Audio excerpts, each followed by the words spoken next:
From Hollywood, CBS Radio presents the CBS Radio Workshop, dedicated to man's imagination, the theater of the mind. Tonight, transcribed an original story ballad, The Legend of Annie Christmas by Edmund Brophy, with original music composed and conducted by Leith Stevens, and starring William Conrad as the narrator and Amanda Randolph as Annie.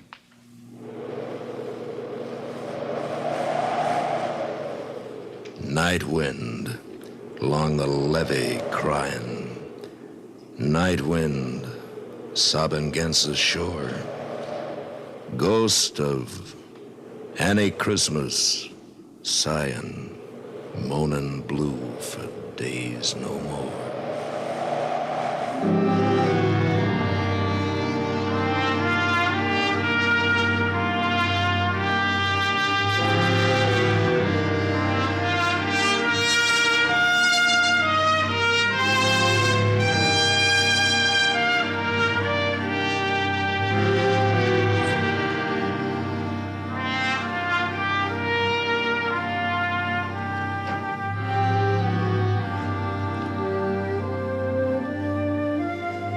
Where did Annie come from? Where? From the yonder seas out there? From the mountains of the moon? The far-off land of the Cameroon? Dambala's child, it has been said. Others say a king's instead.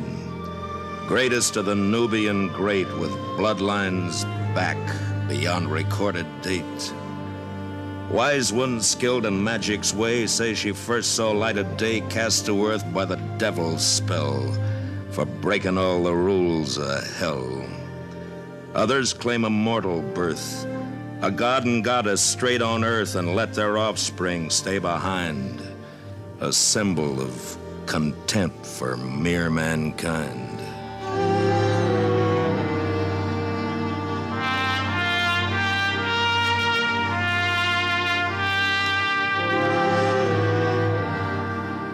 Think of other times, forgotten scenes, the year of 1800 in the city of New Orleans. Rovers from all nations, wild men of Kentucky.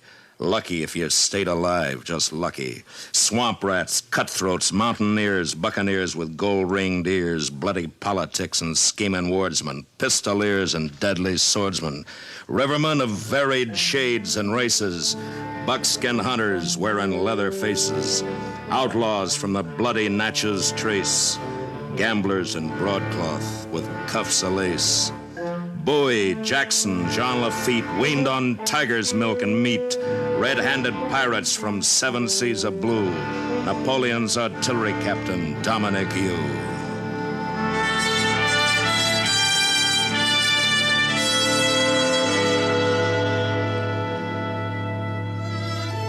Into the Mississippi's mouth Annie sailed from the ocean south. She came on Christmas, hence her name, but no one knows from whence she came. 12 black giants manned her ship, broad of back and slim of hip, each stood 8 feet tall. 'Twas odd, and alike as 12 peas in a pod. They left her silent on the riverbank, turned roundabout and slowly sank from view into the distant far away, out to the Gulf, past Barataria Bay.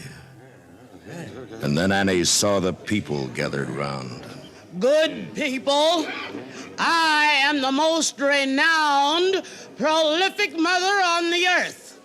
I bore 12 sons in a single birth. She's bigger yet than a circus giant. But majestic, no less. A female Samson. Or Hercules. Outwork a plantation mule, I'll bet. A brawny griff took in her size and claimed her as his slave and prize. By gar, you'll do in place of a ship. You're mine by the right of my rawhide whip. You two-footed swine! The sin-blood white men gave you, and your kind would use to enslave. The free manna color moved slowly in while Annie's eyes grew dark as sin. By the brawn of my arm and this whip so dread, I'll tame your mouth or flog you dead. She caught the whip as it cut the air with a movement fast as a hunted hare. And then they charged like wounded buffalo, these human mammoths, head bent low. And the griff cried out in mortal pain as Annie broke his ribs in twain. They rolled in the mud in a lock of death. O'er the river's roll, you could hear the breath of the watching crowd and the awful gasp of the would-be slaver in Annie's clasp. She gouged an eye, chawed his ear. The crowd stood awed and all of fear. She raised him up, a hulk of broken bones, and beat him to the music of his moans. And like a toy, she flung him high. The bully boy swung through the sky out of sight, far into another county, worth no more now than a dead skunk's bounty.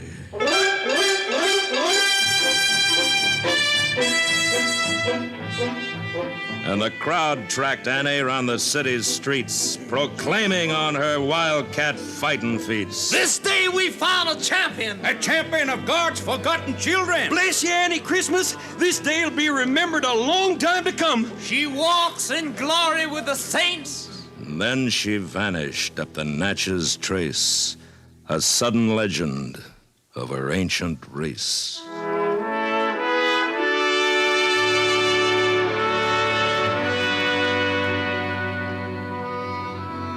They honored her name on St. John's Eve, for the voodoo folk were quick to believe in the giant goddess who wore the 7 points of her kerchief turned to heaven. The years brought Annie far-wide fame. Poor folk of all races blessed her name. She mothered the weak and fought the evil strong. But when it came to love, her luck went wrong. Her first great love was Goldmouth Bill, a gambler from Natchez under the hill. 4 aces. That's the end of me. I'm through. Here's a chair open. You got my lasso. How about you, Trapper? Where you hail from, gambling man? Natchez, under the hill?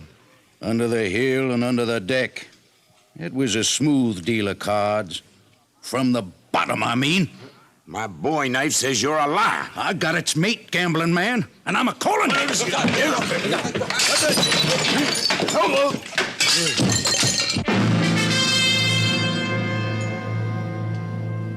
He lost his head above the neck for 6 aces and a loaded deck.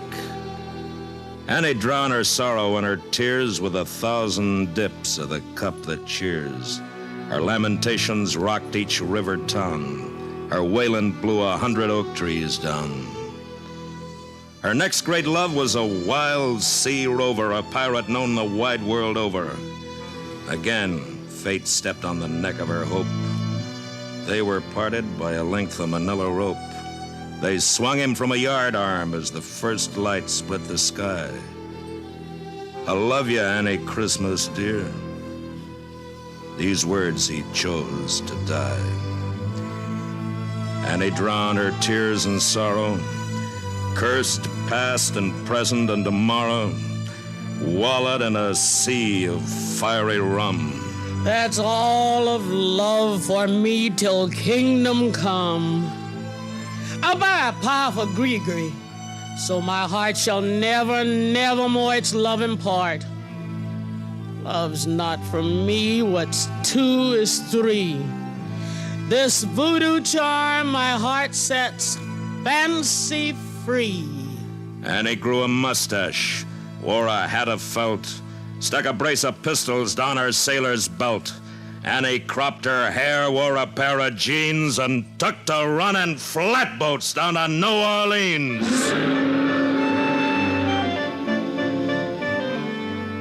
Oh, Mississippi River man, blue waters light your eye. Oh, Mississippi River man, so tall against the sky. Your flatboat skims the water with a cargo riding high. You'll be dancing in the quarter, for another night is nigh. Oh, Mississippi River man, your song rings down the shore. For or you're floating down to Dixie and New Orleans town once more.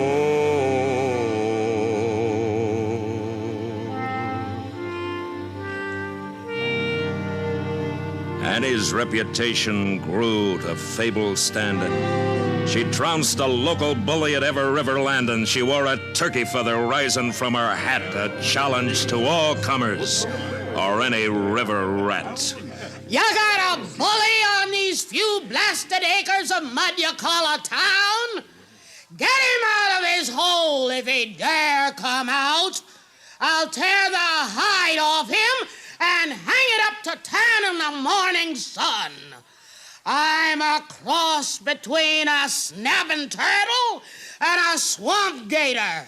I was weaned on panther milk, and I eat grizzly bears raw for breakfast. Claws, burn all. Send your white-livered champion down the river landing. I'll grind his bones to dust. This is any Christmas. You hear me? Such was the river custom. Such was the river code. A turkey feather was the badge of anyone who rode as champion of a flatboat along the waterways of the mighty Mississippi in Annie Christmas days. Now, Annie wore a necklace made of yellow beads that served to keep a record of all her fighting deeds. She slowly added to it for each eye and ear and nose, till it was long enough to use for hanging wash day clothes. When her boat was lashed to the city dock, she strutted proud as a turkey cock. Unloading was the least of all her troubles. 2 ton was light as water bubbles. She strode the gangway with iron arms, and people came from towns and farms to gaze with much amaze and stare, and then follow her on to Congo Square. Now, whenever she joined the Congo revels, she spit in the eye of invisible devils. For evil spirits of day or night, Annie was gifted with second sight. Annie danced to the sad, mad tunes, scattered 1,000 picayunes to all the poor folk of the land. Her purse had coin for every hand. Hear the old bambula drum beat with a rum-bum-bum-bum-bum as the beef bones thump on the scarred-up skin.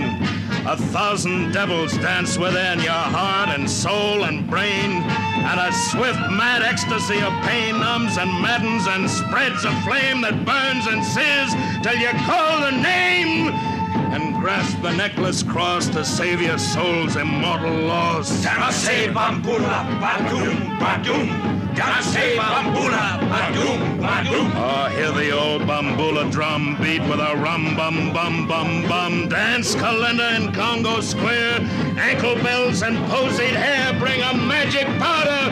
Beware, beware, get yourself a powerful spell. The devil's there, the devil's there. Beware, beware, the devil's there in Congo Square. The devil's there in Congo Square.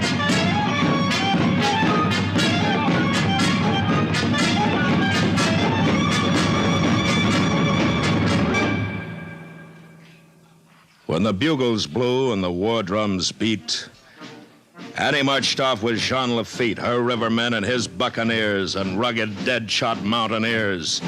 She fought the Battle of New Orleans in pirate boots and sailor's jeans. And when she cut loose with a sneeze, 100 redcoats died in the breeze.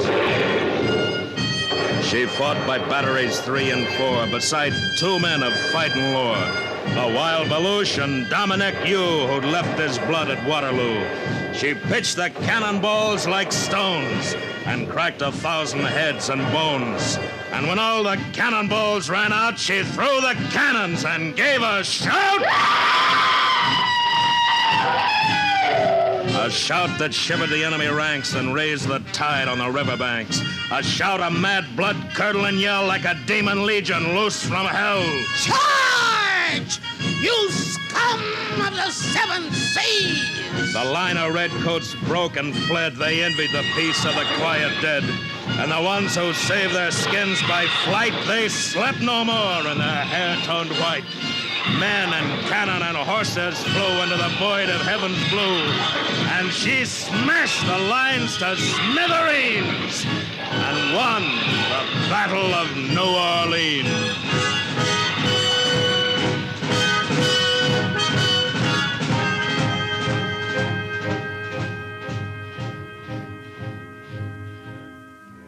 And then Annie quit the riverboats, bought herself some cows and shoats, settled down in a quiet place near a bayou off the Natchez Trace.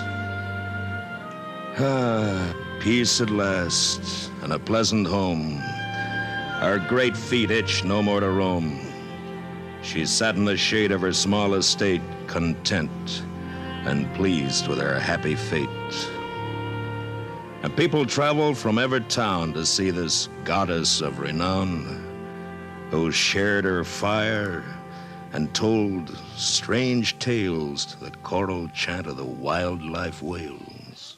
Yes, that's the way it was.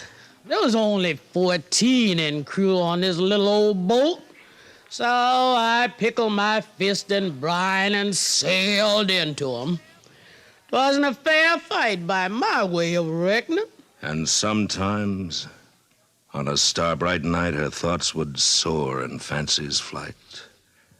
And she wished, as only the lonely can, for a life with the love of a goodly man. This single bliss is a bitter kiss. I've had too many years of this. She tossed the gree-gree charm into the air, and it fell on a distant planet there. And then something danced in her light, gay heart. Her blood raced up with a sudden start. She rested well that fateful night, for she saw her love with her second sight. And along the trail in the morning dew, he rode like a knight that Annie knew in the fairy tale of a picture book. His bold blue eye had the eagle's look. She waited on her swamp grass mat, and he tied his mule, removed his hat, advanced, and took her in his arms. Her heart sang true to his gentle charms. I'm Brimstone Pete, a trapper man. I preach the gospel when I can. You Annie Christmas sure is life. Now, I'm a man of few words. Will you be my wife? Her tongue was tied, but her ardent look made Brimstone reach for his holy book. Heavenly Father, in the dawn of thy newborn day, I stand reverently before thee. My name is Peter Peppercorn, better known throughout the bayous of Louisiana as Brimstone Pete. My chosen bride is Annie Christmas. Bless this union, good Lord. My witness is my mule, a humble, faithful beast, akin to the one who carried thy beloved son into the holy city. I pledge thee, Annie, in the presence of God's early light, my name, my love, my honor, my heart, and my life. Whom God hath joined together, let no man set asunder. Just say I do, Annie. I do. So be it. Thank thee, our Father in heaven. Bend down and kiss me, love. He married himself to Annie then, and a bird choir sang when he said, Amen.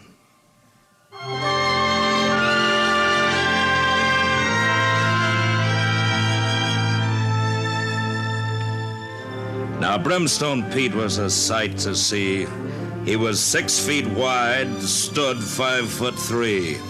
He feared the Lord and prayed his prayers and exercised with mountain bears. Now, Annie's favorite Bible tale was Jonah swallowed by the whale. Brimstone read it until she knew word for word of it all the way through. That Jonah was a wise old bird. You know what I think? Now, what do you think, Peter? I think he tickled the inside of the fool whale's belly with his whiskers, and the whale just had to chuck him up.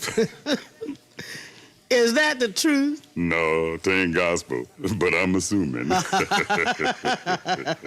Her love and kisses, beans and rice, transported Pete to paradise. Hot red beans and Creole rice, cooked with love and lots of spice. Dixie chicken, fresh corn pone, start you licking fingers to the bone. Way down there in Congo Square, best in fair in New Orleans. Hush, puppy, hushes, all the barking dogs.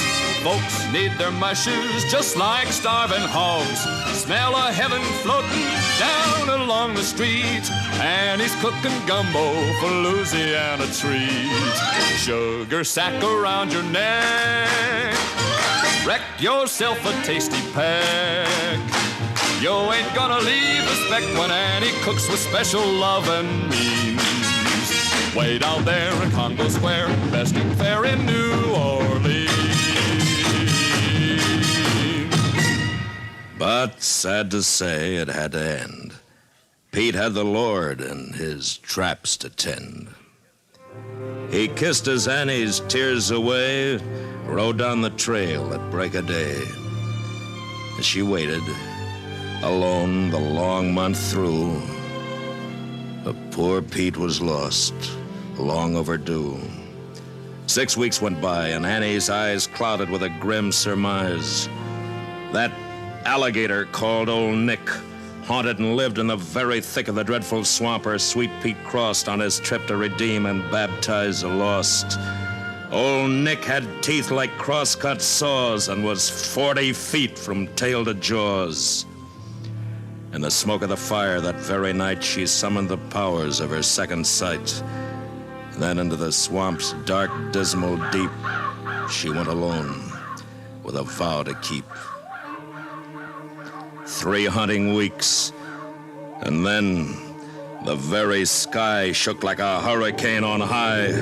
Out of the swamp in a race cross bayou water, Annie chased Nick 1.25 miles. Nick smashed his head against the stony shore. Annie swung him high and aft and forth, snapped his jaws with strong bare hands. His dying tremble shook the bayou lands. Annie gutted him open wide,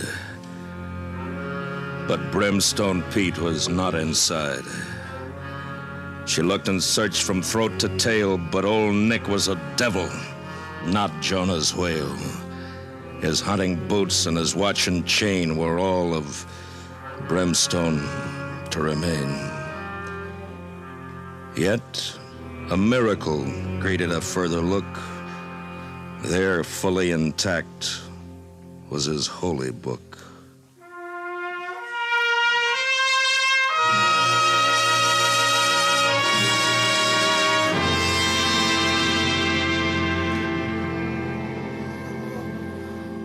The great oaks mourned for Annie's loss.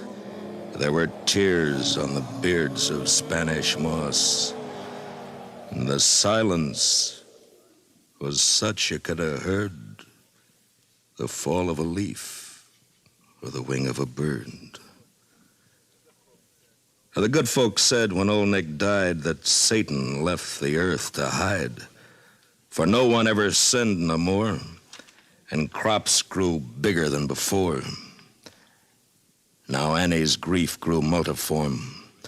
The great heart chilled which once was warm. The Lord is my shepherd. And the 23rd of the holy Psalms gave peace to her widowhood.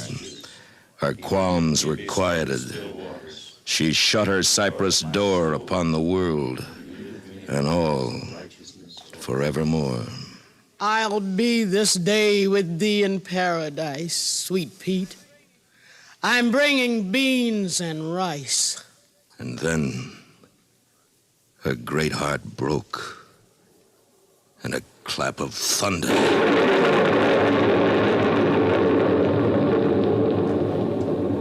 She died a-smiling, this woman wonder, and woods and water and earth and sky lent music to a last goodbye. The night was dark as the earth's inside. That night, when Annie Christmas died, the stars, the moon, the high blue sky turned darker than an evil eye. Her 12 black sons in coal black boots appeared in frock-tail coal black suits with a coffin black as the river Styx, black hearse, black horses 26. Black hearse, black horses, 12 black sons raced along the road where the bayou runs. In town, by the dark of the waterside, they took to sea on the morning tide. She went as she came, in mystery, deep and dark as the deepest sea. Her sins were washed, her soul set free, to join sweet Pete in eternity. Wise and small folk never grieve for Annie. Look high on Christmas Eve. Twin stars shine far out there, quite close to God, adorning heaven's air.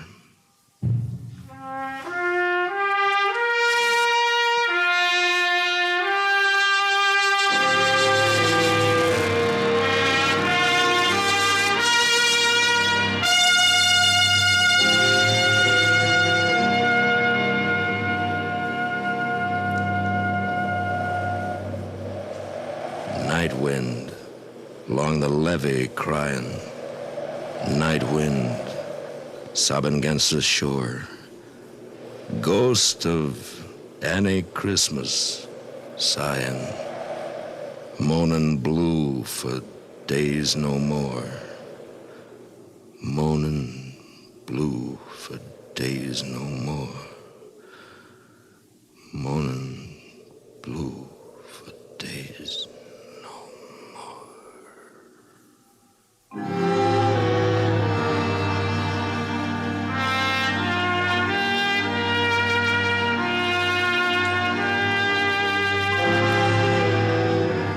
Tonight, transcribed from Hollywood, the CBS Radio Workshop has presented The Legend of Annie Christmas, starring William Conrad, with Amanda Randolph as Annie. The Legend of Annie Christmas is an original story ballad by Edmund Brophy, with original music composed and conducted by Leith Stevens. Directed by Sam Pierce, The Legend of Annie Christmas was adapted for radio by Mr. Pierce and Mr. Brophy. The CBS Radio Workshop is produced in Hollywood by William N. Robeson. Featured in tonight's cast were Roy Glenn, Tony Barrett, Lou Merrill, Jack Moyles, and Ken Christie. Songs by Bill Lee. Next week from New York, the CBS Radio Workshop will present When the Mountain Fell, adapted by Draper Lewis from the book by Charles Fernand Ramuz. Under the brilliant direction of Dimitri Mitropoulos, the New York Philharmonic Symphony returns to the air this Sunday on most of these same stations. The Handel Concerto for Orchestra No. 2 in B-flat, Beethoven's Symphony No. 5 in C minor, and Samuel Barber's Capricorn Concerto begin the new broadcast season of the New York Philharmonic Symphony on a note of excitement.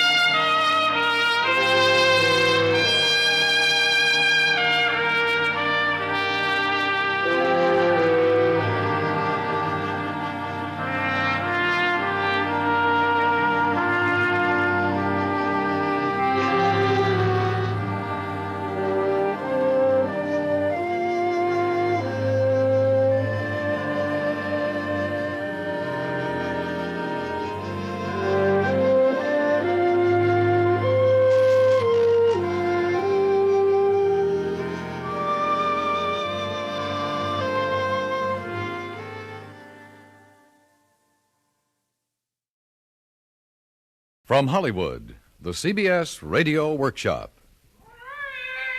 Scat! The world's divided into two kinds of people, ailurophobes and ailurophiles, cat haters and cat lovers. There's no in-between.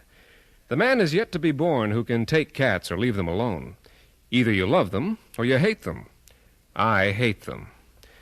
And even if you're a sweet old lady who lives all alone with 13 pussies, I'm sure you won't think too ill of me when you hear what the king of the cats did to me. Scat, you black fiend! The CBS Radio Workshop, dedicated to man's imagination, the theater of the mind, presents The King of the Cats by Stephen Vincent Benet, adapted for radio and directed and produced in Hollywood by William N. Robeson.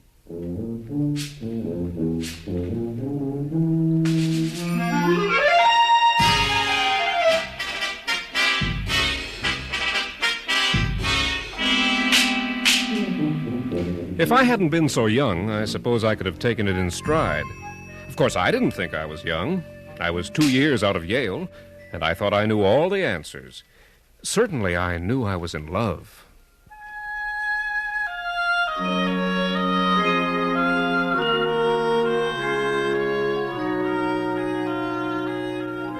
They say the most beautiful women in the world are Eurasian, and they're right. Vivranka's skin was like golden velvet, her long straight hair ebony in the moonlight, and her eyes blue as a field of larkspur, fathomless as the center of heaven.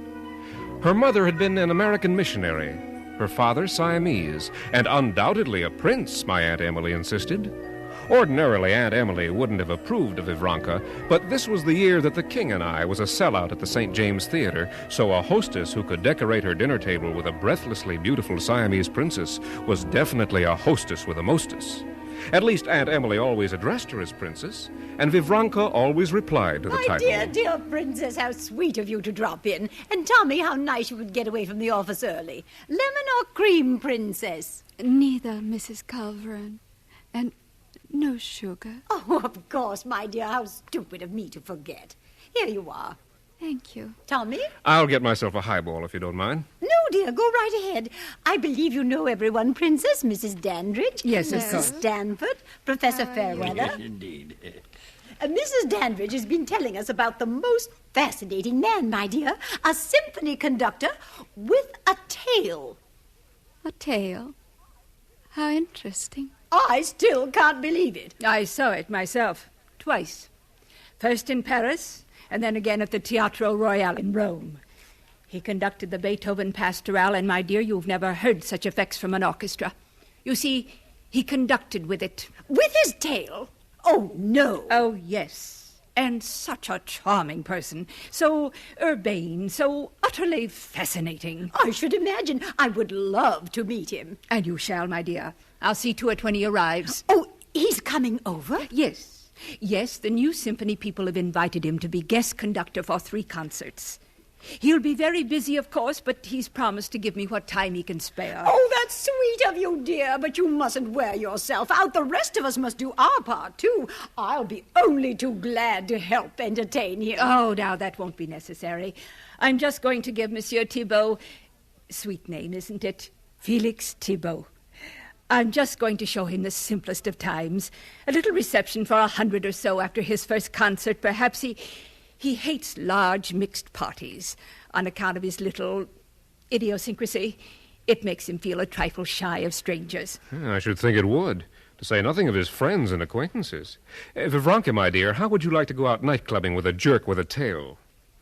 It might be interesting. Huh? He is not a jerk, Tommy. He is one of the finest conductors in Europe. Sounds to me like he's the smartest showman since P.T. Barnum. What do you think, Professor? Well, I should be interested to see this Monsieur Thibault myself. In the Middle Ages, there was a widespread belief in homo caudatus, or men with tails, but I know of no authenticated case. Of course, we all have tails, in a manner of speaking. What? Oh, vestigial, of course. But the last few vertebrae of anyone's spine, the coccyx, is the evidence of a concealed and rudimentary tail. I dare say it might be possible in an extraordinary case that a throwback, a reversion to type... How fascinating! I never realized that Well, I think it'd be fun to get together a box for the first concert, all of us. Oh, well, I'm afraid I shall have my own box party. But of course you'll come on to the reception later at my place. Why, thank you, my dear. Then there'll be the professor and the princess and Tommy. Count us out, Aunt Emily. When Vivranka and I want to see freaks, we'll go to the circus. I shall be very pleased to attend the concert, Mrs. Culverin. Ah, splendid, my dear. But Vivranka... Is there anyone you'd like me to ask to replace Tommy? But Aunt Emily... It doesn't make any difference.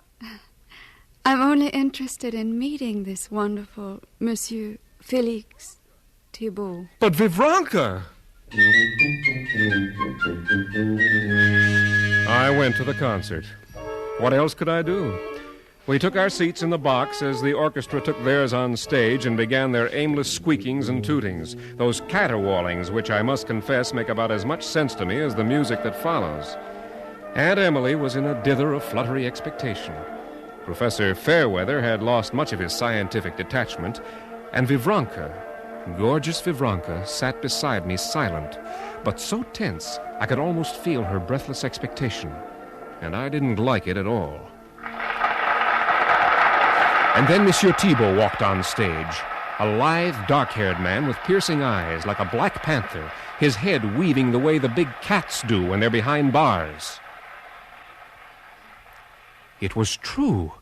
They hadn't lied. From beneath the tails of his dress coat curled a third, a living tail, which he carried nonchalantly draped over his wrist. He acknowledged the presence of the audience with a regal bow, and then that incredible tail twined with dainty carelessness around a black baton on the podium. While he remained facing the audience, the tail rapped 3 times upon the podium for the orchestra's attention, and then raised for the downbeat. At this horrible moment, I glanced at Vivranka. Her whole body was rigid as steel, and the blue flowers of her eyes were bent upon Monsieur Thibault in terrible concentration. She took my hand in hers, and her long red fingernails felt like a claw as the hideous tail of that monster on stage lashed into the downbeat of Night on Bald Mountain.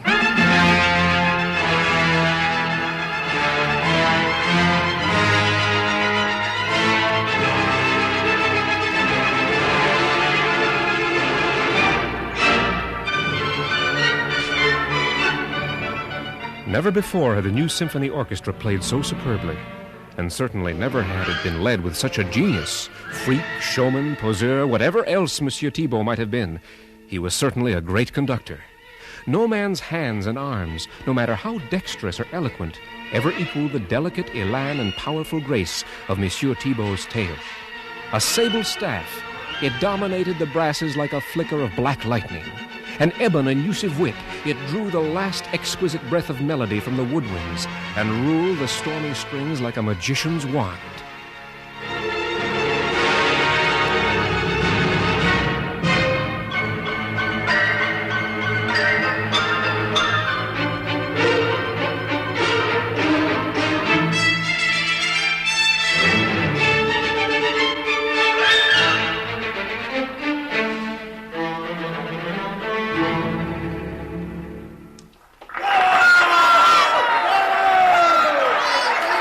That's the way it went through the Bach Passacaglia, through the Afternoon of a Faun, through the Beethoven Ninth. New York music lovers had never heard anything like it before, and New York music lovers never behaved quite like this before. As Monsieur Thibault finally glided from the stage after his 15th bow, the president of the Wednesday Sonata Club had to be forcibly restrained by her husband from flinging her $90,000 string of pearls after the maestro in an excess of aesthetic appreciation. And as we shouldered our way through the hysterical mob toward the waiting limousines, I distinctly heard Ludwig Willems, conductor of the mid-century Philharmonic, say to Dr. Friedrich Laskar, the great plastic surgeon, "But it must be possible, Doctor. Think of the miracles they have accomplished in Denmark. There's $10,000 in it for you, Doctor, if only you can find a way to graft the tail onto me." But through all the hysteria, Vivranka remained silent, self-possessed, her azure eyes fathomless as the center of heaven. She was silent as we drove to Mrs. Dandridge's party in Aunt Emily's limousine. But this was not too remarkable because Aunt Emily never stopped raving about Monsieur But Thibault. aside from the heavenly music, my dear, the man himself, such elegance, such poise, such... I tell you, Tommy, if your Uncle Henry weren't still around and I was a few years younger, well, tail and all. Our hostess, Mrs. Dandridge, looked like the cat who had swallowed the canary, having trapped the social lion of the season, if I may be permitted to scramble a metaphor. Let Aunt Emily have her Siamese princess. Dolly Dandridge had the world's greatest conductor, complete with tail. And this, dear Monsieur Thibault, is my dearest friend. Emily, may I present Monsieur Thibault? Monsieur Thibault, Mrs. Henry Culverine. Enchanté, Madame Culverine. Oh, Monsieur Thibault, it is an honor to meet you. I am overcome. Yes, thank you much, Madame. I feel I should be on bended knee. It is not necessary. Oh, I should kiss your hand. You are too kind, no? Oh, I must. No, please, Madame. He stopped trying to stop Aunt Emily from making a fool of herself. He had seen Vivranka. The end of his tail, just the very end, twitched turgidly, and he seemed to be at her side in a bound rather than a step. It was foolish and superfluous for Mrs. Dandridge to do the honors. Princess, may I present Monsieur Thibault? Monsieur, Princess Vivranka. Maestro. Princess. They exchanged no more words. Monsieur Thibault presented his arm to the princess. She linked hers and his, and his infernal tail switched from his right arm to his left to come to rest across Vivranka's wrist. Thus, like royalty, they made their way across the room, the guests parting to make a path for their regal progress. Now, Tommy, you mustn't take it so hard. After all, the princess is an awfully sweet child, but she isn't exactly our kind. And I suppose she's his. She seems to be. Look at them. So darlingly foreign, both of them. Yeah, aren't they? Out of this world. And they were. I didn't realize it until I'd said it. They were somehow out of this world. They didn't walk across the room. They glided. That tail-coated maestro with his third tail so insidiously ubiquitous, and the princess's hips swaying in the golden-threaded silken sheath of her skirt. A bas-relief from Angkor Wat, suddenly breathing life.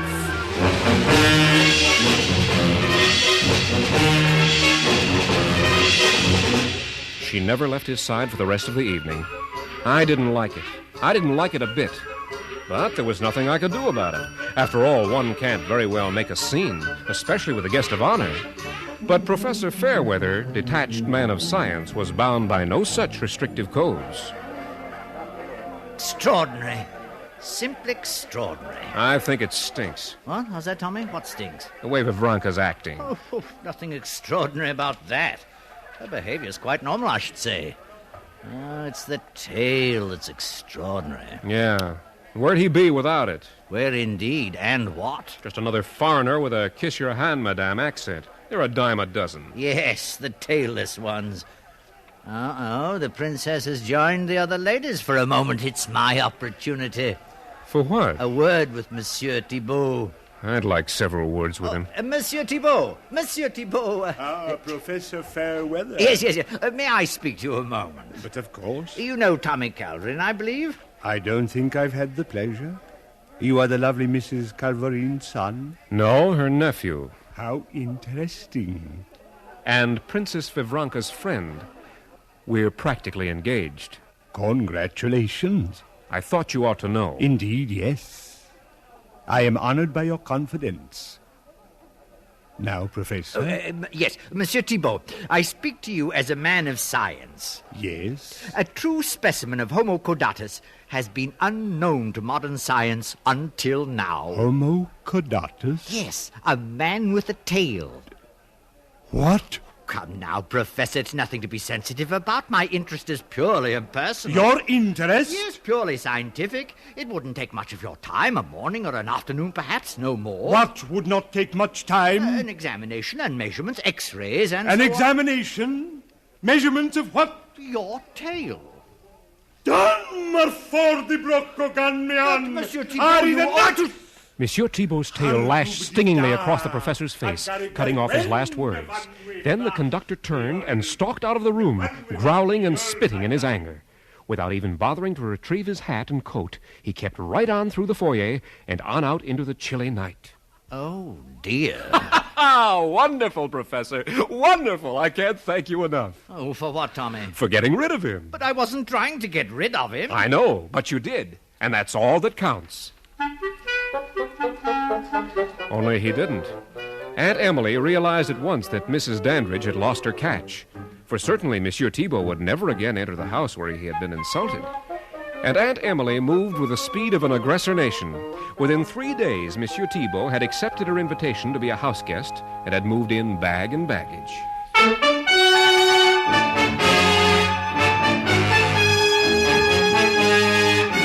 Now there was no escaping my tailed nemesis. And now it took no urging upon Vivranka to visit Aunt Emily. She wanted to be there. She preferred being there to any entertainment I could offer her. But there was one ray of hope.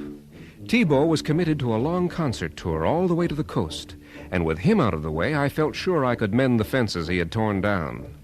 The day before the farewell dinner Aunt Emily was giving him, I dropped by after work to find my aunt in more than her usual dither. Oh, Tommy, isn't it just too exciting? I don't know, Aunt Emily, until I find out what it is. Why, Monsieur Thibault and the princess, of course. What about them? They're in love. This scarcely strikes me as news. And they're going to be married. Oh, no. Oh, yes, I'm going to make the announcement at the dinner party tomorrow night. Aunt Emily, how can you do this to me? Well, I didn't do it to you. Anyway, you must face this like a man. You know, you must find some nice homey girl like that Gretchen Woolwine from Chicago. You used to like her. I was younger than Aunt Emily. And that was before I knew Vivranka. Well, my dear, I'm afraid you've lost your princess. C'est la vie, c'est l'amour, as I always say. Where is Vivranka? Is she here? Oh, my, yes, she's in the library with Monsieur Thibault. Naturally. Now, don't disturb them, dear. I'm sure they want to be alone. Naturally. The hard knot in the pit of my stomach grew and grew. Finally, when Aunt Emily chattered off to change for dinner, I slipped down the hall toward the library. I couldn't hear voices, and the room was dark. I was about to flick on the light switch when I heard a strange sound. And then I saw them silhouetted in the dying light of the fire. Thibault was seated in a chair, and Vivranka crouched on a stool at his side, while his hand softly, smoothly stroked her dark hair. And all I could think of was black cat and Siamese kitten. And then I realized what the sound was. They weren't talking to each other. No, they were purring to each other. But, Professor Fairweather, what am I going to do? Now, Tommy, you must get hold of yourself. This whole thing has disturbed you to the point of hallucination. Nonsense, Professor. I heard them. I tell you, I heard them purring. Fantasy, sheer fantasy. Just because the man does have a tail, you're imagining... I'm positive he's a cat. And you cannot stand the thought of Vivranka marrying... I can't stand the thought of her marrying anyone. But a cat? It's monstrous. What am I going to do, Professor? Well, you might have the SPCA pick him up. Oh, please, Professor. Oh, I'm sorry, Tommy. I know you're serious. Wait a minute. I just thought of something. Oh, no, it's too ridiculous. What? Tell me, what? Oh, Tommy, you're a bad influence. You're leading my reason from the narrow path of scientific method to the doubtful fields of the supernatural. What are you talking about? Well, I was thinking of a story I read once. Oh, it's turned up in one form or another in the folklore of every land on earth, I suppose. It has to do with a traveler who saw within a ruined abbey a procession of cats lowering into a grave a little coffin with a tiny crown on it. Oh, filled with horror, the traveler hastened away from the place, and when he reached his destination, he couldn't help telling his host of the strange ritual he had seen. Well, scarcely had he finished when the host's cat, who'd been lying in front of the fire, leapt to its feet and cried out, "Then I am king of the cats," and disappeared in a flash up the chimney. So? Well, proceeding upon your premise that Monsieur Thibault is a cat, you will grant that he's a very extraordinary cat, a cat who could, presumably, one day be king of the cats? Of course. Of course. Yes, it might work. I'll pull it on him tomorrow night at Aunt Emily's dinner party. Only... Only what? Well, he won't buy that ruined Abbey part. Well, then use your imagination. Make it Central Park. Sure, why not? Bring the story up to date. A funny thing happened today on my way up from the office.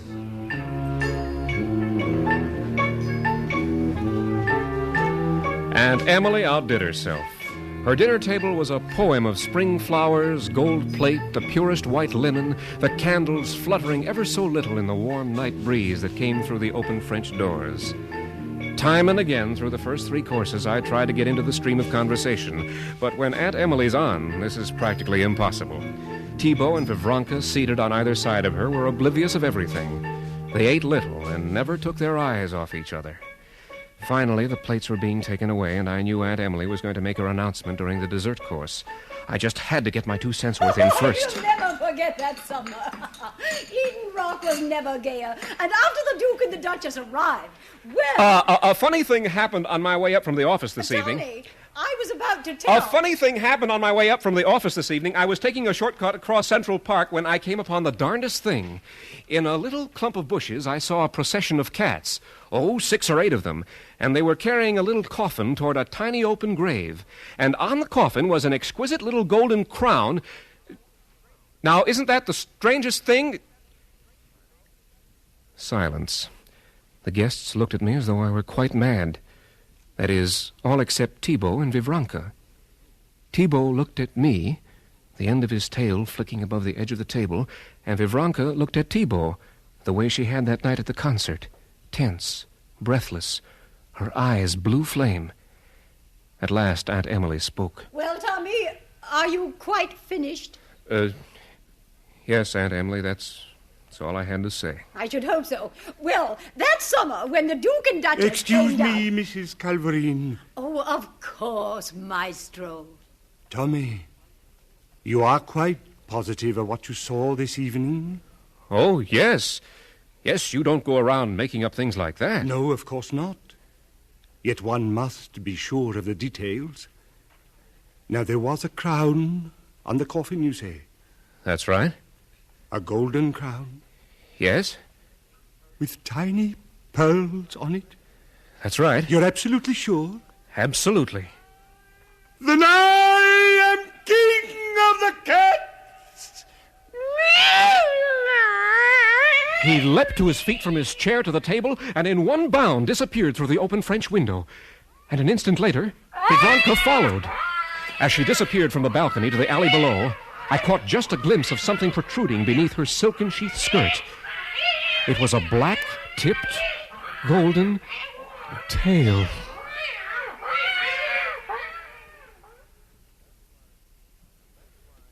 And that's why I have become an ailurophobe, a cat-hater.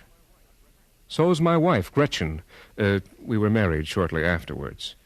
But then Gretchen never did like cats in the first place, especially Siamese cats.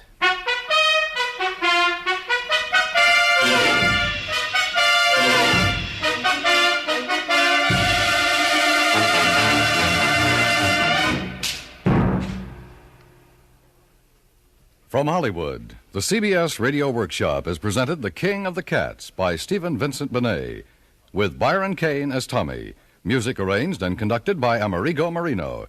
Included in the cast were Jeanette Nolan, Helen Cleve, Peggy Weber, Joe Kearns, and Jay Novello.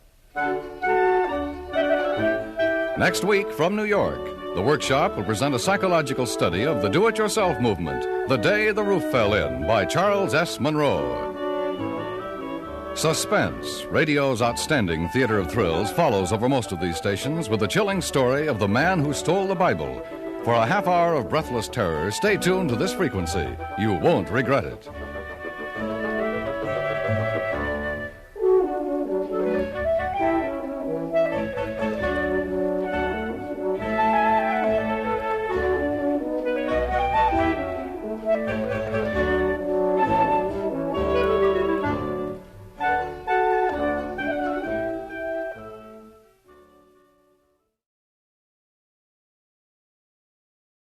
This is the CBS Radio Workshop.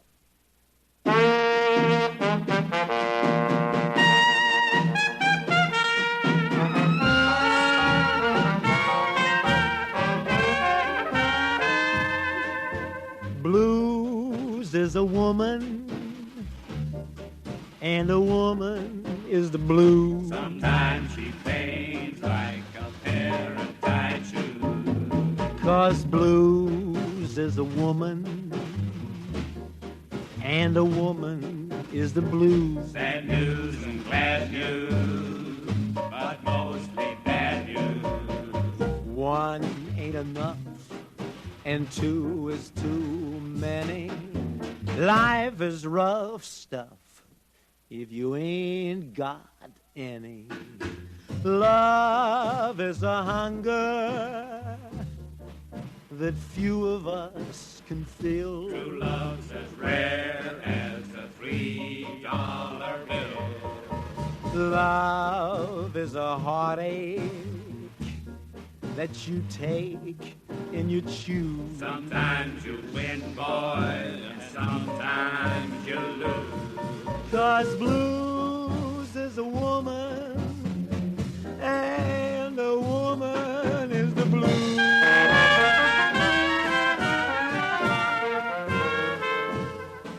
CBS Radio, a division of the Columbia Broadcasting System, and its 217 affiliated stations present the CBS Radio Workshop, radio's distinguished series dedicated to man's imagination, the theater of the mind.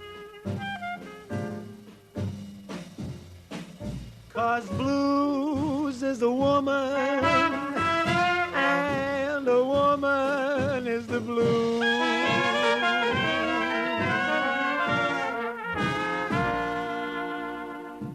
Tonight, transcribed, an original story ballad, The Legend of Jimmy Blue Eyes, by Edmund Brophy, with original music by Ray Noble, starring William Conrad as the narrator and Jimmy Dodd as Jimmy Blue Eyes, horn by Manny Klein.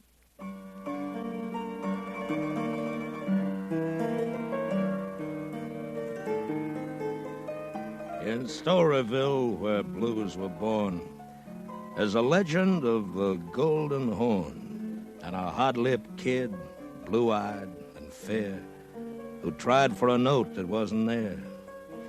So come along Perdido Street, where the hot licks tickle dancing feet that shuffle in patent leather shoes, where Jimmy Blue Eyes blew the blues. Now, Jimmy Blue Eyes came on earth a child of hunger from his birth. He played all day round the streets of sin, and they spiked his milk with Old Tom gin.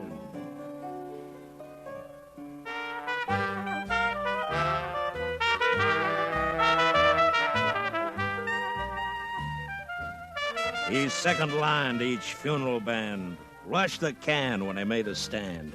He held their horns with loving care while his face lit up like a county fair. He followed the tailgate players round when the wagons rolled through back of town. And the only prayers he ever knew were the kind of blue note trumpet blew. He roamed the streets from sun to moon, his bare feet beat to each tonky tune as it crept through the gin mill's swinging doors, and the sawdust danced on the white tile floors. He stole free lunch from barrel house places and hustled a buck at the fairgrounds races. He talked to dice like a lover can, and he aimed for the life of a sporting man.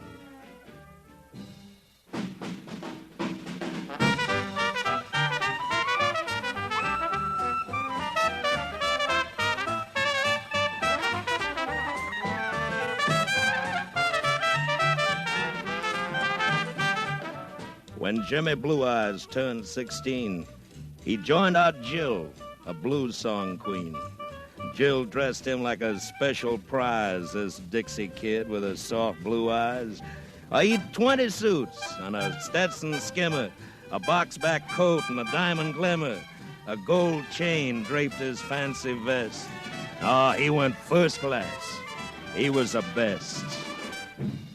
Now, Jimmy Blue Eyes loved to dally at a card room down along Pig Alley. He could riffle the deck with gambler's ease and clean a cotch game like a breeze. One night, a player met his raise with a silver horn from better days. I guess that's it, boys. I don't see no more money on the table. I'm folding up. Hold on, Jimmy Blue Eyes. I got me some grouch bag dough. Deal out one hand a stud. One hand and I quit, win or lose. No good, Chippy. You blowed plenty of horn on the riverboat for that. I don't want no grouch bag money. Who says you're going to win me? Deal the cards. King, tray. King bets. 20. Queen, 6. King, queen bets. 20. 10, 8. King's high. 20 again. Jack, deuce. Possible straight bets. 20 more. I'll raise you 20. I'm 20 shy. I'll put up my horn. Oh, that's a pretty beat-up piece, man. She blows plenty sweet. Got a tone like a silver bell. It's a go. What do you got? King high. You? Deuces.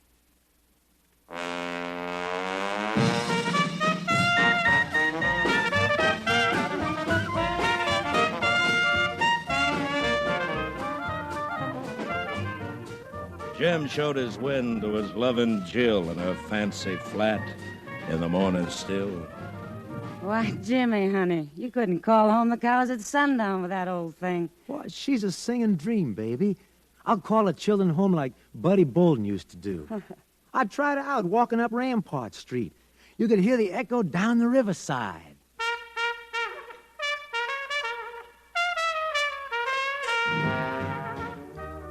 But you never blew horn before. I was top horn in a reform school band. Well, that don't make for playing Tom Anderson's saloon. And you're not filling in alongside King Oliver in the funeral band. That's a cinch.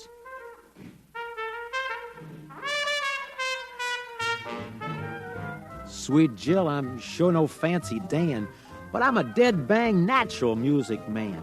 I'll take this battered silver horn and make it talk come Mardi Gras morn. Jimmy, my love, since I was born, I've loved the music of a horn. You learn to make it weep and shout. I'll love you till the stars burn out.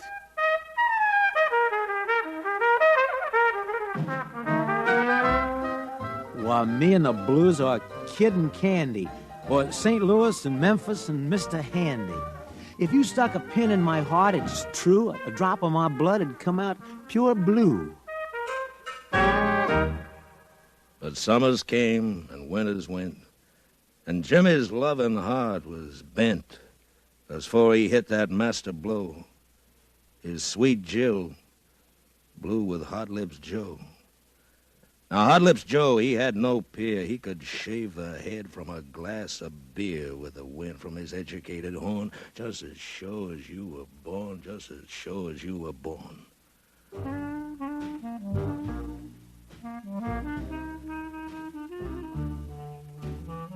The kiss-off gave poor Jim a jolt.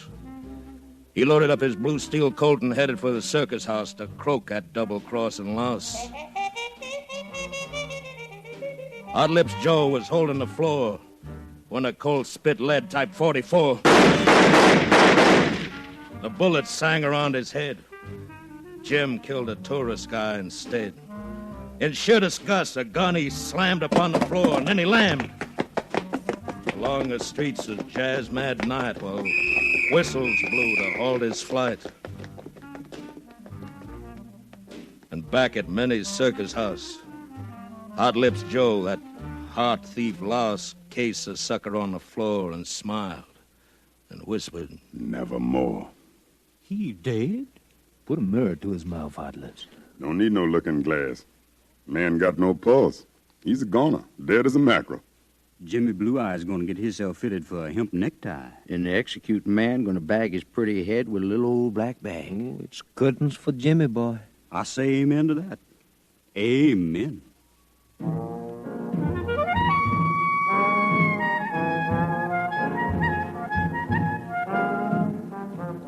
No, nevermore will Jimmy Blue Eyes catch me with a lead surprise. This hog wild kid is through for fair, a cinch to dance upon the air. Before he ever got a mile, poor Jim was nailed and brought to trial. The old judge burned him with a look and up and hit him with a book. In a cell where Jimmy locked, steel secured, and granite blocked, he played a music rich, apart, a gift God gives a contrite heart.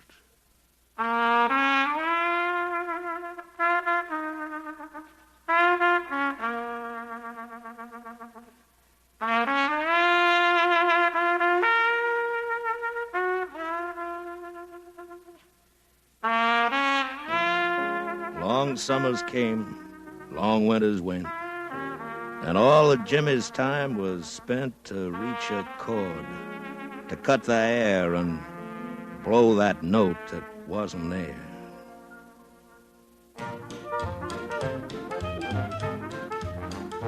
The sun went down in Storyville when love went out with Jim and Jill.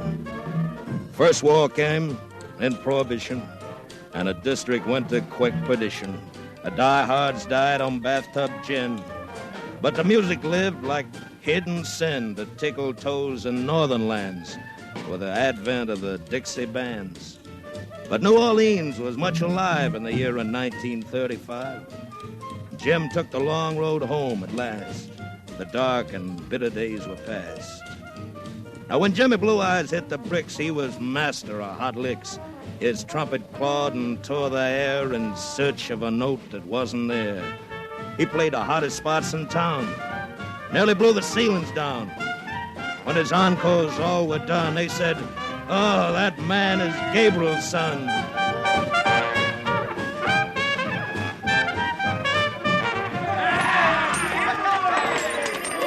The throw money fell at Jimmy's feet in full-blown gale, a silver sleet. He smiled and played right on until his mind ran back to his heartbeat, Jill. Now, you show me an artist, fine or fair, who seeks a note that isn't there, and I'll show you a guy that most men ain't. He's alone in the clouds, an uncrowned saint, for he scatters joy to his fellow man, though he might wind up and also ran to drive past glory, fortune, fame. It's Nirvana, sure, but a heartbreak game.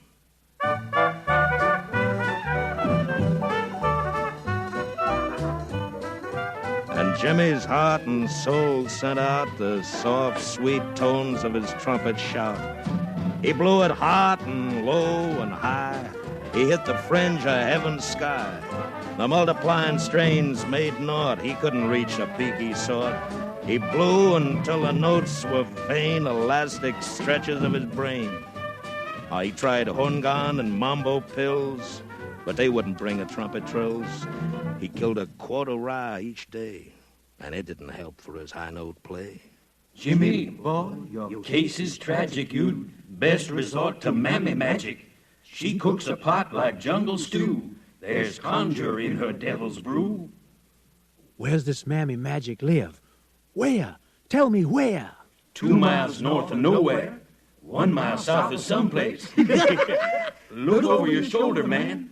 The old hut in the wood? The old hut in the wood.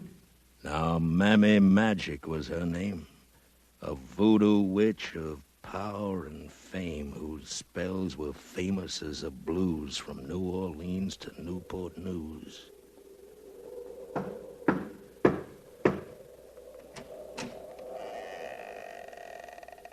Monsieur Jimmy Blue Eyes, entrez.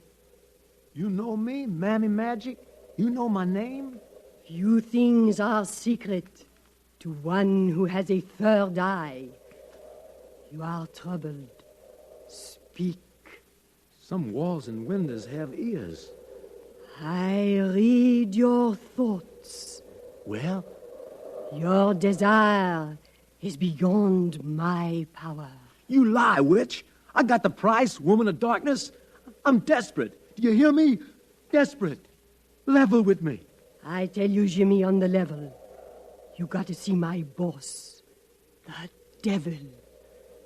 You're asking one thing I can't do, despite the magic I can brew. I'll have no truck with devils. I'm selling. You are here to buy. What's he asking for price?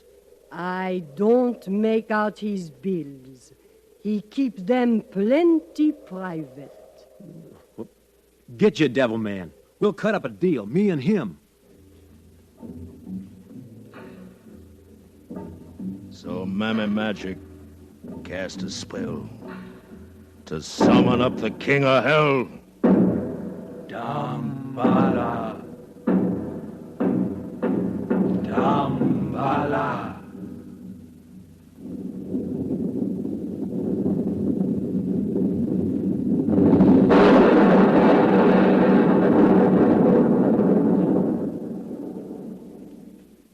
He came in a flame of smoke and thunder that almost tore the town asunder. He smelled like absinthe and smoke and mud. His eyes were rubies, pigeon blood. He stood erect in a manner bold, and his tail was 80-karat gold. Your very humble servant, sir. Yeah, Speak up, sir. There is no occasion for fear. I pride myself on an understanding heart. Well, here's the situation, Mr. Just call me Red. I'm a very democratic chap. All souls being equal before my eyes. What is your problem, Jimmy Blue Eyes? And what is your heart's desire? Okay, Mr. Red. Here's the setup. I want to blow the...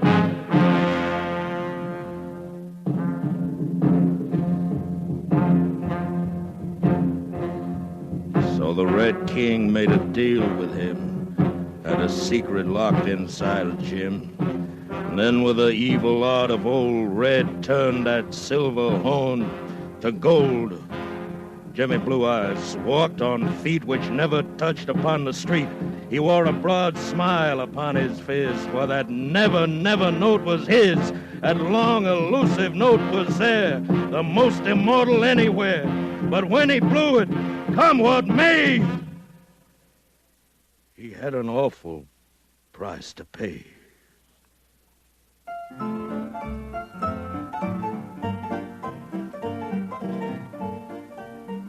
Old Hot Lips Joe had just come down from a long run in Chicago town.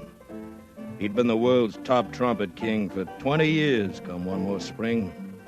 The jazz folk down in New Orleans dug folding money from their jeans to bet on Jim or Hot Lips Joe to contest for the master blow. Put your money where your mouth is. I got a century that says Jimmy takes it. Well, you get it up, man. It's like shooting fish in a rain barrel. Kansas City bets on Joe. And Memphis takes your bet. Joe and his beauty bride, sweet Jill, the nightingale's song. A dead wrong broad, dead wrong, dead wrong. Playing the puff at a ringside table, sipping a amber, draped in sable. And Joe took a stage with a master's pride and cut his trumpet open wide.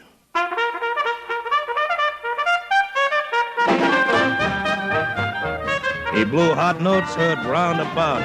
He turned that trumpet inside out.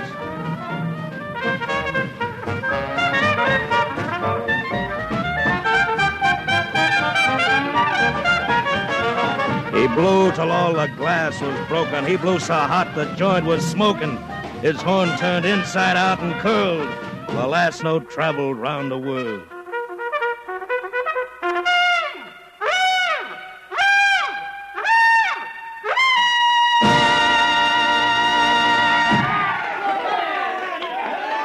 When Joe sat down, the cheering sounds bust tombstones in the burial grounds.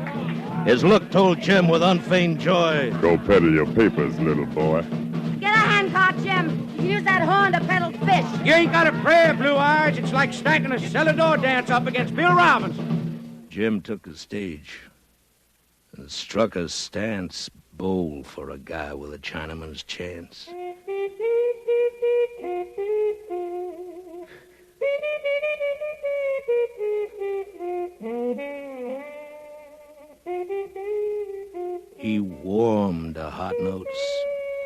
let 'em fry to a whisper tone, like strong men cry.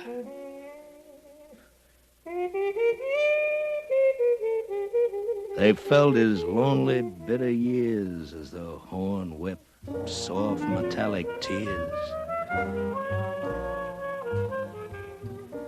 Then quick, mad laughter with a jeer. Go cry in your beer, go cry in your beer. And now, switchblade gashes and razor slashes blend with whiskey bottle crashes, culminating in a wail from the foul, deep bowel of a tall-walled jail.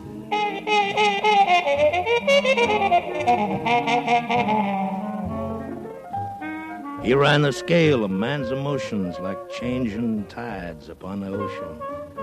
A harsh note cursed, another prayed, have mercy, brother, I'm so afraid.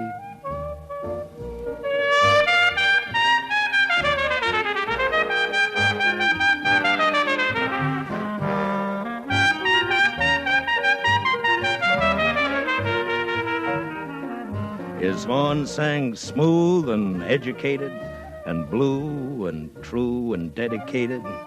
The music of that Dixie man was greater than a pipe's of Pan. The high, soft sigh of a trumpet's cry can tell what magic words can't try. For the horn sings true as it only can, unmatched by nature, bird, or man. Man sings his heart with tongue or pen. Words give and live through time again, but his very heart and soul ring clear when a true horn speaks for all to hear. And the crowd sat frozen round the gaff. Jim split the ceiling right in half. He blew the walls down and the doors. He raised the carpets off the floors.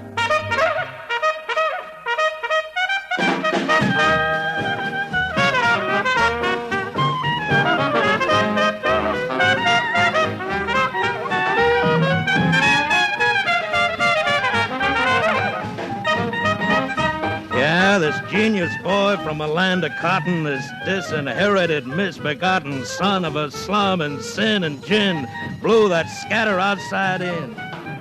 And yet, he seemed like a tired life going home from a weary earth and a heartbreak roam to that promised land of a fairer clime out there on the other side of time. Tear it for Jill, sweet. Blow it high, and you might love it till I die.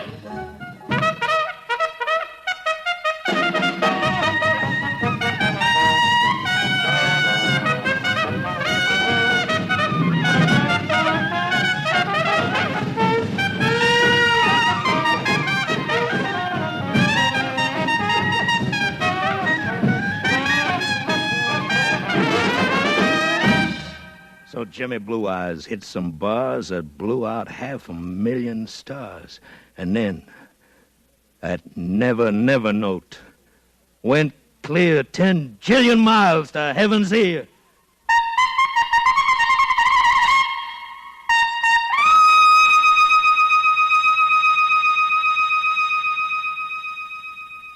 And when it faded, died and broke, that blue-eyed kid went up in smoke.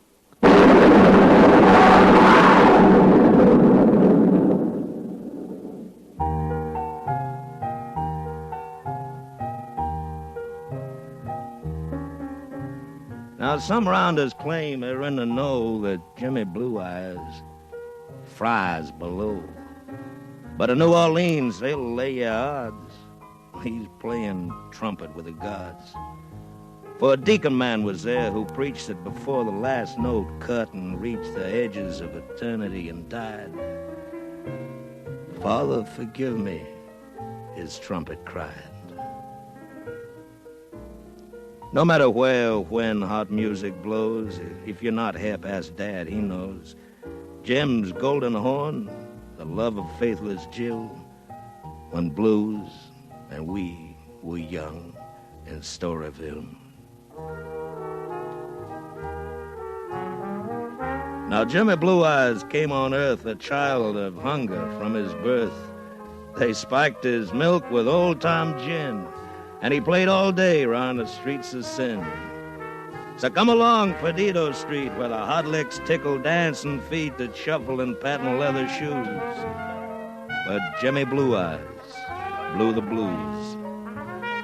In Storyville, where jazz was born, there's a legend of the golden horn and a hot-lipped kid, blue-eyed and fair, who hit that note.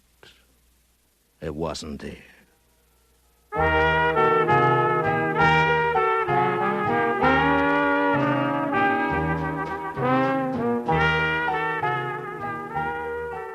Tonight, transcribed from Hollywood, the CBS Radio Workshop has presented The Legend of Jimmy Blue Eyes, an original story ballad by Edmund Brophy, with original music by Ray Noble, and starring William Conrad as narrator, with trumpet by Manny Klein.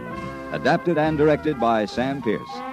Jimmy Dodd, in the part of Jimmy Blue Eyes, appeared by arrangement with Walt Disney, producer of the full-length motion picture in Technicolor, Song of the South, starring Uncle Remus and the Critters. Song of the South will be released nationally Easter week. Also featured in the cast were Roy Glenn, Georgia Ellis, Sam Edwards, Lou Merrill, Nan Boardman, Jack Moyles, and Tony Barrett. Featured in the all-star band were Tom Peterson on trombone, Matty Matlock on clarinet, Sammy Weiss drums, Nat Farber piano, and Larry Breen bass. The Workshop is produced in Hollywood by William Froug.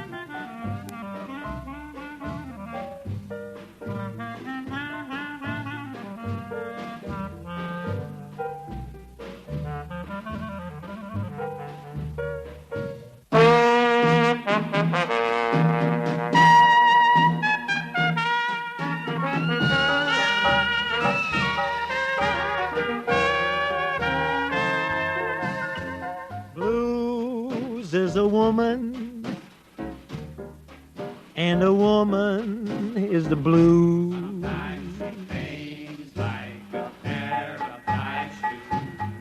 Cause blues is a woman, and a woman is the blues. Sad news and glad news, but mostly bad news.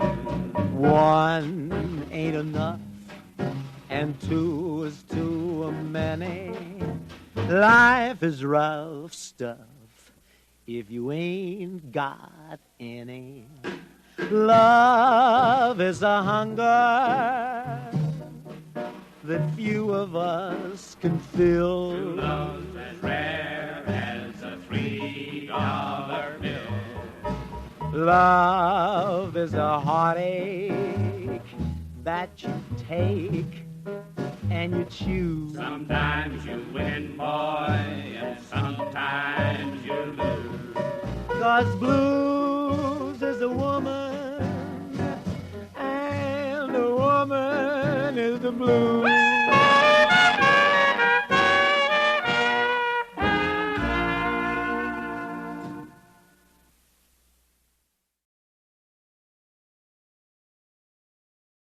From Hollywood, the CBS Radio Workshop. They say one picture is worth 10,000 words. I wonder, is it?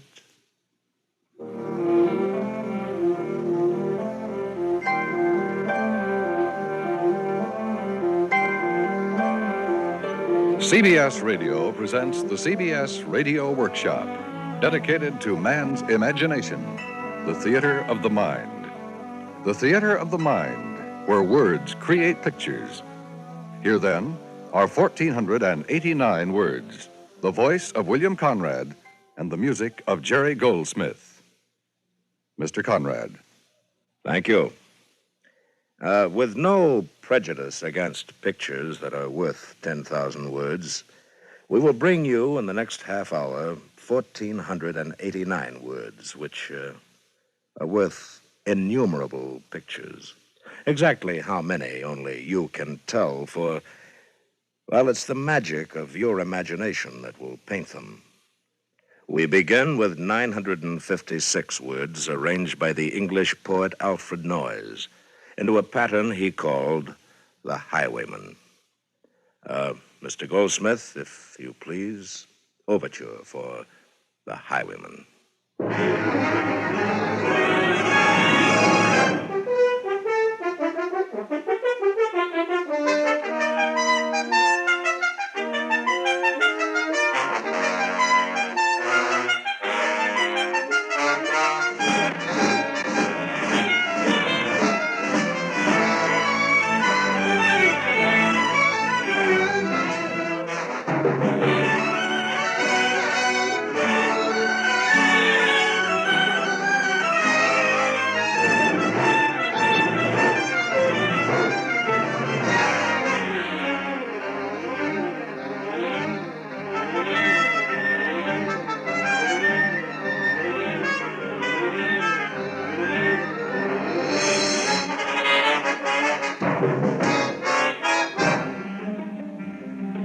The wind was a torrent of darkness among the gusty trees.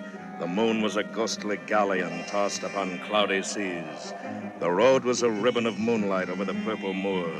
And the highwayman came riding, riding, riding. The highwayman came riding up to the old inn door. He'd a French cock hat on his forehead, a bunch of lace at his chin, a coat of the claret velvet, and his breeches of brown doeskin. They fitted with never a wrinkle. His boots were up to the thigh, and he rode with a jeweled twinkle. His pistol butts a twinkle, his rapier hilt a twinkle under the jeweled sky.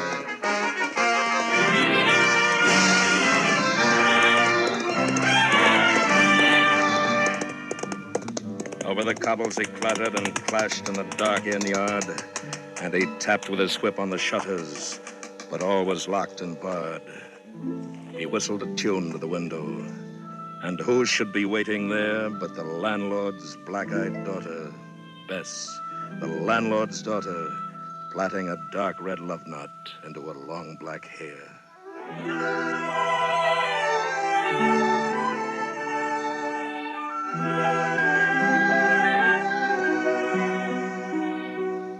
And dark in the dark old inn yard, a staple wicket creaked where Tim the ostler listened. His face was white and peaked, his eyes were hollows of madness, his hair like moldy hay. But he loved the landlord's daughter, the landlord's red-lipped daughter. Dumb as a dog he listened, and he heard the robbers say, "One kiss, my bonny sweetheart, I'm after a prize tonight, but I shall be back with the yellow gold before the morning light. Yet if they press me sharply and harry me through the day, then look for me by moonlight, watch for me by moonlight. I'll come to thee by moonlight, though hell should bar the way." He rose upright in his stirrups. He scarce could reach her hand, but she loosened her hair in the casement. His face burned like a brand as the black cascade of perfume came tumbling o'er his breast. And he kissed its waves in the moonlight. Oh, sweet black waves in the moonlight. Then he tugged at his rein in the moonlight and galloped away to the west.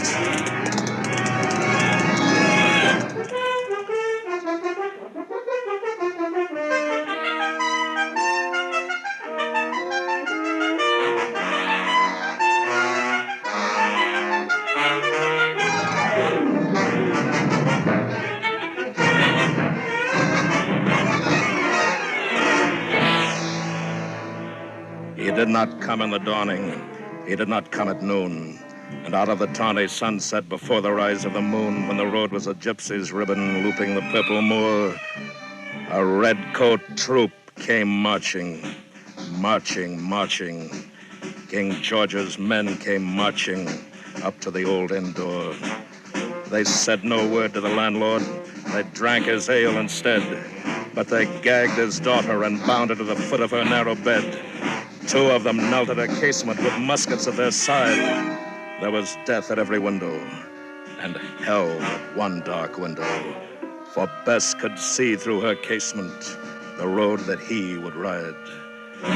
They had tied her up to attention with many a sniggering jest. They had bound a musket beside her with a barrel beneath her breast. "Now keep good watch." And they kissed her. She heard the dead man say, "Look for me by moonlight, watch for me by moonlight, I'll come to thee by moonlight, though hell should bar the way." She twisted her hands behind her, but all the knots held good. She writhed her hands till her fingers were wet with sweat or blood. They stretched and strained in the darkness, and the hours crawled by like years. Till now, on the stroke of midnight. Cold on the stroke of midnight, the tip of one finger touched it. The trigger, at least, was hers. The tip of one finger touched it. She strove no more for the rest. Up, she stood to attention with a barrel beneath her breast. She would not risk their hearing. She would not strive again. For the road lay bare in the moonlight, blank and bare in the moonlight, and the blood of her veins in the moonlight throbbed to her love's refrain.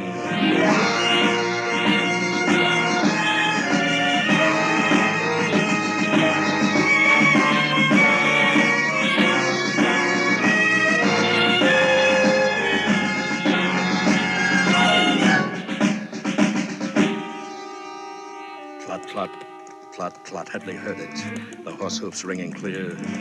Clot, clot, clot, clot in the distance. Were they deaf that they did not hear? Down the ribbon of moonlight over the brow of the hill, the highwaymen came riding, riding, riding. The redcoats looked to their priming. She stood up straight and still. Clot, clot in the frosty silence. Clot, clot in the echoing night. Nearer he came, and nearer. Her face was like a light. Her eyes grew wide for a moment. She drew one last deep breath. Then her finger moved in the moonlight. Her musket shattered the moonlight, shattered her breast in the moonlight, and warned him with her death. He turned, he spurred to the west.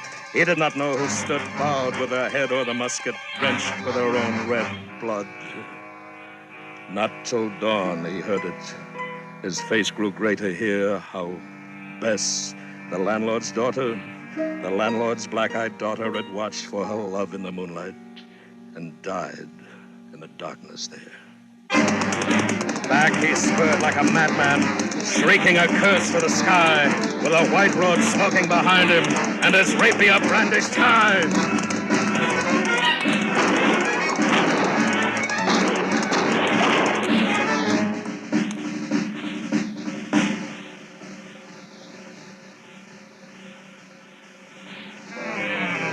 Blood red were his spurs in the golden noon.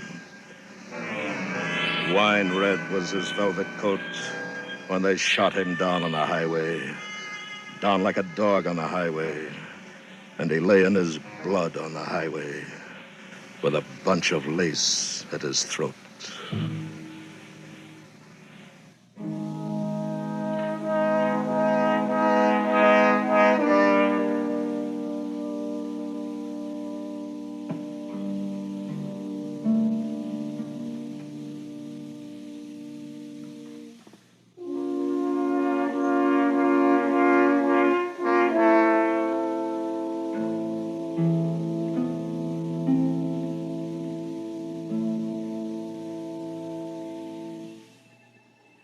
And still, of a winter's night, they say, when the wind is in the trees, when the moon is a ghostly galleon tossed upon cloudy seas, when the road is a ribbon of moonlight over the purple moor, a highwayman comes riding, riding, riding. A highwayman comes riding up to the old inn door. Over the cobbles he clatters and clangs in the dark inn yard, and he taps with his whip on the shutters. But all is locked and barred. He whistles a tune to the window, and who should be waiting there but the landlord's black-eyed daughter, Bess, the landlord's daughter, plaiting a dark red love knot into her long black hair.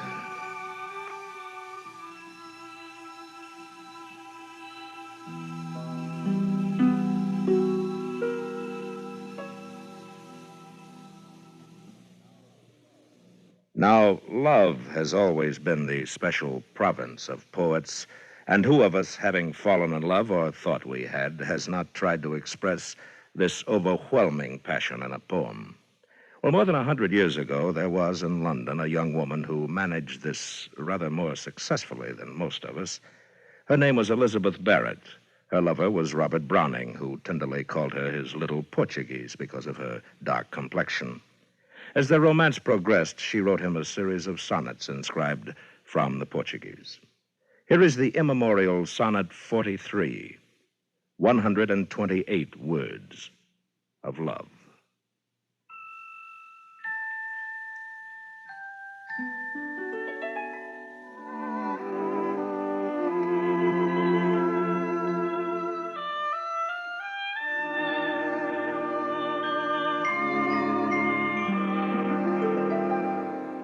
How do I love thee? Let me count the ways.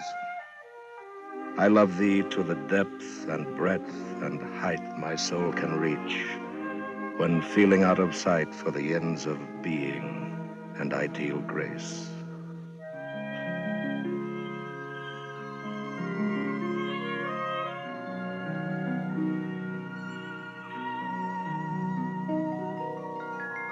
I love thee to the level of every day's most quiet need, by sun and candlelight.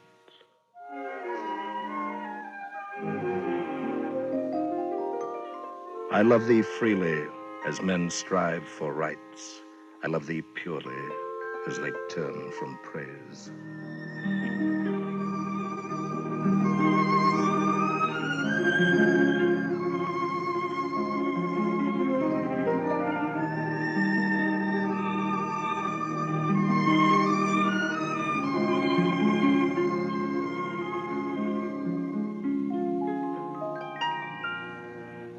I love thee with the passion put to use in my old griefs, and with my childhood's faith. I love thee with a love I seem to lose with my lost saints.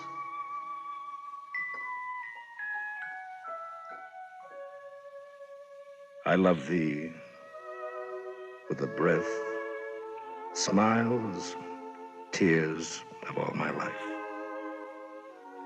And if God choose, I shall but love thee better after death.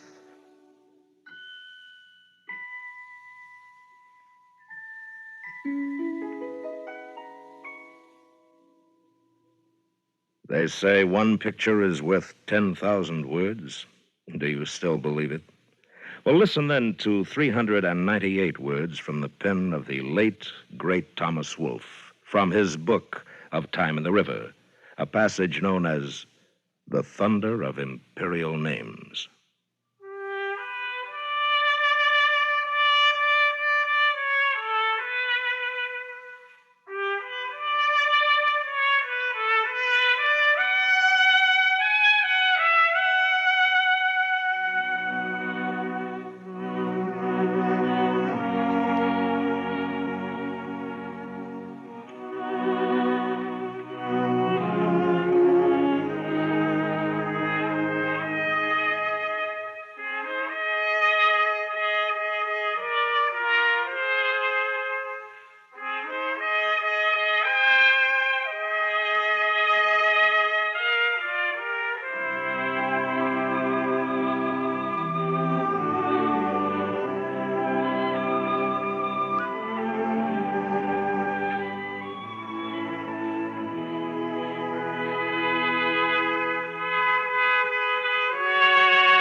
Thunder of imperial names. The names of men and battles, the names of places and great rivers, the mighty names of the states.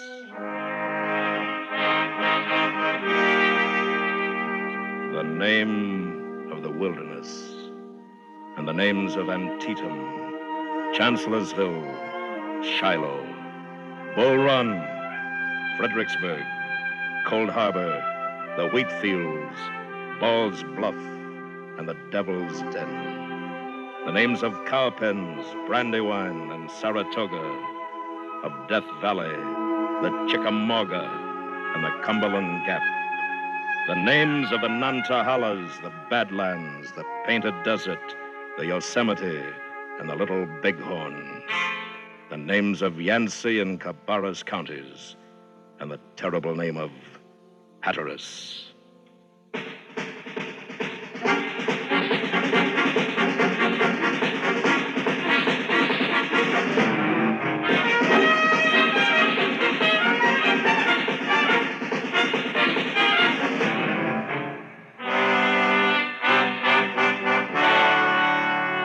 Then for the continental thunder of the states, the names of Montana, Texas, Arizona, Colorado, Michigan, Maryland, Virginia, and the two Dakotas. The names of Oregon and Indiana, of Kansas and the rich Ohio, the powerful name of Pennsylvania, and the name of old Kentucky, the undulants of Alabama, the names of Florida and North Carolina.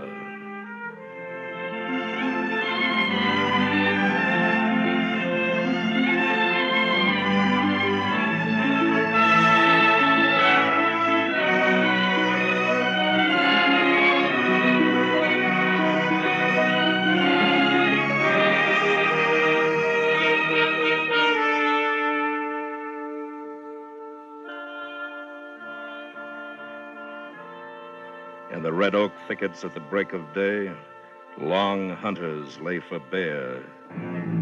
The rattle of arrows and laurel leaves, the war cries round the painted buttes, and the majestical names of the Indian nations, the Pawnees, the Algonquins, the Iroquois, the Comanches, the Blackfeet, the Seminoles, the Cherokees, the Sioux, the Hurons, the Mohawks, the Navajos, the Utes, the Omahas, the Onondagas, the Chippewas, the Crees, the Chickasaws, the Arapahoes, the Catawbas, the Dakotas, the Apaches, the Croatans, and the Tuscaroras. The names of Powhatan and Sitting Bull, and the name of the great chief, Rain in the Face.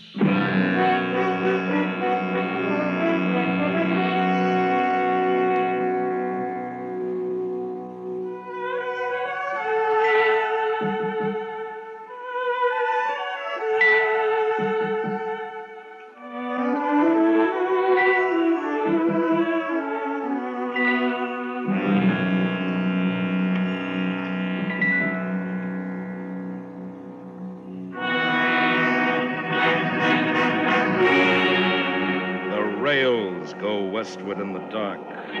Brother, have you seen starlight on the rails? Have you heard the thunder of the fast express?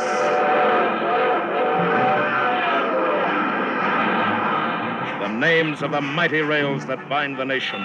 The wheeled thunder of the names that net the continent.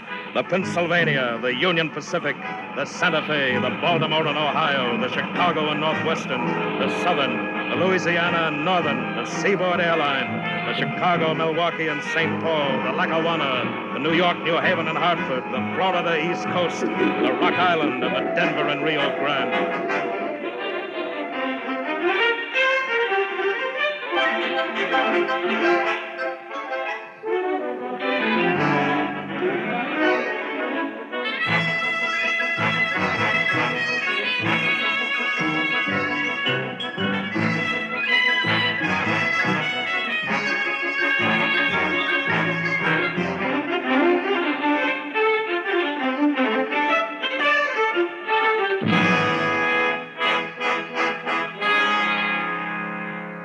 Finally, the names of the great rivers that are flowing in the darkness.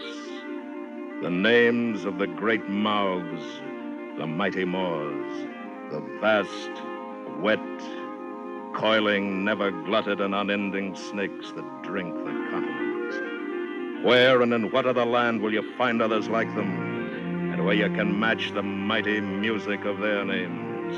The Monongahela, the Colorado, the Rio Grande, the Columbia, the Tennessee, the Hudson, the Kennebec, the Rappahannock, the Delaware, the Penobscot, the Wabash, the Chesapeake, the Swannanoa, the Indian River, the Niagara, the St. Lawrence, the Susquehanna, the Tombigbee, the Nantahala, the French Broad, the Chattahoochee, and the Potomac.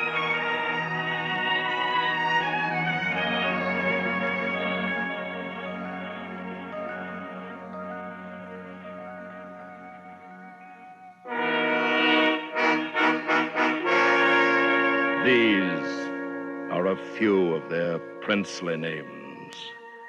These are a few of their great, proud, glittering names, fit for this immense and lonely land that they inhabit.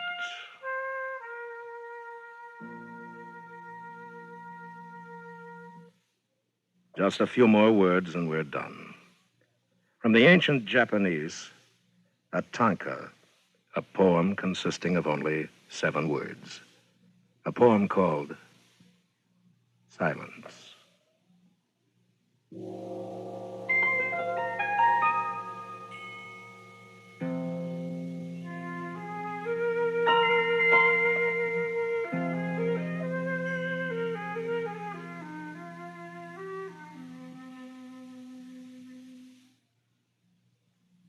The butterfly sleeps on the temple bell.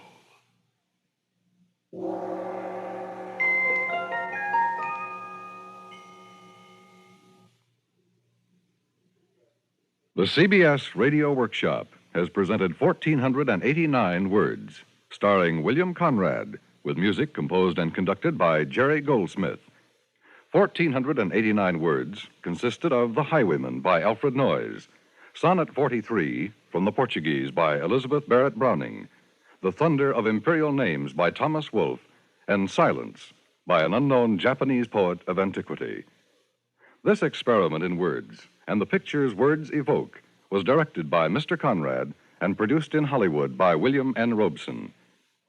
Next week, from New York, the workshop will present Space Merchants, directed by Paul Roberts.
The CBS Radio Workshop, dedicated to man's imagination, the theater of the mind.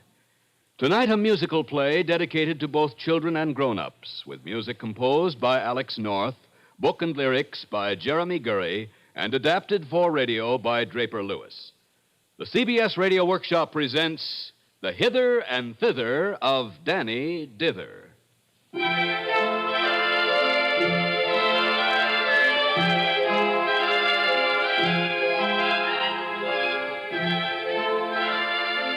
story must have a beginning. Ours began yesterday. Or was it tomorrow? Well, that's not important. What is important is that Danny Dither, celestial office boy for the heavenly department of faith, hope, and charity, was suddenly sent to Earth on a very special mission.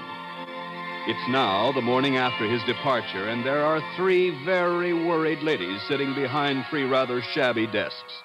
3 ladies named Faith. Oh, I'm sure Danny will bring back the report we need. Hope. But he only has a week. That's all the time Mr. Judkins gave us. And Charity. He'll succeed. I just know he'll succeed. There must be so many people down on Earth who know that the Faith, Hope, and Charity Department exists. Oh, I'm sure they know, my dear. And by way of a reminder, shall we, girl? Why not? What can we lose? Who am I to disagree? After you, Faith. Ask yourself this question. Did you do some good today? Did you lend someone a helping hand? Did you give something away?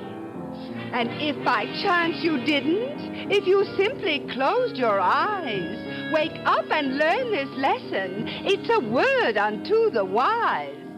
Follow our example, you'll be happier, you'll see. By imitating what we do, faith, hope, and charity. Virtue won't hurt you, it's easy to be kind. Easy to be generous, it's a joy you'll find. Look a bit around you, then try to help along. Try to straighten out a mess, do right or wrong. And if you keep on trying, what a difference it will be. Just hitch your wagon 2-3 stars, faith, hope, and charity. Virtue won't hurt you, it's easy to be kind. Easy to be generous, it's a joy you'll find. Don't think that we'll forget you if you start to mend your ways. Good deeds don't stay hidden long, and virtue always. Virtue won't hurt you, won't hurt you, won't hurt you, and virtue always pays. I can't tell you how much better that makes me feel. Now I know that everything is going to be just fine. Oh, at least I think everything's going to be just fine. Maybe.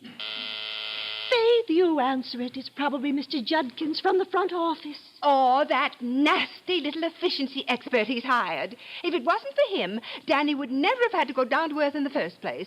What does he mean, saying he's going to have our department eliminated? Lucifer Lucas, indeed. And how did he get into heaven in the first place? If you ask me... Oh, girl, shh.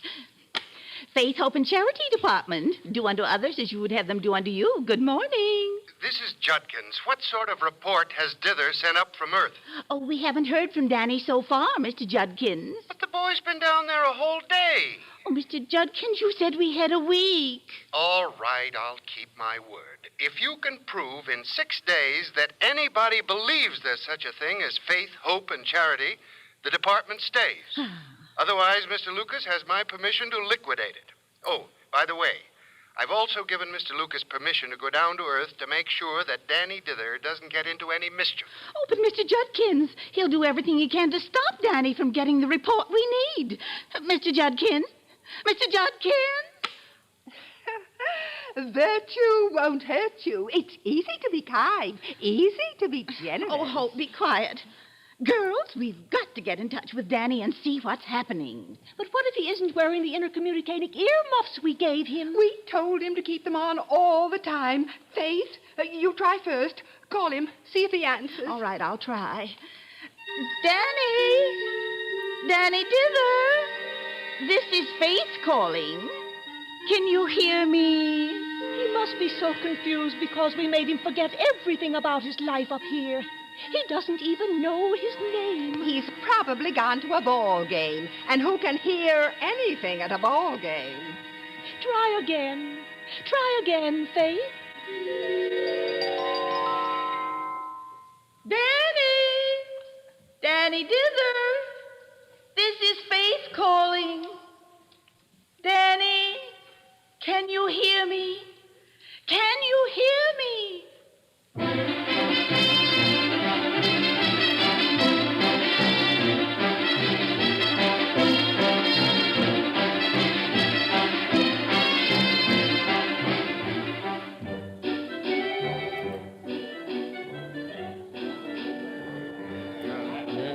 Gee, I can hear someone calling me.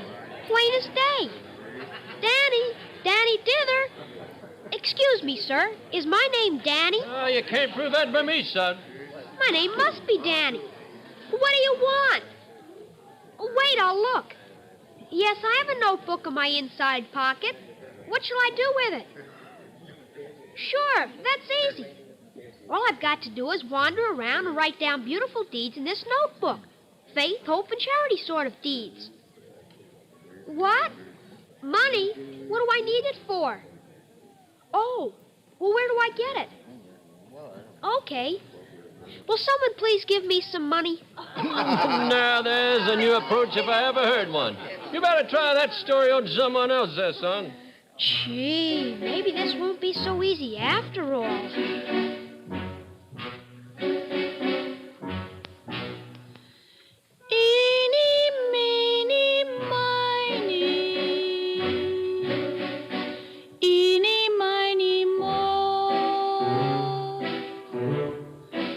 Don't know where I come from.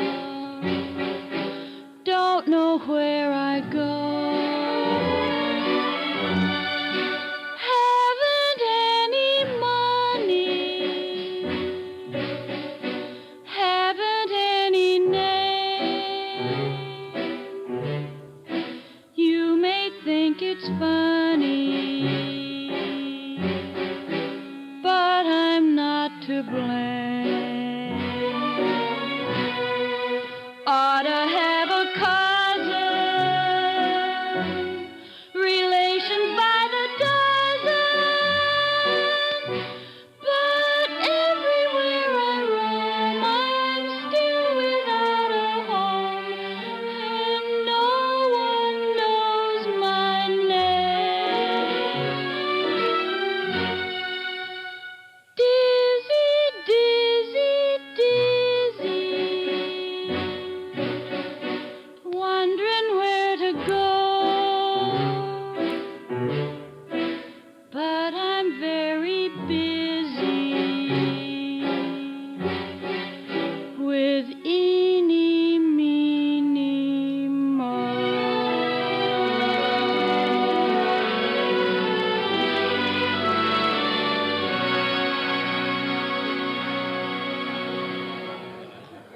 There must be someone in this whole big city who can help me.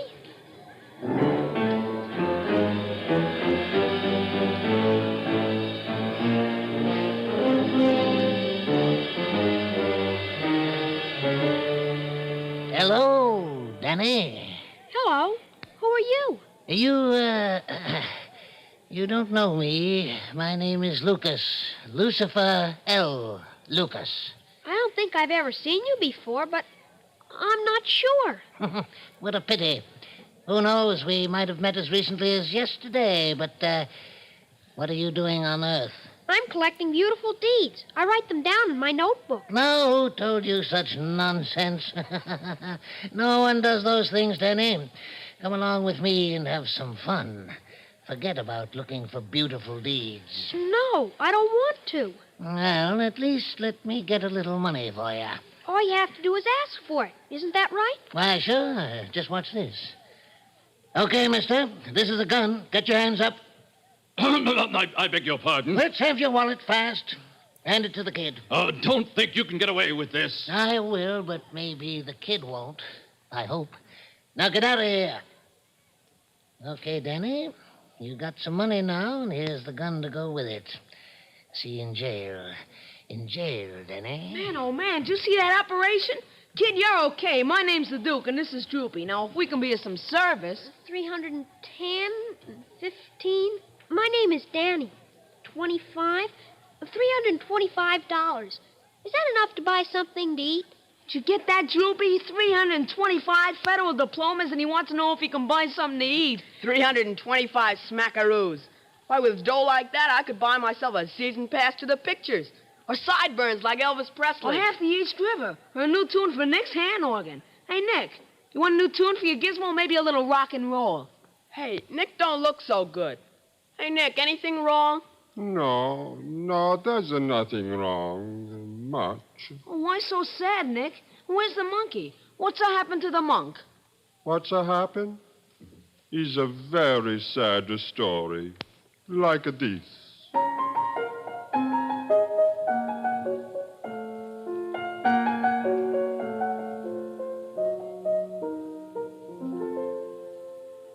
Pietro, Cristofero, Fiorello, Giuseppe was the name of my monkey, but for short I call him Bep. His coat had bigger buttons and his tail was very long. He sat upon the organ while I play all my song.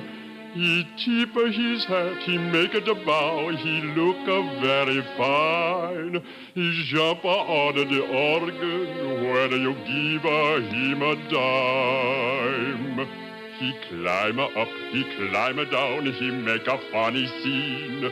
I no like him to scratch himself, I try to wash him clean. He make a much noise, he run away, he shake all his feet. But pretty soon he come back when he wanna to eat. But now he won't come back no more to walk around the town. He go to monkey heaven and he won't climb down.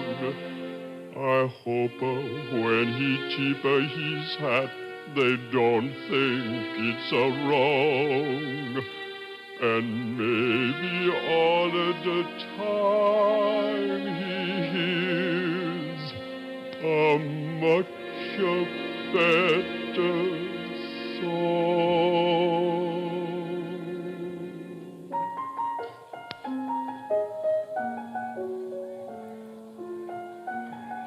Gee, Nick, I'm sorry to hear that.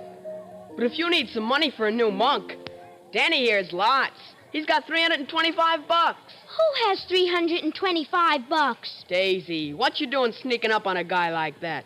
Hey, Duke, look, it's Daisy. Oh, come on over here and meet our new pal, gal. His name is Danny, and he's a real go-getter. Danny, shake hands with Daisy. What are you guys doing with this kid? I've never seen him around before. Kid, is that a real gun? Hey, Danny, show the roll you just heisted. Hey, now, wait a minute. What's going on around here? There, that's him. The boy with the red earmuffs. He was one of them. He has my money. Hello, O'Shaughnessy. What's new? Suppose you tell me, Daisy. This man says the kid stuck him up. Says he has a gun. What do you say, kid? I don't know what you mean by stuck 'em up. And here's the gun and money if you want them. The other man gave them to me. What other man? I saw him. He had a handkerchief around his face. He did? Which way did he go? He went that away. Come on, mister. Oh, that was close. Look, Danny, that's no way to get money. It's dishonest. You almost got us all into trouble. And we've got enough trouble as it is. I don't understand. Who do you mean by we? All of us. The Duke, Droopy. You know, it gets you down being a city brat sometimes. But even city brats can dream. Sure, we can dream a little sometimes.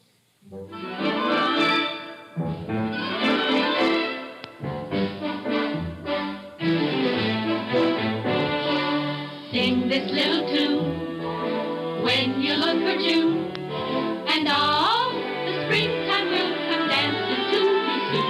But don't forget the song, without it things are wrong, and every happy day just passes right along. Far away the birds forget the city, but we kids can't fly, and that's a pity. So we'll sing our little song and wait until the day when somewhere we'll wake and see the day. No buildings in the way, meadows and mountain tops and everything so gay. So sing this little song, and cross your fingers and just hope it won't be long. Gee, if kids can hope, maybe grown-ups can too. I better write that down in my notebook. I'm looking for a young boy named Danny. What's the matter, mister? We hear he doesn't know who his father and mother are, where he comes from, or where he lives, and that's a case for the immigration authorities. But, Danny, you must know where you came from or where you live. No, I don't. Now, march right this way, young man. The chief of the Immigration Bureau wants to speak to you. Well, here we go again. City brats, right this way. Let's follow Danny and see if we can help.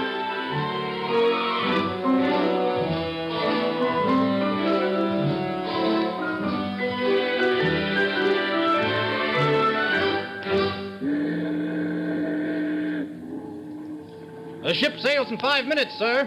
The captain wants to know if you're going to send anyone this trip. Nope, not an alien to deport. With your permission, sir, I have an undesirable to report. This is Danny Dither. No identification, no parents. He refuses to tell anyone where he comes from. Guard, tell the captain to hold the boat. I have one passenger for him. Half fare. Yes, sir, but you'd better send him down before the last whistle blows. Droopy, the last whistle. We've got to do something quick. What can we do? How can we stop it? Will you kids please stop whispering? I can't hear a thing this man is saying. Now, Mr... Lucas, Chief. Lucifer L. Lucas. Droopy, that's it. He can't hear a thing. We've got to make sure that he doesn't hear that final whistle. Follow me? We're all with you, Daisy. Every night before I go to sleep, a taxi makes a noise and it's beep, beep, beep. Every morning before I cross the street, a cop makes a sound and it's tweet, tweet, tweet.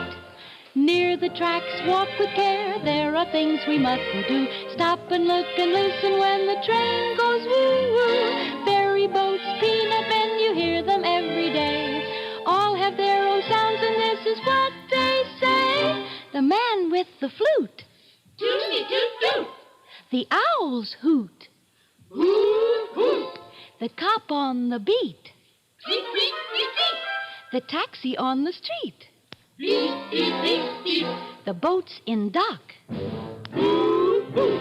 It's 5 o'clock, toot, toot, toot. Chief, you didn't hear the final whistle yet, did you? What do people listen for to end a busy day? Toot, toot, toot, toot, toot, toot, toot, the whistles all say. How about the whistle a train makes to tell you it's going away? Woo, woo, woo, woo, woo, woo, woo, the whistles all say. Practice up on your whistle and help us along, so that when there's a whistle, they'll think it's a song. So, what do people listen for to end a busy day? Woo, woo, woo, woo, woo, woo, woo, woo, woo, woo, woo, woo,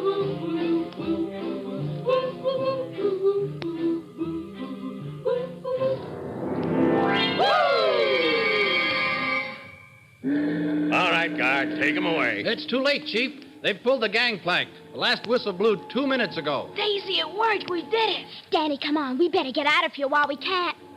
Danny, this is no time to be writing things in your notebook. I'll be right there, Daisy, but this is important.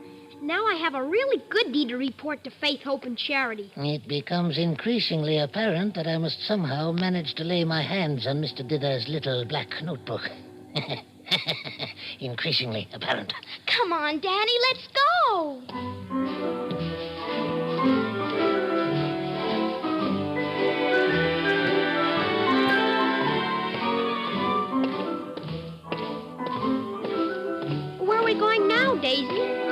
went down to the dock to go swimming.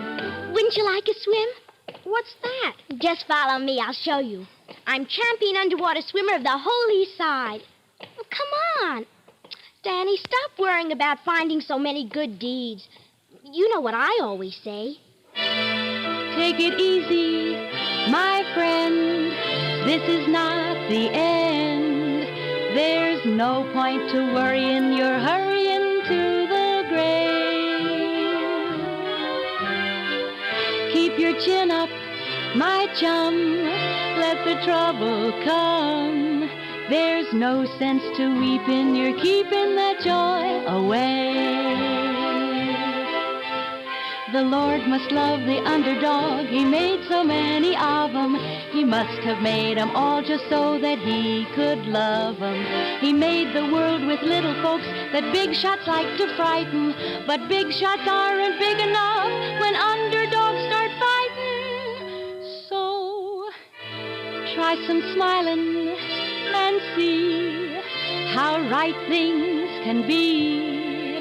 It's wrong to be crying. Keep trying a brand new way. East River style. The water's just great, like a bathtub.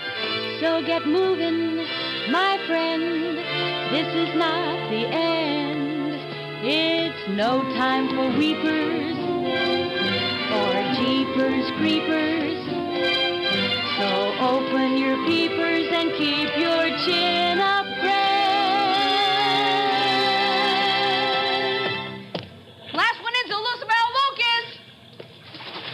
And there goes Daisy.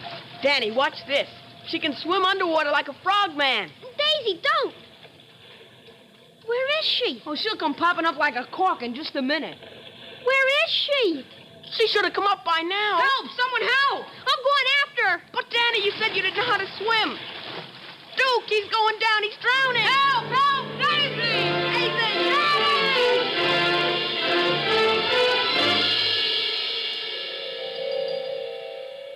Danny!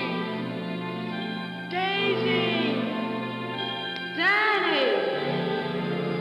Daisy!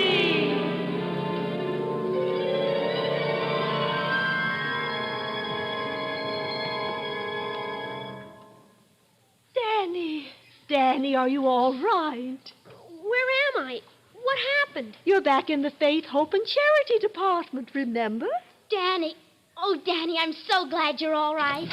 Well, I'm waiting for the report, Faith, Hope, and Charity. Your 7 days have unfortunately expired. Danny, the little black notebook. Give it to Mr. Judkins. The little black notebook? I'm afraid I lost it when I dove into the river. I demand that this department be eliminated at once as per our agreement. Danny, doesn't he look familiar to you? Daisy, I remember everything now. He's Lucifer L. Lucas. He was the man who had me arrested, and he took me to the Immigration Bureau. And he was down on the docks, and he stole your notebook when you dove into the river to save me. Mr. Judkins, are you going to stand there and let these children make such ridiculous accusations? Mr. Judkins, take your hands off me. I just wanted this notebook, Mr. Lucas. So it seems you were afraid of a few bits of kindness, a few paltry acts of hope and charity. Well, you're not much after all. Have you anything to say? Sure. What do I care for your kindness, your goodness, your ridiculous hope? I say it's a lot of nonsense. Mr. Judkins, aren't you going to stop him, a dangerous man like that? Charity, my dear, there's a very convenient hole in the clouds into which Mr. Lucas may tumble at any moment. See? I think I owe you all an apology. We've been treating this department as though faith, hope, and charity were only ideas. But they're not. They make life livable. They bring happiness. And that's important, very important. Do I make myself clear? Yes, sir. We'll all get started right away, Mr. Judkins. Thank you, Faith. And you, too, Hope and Charity. And now, Danny and Daisy, I have a special job for you. Yes, sir? Anything you say. I'm sending you back to Earth because you can do more good there than here. And while you won't remember anything that happened, there'll always be something deep inside of you that will say, be kind, be thoughtful, be generous. Well, let's not waste any time. All of your friends will be looking for you. Right now, they're standing on the dock by the river, hoping and praying for your return.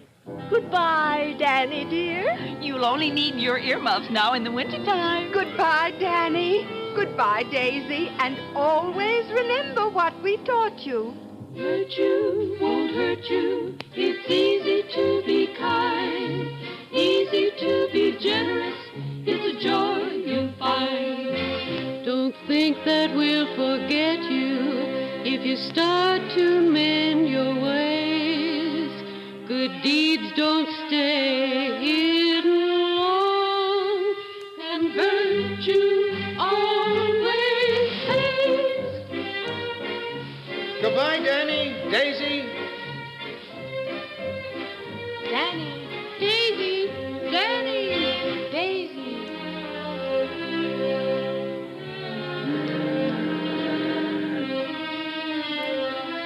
Danny, Daisy, say something, please. All right now, all right. Stand back.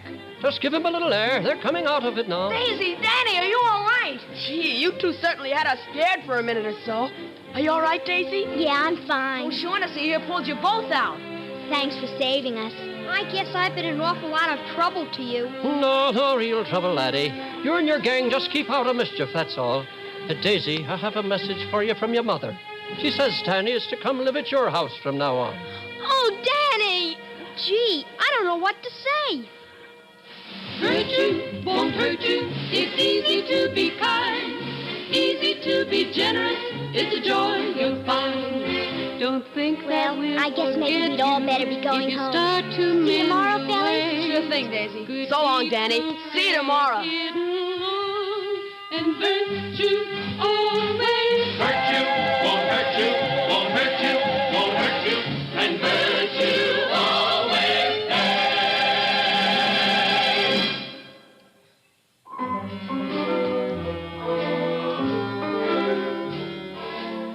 You have been listening to the Hither and Thither of Danny Dither, with music composed by Alex North, book and lyrics by Jeremy Gurry, and adapted for radio by Draper Lewis.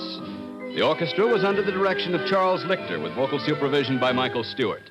The CBS Radio Workshop is produced in New York by Paul Roberts. Bobby Alford appeared as Danny Dither and Lynn Loring as Daisy. This is Gaylord Avery inviting you to join us again next week, when from Hollywood, the CBS Radio Workshop presents A Pride of Carrots, or Venus, Well Served. An unpublished original by Robert Nathan, the story of two earthly space travelers who visit the planet Venus. America listens most to the CBS Radio Network.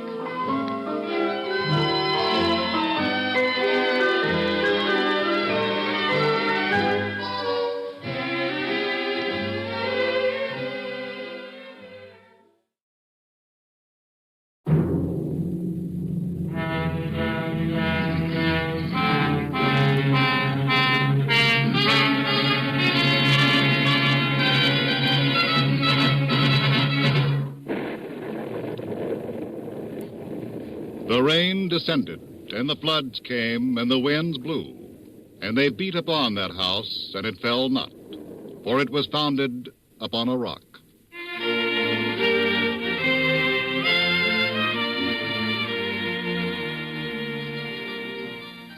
There is such a house in our nation's capital, Washington, D.C.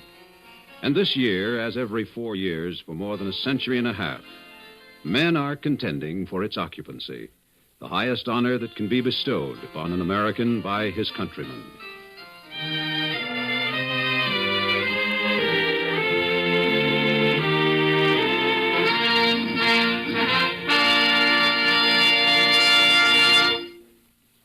The CBS Radio Workshop, dedicated to man's imagination, the theater of the mind.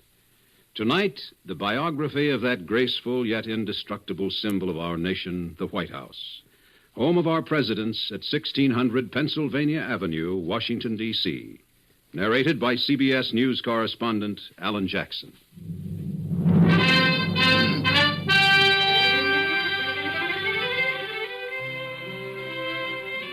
In the beginning, there was a little more than a swamp by the river's edge, with a few hills rising here and there. But the country was new and swamps did not scare it. And besides, it was an ideal location, just far enough in the so-called South to please the southern half of the new nation, and close enough to the north to satisfy that section as well. So, on one of the low hills bordering the Potomac and Anacostia rivers, our ancestors began to build a new capital. And on the next hill, not much more than a mile away, they built a house of lasting grace to serve as residence for their chief executives, the presidents of the new United States of America. General Washington, the first president, personally picked the site for the house in which he himself was destined never to live.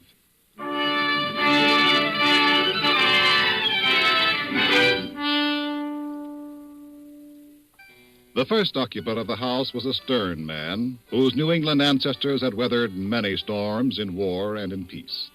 He was the second president of our new nation, and he moved into the house late in his single 4-year term.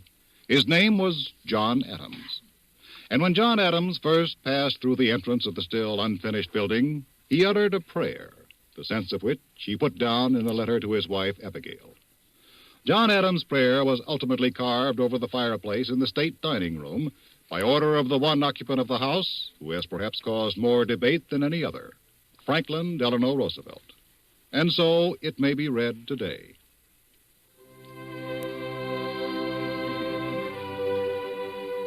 I pray heaven to bestow the best of blessings on this house and on all that shall hereinafter inhabit it. May none but honest and wise men ever rule under this roof.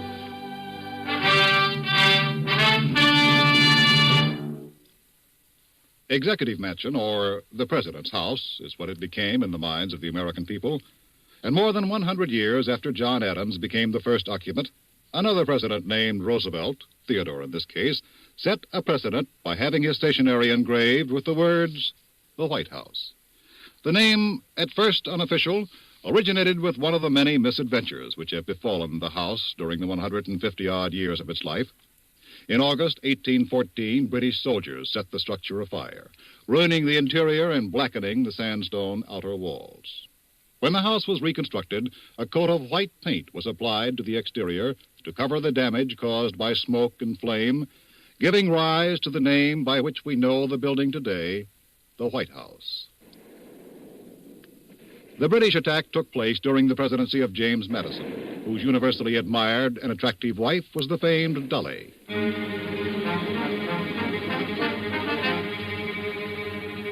The British troopers and Marines came, under Cockburn and Ross, up from the river, closer and closer to the house and to the president's wife, Dolly Madison.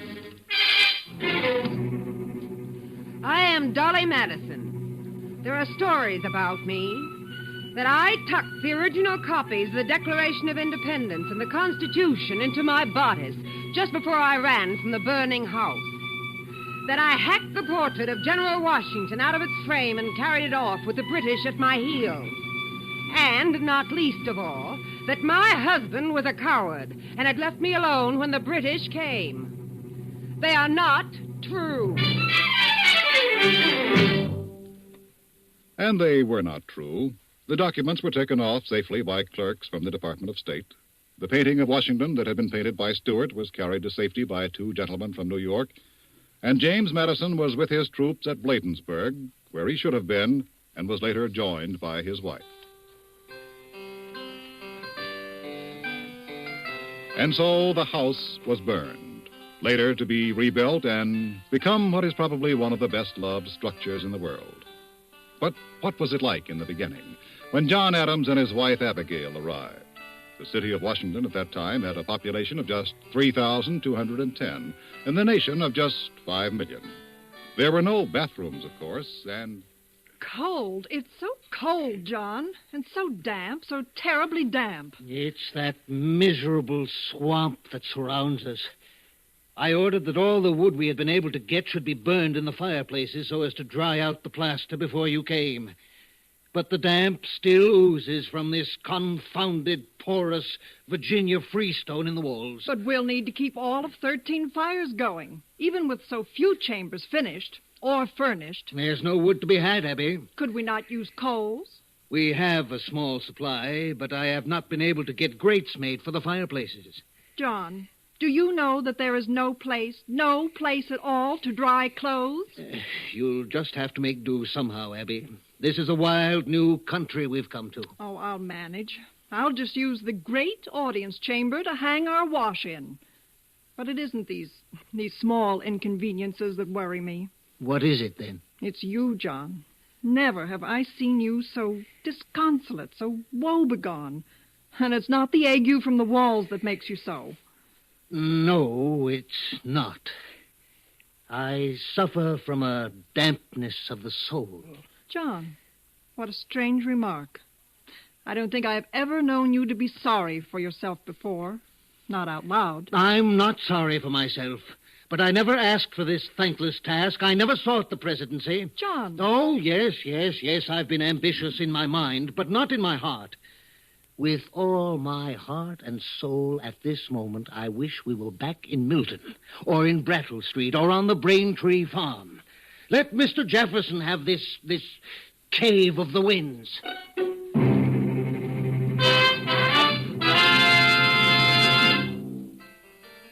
Mr. Jefferson, Thomas Jefferson of Virginia, did become the next occupant of the house, bad heating and all.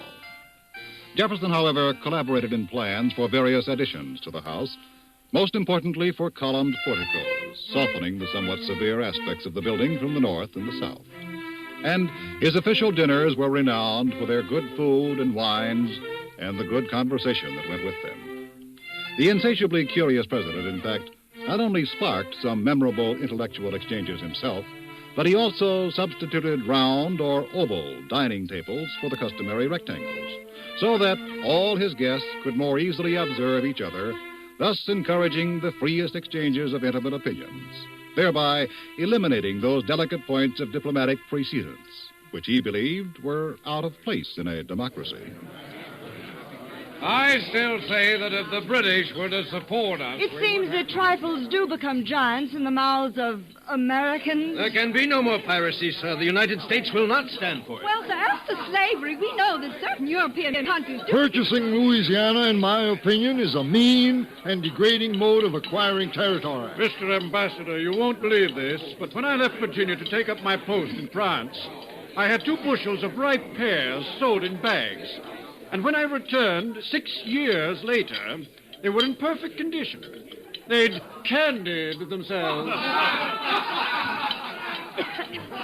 Mr. President, you will excuse us? Will the ladies please join me? The gentlemen will follow later.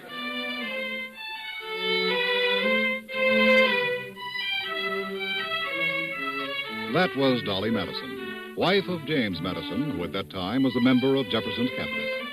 Dolly was a borrowed hostess for the Jeffersons' formal dinners, for when Jefferson moved into the White House, he was a widower.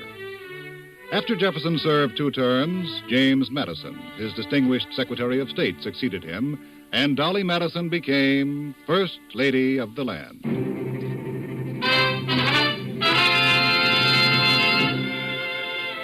Following Madison, James Monroe occupied the House, Monroe to whom we owe the Monroe Doctrine, which has become a keystone of our foreign policy.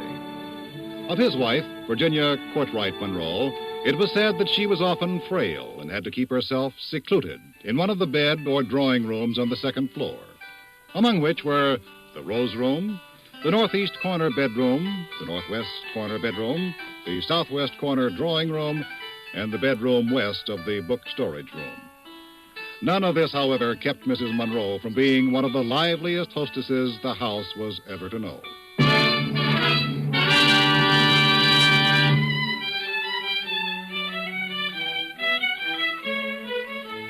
John Quincy Adams came next. He was the son of the John Adams who had been the original occupant of the house. John Quincy soon became known as the learned Yankee. He is said to have treated his guests at the house to disquisitions on poetry, music, painting, and sculpture, all, as the old books say, of rare excellence and untiring interest.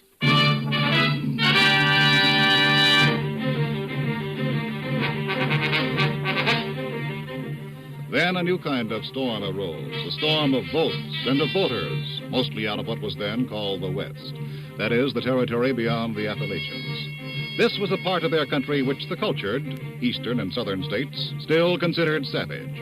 But from it there came a tempest, born of a new consciousness of political power, and a Tennessean on horseback rode to the house in Washington in its wake. He was Andrew Jackson, and the house was destined to shake to a new rhythm as Old Hickory and his friends entered the house. Disgusting, perfectly disgusting. It reminds me of the days of the French Revolution. I say, have you noticed that woman, that huge monstrosity? Why, she's actually wiping her hands on the window brick. What was that? A chair, I fancy. The chairs are much too small for these bears to sit in. Have you seen the new president? What's that? I said, have you seen General Jackson? Only on his horse, out on the avenue. He looked like a ghost. They say he has never recovered from the death of his wife. Good heavens! They've broken that beautiful French sofa. Well, the breaking of that sofa does seem to have quietened the mob a bit. Gad, this sort of thing would never do with us. Never. I don't suppose it would do in your countries, gentlemen, but I find it a rather pleasing spectacle. Oh, really? Why, yes. This is the people's house, after all. Let 'em enjoy it for a day. And who might you be, sir? Might I ask? My name is Andrew Jackson. The General? Yes. Yes, I'm the one all this fuss is for. But I am very tired, gentlemen. It is a lonely life.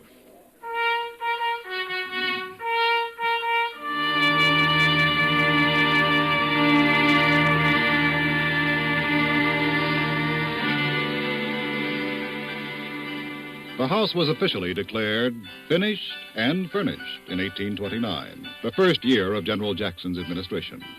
Still, even 5 years later, a member of Congress from Massachusetts observed, "The receiving room contains nothing but a dilapidated sofa and a battered pine table. The two pieces together are not worth $5. There is not even a mirror." The fabled East Room was often used for public receptions, but there also the tables were still of pine and much of the other furniture was unfinished. Jackson, though, bought 20 shining brass spittoons for it. Water for the needs of the household was still caught in cedar wood troughs. It was only in Jackson's 5th year in the house that a pipe was finally laid to bring running water into the residence of the President of the United States.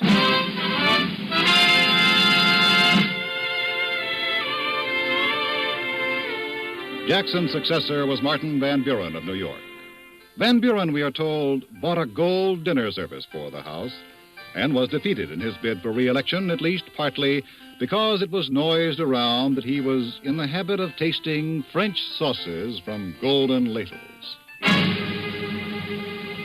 After Van Buren came Tippecanoe, General William Henry Harrison. But he died after only 31 days in the house, too soon to leave an impress upon its character. And after Harrison came John Tyler, and after John Tyler came James Knox Polk. It was in Polk's time that gas lighting was installed in the house.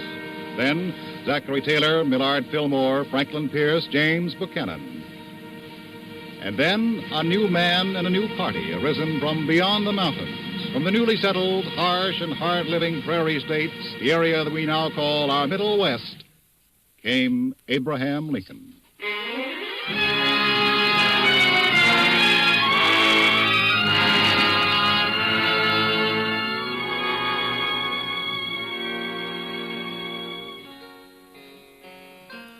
With Lincoln, there came to the house much of the hurly-burly of family life, both joyous and tragic, which has almost always been a characteristic of this structure, so much abused, so often reconstructed, yet still one of the world's most beautiful homes. Lincoln's occupancy was dominated at all times by that most critical event, the war between the states. It began almost before he had had a chance to hang his best broadcloth coat in a White House closet, and ended only a few days before his own life did, terminated by an assassin's bullet in a Washington theater not much more than a mile from the house.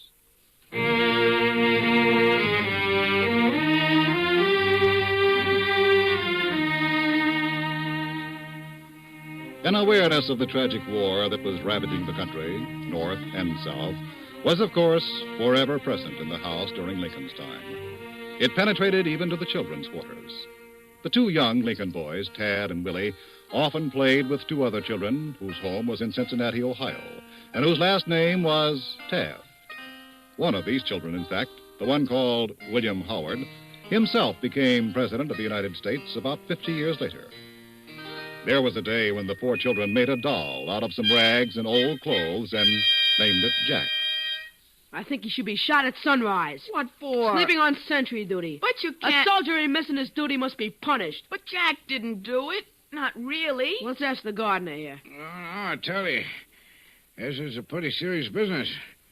I don't believe anybody except the president could figure that one. The president? But the president, well, he's busy with the war. Well, seems to me that this here difference of opinion, you might say, it's got plenty to do with the war. Now, I got to see the president anyhow, so I reckon I'll ask him. The gardener did go to the president and returned with the following message. I seen the president, boys, and here's what he says. Now, looky here, I'll read it to you. The doll Jack is pardoned by order of the President, A. Lincoln.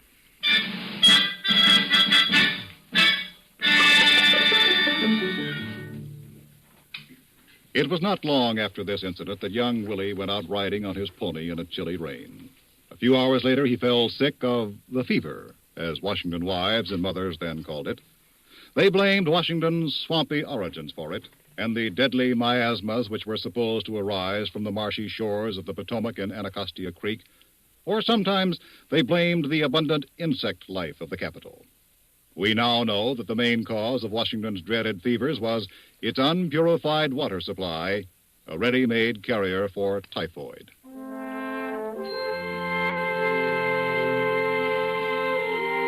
Willie's illness occurred when he was only 11. It came during a particularly critical time in the war. Mrs. Elizabeth Keckley, a Negro housekeeper in the Lincoln household, worked day and night to save the boy. His parents did all they could. How is he? His forehead feels hotter, sir. My boy.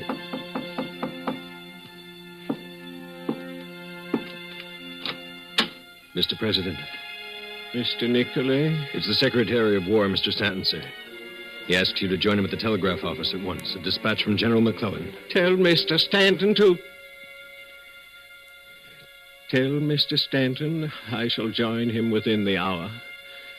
You see, Mr. Nicolay, my young son has just died. I must see him first.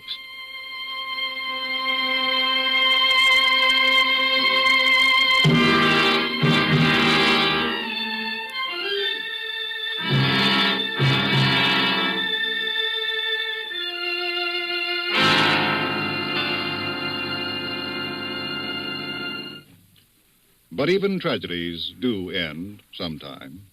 On April 2nd, 1865, President Lincoln drafted this memorandum.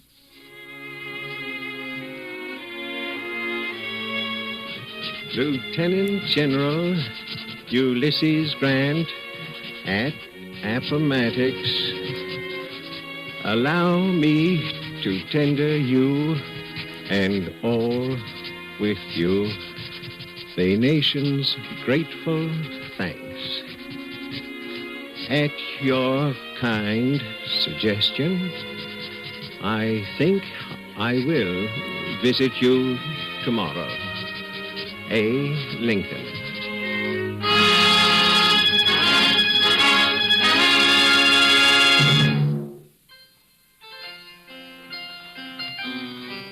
It was Mrs. Eleanor Roosevelt who once said that if the White House was really haunted, it must be haunted by the shade of Abraham Lincoln. But there have been many other men who have paced the floors and carpetings of a house at 1600 Pennsylvania Avenue. Paced the floor in the executive offices, which were originally located on the second floor of the house itself, but later moved to a specially built wing attached to the west facade. Or between the executive office and the library, or the map room, or at night, walking up and down the second floor corridor, past the doors to the family bedrooms, thinking, planning, and making decisions. Andrew Johnson, who bought Alaska for the nation. General Ulysses S. Grant, the man who had won the war. Rutherford Hayes of Ohio, who labored hard to strengthen the federal civil service. James Garfield, who was shot less than 4 months after taking office in 1881, the same year that the first elevator was installed in the House. Chester Arthur, an attorney, interested in civil rights, and the man who ordered a silver ceiling for the east room of the House, designed by Tiffany of New York. And Grover Cleveland, the only man ever to occupy the House for 2 non-continuous 4-year periods. The first president ever to be married in the House.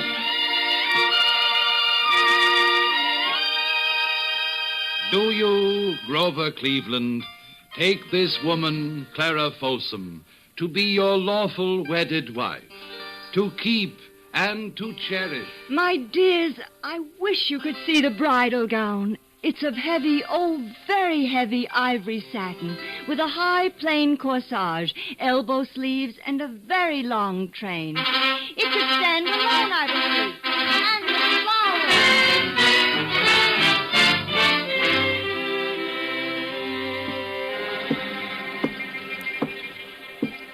These are the footsteps of men of terrible responsibility, men who gave themselves to their country, men who in passing have left their imprint in the House of the Presidents. Benjamin Harrison, during whose tenancy electric lighting was installed. William McKinley, who on September 6, 1901, was fatally wounded by an assassin's bullet. Theodore Roosevelt, the hero of San Juan, who attended to his house by fireproofing the first floor and building a new roof for the third. William Howard Taft, who had played with Lincoln's boys nearly 50 years before. Those are the footsteps that could be heard as President Wilson walked in the so-called Lincoln study on an evening in the spring of 1917. Good evening, Colonel House. Good evening, Mr. President.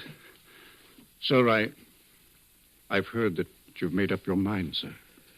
I have, Colonel. I shall ask Congress tomorrow to recognize that a state of war exists with Germany, my friend. Let me read to you a part of the message I shall deliver to Congress tomorrow.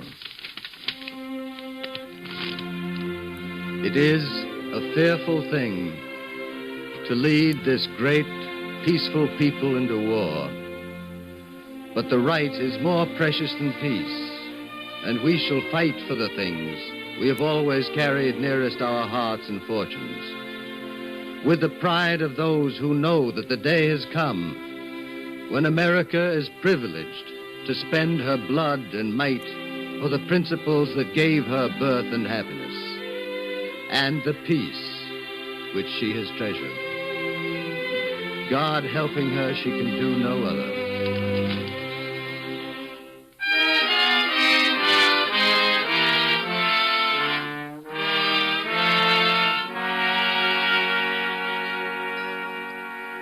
There have been 6 occupants of the house at 1600 Pennsylvania Avenue since Woodrow Wilson.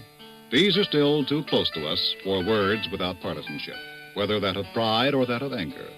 Warren Harding, Calvin Coolidge, Herbert Hoover, Franklin Delano Roosevelt, and Harry S. Truman were 5 of these. And during their time, the house was faltering in all its joints, slipping sidewise and bottomwise into the old district swamp. Plaster crumbled, ceilings cracked, and a piano belonging to President Truman's daughter Margaret once threatened to fall through the second floor. In 1948, a long overdue reconstruction was undertaken at a cost of nearly $6 million and was completed in 1952. And in January of 1953, Dwight D. Eisenhower, the 34th president, entered the House. The House that, according to experts, is now secure for the foreseeable future. On Tuesday, the people will decide who is to live in the House for the next 4 years, who is to make the difficult decisions to lead our country during the fateful years ahead. I pray heaven to bestow the best of blessings on this house and on all who shall hereinafter inhabit it. May none but honest and wise men ever rule under this roof, and may it be so forever, and may no one ever betray the trust.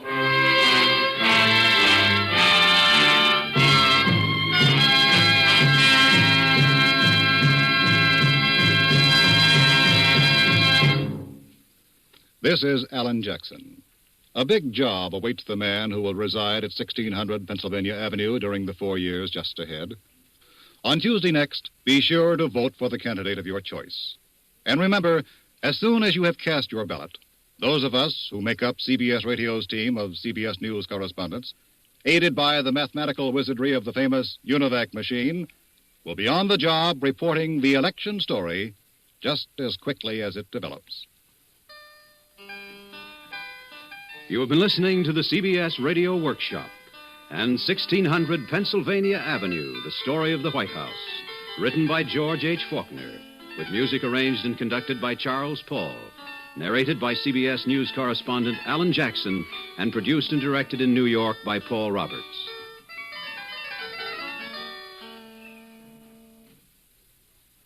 This is Bob Hite reminding you that from now on, the CBS Radio Workshop will be heard on a new day and at a new time over most of these same stations. For the highly imaginative productions of the CBS Radio Workshop, tune in every Sunday afternoon here at the Star's address. America listens most to the CBS Radio Network.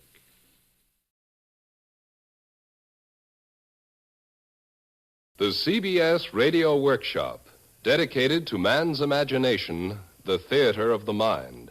Tonight, a pre-release performance of Hugo Weisgall's The Stronger, a recorded one-act, one-voice opera chosen by the American Chamber Music Committee to be given a major performance on record as part of the Columbia Modern American Composer Series. Serving on the American Chamber Music Committee are Virgil Thompson, composer and critic as chairman, Aaron Copeland, composer and chairman of the faculty of the Berkshire Music Center, Henry Cowell, composer and professor of composition, Peabody Institute of Music, Baltimore, Maryland, William Schumann, president of Juilliard School of Music, and Goddard Lieberson, president of Columbia Records. Here is Mr. Lieberson. When the Committee for the Modern American Music Series, which included the speaker, first heard a test record that was submitted of a chamber opera by a composer named Hugo Weisgall, we were all struck by what seemed to us to be the emergence of a genuine American opera composer, a composer who seems to have grasped not only the elements of his work as a musician, but also those important elements that make up that rare being, a genuine theatrical composer. The Stronger, a small opera based on a play by Strindberg, is perhaps not immediately accessible in its full values, but what is immediately accessible is the dramatic impact.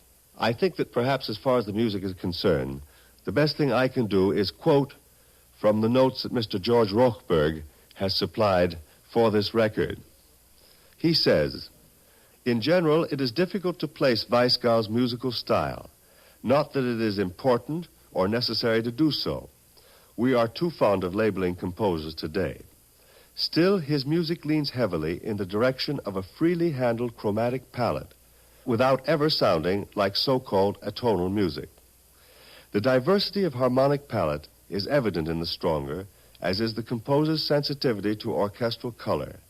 The most important thing is, of course, that these means are not to be judged by themselves, but entirely in relation to the dramatic situation to which they are applied, and which they delineate so beautifully."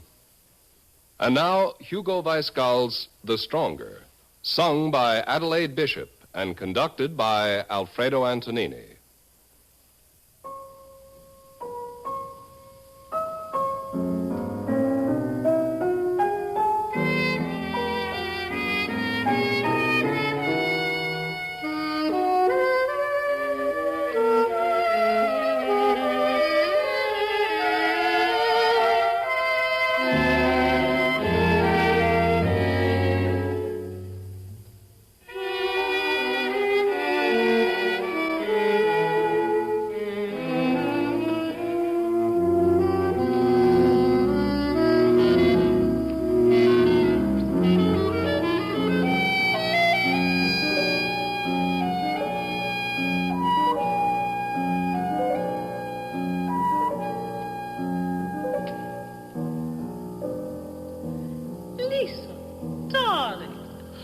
nice to see him.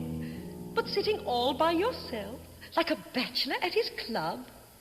I do hate seeing anyone alone on Christmas Eve in a restaurant. May I sit down? Even if you like to be alone, I don't think it's wholesome.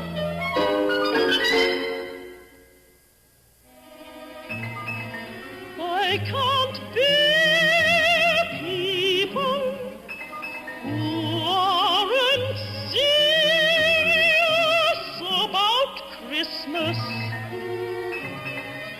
It reminds me of a wedding party I once saw in a Paris restaurant.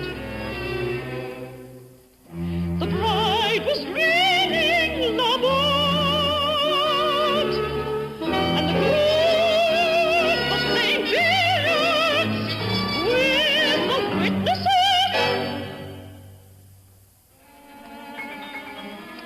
The French are so cold-blooded, really. I know you're bored with Christmas. I suppose it's only the children who keep me at it year after year.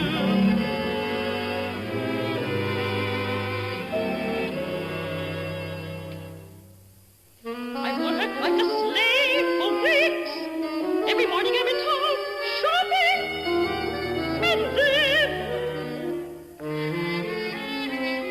ungrateful little wretches, they'll drag us out of bed at dawn. Tomorrow morning, but don't you want to see some of these marvelous things?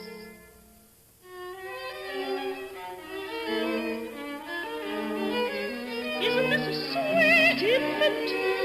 She'll do anything to protect and protect.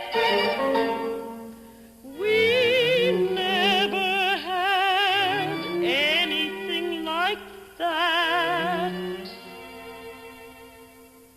And here's a pair of slippers for Harold. Maroon. I hate maroon. But he must have everything. That one color. Slippers, ties, dressing gown.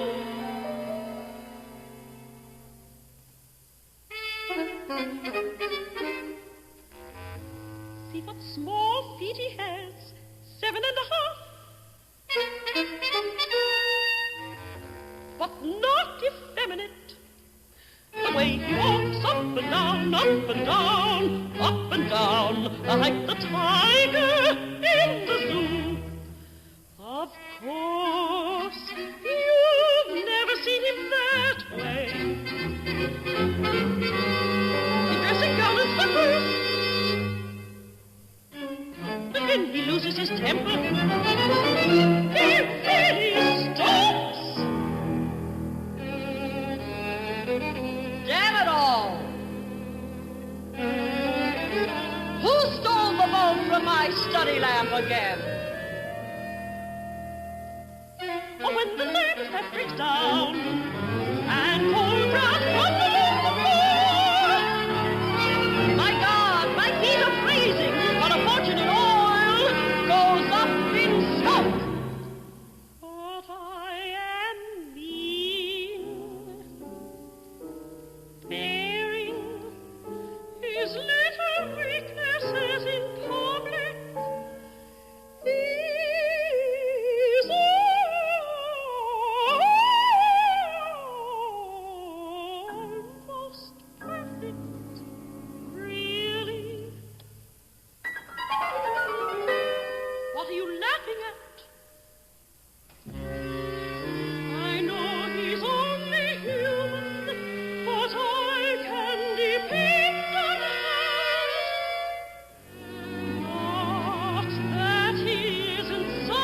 to temptation.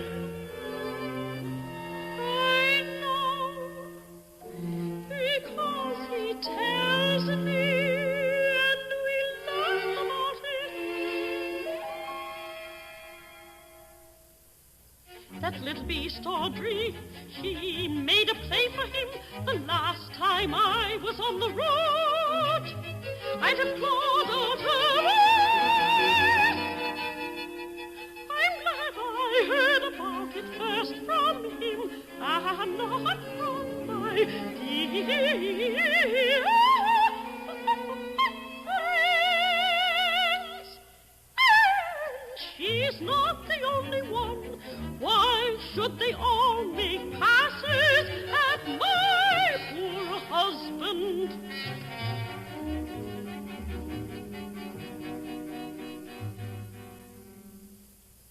Maybe they think because he's a producer, he'll give them jobs and build them into stars.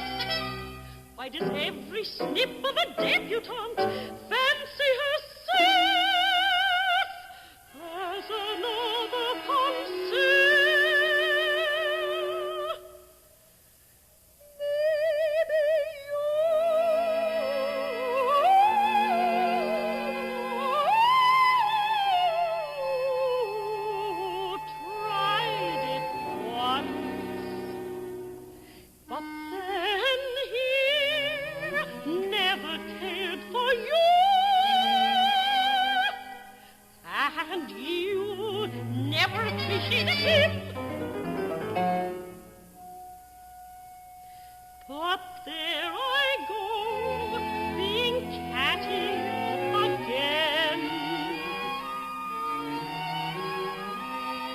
Let's look at some more of these nice things.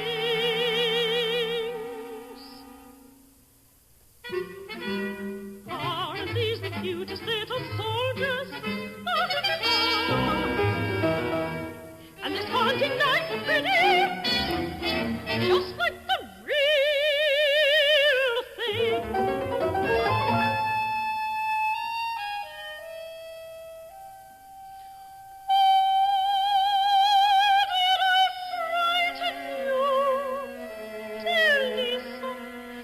Spill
It was so strange, the way we met. At first I was afraid of you, so much afraid I didn't dare to let you out of sight again. No matter how I planned my day, I always ended somewhere near you. I didn't have the courage to hate you, so I became your friend. But when you called on Harold and me, something was wrong. I saw he didn't like you, and it annoyed me like a tight shoe. I asked him to be nice to you, but it was no good until you were engaged. Then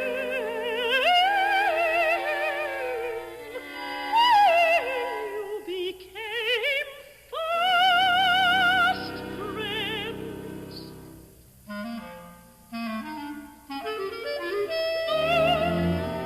Don't interrupt. It was all so strange, so very strange. As though the two of you had been afraid to show how you really felt until it was safe. And yet I wasn't jealous. No, not yet. And at Freddie's christening, when you were godmother, I made Harold kiss you, as he did. You were embarrassed, both of you. You turned quite red, and he was pale. I scarcely noticed at the time.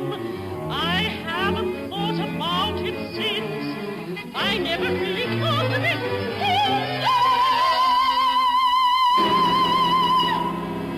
Why don't you speak? You haven't said a single word. You just let me talk. You sit and stare like a spider catching flies. Your eyes have drawn out thoughts, thoughts that I was never conscious of.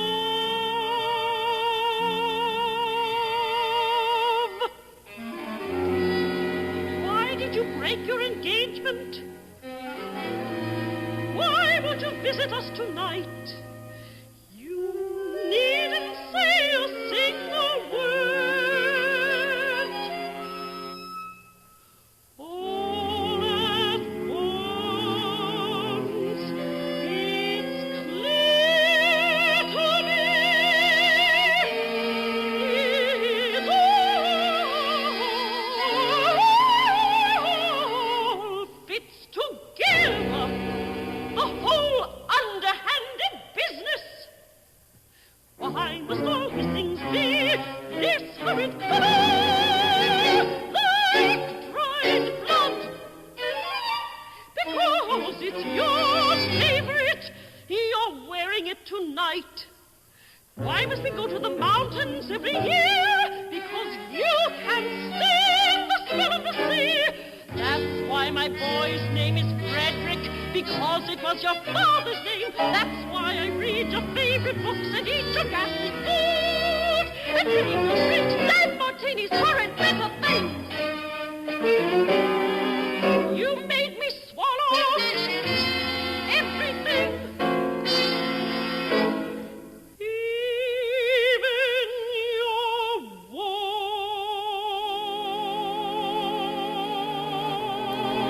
desires.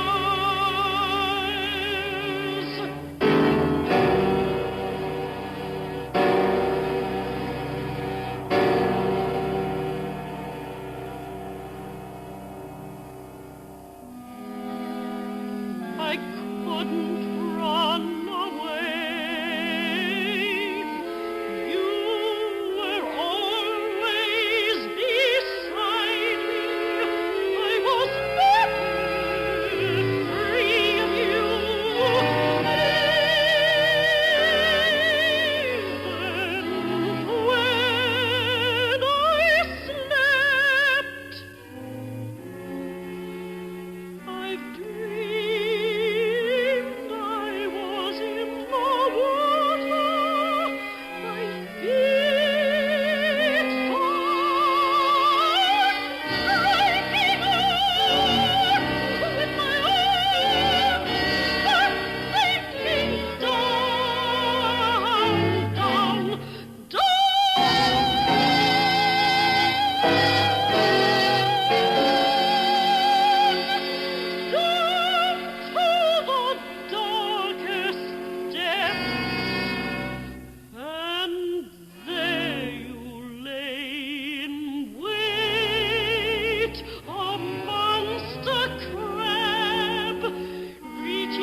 would just sit silent and indifferent.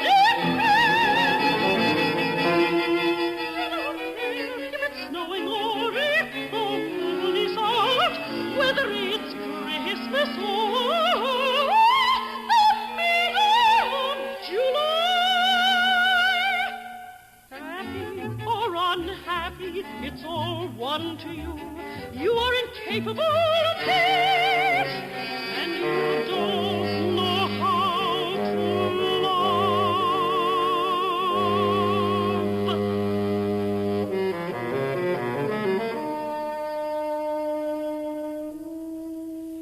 Here you sit and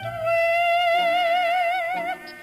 Here you sit and wait in your cozy little corner, reading your papers to see who's in trouble, whose marriage is breaking up, whose show is closing.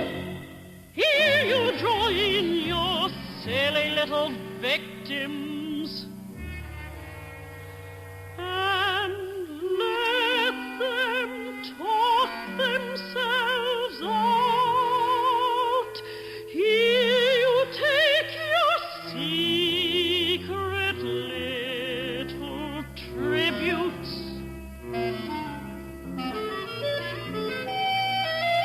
Poor Lisa, really, you know I pity you.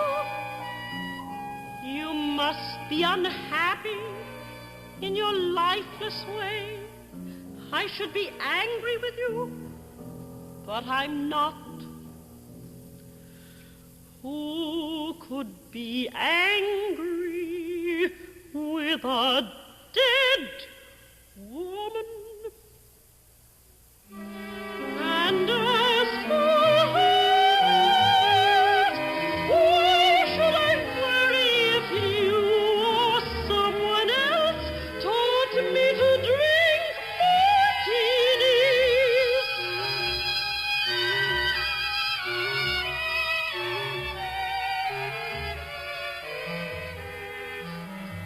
They're always chic and never fattening. And if I learn to dress from you, so much the better. It helps me hold my husband.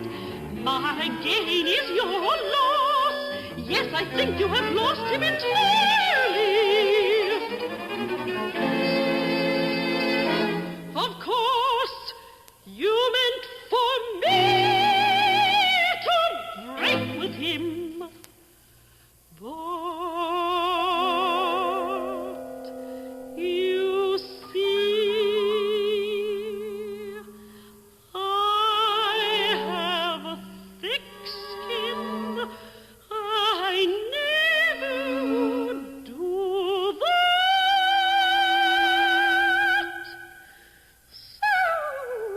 Suppose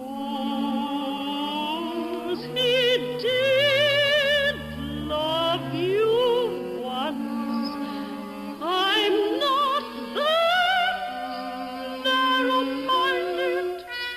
And besides, it was exciting to have a man that someone wanted more than I did. You never took anything from me. You only gave. And now who's holding the cards? For a while it seems that you did. For a while you held his love, but it belonged to me. Frederick was a name you give, but the flesh is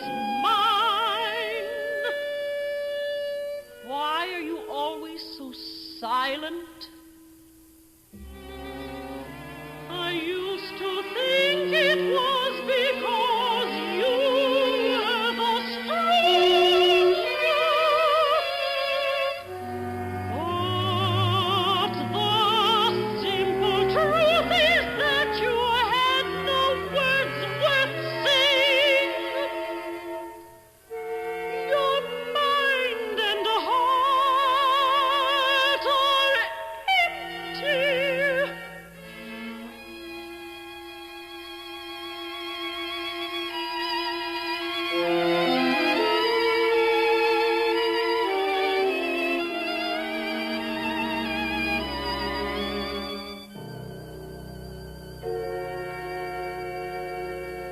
I'm going home now and take his slippers with me.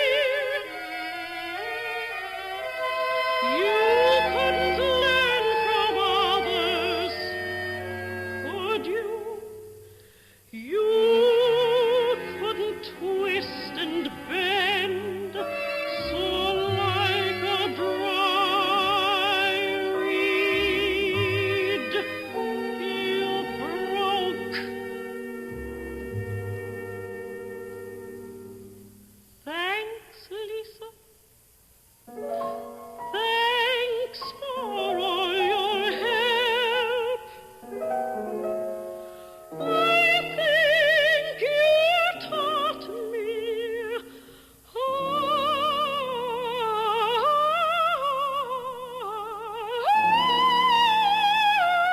to love my husband.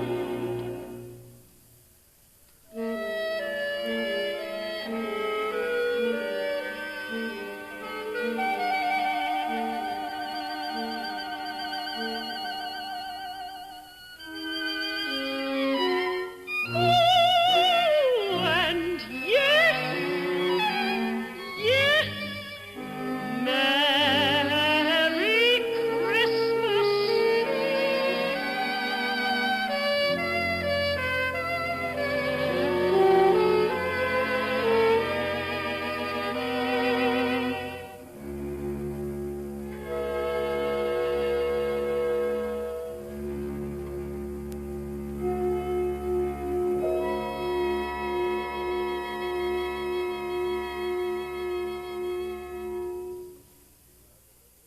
You have been listening to the CBS Radio Workshop premiere performance of The Stronger, a recorded opera based on a play by August Strindberg, adapted by Richard Hart, with music by Hugo Weisskall, sung by Adelaide Bishop, and conducted by Alfredo Antonini.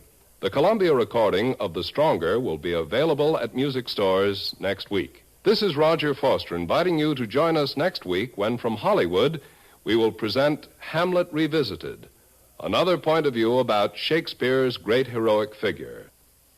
The CBS Radio Workshop is produced in New York by Paul Roberts. In the current issue of TV Radio Mirror magazine is an interesting article on Who's Who on CBS Radio Workshop. TV Radio Mirror is now on sale at all newsstands. Stay tuned for 5 minutes of CBS News, to be followed on most of these stations by My Son Jeep. This is the CBS Radio Network.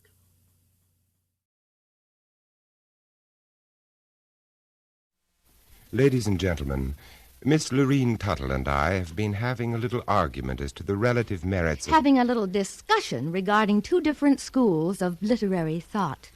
I've been maintaining to Mr. Price... You may call me Vincent. Oh, thank you. You're welcome. Vincent. I've been maintaining that our whole lives are enriched by the warmth and beauty of romanticism. Romanticism, my dear Lorene, is for those weak, lily-livered individuals who haven't the courage to face the realities of life. Realism is life.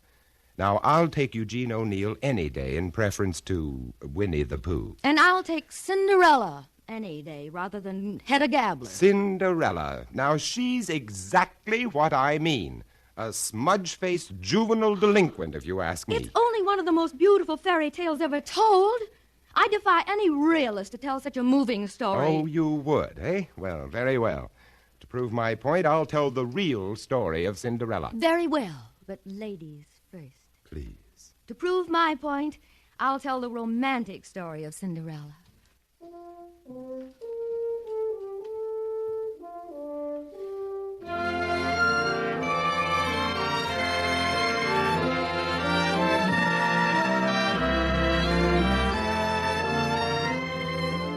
CBS Radio, a division of the Columbia Broadcasting System, and its 217 affiliated stations present the CBS Radio Workshop, dedicated to man's imagination, the theater of the mind. Tonight, Ed Verdier and Don Clark's dramatic excursion into the realm of realism versus romance, as the workshop presents Speaking of Cinderella, or If the Shoe Fits, starring Vincent Price and Lorene Tuttle. Special music composed and conducted by Jeff Alexander.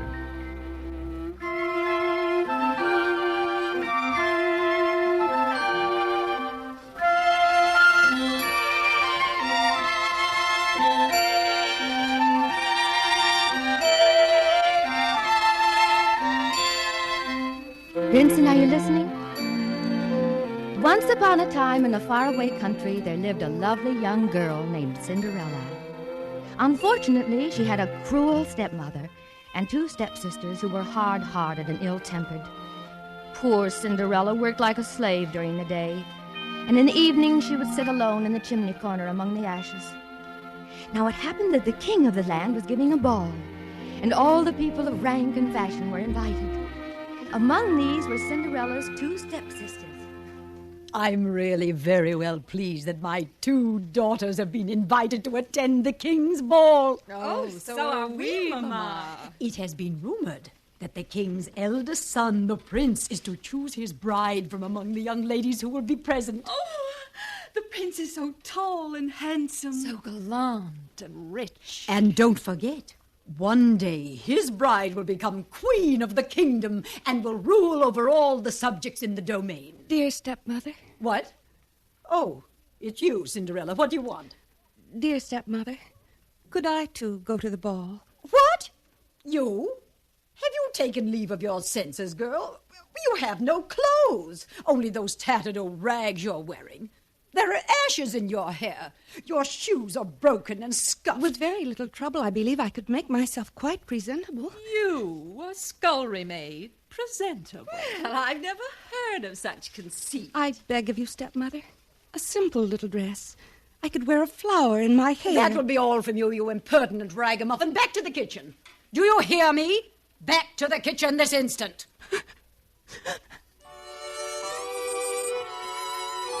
And so poor Cinderella went back to her chimney corner and wept bitter tears. She knew that Wait a minute. Now, there's as fine an example of flapdoodle as I've been exposed to in my whole life. What do you mean, flapdoodle? This Cinderella character. Why, the way you romanticists picture her, the poor girl needs an analyst. Oh. What on earth is she doing groveling around in the fireplace getting ashes in her hair? Nobody could ever be like that. Now, do you want to know what really happened? Well, I don't think so. It would do you good, Lorene. Facing reality, you understand. Well, this gal, Cindy, wasn't getting much of a break, but she didn't take it sitting down. She knew she had to play it smart. So when a rich man in town sent out bids for a big wingding he was throwing, Cindy was all ears. I'm certainly glad you girls have been invited to Mr. King's party. It should be real nervous. Yeah, when he throws one, it's really a rocket. You can say that again. The last one we went to, I was hungover for 3 days. I read in somebody's column, Winchell's, I think, that the old man has given his son the word to get married and settle down. Get the possibilities? I understand the guy's quite a wolf. So what? And don't forget that someday he'll be a vice president of King, Bettencourt, Bagby, and Wince, one of the biggest advertising agencies in the world. No wonder they call him the Prince. So, if one of you girls latch on to him, you'll have it made, but good. Hey, how about me crashing this brawl? You, Cinderella? You must be blowing your stack. Now I've heard everything. not go up on the roof and feed your pigeons? Knock it off, you two, or I'll belt your one in the teeth. Don't pull any of your Lady Wrestler stuff on my gals. I would have been a champ by this time if you hadn't made me throw those last 2 matches. I had gorgeous Gloria's shoulders pinned to the canvas when you... What are you beefing about? You got your cut. Yeah, then you took me for the whole bundle shooting craps. Look, do I make this party or don't I? You don't. Besides, you haven't got a thing to wear. You're loaded. You might part with a little grab. I could pick up a nifty little number at Orbach's for a few bucks. That's enough out of you, Cinderella. Get back to the kitchen and wash the dishes. And get the dried egg yolk off the plates for a change. Don't give me that lift that load, tote that bail routine. I got other plans. Cinderella, where are you going? Down to Dirty Joe's Bar and Grill, that's where. That horrible, smelly dive down on the waterfront? I've smelled worse. But the dock workers are having labor trouble down there. Don't worry your empty head about me, Steppy. I can take care of myself. Be seeing you.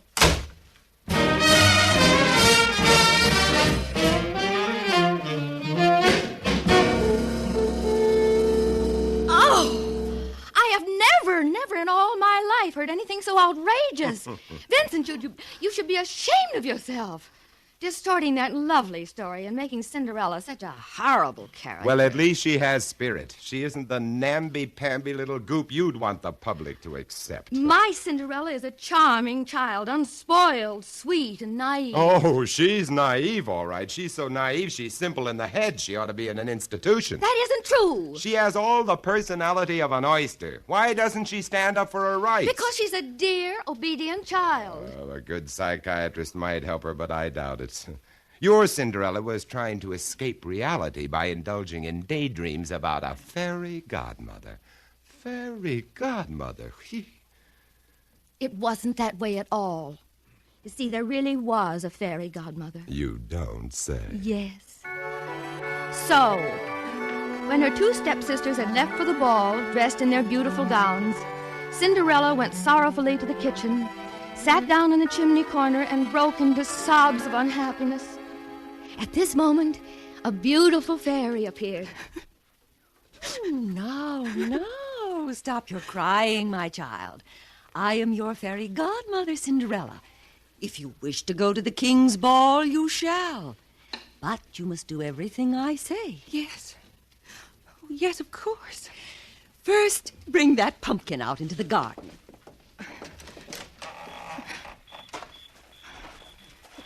Where shall I put it? Right there.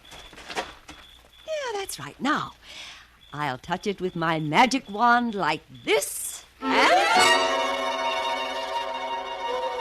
there. Oh, my. A splendid coat, all gold and silver. Now, bring me those 6 mice in yonder trap. Yes. All right. What shall I do with them? Put them there, in front of the carriage. Yeah, that's it. So, a touch of my wand and... 6 white horses with golden harness and red and blue ribbons in their manes. Fairy godmother, it's wonderful. Oh, well, my dear, is this not a fit equipage to take you to the king's ball? Indeed. Indeed it is, but I have no suitable gown. All I have are these tattered rags. Oh, yes. We'll soon take care of that. How lovely. A white satin gown, covered with pearls and diamonds, and tiny slippers of glass, spun as fine as gossamer. How can I ever thank you, dear fairy godmother? By being happy. But hear me. There is one condition. You must not remain at the ball after the clock strikes 12. If you do, your coach and horses will all return to their natural forms, and your fine gown will again turn to rags. Oh, I promise I'll leave the ball at the very first stroke of 12. Then off with you, my darling, and have a merry time. You've been so good to me. So very, very good.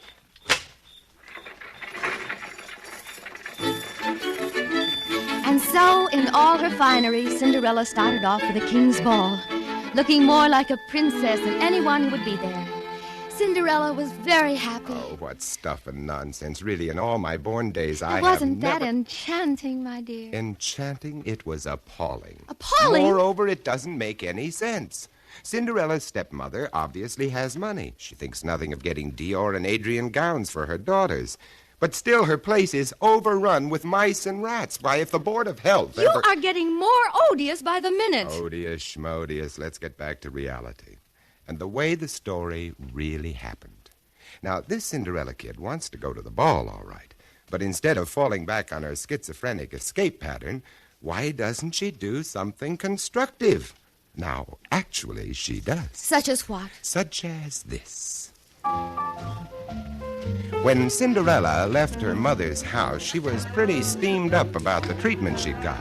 So, as she said, she went to Dirty Joe's down on the waterfront, where she could get a short beer and think things out. Hi, Dirty Joe. Hiya, Cindy. How your pigeons? Joe, you know Crummy? Crummy? Yeah. Maybe I do, maybe I don't. Crummy who? You know, Crummy McGrutter. Oh, him. He comes in here all the time, doesn't he? Yep. You see him tonight? Yep. You mean he's been in? Sure. When did he come in? About an hour ago. Did he say where he was going when he left? Nope. How long ago did he leave? He didn't. Huh? You mean he's still here? Yeah, over there, in the last booth. Oh, thanks. Thanks. Hi, Crummy. Hiya, bright girl. How's the pigeons? Mind if I sit down? What's to stop you? That sawed-off shotgun. Oh. I'm moving over here. Why the artillery? Things are tough on the water for right now, bright girl. The boss wants us band boys to play soft, sad music as a warning to the dock wallopers who ain't kicking in. Yeah. Who's the target for tonight? Guy by the name of Gus Gugelheimer plays a glockenspiel. He run out on us. And what's on your mind, bright girl? Look, Crummy, I'm going to put it right on the line with you. I need some dough. Oh, sure. Who don't? I need a slick drape and I'm sorry, bright girl. You can't put the bite on me for nothing like that. I don't need much, Crummy. Just a couple of C notes. Hey, what do you think I am? Your fairy godmother or something? If you need some scratch, get it from your old lady. She wouldn't give me a dime. That's too bad. Now, the way I hear it, she keeps plenty of ice around the place. Hey, the wall safe. Crummy, you got something there. You know how to crack a safe. You ain't just beating your gums, baby. I got 10 years in Alcatraz to prove it. All right, then. Now, here's what we'll do. Listen.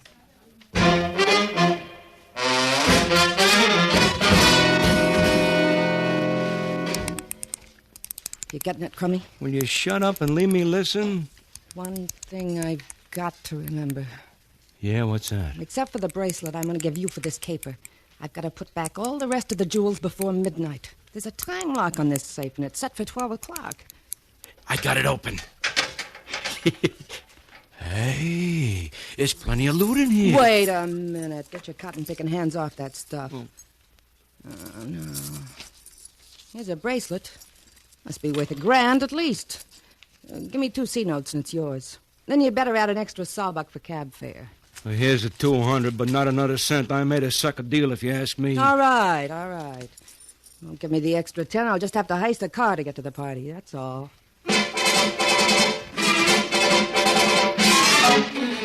Code 3, 768W43798HF22. Be on the lookout for a pumpkin yellow Cadillac convertible just stolen from the corner of 4th and Spruce Street. Repeating, code 3, 768W43798HF22. You see what I mean? My Cinderella is a realist. She has spirit. Oh, really, Vincent? You know this whole thing is impossible. I don't quite agree with you. Your version of the Cinderella story is impossible. Mine is possible. But continue, my dear. Well, I'm not sure that I want to, but I suppose I must if any semblance of dignity and decorum is to remain in this lovely story. Well, when Cinderella arrived at the king's palace, she was surrounded by courtiers who led her into the ballroom. All eyes were directed toward her, for everyone was struck by her grace and beauty. No one knew who she was. Even her cruel stepsisters did not recognize her. So rich and splendid was her dress. All the king's courtiers, one after another, asked Cinderella to dance, and they were all highly pleased with her grace and elegance, as well as enchanted by the wit and brilliance of her conversation. The prince himself arrived quite late. Seeing Cinderella, he so admired her appearance and manners, he immediately offered her his hand to the dance.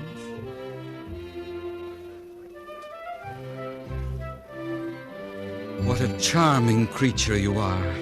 Tell me your name, I pray. That I cannot do, sir. And please do not press me to tell it. I am sure you must be a princess from a distant kingdom. Prithee, what makes you say such a thing as that? No one but a princess could wear as magnificent a gown as yours, encrusted with precious gems and jewels. And no one but a princess could be so beautiful and so beguiling. You will turn my head with the sweetness of your words, my prince.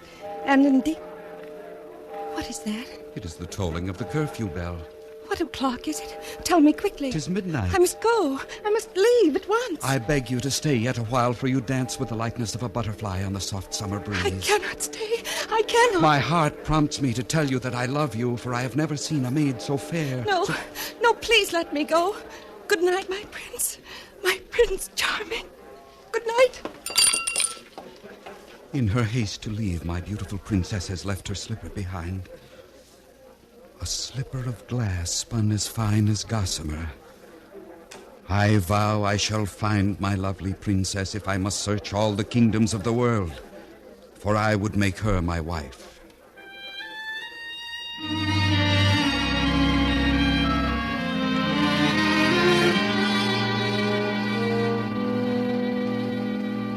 Now, there's a real basis for a successful marriage.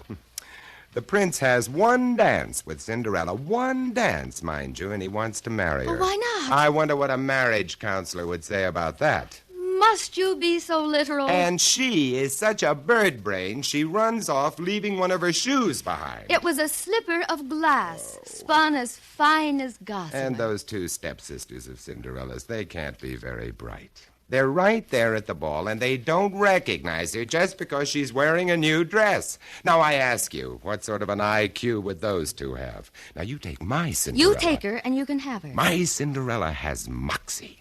She goes after what she wants. No fairy godmother nonsense about her. When she arrived at Mr. King's party, the place was really jumping. The minute she wiggle-walked into the joint, all the cats began to yowl. Get a load of the babe. Wow. Hey, it's a doll. A real living, breathing doll. Hey, looky. Hiya, Cookie. Get away from me, short, fat, and repulsive. Come on, sweet mama. How about pinning on a G? Let's live it up for real. Drop dead, cornball. What's with you, beautiful? You mad in this mad world? Mister, I'm just not playing the field, that's all. What I'm looking for is the favorite. Where's the prince? In the rumpus room, lapping up some corn squeezes, I suppose. Thanks, chum. See you around the bowling alley sometime. Man, dig that crazy walk. Real cool, man. Cool. Yeah.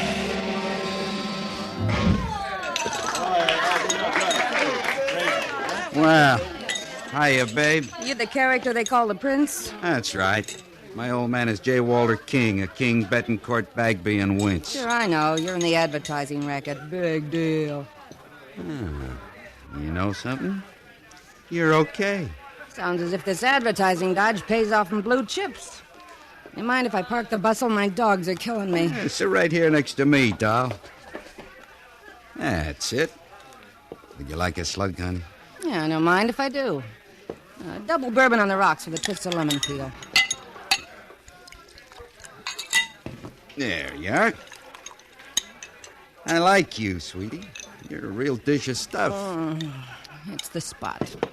Fill her up again, Buster. You and your old men are throwing quite a bash tonight. Entertaining the sponsors is what they call an occupational headache. Oh, yeah, I'll bet. Met a couple of the jokers when I came in. Well, here's mud in your eye, Prince. Cheers. It's a real sharp bunch of threads you're filling.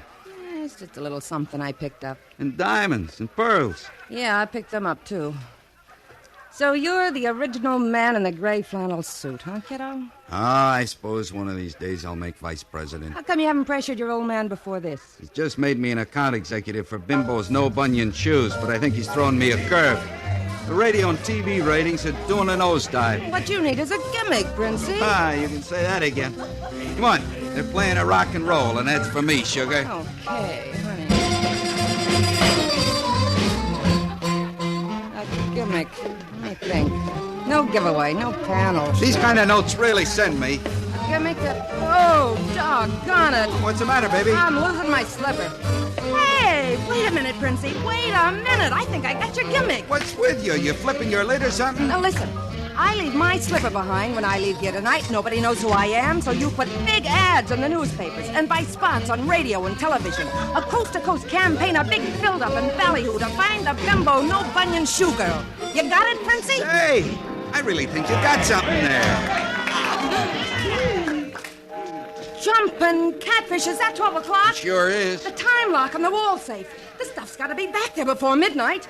I got to scram out of here. What are you yakking about? If I don't get going right now, I'm a dead pigeon. Here's my slipper. You take it from there. So long, Princey.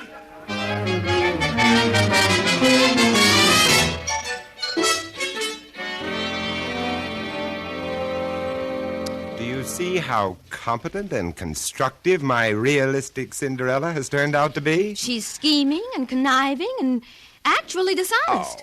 She stole her stepmother's jewelry. Oh, nonsense. She only borrowed it for a little while. She's hurrying home right now to put it back in the wall safe. How about the bracelet she gave to Crummy? Don't you worry about my girl. She's ingenious. She'll find some way of getting around that. She's an uncouth, unprincipled creature. Well, at least she isn't inane and innocuous like your girl. But please, go on with your story. Thank you. The prince searched everywhere for Cinderella. But alas, he could not find her. And when his search had quite failed, he grew ill with disappointment and vexation. Then the king, who dearly loved his son, called a privy council and asked his ministers what was to be done. They decided to send out heralds throughout the kingdom, proclaiming that the prince would marry the lady who could wear the tiny slippers spun of glass, as fine as gossamer.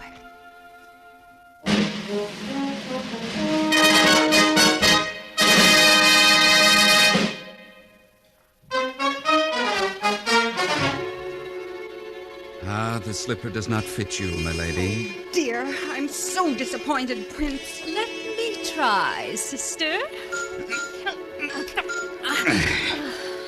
I'm sorry. It does not fit you either. I felt so certain it would. Let the modest little girl who is standing back there come forward. Why, it is you, my princess. Despite your modest garments, you cannot conceal your identity from me, for I see you through the eyes of love. Now, we'll try on the slipper. Yes, my prince. It fits. The slipper fits. Come to my arms, my darling, my own true princess. My prince. My Prince Charming.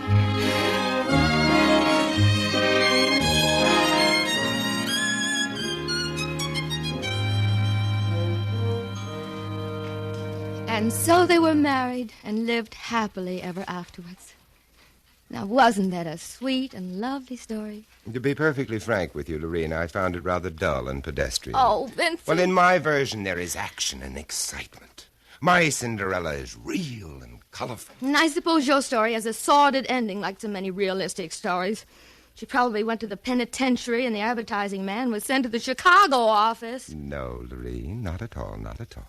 Listen. This is your newscaster, Thomas Lowell. The search for the Bimbo no-bunion shoe girl continues.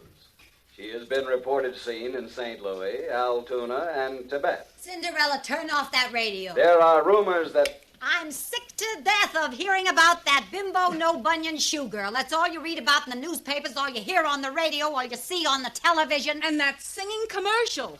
Where is the bimbo girl and who is she with the no-bunion shoe? Bunion shoe. Driving me nuts. Keep your hair on, kids. It'll be all over tomorrow.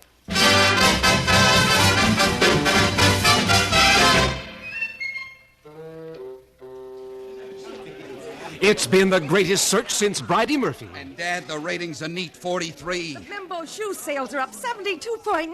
A terrific campaign. This makes you a vice president, my boy. I owe it all to you, Cinderella. Ah, it's okay, Princey. But when do we get hitched? Whenever you say, baby. Better see how soon we can line up the network so we can get full coverage. We want this wedding to be a real doozy. Bimbo's No Bunion Shoes will sponsor the whole works. I better let the press and photographers in. They're getting impatient. You're smooth, Cinderella. Real frantic smooth. Oh, and Princey, you're the most.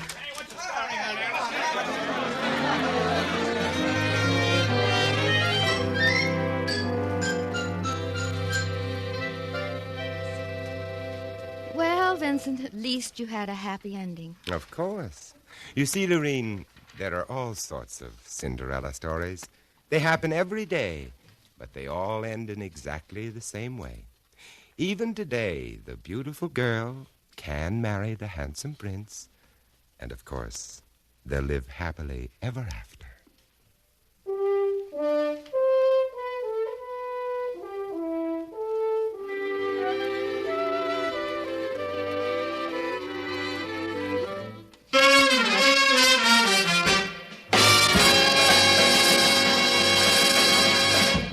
Tonight, the CBS Radio Workshop has presented Speaking of Cinderella, starring Vincent Price and Lorene Tuttle, and directed by Don Clark. Original script by Ed Verdier and Don Clark. The cast included Virginia Gregg, Jeanette Nolan, Louise Arthur, Gene Bates, Vic Perrin, Irene Tedrow, Harry Bartell, Sam Edwards, Peter Leeds, Jack Crucian, and Byron Kane. Original music for tonight's program was composed and conducted by Jeff Alexander. The CBS Radio Workshop is produced in Hollywood by William Frug.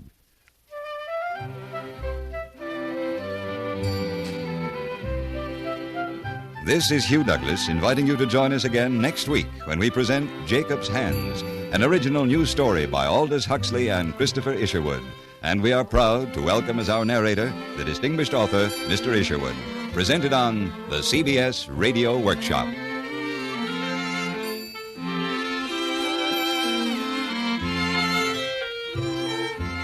Sunday, over most of these same stations, the New York Philharmonic Symphony will be heard playing the Brahms Piano Concerto No. 1 in D minor, with Guido Cantelli conducting and Rudolph Firkushny as soloist. Stay tuned for 5 minutes of CBS News, to be followed on most of these stations by My Son Jeep. America listens most to the CBS Radio Network.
It was the maddest, gladdest, damnedest existence ever enjoyed by mortal youth. A newspaper reporter in those days had a grand and gaudy time of it, and no call to envy any man. And yet I have marveled that the human race did not revolt against the imposture, dig up the carcass of Gutenberg, and heave it to the buzzards and hyenas in some convenient zoo. The CBS Radio Workshop, dedicated to man's imagination, the theater of the mind. Tonight, Bring On the Angels, an affectionate revival drawn from his own book newspaper days of the early life and times of Henry L. Mencken.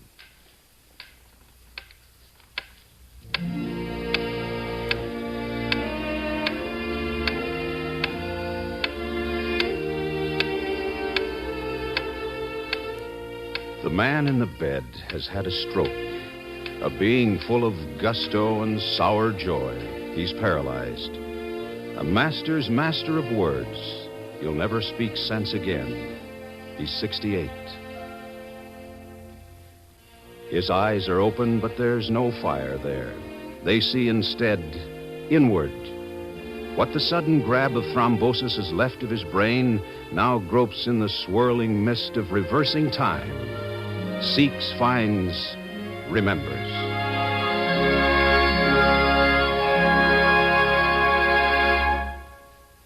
I remember my father died on Friday, January 13th, 1899, and was buried on the ensuing Sunday. On the Monday evening immediately following, I presented myself in the city room of the old Baltimore Morning Herald and applied to Max Ways, the city editor, for a job. Mr. Ways, sir? I was 18 years, 4 months, and 4 days old. Wore my hair longish and parted in the middle, had on a high, stiff collar and an ascot cravat, and weighed something on the minus side of 120 pounds. Sir? What's your problem, Sonny? I'd like a job, a reporter's job. Got any experience? No, sir. Been to school? Baltimore Polytechnic Institute, but I've done some writing. Poetry. Well, yes, sir. What makes you think you want to be a newspaper man? Well, I think it'd be exciting. Huh. You working? Yes, sir, for my Uncle Henry at Mencken and Brother, the cigar factory. What's your name? Mencken, sir. Henry Lewis Mencken. Well, I'll tell you, Henry Lewis, we don't have any opening right now, but you drop in now and then evenings, say between 7:30 and 7:45, something might turn up. Hey, boy.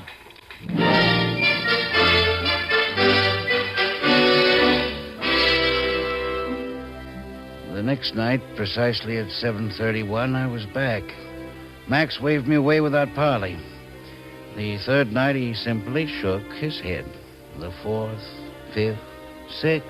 Well, to make an end, this went on for 4 weeks, night in and night out, until Thursday, February 23rd, 1899. I found Max reading copy. For a few minutes, he did not see me. Then his eyes lifted, and he said, casually, Go out to Governorstown and see if anything's happening there. We're supposed to have a Governorstown correspondent, but he hasn't been heard from for 6 days.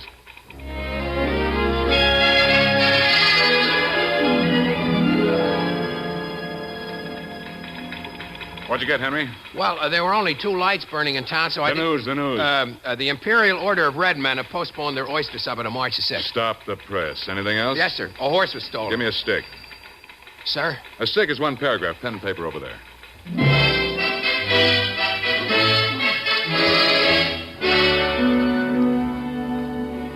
I was up with the milkman the next morning to search the paper. And there it was. A horse, a buggy, and several sets of harness, valued in all at about $250, were stolen last night from the stable of Howard Quinian near Kingsville. The county police are at work on the case, but so far no trace of either thieves or booty has been found. He didn't change a single word. I was hooked. I was in print. I was a reporter. I was hired. Sonny, I'm going to give you a start. I'm going to put you on the payroll at $7 a week. If you make good, you get a raise. Oh, that's wonderful, Mr. Ways. To $8, and the name is Max. Yes, sir.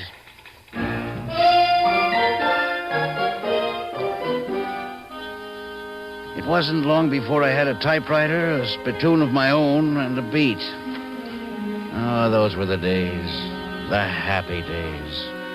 The days that chased each other like little kittens chasing their tails. The very first week, I landed in court on the witness stand. The reformers had blithered up a crusade against the bawdy dance halls, and I became an unwilling witness against 2 cops who had been aware of what was going on. Well, I was there in my official capacity, and I presume the police were. Answer the question. Did you see the defendants there? Well, I spoke to many officers of the law that night. I may have The seen... poor flat feet were guilty, for I talked with them there many times. But I managed to sophisticate my testimony with so many ifs and buts that it went for nothing, and they were acquitted.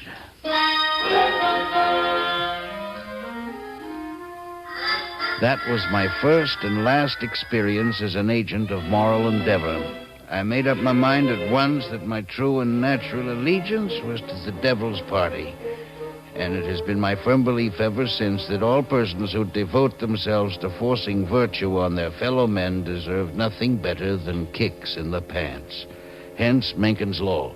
To wit, whenever A annoys or injures B on the pretense of saving or improving X, A is a scoundrel.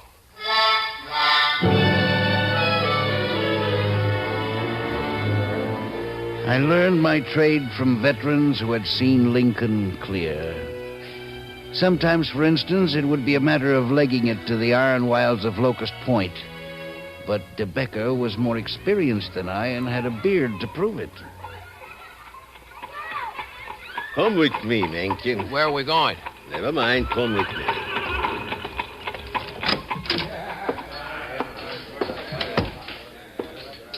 Two beers, dark. Again.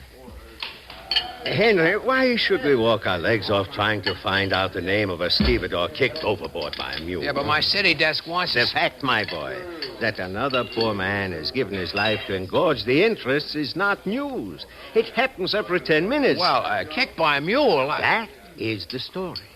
Men are not kicked overboard by mules every day. That is the story, not the name. Therefore, I move you, my esteemed contemporary, that the name of the deceased be Ignaz Karpinski. That the name of his widow be Marie.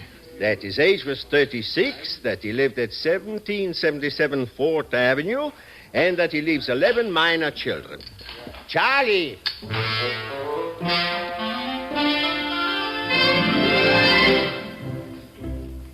And so the sad facts were reported in all 3 Baltimore papers the next day, along with various lively details that occurred to De Becker with successive beers. This labor-saving device was in use the whole time I covered South Baltimore, and I never heard any complaint against it. Every one of the 3 city editors, comparing his paper to the other 2, was surprised and pleased to discover that his reporter always got names and addresses right. But we never stooped to faking. Well, hardly ever. Henry, my boy, that was a fine story on the judge and the wife beater. Did he actually... Where's that copy? I quote, "The crime you're accused of committing," thundered Judge Grande, "is a foul and desperate one, and the laws of all civilized nations prohibit it under heavy penalties. I could send you to prison for life, I could order you to the whipping post, or I could sentence you to be hanged. But inasmuch as this is your first offense, I will be lenient. You will be taken to the House of Correction, and there confined for 20 years. In addition, you are fined $10,000. Henry, did Gene Grande actually say that before he suspended sentence on the poor boob? Well, not exactly. In the bar next door to court, he said he wished... All right, Henry. Nice story. Nice color. Writing. That's the thing, my boy. From now on, $16 a week. But never forget, my boy, that the newspaper business builds its profits on the life, blood, and ambition of youth.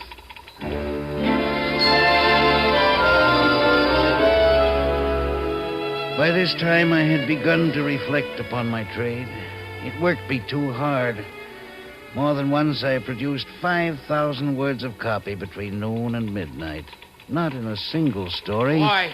But perhaps 12 or 15, every one of them requiring some legging. But there were compensations. Max put it best, I think, one night at the Stevedores Club.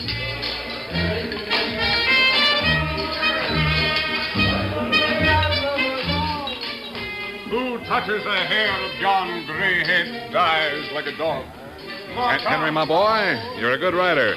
Too good for this trade. Someday you'll get out. Well, I'd like to do a novel or a play. That's right. But where else, my boy? Where else can you see the show from a reserved seat in the first row, huh? You mean light? I mean humanity. 2 beers? Light for me, dark for my nephew here. Humanity, Henry. The rest of the boobs have to wait in line and shove for places. But we get in by the side door. Here's to the 4th Estate. Long may it slay. Integer vitais generisque puris, donegit The Stevedores Club. Max proposed me for membership. I shall be grateful as long as my vital juices flow and tongue shall wag. I learned to drink a potion called handset whiskey. The linotypers throve on it. Now, don't tell the other boys the secret, see? You mix wood alcohol, snuff, tobacco sauce, and coffin varnish. It's the varnish gives it the body. The Steve Dawes Club. A professional society it was. Met at Frank Junker's saloon opposite City Hall. Max explained the rules to me. Guests are allowed to remain only if they treat the house. Guests are not to include musicians unless they bring actors, to whom guest privileges can be accorded by majority vote. How about that fellow over there? What's he? Him? Oh, he's a street cleaner. They're allowed in on Saturday nights if proof of bath is furnished. He seems to know you. He's coming over. Never saw him before in my life. Now, another privilege here. Reporters get special rates on double crabs, 5 cents apiece. Hey, Max. Now, the 25-cent businessman's lunch is good Max, here, but... Max. All right. Henry, meet my esteemed colleague, Mr. Walters, city editor of the opposition paper, whose dastard name shall never pass my lips in the company of callow youth. Listen, Max, that story about the 2 congressmen who got into a debate in Miss Nellie's music room. Oh, yes, I've been wondering about that one. Well, it's accurate, Max. One of them dented the other's skull with a spittoon. Yeah, that's the way we got it. Max, are we going to print that? Now, Miss Nellie's got a nice reputation. Do we want to run her music hall down? Oh, I wouldn't want to do that, Chuck. Miss Nellie's an awfully good news source. Of course she is. Now, if it's all right with you, I thought we might put the accident up in Mount Vernon Place. The most respectable neighborhood in town. Fine. All right, I'll go along with you. Now, about the spittoon. Well, let's say one was opening an umbrella and the other turned suddenly. Oh, we can do better than that. Say they got kicked by a runaway hack horse. Excuse me. What is it, my boy? Why not make it sound reasonable? Say they slipped on the icy pavement. On the icy pavement? That's all right with me. Fine by me, Chuck. Ice it is, Mount Vernon Place. Set them up all around, Frank.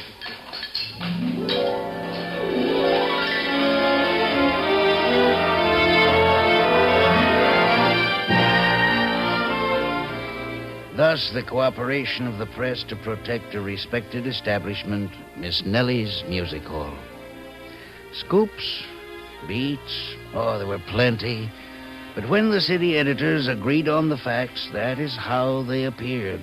Nor ever did one break his word. There is honor among thieves, editors, and sometimes even editorial writers, giants of the embellished fact, the expanded truth. Like Jones, our telegraph editor, claimed to have been a church organist once. Well, there was the baby in the bank vault. What was the baby doing there, Jonesy? Why, Henry, the mother, being wealthy, had just forgotten about it in her eagerness to get the coupons over to the teller's window. So they sent for me. I set up my organ in front of the vault. Where did you get an organ, Jonesy? Borrowed it from a nearby sailor's vessel. Now, I fooled around until I found a note that would vibrate steel and shook the time lock to pieces. Whatever happened to the baby? Grew up to be a congressman, I believe. Should have left him be. Boy! Jonesy had one failing. He took to handset whiskey on the job and began scouring the world for ancestors. Whenever the AP would announce the death of some eminent man, he'd stagger into the city room with the flimsy, sobbing piteously. What's the matter, Jonesy? Terrible thing, Max. Terrible. What is it, Jonesy? Let's have it, man. Bismarck is dead. Well, what of it? What do you care about him? You don't understand, boss. He was my father.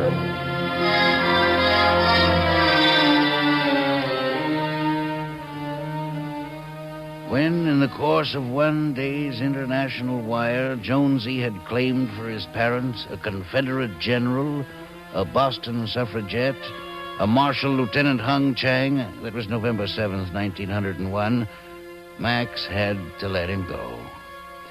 We were amazed when word drifted in that he was actually working as an organist in a Presbyterian church in a poor suburb, claiming to be a son of both John Calvin and John Knox.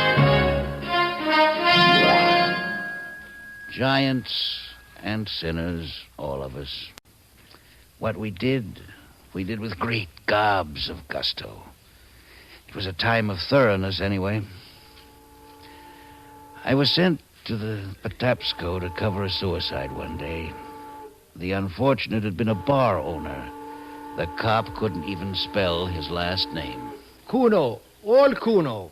The boob made the deal with the artist for free meals and beers that they do him a mural on his wall. What happened? Well, it drove him to self-destroyal, Henry. At the end of a month, they give him 8 square feet of beautiful bims and peekaboo chemises. But it run him 120 meals and 500 some beers. We got him. Let's go, Henry, and take your hat off. Now, the way we make it out, he climbed up on the rail, tied a rope to it looped around his neck, swallowed a dose of arsenic, shot himself through the head, then fell or jumped into the river. You always want to say it like that, my boy. Fell or jumped. Respect the family's feelings.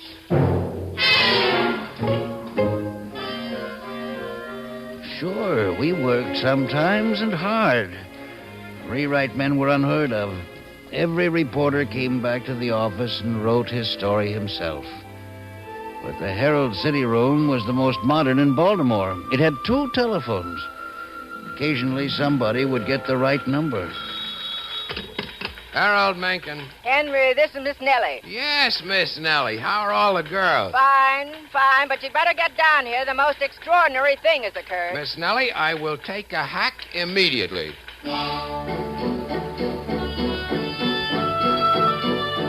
Miss Nellie had appreciated my part in moving the cuspidorian congressman out of her precinct, so she'd called me on this one. Her story was succinct. Peebles, the hack driver, brought her. He says she gets out of the train, climbs into his cab, and says, "Take me to an establishment for fallen women." So he took her here. Did he say why? Because she was so young and innocent, he didn't know what to make of her. So with that, she tells me she comes from somewheres near a burg called Red Lion, P.A. What's her name? Emmeline Baron Blicker. Her father's one of them old rubes with whiskers. Very strict people. Yes, sir. Now, Emmeline had a beau in York, P.A., name of Elmer. Whenever Elmer could get away from his work as train butcher on the Northern Central, he'd come out to the farm and they'd do a little hugging and kissing. Well, one day, old Whiskers caught him at it and hollered Emmeline out of the house.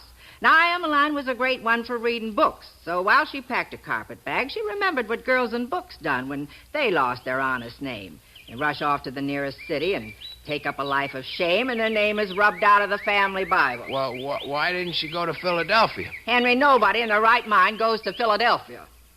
What do you want me to do, Miss Nellie? Print the story and ask Papa's forgiveness? Oh, no. This ain't for printing. I just want you to give the little girl some advising. I got her under lock and key upstairs. Now, would you, Henry? You're a writer. You can do it.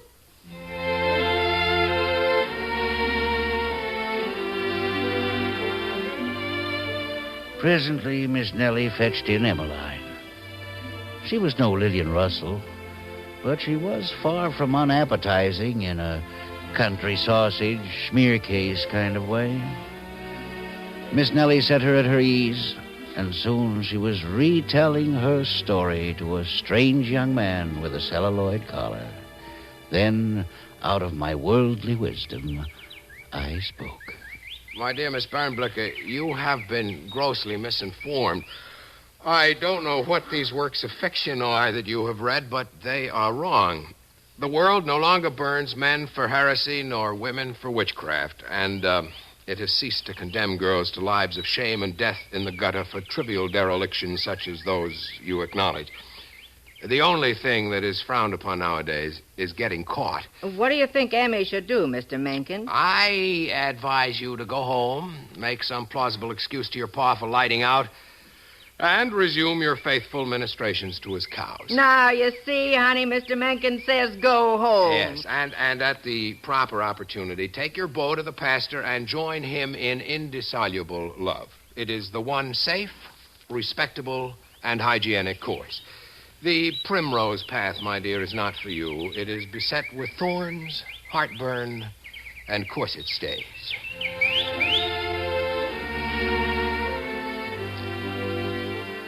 All the ladies of the resident faculty wept copious tears, took up a collection to which I added $1, the coachman another, and Miss Nellie ordered a box lunch for the triumphantly repentant return to the parental pastures. Emma promised to send Miss Nellie a picture postcard of Red Lion showing the new hall of the Knights of Pythias, but it never arrived.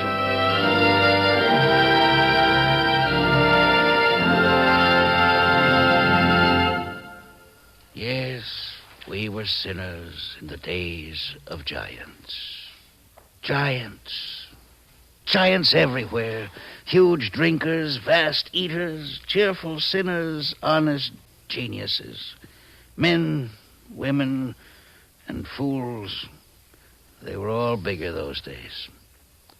And the stories, too, bigger and better. I shall never forget my best.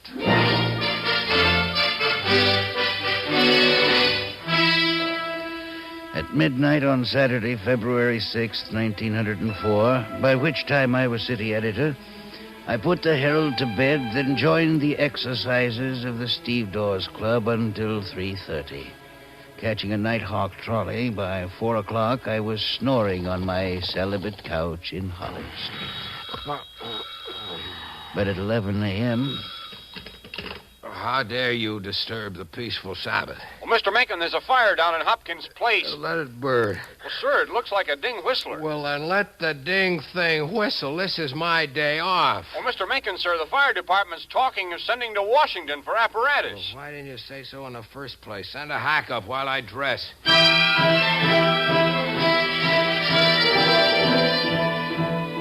I hoisted my still malty bones from my couch, and 10 minutes later I was on my way to the office. That was at about 11:30 a.m. on Sunday, February 7th.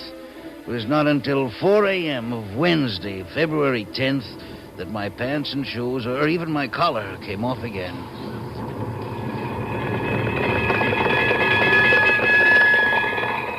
What I had walked into was the great Baltimore fire of 1904, which burned a square mile out of the heart of the town and went howling and spluttering on for 10 days.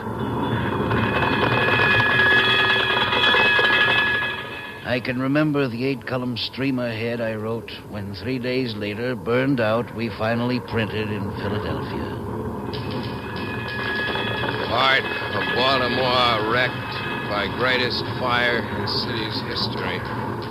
We had a story, I'm here to tell you. Was there ever one that was fatter, juicier, more exhilarating to the journalists on the actual ground? Apparatus from Washington, Philadelphia, Pittsburgh, New York, every block in Midtown on fire. I need men. Cliff, get on the phone, check the bars and the poorhouses. Find me printers and reporters. If you need 20 pages, take them. If you need 50, take 50. They're dynamiting in the next block. All right, everybody out, everybody. Where are we going, boss? Out of here. We'll operate out of the Sloan Hotel. Everybody out!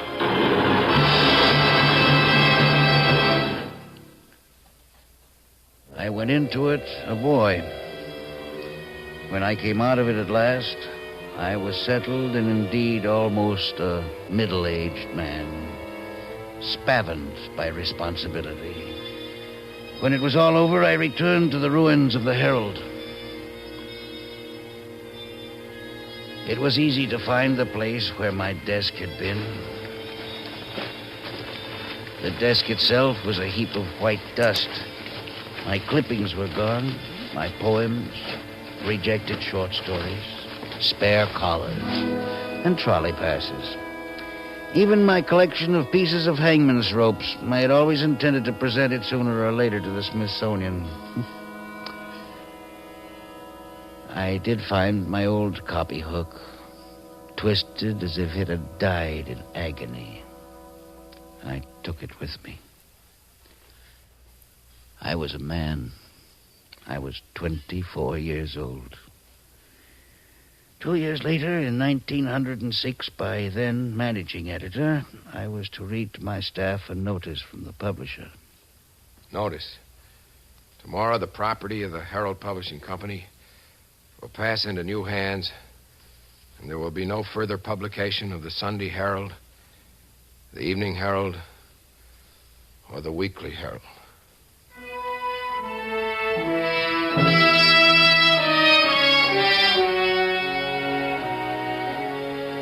In my desk, I had a volume of stories by a new writer named Joseph Conrad. The man could write. His people were sailors, not newspapermen, but they spoke for me. I remember my youth and the feeling that will never come back anymore. The feeling that I could last forever. Outlast the sea, the earth and all men. Youth. All youth. The silly, charming, beautiful youth.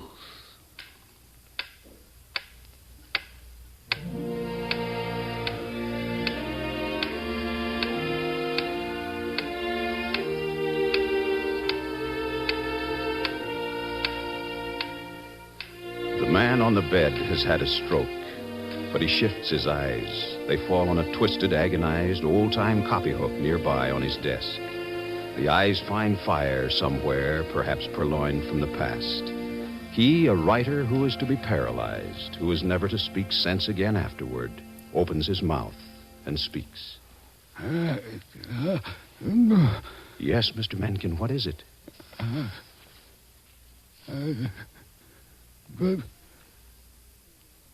Bring on the angels.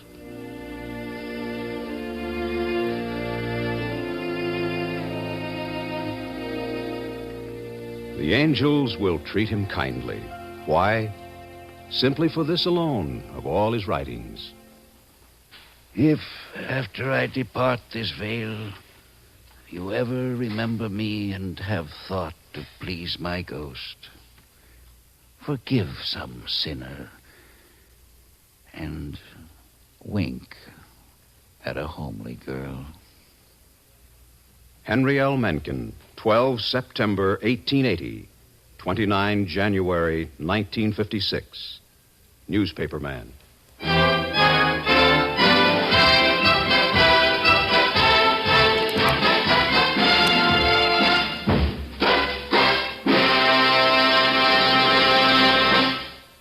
The CBS Radio Workshop has presented Bring On the Angels, from the notes of Henry L. Mencken, as dramatized by Alan Sloan and produced and directed by Paul Roberts.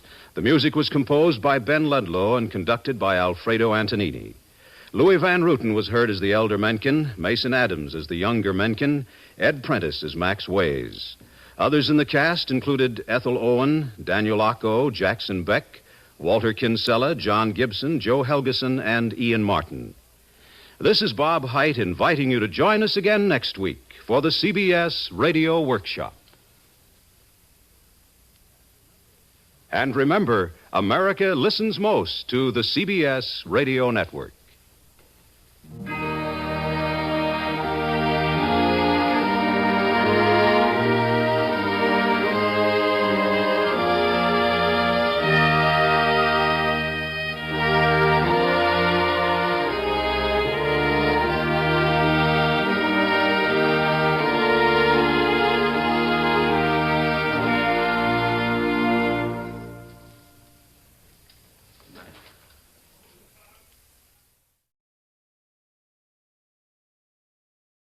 From Hollywood, the CBS Radio Workshop, dedicated to man's imagination, the theater of the mind. Cherries, sweet cherries, cherries ripe, ripe, ripe, I cry, so sweet, so full, come and Sweet Cherries in Charleston. The author, Richard Durham. The director, William N. Robeson. The star, Roy Glenn.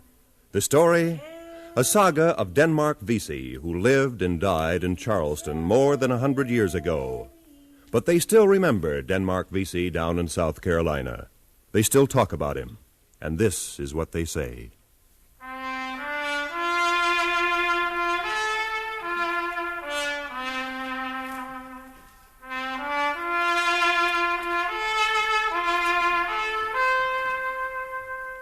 They say he walked as though he was the only free man in the courtroom. They say he walked as though the world watched him. They say a gamble was the beginning of it. A gamble one night at a carnival when he bought a $20 play on a lottery wheel. She's stopping on number 6, 7, 8, 9 blue. Number 9 pays 100 to 1. Now, who's got number 9, folks? No one's got number 9. I got it. You got number 9, fella. Yeah, how much am I worth? A number in sight saves a fight. Show it. Here you are. A name goes with it. Denmark Vesey. Vesey? Say, you're Captain Vesey's slave, ain't you? I am. Now, I wonder what'd happen, say, if I just refused to pay off a slave. And I wonder what'd happen, say, if I should take a barker's neck between my fingers like this broomstick and snap it. They'd hang you, you know. I'll gamble on it. I always gamble heavy. All right, how much am I worth? $2,000. Take it and get out of here. They say Denmark wrapped his money in a cotton sack, went to see a lawyer, then went aboard his ship to see his master, Captain Vesey. Denmark? Denmark, is that you? Yes, master. What do you want? Master, how much am I worth? Oh, it's that talk again, huh? I warned you once, Denmark. I warn you again. Get those ideas out of your head. I'm asking... I'm telling you. This craving for freedom is a sickness. It's unbecoming to a slave. But, master... It's those books you read that turn your head. I watch you talk to slaves in the market. You read to them from the Bible. You read Tom Paine and Jefferson. You tell the slaves that all men are brothers and born equal, huh? Nonsense. No, it ain't, master. I know what you're up to. I know you working in your spare time for other masters. You get $50 here, quarter there. You hope to save enough to buy your freedom. You know how long that would take you? A very long time. Methuselah could not live so long. I need money, too. I know how hard it comes these days. Then why don't you sell me? Where could I get your price? How much am I worth? Even at your most stubborn, you are a capable man, Denmark. You are worth at least $2,000. Here's $2,000. Denmark, where... Here's a set of release papers. Will you sign them? Sign? Yeah, you need the money. Yeah, you're sure? I need my freedom. $2,000. I talk hard, but I am not a hard man. And I know you find a way to escape if I didn't let you go. I see it in your eyes. Somehow I feel like I am releasing a tornado. Here are your papers. Well, what will you do with this freedom? What do you do with this money? I use it to help those I love, my wife, my children. I use my freedom to help those I love. Yeah, I know. You in love with that girl who sells cherries in the marketplace, huh? But her master will never set her free. Never. So what good will your freedom do her, huh? Denmark, get below and sweep up my cabin. You asking me or ordering me? You. Right away you begin. You know, Denmark, it's strange to have owned a man's body for 20 years, not to know the first thing about his mind. All right, go, Denmark. You're free.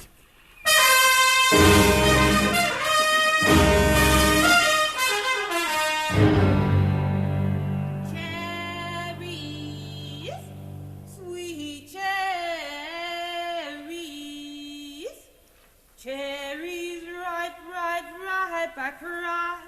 So sweet, so full, coming by. I'll buy you cherries. Denmark, All of them. how can you afford cherries? Yesterday I was a slave, Annie. Today I'm a free man. Then it's true about your luck. That can be the same kind of luck for you, Annie. You talk like a jackass. Where'd I get enough money to buy myself? Oh, it ain't money alone that makes a person free. Money did all right by you. In a gamble. And I know a bigger gamble. Would you gamble? If the stakes were right. If the stakes was freedom. If I could show you that every slave in Charleston is ripe to rebel, to build a new life where all men are equal, where a man could marry the woman he loved without fear of having her torn from him in the night, or sold from out of his arms, would you gamble for that?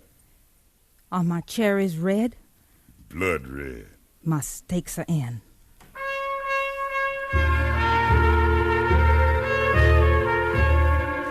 They say Denmark's disease hit the slaves in the marketplace like a plague. They say he believed no slave was immune to it, and so he risked telling his plan to the well-kept and contented foreman of slaves of Colonel Potter, who had never been hungry, never been whipped, but had never been free. Why do you come to me, Denmark? The master leave me alone, I leave him alone. I do my work and I mind my business. You know everything that goes on. I've heard you tell a slave when the train was coming on the underground track, and once you even told him how to board it and get to free land in Canada. I remember how your own sister escaped to Canada. I heard... Don't you talk that way around here. Roller, you've worked well for your master. Now work well for yourself. You know every slave that handles a horse. The day'll come when we'll need 'em. Will you be with us? How'll I know when the day come? When we're strong enough.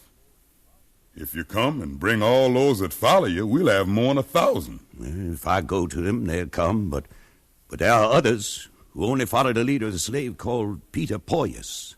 He's a man of the gospel and a man of peace. If you could get Peter, it would be worth a chance. I'll come if he come. You go to your friends. I'll go to the slave called Peter.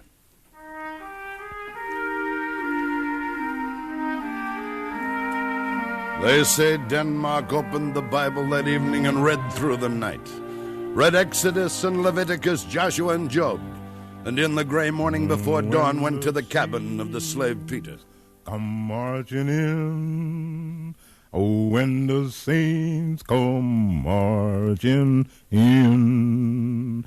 Oh, Lord, I want to be in that number. Morning, Peter. Why, morning, Denmark. Peter, I've been reading the Bible all night. I read it every night, Denmark. I've been reading the words of Ezekiel and of Zechariah. Yeah, I know the words of Zechariah. Then you know he said, Behold, the day of the Lord cometh, and thy spoil shall be divided in the midst of thee. For I will gather all nations against Jerusalem to battle, and the city shall be taken. Charleston is Jerusalem. Is that why you bought your freedom? That's why I live. That's why I come to you. Denmark, I'm against violence. My God and I are against bloodshed. Are you against slavery? I'm against destruction and hatred. My God is against setting one man against another. Is your God against slavery? God's against it. Then how's he going to cure it? Can he reach the hearts of the slaveholders? Their hearts are made of stone. Don't it say somewhere that the Lord helps them that helps themselves? Denmark, the Lord warned Gideon once to be careful about the men he picked to lead his army.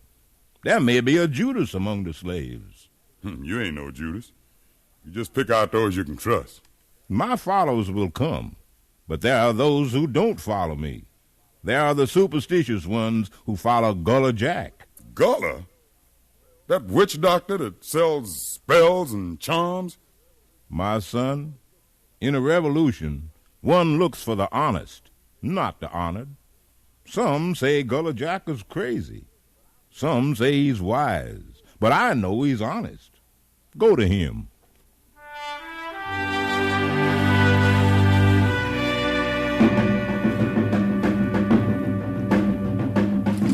Who that? By a charm, you should come at night. Cast a spell, come only in the twilight. Who that? Oh, it's you. Denmark Vesey, the disbeliever. Why do you come here? Gullah, I want you to cast a spell that'll make the slaves know the land is theirs as much as their masters. Tie together black men and white men in a common fight to free every man in Charleston. Cast a charm that'll bind them together like a Gideon's army to strike when the hour comes. Now, if you the wizard they say you are... So, this is the reason you're here. Is there a better reason? There are better men than I to do what you want. Go back to your books. Leave me alone. But, Gullah... I know you, Denmark. You come to laugh at me. You say, witch doctor, cast me a spell to make men free. Maybe I'm crazy. Yes, maybe. But I ain't no fool.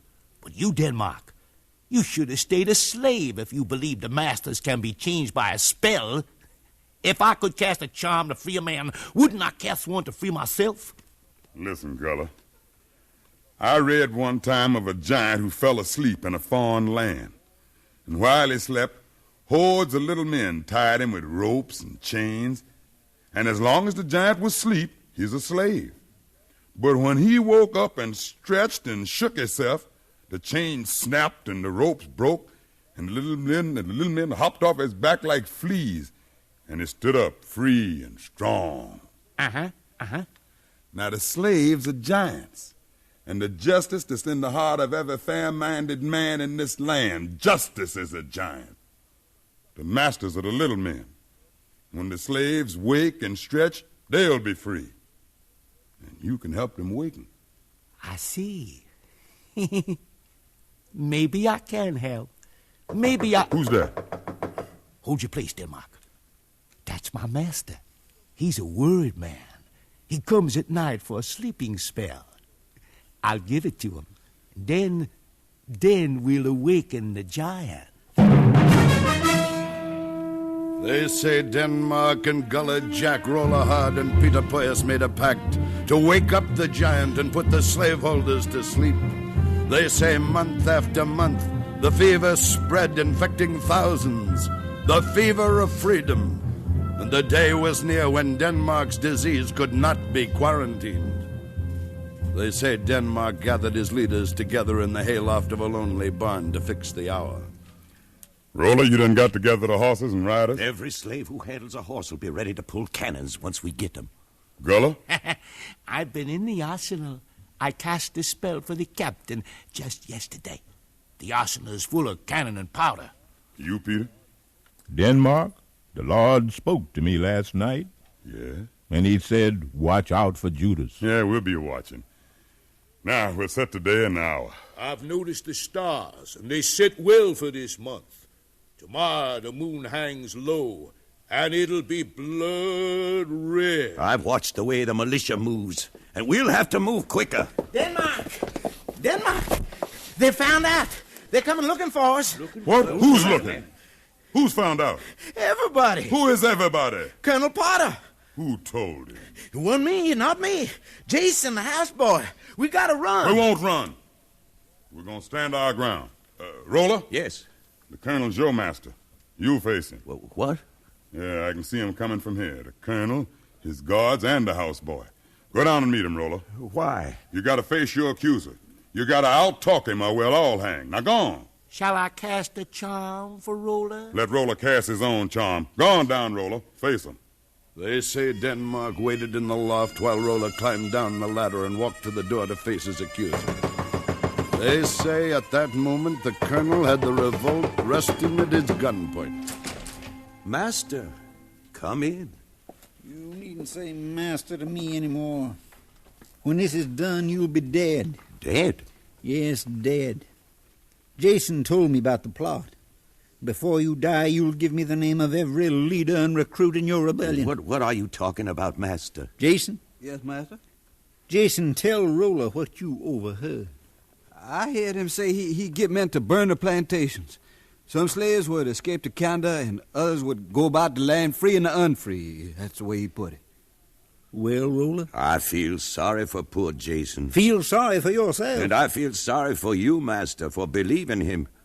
You know Jason's run off twice. What's that got to do with you? I won't argue with him. Don't deny he's telling the truth. I don't deny I'm the best slave you got. I've worked harder and earned more for you than Jason, haven't I? You've done that? I'm the best treated slave in Charleston. I've never complained or asked for anything. Have I? No, you haven't. Then wouldn't it seem I like my slavery, that I love my master?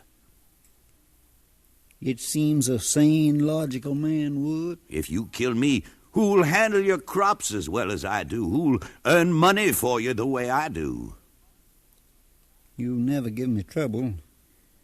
It don't seem natural you'd start now. No, master, it don't.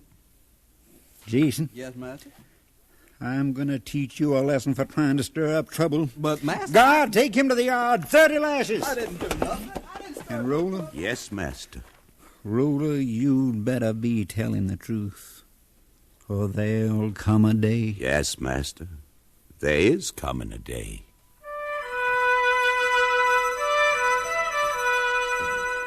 They say the colonel lowered his gun and left the barn. And Denmark, Peter, and Gullah came together and pushed ahead the day of deliverance. We can't wait no longer. They'll call up the militia for sure now. We gotta beat them to the arsenal. We move tonight. If the militia gets there first, should we turn back? This road leads only one way, to liberty or death.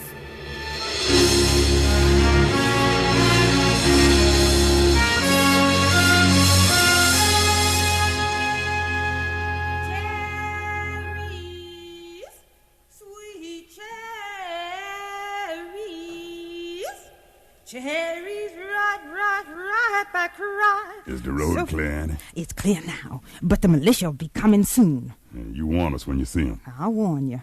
I'll stand in their way selling cherries. When I call blood red, they're coming up the hill. They may take your life for this. My life is your life, Denmark. Now let me sell my cherries. We'll see what we can buy over at the arsenal. Peter, you ready? The Lord has spoken.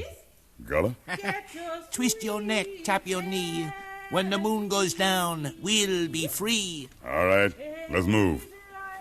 When the moon comes down to blood, oh, when the moon comes down to blood.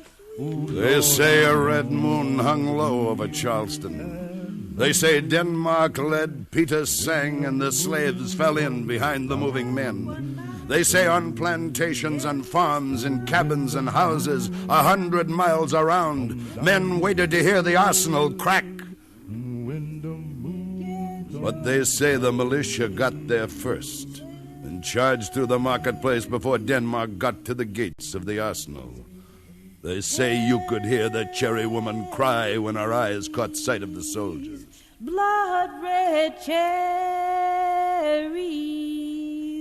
blood red cherries.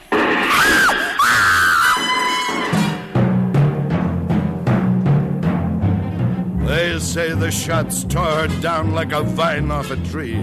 Red cherries jumped into the gutter. Red blood shot from the wounded and the dying. Red cherries rolled under the feet of the fighting, the straining, the reaching to be free. They say the reaching fell short. They say the militia took the arsenal. They say they took 100 dead slaves to their grave and 100 leaders to jail. And they took Denmark Vesey to the rack, and at last to court. Denmark Vesey. Yes, Your Honor. Before I pass sentence, do you have anything to say to explain your crimes? I have a word, Your Honor. Speak and be brief. You speak of my crimes, Your Honor. Yet I feel no guilt. On the contrary, I felt to be idle while other men yearned to be free was wrong. So I was not idle. Others talked, I acted. I'd act again. Order! Is that all you can say to explain your treachery? Your Honor, what you call my treachery began when I read the Declaration of Independence, when I read what Benjamin Franklin, Thomas Paine, Lafayette, and Jefferson said and did. And their words warm my blood. They said, each of us belong to each other, even you to me and I to you. Therefore, is there a man born of woman who is not my brother? Is there a woman born of suffering who is not my sister? Is there a price for such humanity? When I was a slave, I discovered my price and I paid it. If today my life is the price I must pay, I shall pay. For somewhere there's another life and another day. Such a day when justice becomes a giant, when to be human becomes a habit. Such a day our children shall see, as bright as the cherries they sell in the market, as bright as the cherries of the woman I loved.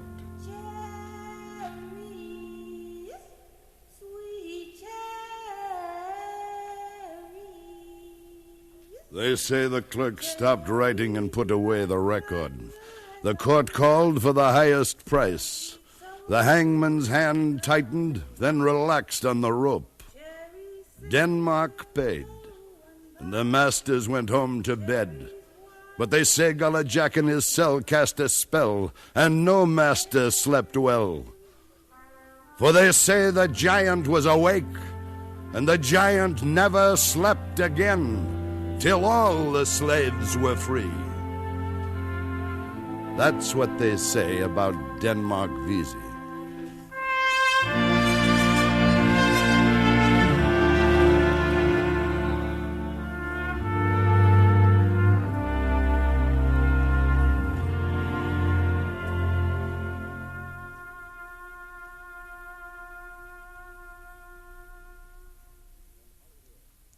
From Hollywood, the CBS Radio Workshop has presented Sweet Cherries in Charleston, written by Richard Durham, with Roy Glenn playing Denmark Vesey. Ted DeCorsia was the narrator, and the music was composed and conducted by Amerigo Marino. Included in the cast were Abby Shuford, Stotts Cotsworth, Eddie Marr, Paul Frees, Corny Anderson, Parley Bear, and Harry Bartell. Next week, the Workshop will present from New York a study of a hit-and-run driver. Death drives a black sedan.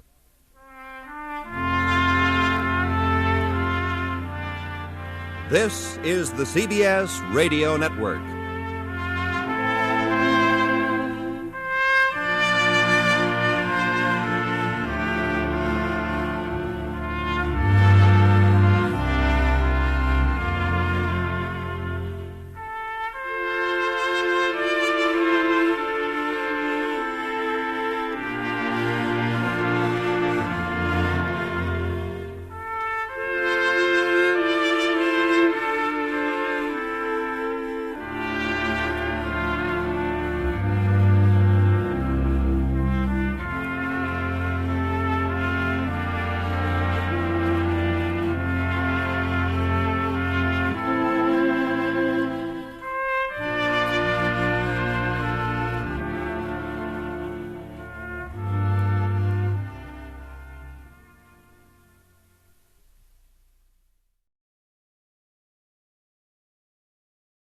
From Hollywood, the CBS Radio Workshop.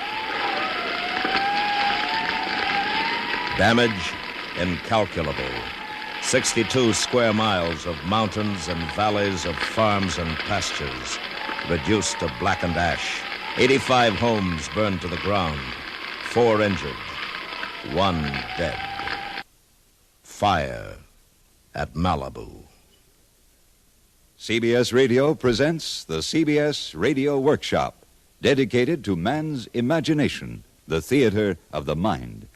Now, a story to challenge man's imagination, a story of disaster and of man's capacity to meet and defeat it, a story of despair and hope. Fire at Malibu, starring Mr. William Conrad as narrator.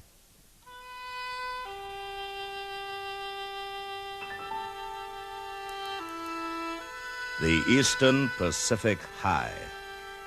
It stretched from Baja, California to Hawaii and north to Anchorage, Alaska, and back south again past Vancouver Island and Puget Sound, past the Farallones and the Channel Islands. Day after day, week after week, it squatted across half of the Eastern Pacific. For 8 weeks, it remained immovable. You couldn't feel it or taste it or see it, excepting on the weatherman's map, but it was there. That vast, high-pressure area, blocking off the rain from the green forests of the Northwest and the brown hills of Southern California. Weather moves from west to east, out of the bleak black cold of Siberia and Mongolia, down across the Sea of Japan and on east across the Pacific. But now, stopped by the immovable high, the weather veered north across the icy mountains of Alaska, becoming a cold Arctic front, pouring down into the Great Basin between the Sierra Nevadas and the Rockies, and then spilling across the mountains to the west, becoming warmer and warmer by gravity and compression, until it roared down from the Mojave Desert into Southern California, a full-grown Santana, the wind of Satan, whipping up dust storms, clawing at palm fronds, whining through patios, and fouling swimming pools with the last of autumn's brown leaves. For 8 weeks it blew through the chaparral, drying out the greasewood and the wild buckwheat on the rolling hills, desiccating the live oaks and the sycamores in the canyons. People's skins became dry and itchy. People coughed a lot, and their nostrils tickled as though they were coming down with a summer cold. And they perspired freely as they went about their Christmas shopping in the unusual midsummer heat.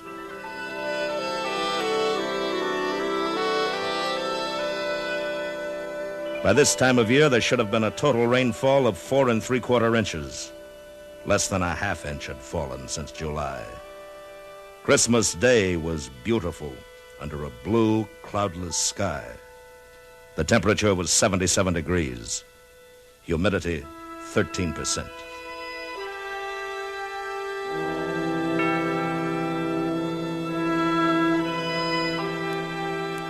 Western Airlines Flight 39 left Salt Lake City at midnight Christmas night, southbound for Las Vegas and Los Angeles. Because of the surface wind conditions, pilot Ben Laubacher brought her in high over the San Gabriel Mountains. He was cruising at 14,000 feet over Fontana at 2:40 a.m. when he made his first contact with the Los Angeles International Airport. L.A. Tower from Western 39. L.A. Tower from Western 39. This is L.A. Tower. Come in, Western 39. This is Western 39 reporting at 14,000 over Fontana, requesting landing instructions. Over. Hello, Western 39. You're cleared to land on runway 25. Wind northeast, gusty. Thank you, L.A. Say, that's quite a fire you have down there. What fire? Well, there's a whole mountain burning up the coast a ways. I'd guess somewhere back of Point Doom. I hadn't heard anything about it. Oh, well, take a look out the tower window. Yeah, I can see it from here. Hey, I'd better report that. That you had, boy. Western 39, over and out.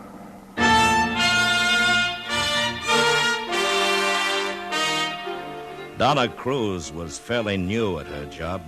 She joined the Los Angeles County Fire Department as a switchboard operator and dispatcher on October 1st. Early in the morning of December 26th, she was the only operator on duty at the Malibu fire station at Agoura in the San Fernando Valley, some 45 miles west of Los Angeles. At 2:40 a.m., her switchboard lit up like the Christmas tree she had turned off before leaving for work a few hours ago. Fire Department, Malibu Station. I want to report a fire. Yes, sir. Where is it? Well, I don't know exactly, but from where I am, it seems to be Abzuma Canyon. Thank you, sir. Looks like the whole mountaintop's on fire. Yes, we'll take care of it. Excuse me, please. I have another call. Malibu Fire Station. Headquarters. We have a report from an airplane of a fire back at Point Doom. Yes, I already have it. Okay, Malibu.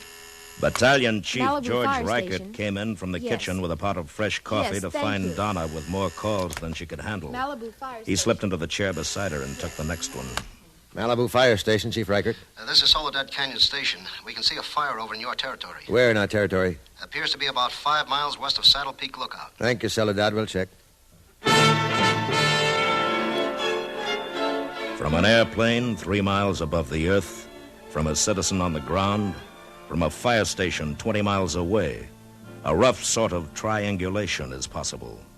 It is now 2:41 a.m. I'd put it in the general vicinity of Newton Canyon. That'll be engine companies 67, 70, 71, 72, and 88? That's right.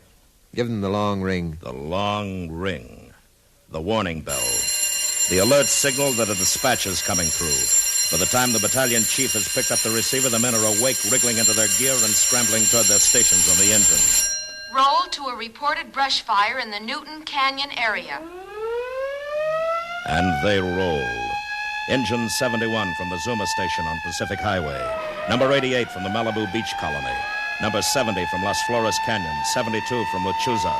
And from across the mountains in Calabasas, number 67. Ripping the stillness of the night after Christmas with the shrill terror of their sirens. The ranchers, the homeowners, the farmers come awake with a start as they hear them scream by, for they live with the fear of fire in these crisp and dusty hills. At 3:40 a.m., 1 hour after the fire was reported, 23 engine companies, 3 bulldozers, 5 work crews, and 4 patrol units. 170 men are fighting the fire, and the fire is winning. Crackling down the mountainsides, roaring through the canyons, whipped by a 50-mile-an-hour wind, forcing back men and machines, backwards and downwards toward the wide beaches and the sea, which surely must stop it. There was no dawn along the beach the day after Christmas. The swirling black smoke merely became gray, and when the stinging hot wind whipped it thin from time to time, toward the east, a bloody ball hung momentarily at the mountain's rim, where men yesterday had seen the sun. Frank L. Dickover Jr. had driven his wife and 9-month-old daughter to safety, and now he was returning to his home in Zuma Canyon to do what he could to save it. But he never got there. Smoke thicker than any beach fog engulfed his car, blinding him.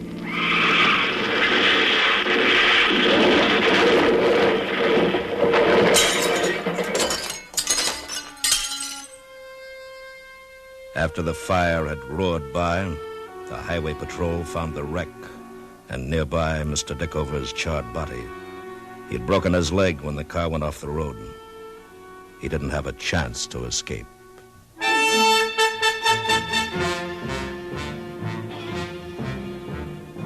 That first morning, County Fire Chief Keith Klinger set up his command post at the Zuma Fire Station on the Pacific Coast Highway. His command now comprised 430 men, including Navy and Marine personnel, moved in by truck from the CV base at Port Hueneme and Terminal Island. In the firehouse, where the gleaming engines usually stand, gray ladies of the Red Cross served coffee and sandwiches to smoke-blackened firefighters. In the dormitory, men off the line were treated for eye burn and smoke poisoning. In the kitchen, Bob Singleton set up a press center to accommodate the reporters, radio commentators, and TV newsreelmen. Battalion 5B to First Assistant Chief. Battalion 5B to First Assistant Chief. This is Chief Percy. Go ahead. I think we've saved all the homes in the Zuma Canyon area, but the fire's jumped the highway at Broad Beach and taken 2 big houses. Chief Anderson to Zuma Station. Chief Anderson to Zuma Station. Go ahead, Harvey. Ramiro Canyon's getting too hot to hold. Gotta have 10 patrols to work around the houses right away. Okay, Harvey. Did you hear that, Keith? Yeah. Ramiro goes, Escondido Canyon will be next. No doubt about it. Ask the sheriff's office to evacuate Escondido Canyon. Right away. Captain Sewell Griggers of the Sheriff's Aero Squadron has a bullhorn on his helicopter. He uses it to untangle traffic jams on Los Angeles' far-flung freeways. This morning it is used for another purpose, as he flies low and slow up Escondido Canyon. This is the Los Angeles County Sheriff's Office. Escondido Canyon is in fire danger. Persons still in the canyon are ordered to evacuate immediately. This is the Los Angeles County Sheriff's Office. And First Assistant Fire Chief Roland W. Percy grimly sums up the situation. And the fire spread very, very rapidly, and within 4 hours we had over 5,000 acres going. It's a very fast-moving fire. We cannot say how soon it will be under control. It's burning fiercely on all fronts right at the present time, and the weather conditions are very unfavorable, and reports we have will last for the next 2 days. They're northeast winds, and they're all very drying winds. We've had this condition now for about 2 months, and there is no moisture left in the brush whatsoever. It's very explosive. We have to be very careful where we place our engine companies and personnel so we do not trap anyone.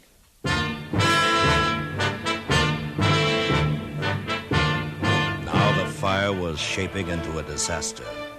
As they had in 2 wars, the mobile canteens of the Salvation Army moved up close to the fire line. At the Webster School on Malibu Canyon Road, the Red Cross set up an evacuation center. And as the refugees poured in on foot, by automobile, and some even on horseback, The stories poured out. There was Mrs. Jean Hasselquist's narrow escape. We just woke up around 5 o'clock by telephone call from a lovely neighbor, and we looked up and the whole hillside and the mountain range was on fire, and we were quite sure that we weren't going to be in the flames until the last minute when it leaped over the far hillside there, and all of a sudden the whole hill was just in mass of flames, and we just ran for our lives. We just missed the flames by about 10 feet.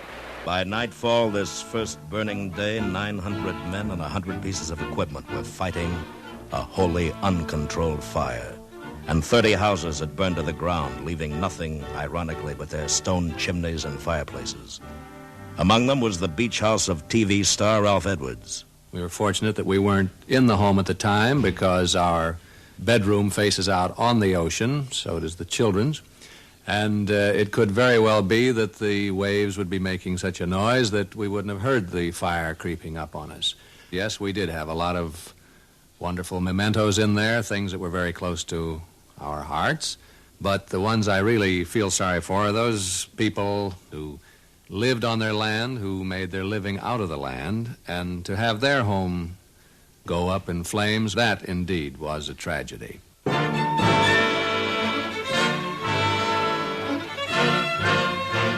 The second smoky dawn brings no relief as the fire roars on south toward Latigo Canyon. And here among the bright red fire engines is the blue and gray shortwave truck of radio station KNX and CBS News reporter Hugh McCoy. It looks as if we're trapped, or at least temporarily stymied up here. The road has been blocked off by flames, which just moments ago have leaped across the road up the side of the hill. Below here in the canyon, there's a house and a number of outbuildings, which in just about a moment from now will be reached by those flames. And up here on the hill where the flames have jumped the road, another house, a green house, is threatened. I don't think we can make a stand here much longer. Jim Lowe, our engineer, is about ready to evacuate with the KNX mobile unit.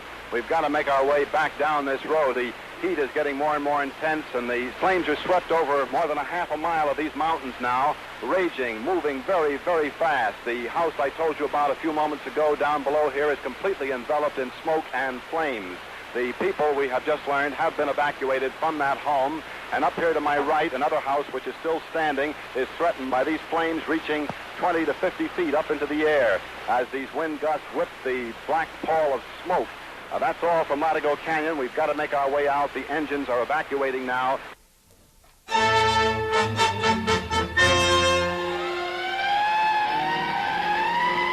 That afternoon along Highway 101, the citizens of Santa Maria and Santa Barbara, of Carpinteria and Oxnard knew something was up, something big, as a convoy of 18 civilian defense pumpers from Northern California roared south, red lights flashing, sirens screaming.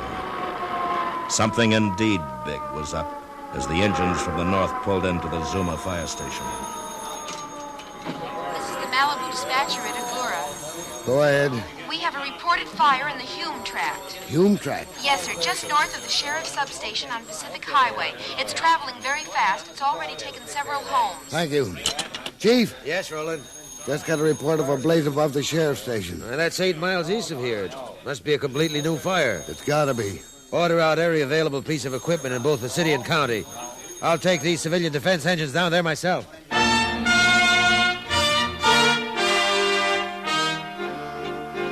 A new fire, 8 miles away, sweeping down the steep cliffside toward homes thickly clustered above the highway. Homes built high for the magnificent Pacific view. A view now obscured by ugly brown smoke choking out the setting sun, bringing an early night to this California Riviera, an aborted night, backlighted by the creeping, crackling, ruby-red line of fire. This is Todd Hunter reporting from the home of Horace Height at 22140 Pacific Coast Highway. Mr. Height at this very moment is up on the roof in his shorts with a hose wetting down his roof for directly across the street.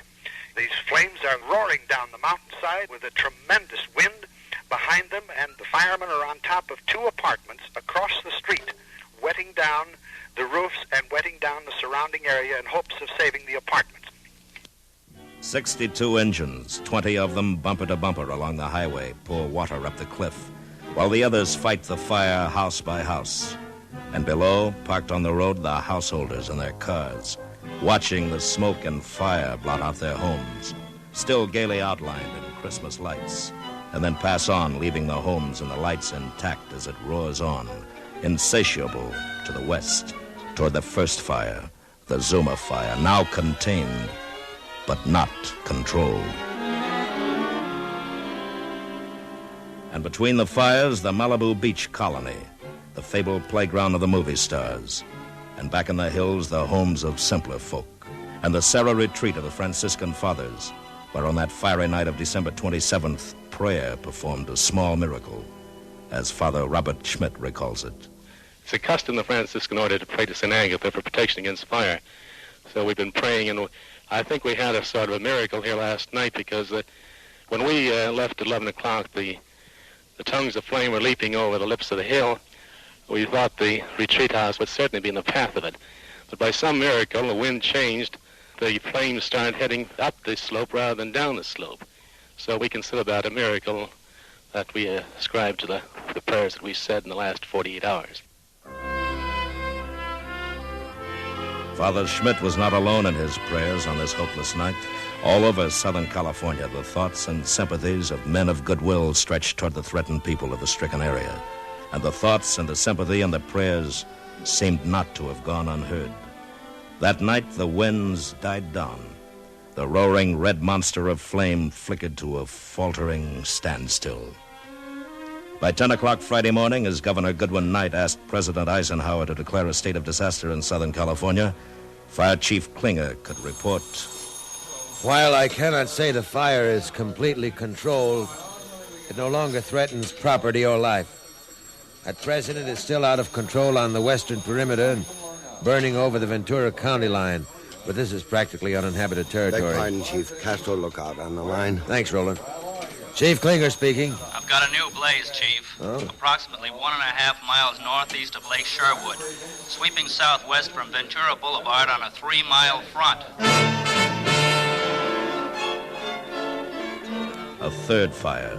By noon, it has swallowed 9 homes on the shore of Lake Sherwood, and pushed by a 35-mile wind, roars on toward the Zuma fire on the other side of the range. Anything can happen now.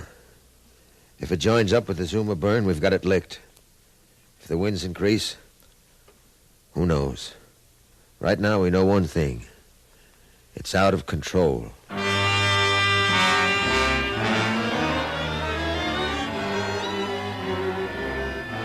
The sun sank that Friday evening behind a dirty brown cloud of smoke that stretched 50 miles from the San Fernando Valley, across the mountains and over the ocean to Catalina Island, sank red and angry, leaving behind its afterimage a corona of fire atop the hills. And 2,000 weary men fought through that last long night. There was good news the next afternoon, qualified in the cautious words of a weary fire chief. We now have the fire tied up in a slippery knot. The knot held, and so did the Pacific High.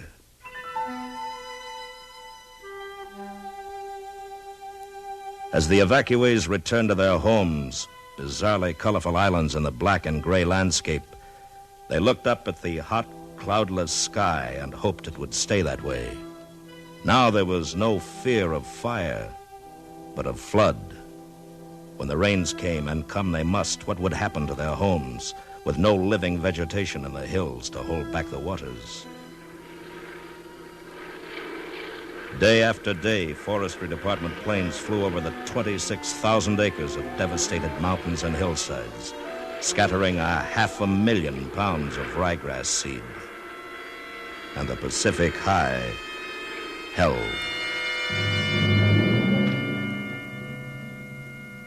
And men ask, will the rains, when they come so heavily the seeds will wash away before they sprout?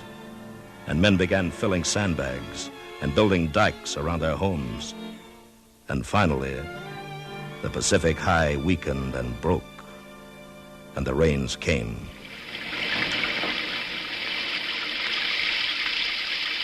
And once more men prayed, It rained as it should have 2 months ago. It rained all day Friday, the 11th of January, all day Saturday, sometimes mercifully, sometimes fiercely, and no one could be sure. And then, Sunday's dawn burst into a blue sky, lazy with the fleecy clouds that follow a storm. Daddy! Daddy, look! What is it, honey? Look out the window. The hills. They're all green. Yes, like a green fuzz across the gray hillsides, the ryegrass had sprouted and pushed its way through the cold ashes like a promise of springtime.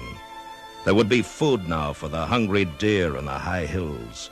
There would be tiny roots now holding back the soil against the next rain. And there would be beauty again in Malibu. Because man, who knows so well how to organize for his own destruction, had also learned how to organize for his own salvation.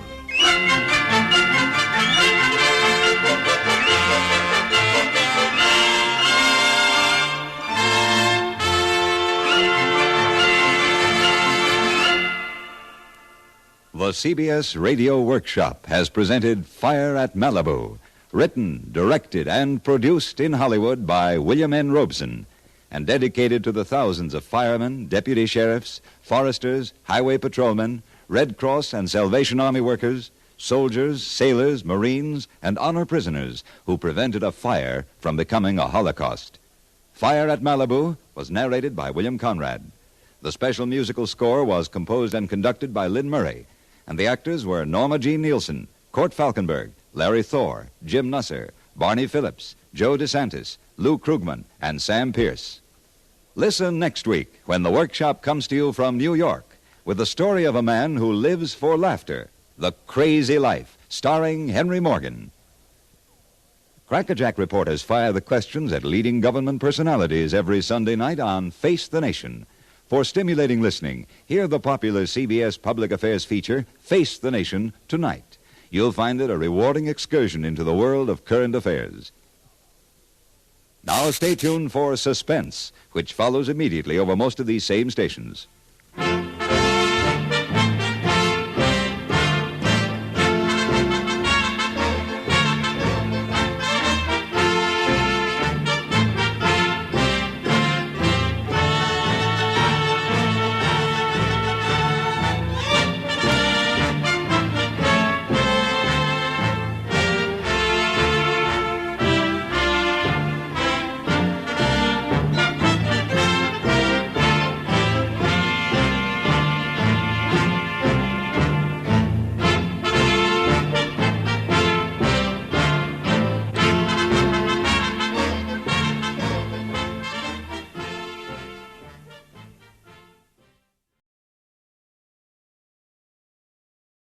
From Hollywood, the CBS Radio Workshop, dedicated to man's imagination, the theater of the mind.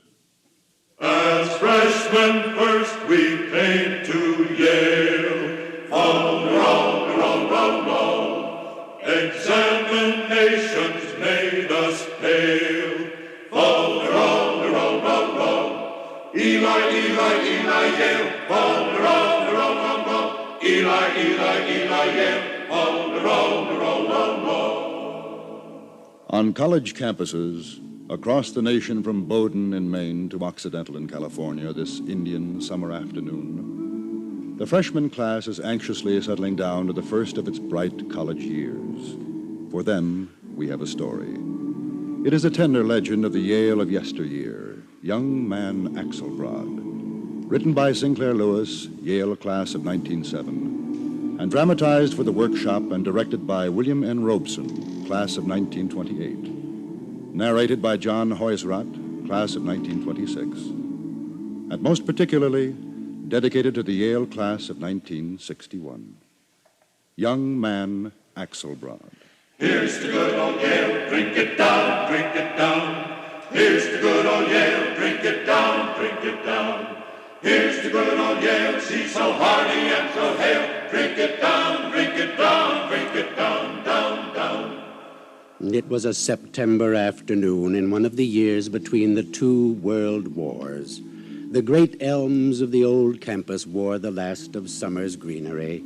The warm sun caressed the Gothic crag of Harkness and spread a golden sheen on the weathered bricks of Connecticut Hall, before which Nathan Hale, class of 1773, forever stands in bronze, despairing that he has but one life to give for his country. Into this timeless scene, through the entry between Osborne and Vanderbilt halls, strode an anachronistic figure, a rugged, white-bearded old man. Wearing a neatly pressed black broadcloth suit and celluloid collar, Knut Axelbrod, retired Minnesota farmer, a man with a destination, the office of the dean of Yale College. Come in. Excuse me, you are the dean of the college? Yes. I am Knut Axelbrod. Yes, Mr. Axelbrod. What can I do for you? I am here about entering college. I see. And where is the young man? The young man? Yes. Your son, or perhaps your grandson? Oh, no, sir. It's me. It is I. You? Well, I must say this is rather irregular. No, sir. Everything is regular. I pass all the examinations. It wasn't easy, but I pass. Yes. Yes. So I see. Yes, here's your name, Knut Axelbrod. Yeah, that's me. Yes. Everything seems to be in order.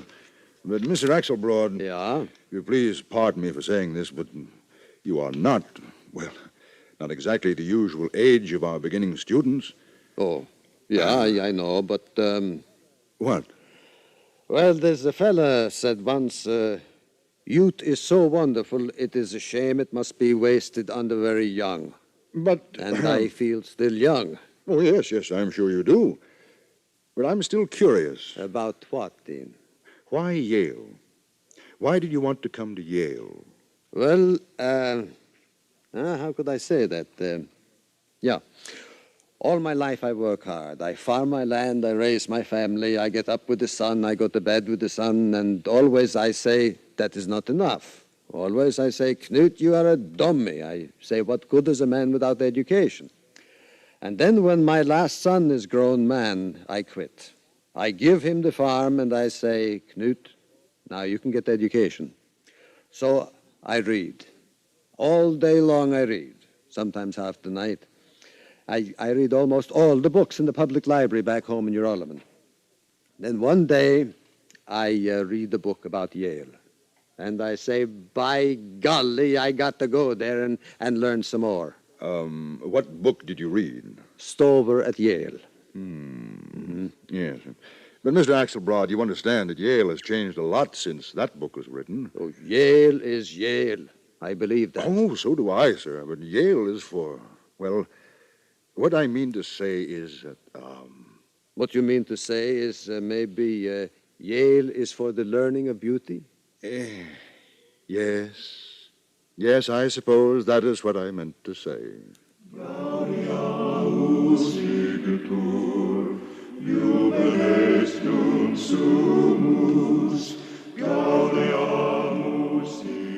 And so Knut Axelbrod was duly registered as a freshman in Yale College and assigned a room, not in Berkeley Oval where the cream boys of the prep school cliques lolled in comparative luxury, but in a grubby frame building far down High Street where were lodged the unplaced freshmen, the scrub seniors and assorted grinds and self-help students. Here he met his roommate, Ray Gribble. Come in, the door's open. Are you Mr. Gribble? Yeah. I am Mr. Axelbrod. Whatever you're selling, I don't want any.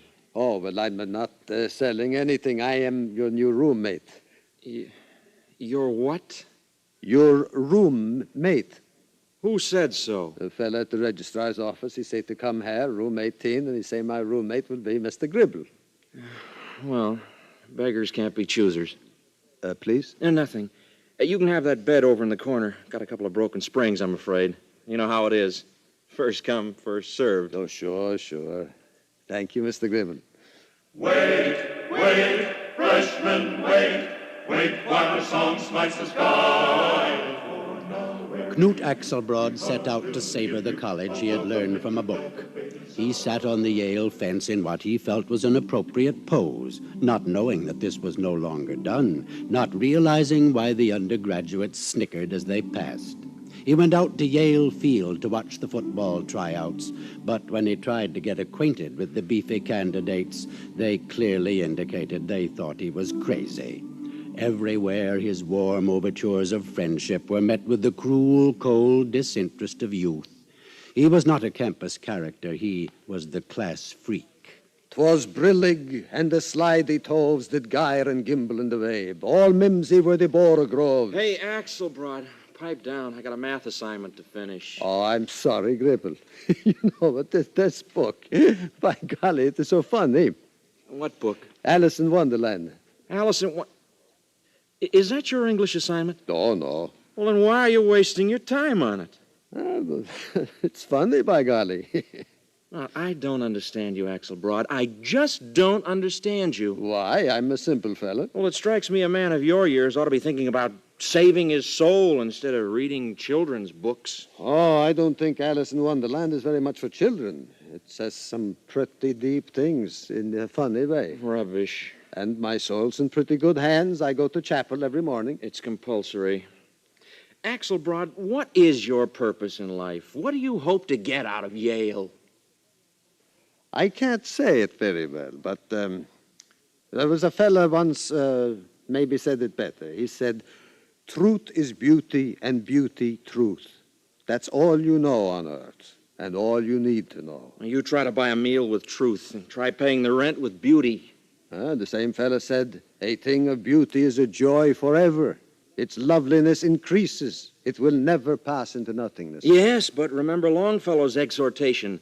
Let us then be up and doing with a heart for any fate. Still achieving, still pursuing, learn to labor. Yeah, but another fella said, the world is too much with us. Late and soon, getting and spending, we lay waste our powers. Oh, you are a hopeless romantic, Axelbrod, and I doubt if you will ever amount to a hill of beans. Hi, Gribble. Hi, Atchison. Well, well. How's old man Axelbrod tonight? Good evening, Atchison. I think our bearded wonder's in his second childhood. I just caught him reading Alice in Wonderland. You'd do better to work on that English assignment for tomorrow. That Merchant of Venice. I can't make head and a tail out of Shakespeare. The quality of mercy is not strained. It droppeth like a gentle rain from heaven.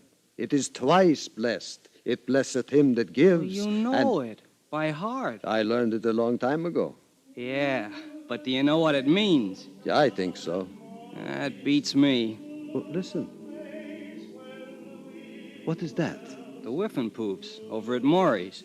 Whiffenpoofs? What is Whiffenpoofs? A Whiffenpoof is an undergraduate with a rich father and a so-called singing voice. He's got nothing to worry about. He can afford to hang around Maury's and drink beer and sing every night. His old man pays the bills. He doesn't have to work for his education the way fellows like Atchison and I do. But if it weren't for us, they'd never get through college. We wait tables for them, we tutor them. I think it's not so bad to enjoy life when you're young.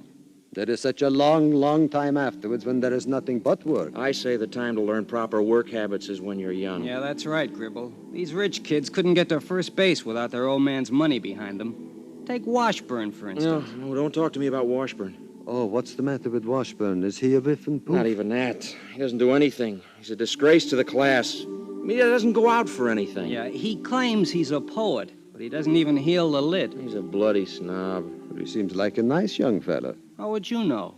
You ever talk to him? No, but I seen him in class. When? He cuts most of them. Well, that's one consolation. He'll probably flunk out at midterm. No, not him.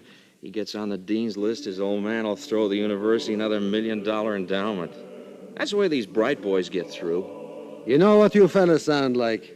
What? A bunch of hired hands talking behind the barn at harvest time. What's that mean? They don't own the farm, they don't like the farmer, and they can be replaced any time. Look here, Axelbrod, I don't think I like that remark. Oh, be quiet, little boy. And listen to the Whiffenpoofs. Gentleman's songsters off on a spree. Do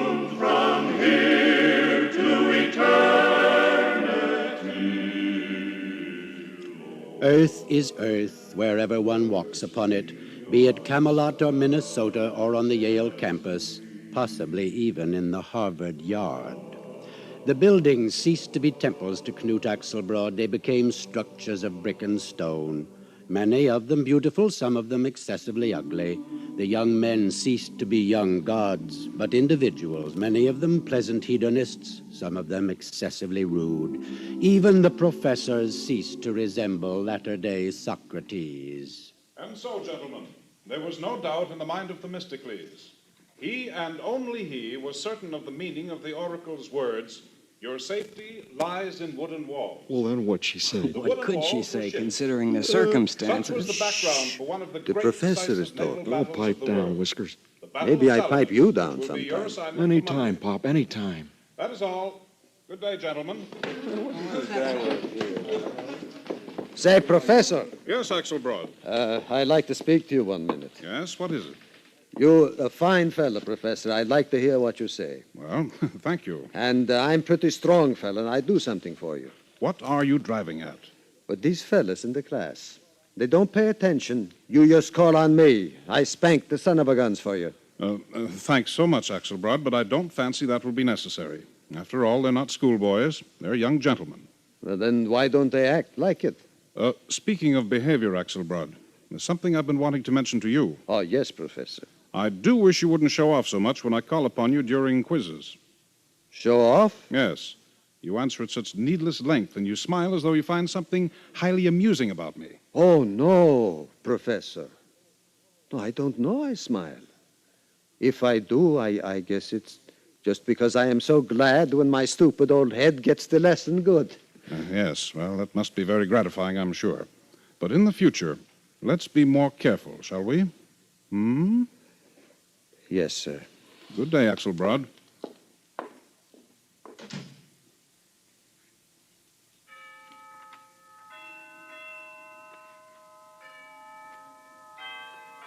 Down from the Harkness Tower floated the chimes of noon, unheeded by the busy undergraduates piling out of classes, crisscrossing the campus as they dashed for eating clubs and fraternity houses, but not unheeded by the old man with bowed head and no place to go and no one to go with. Going home, the chimes sang to Knut Axelbrod, going home. And before his misty eyes the flaring red and orange of the autumn trees and the yellowing ivy-covered walls seemed to give way to the rolling gray stubble of his Minnesota farm. He had to get away from the campus, from the students. He had to get away by himself somewhere, anywhere where he would not be reminded how alone he was. He walked slowly out Whitney Avenue toward the butte-like hill of East Rock. And there, sitting atop the rock, at last he found a friend. That's quite a view, isn't it, Axelbrod? Hmm? Oh, I'm sorry I startled you. Oh, no, that's all right. You're Washburn, aren't you? That's right.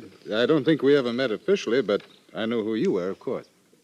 Yeah, I guess everybody knows who I am. Mind if I share the bench with you? No, go ahead. Yeah. You cutting classes, too? Yeah. Today, I cut classes. You know, Axelbrod, I'm glad to have run into you.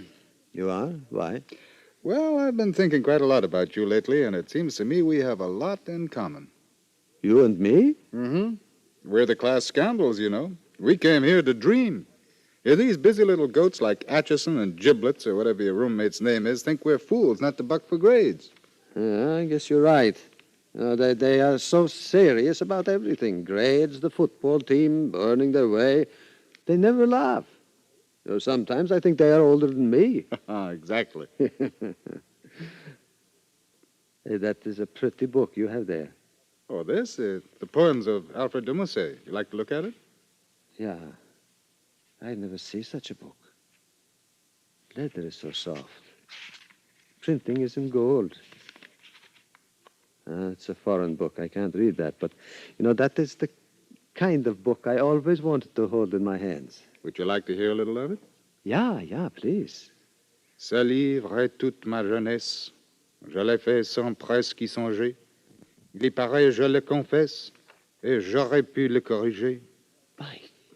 Golly, that is pretty. Well, it means... No, I don't care what it means. It is like music. Like music I never heard before. Music? Well, say, that reminds me. Schoenstein is playing Lalo tonight. Oh, I thought the game was tomorrow. Oh, no. Schoenstein is a violinist. Lalo is a composer. I've got a couple of tickets now. Maybe you'd like to go with me. Oh, sure. I like to hear a fella play fiddle. You know, we got the fella back home, Uli Hansen. He can play Turkey in the Straw faster than anyone in Cottonwood County. Oh, Schoenstein isn't exactly that kind of fiddler, but I think you might enjoy him. Sure I will, by golly.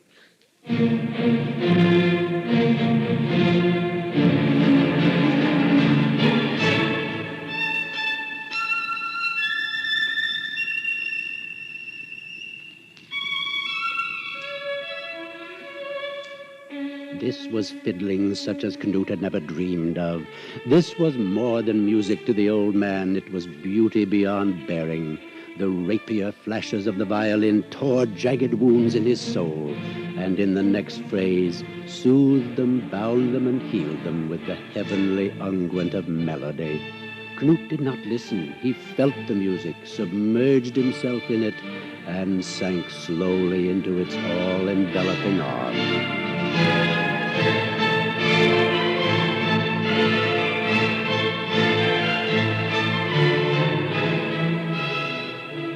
Long after the last note died away, the music played on in Knut's memory as he sat in the room of his new friend having a midnight snack.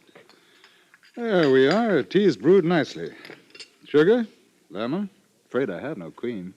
Just tea, please. Right. Do try some of this pâté de foie gras. What's that? You try it. You'll like it. Thank you. What do you call it? Pâté de foie gras. That tastes like the liver sausage we got back home. Well, yes, I suppose it does. Well, that's what it is, really. It's goose liver. Oh, well, then why don't they call it goose liver? Well, you see, that's the French name. Aha. You been to France? Oh, yes. Matter of fact, I spent all last year in Paris. You did? Yes. But what is it like? Paris?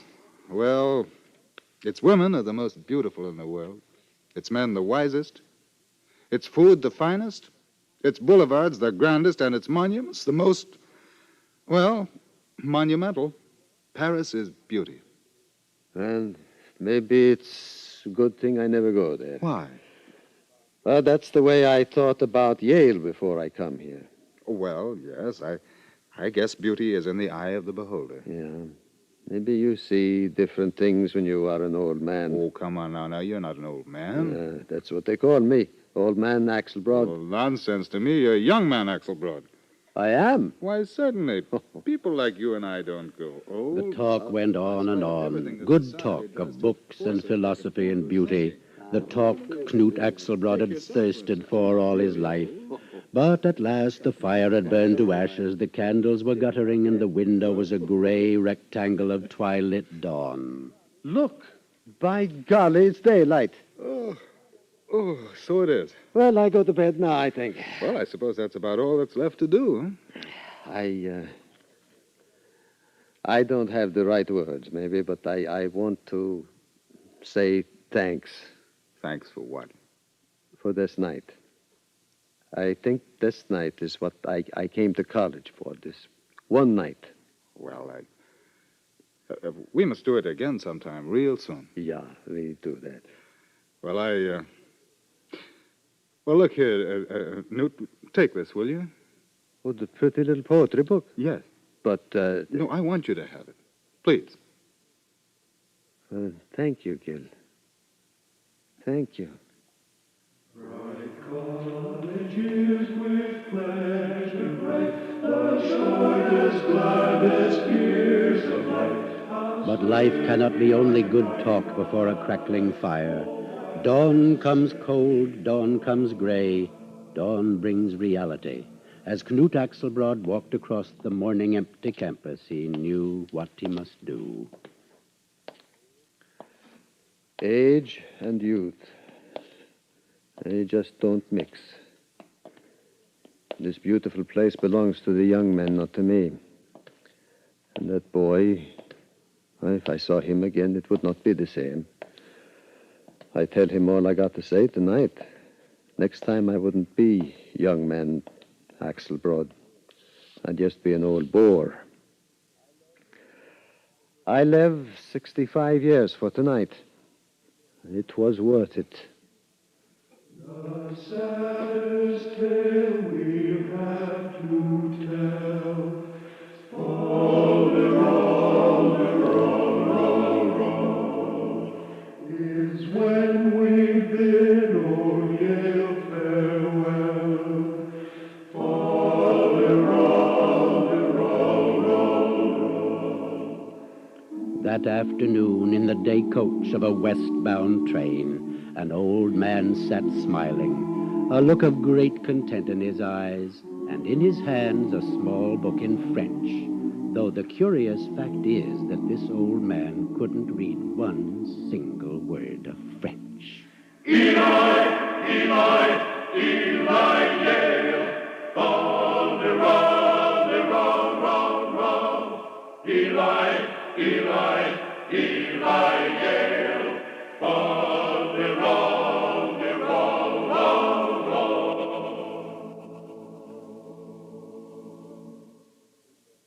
You have listened to the CBS Radio Workshop production of Young Man Axelbrod by Sinclair Lewis, adapted for radio and directed and produced by William N. Robeson.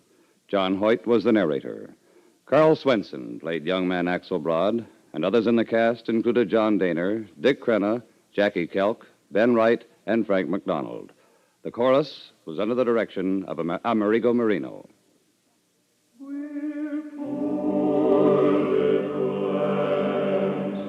With this program, we conclude the current series of workshop productions.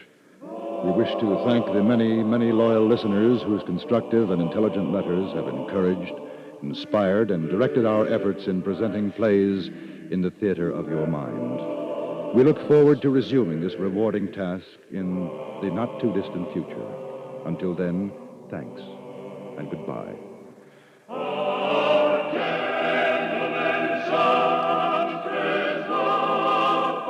This is the CBS Radio Network. From here to eternity, Lord, have mercy on such as we.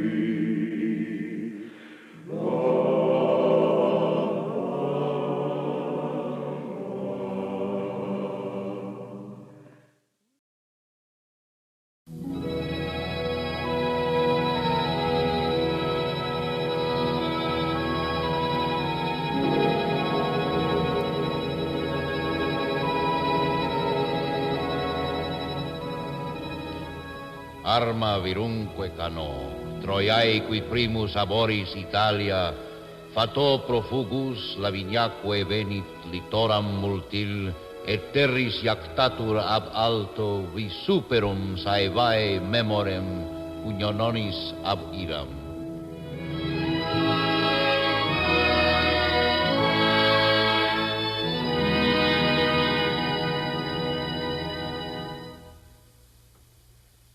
The CBS Radio Workshop, dedicated to man's imagination, the theater of the mind.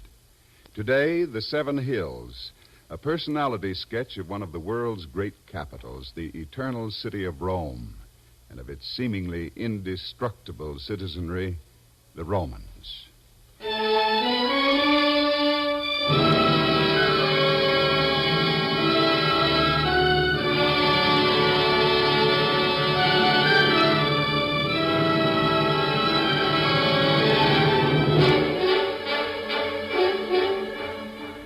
I sing of arms and of the men who, driven from the shores of heroic Troy, pursued by the savage wrath of unforgiving Juno on high, wandered from coast to coast until they found refuge in fair Italia, and on Latium soil set up their hearts and homes. It's no use, honey. Even when I just try to follow the sense instead of old Virgil's words, I still can't put a decent verse together in English. Oh. 100 men must have translated this 100 times better than I ever will. Don't worry, darling. Rufino! What is that? Un momento. Here. Ah, sister. Come sta? Shh, let's listen. Buongiorno, Rufino. At last I have caught you. What can I do for you, sister? For me? No, it is for you this time. I have the bargain cigarette. French again? No, per l'amore. American, fresh. 1,000 cartons. And only 1,500 lira a carton. You've been drinking again? That makes it $1.5 million for the lot. Nearly 100% profit for you, Rufino. Not anymore. You can buy a fundata on the legal market. I'll give you $1 million.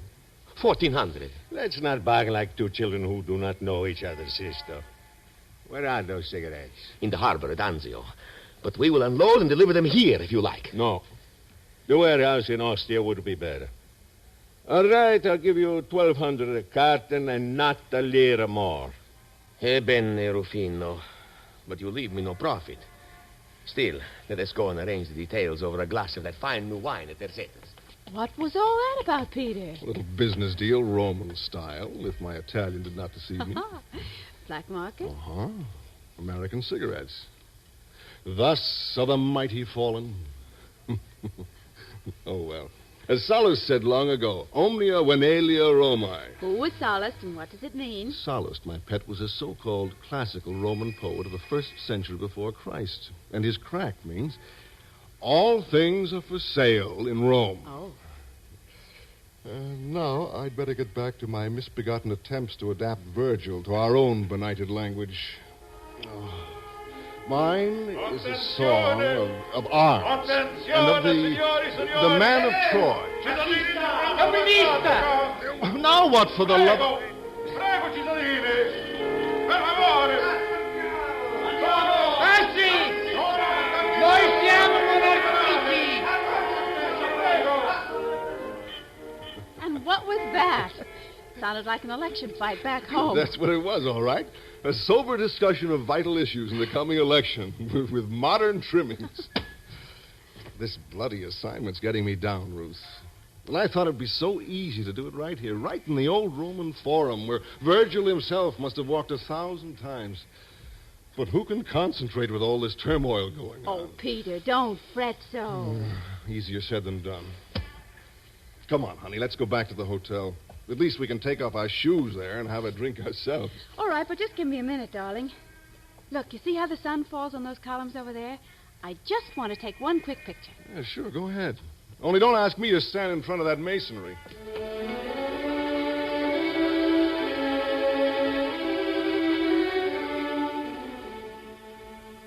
Atmosphere.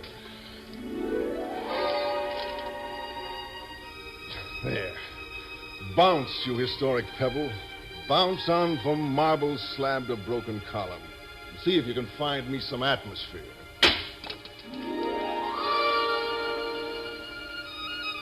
Atmosphere. That's what they said when they finally gave me my sabbatical. Drink in the atmosphere. Search for new understandings.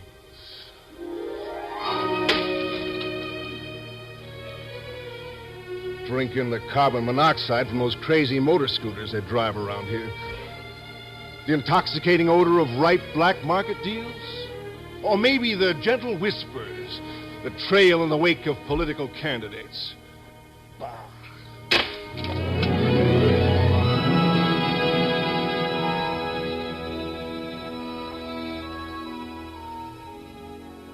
Would the senor perhaps have us stop the traffic and evacuate our city so that visitors can indulge themselves in our atmosphere? What? Oh, I didn't say that, sir. To us, young man, the city is a living creation, not a stage setting. It is our home, and has been for nearly 3,000 years. Yes, of course, things are as they are. Like all living things, a city changes, always changes. Not always the way we might wish, of course, but as history wills it. Yet it seems also to be true that the more it changes, the more it remains the same. And as to atmosphere, it is said that the past is the key to the present. Does this not also indicate that the present, in turn, may give us a key to the past? The soul of a people is an enduring thing, far more resistant to the ravages of time than marble buildings and monuments. I think I see what you're driving at. Look around you, then, but with the eyes and ears of your soul. Then you might find the key.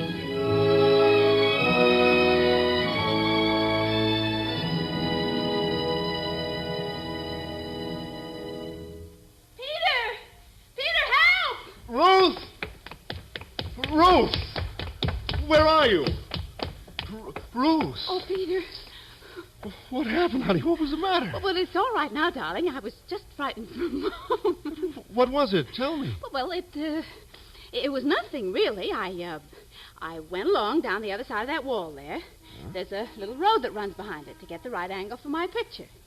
And then a man came along and started saying things to me. In Italian, I guess. And I didn't understand him, but I thought he was offering to help me with my tripod. So I kept smiling at him, and maybe I said, see, a couple of times, and then... Oh, it's too silly, darling. Then what? Come on. Well, then he, he pinched me. Well, is that all? I thought you were being murdered. Well, I might have been. Well, then you shouldn't go hiding behind walls and walking up deserted alleys in strange cities just for that reason. Come on now, let's go home and have lunch. We've still got to climb up to the top of that monstrosity of a monument this afternoon. And tomorrow we leave for Pompeii, remember? Say, where'd he go? What? Where'd who go? The old codger. The one I was talking to just before you screamed. Well, I don't know, darling. I didn't see anybody, and I don't now. Yeah, I know. That's what's puzzling me. There isn't enough cover where we were to hide a kid of 2. Well, maybe he left. Well, he wouldn't have had time to get out to the street. Oh, well, let's go.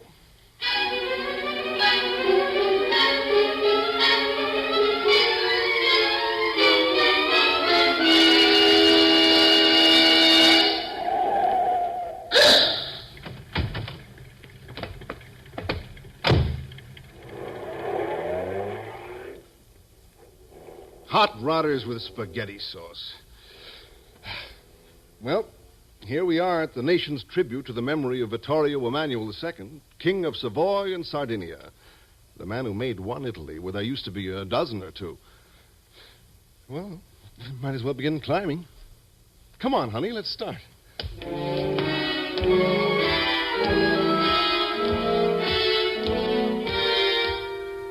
Well, we've made the first level anyway. How many are there? 3. You'd think they'd have an elevator in a place like this. Okay, let's get on with it.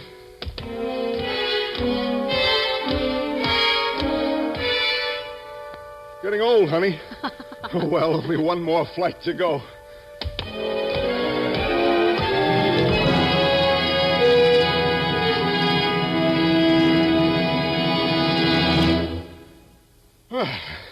Here we are. Oh, Peter. Oh, Peter, look, what a view. Look, you can see the whole city. Yeah. And there's the Tiber. And look. Isn't that the old Forum down there where we were this morning? Yeah, I think it is. And on the other side... Oh, Peter, what is that building on top of that hill? Such a beautiful color that stone has in this light.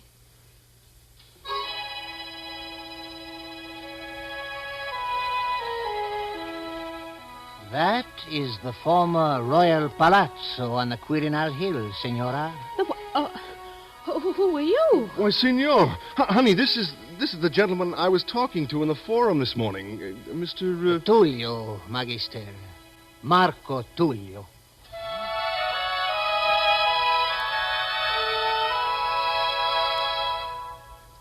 Harwell is our name, Signor Tullio.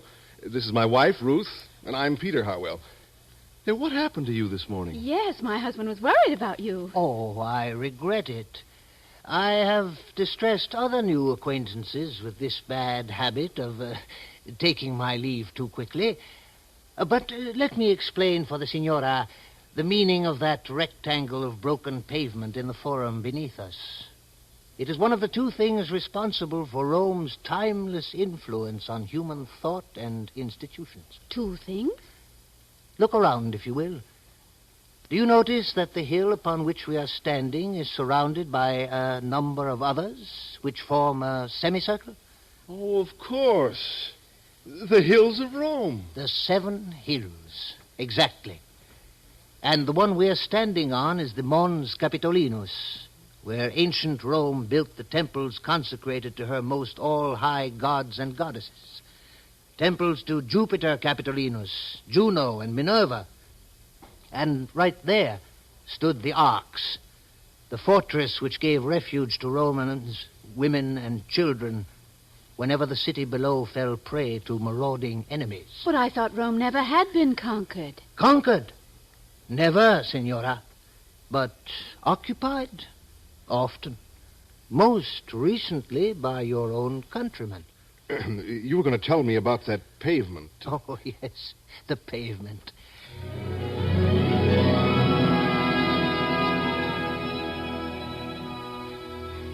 You will be interested in that broken bit of pavement square down there in the Forum. Nearly every basic concept of law by which the world now lives was formulated, debated, developed, or often bloodily contested in that small historic arena. That plain, dark building across the square, the Curia, was for centuries the seat of the world's most powerful legislative body. Your own most august chamber of lawmakers is named after it. It is the Roman Senate.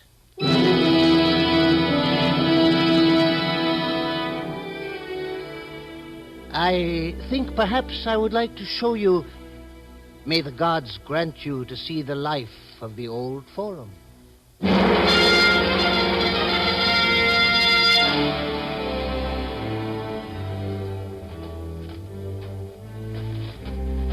What is this path, Peter? I don't know.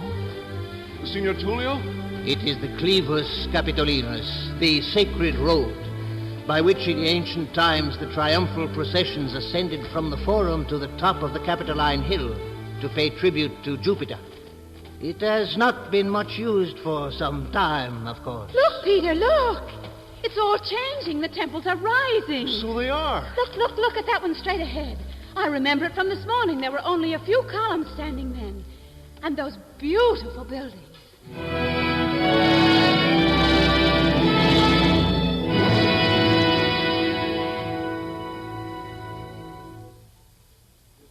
The Temple of Saturnus. You see it now as it stood for so many glorious centuries.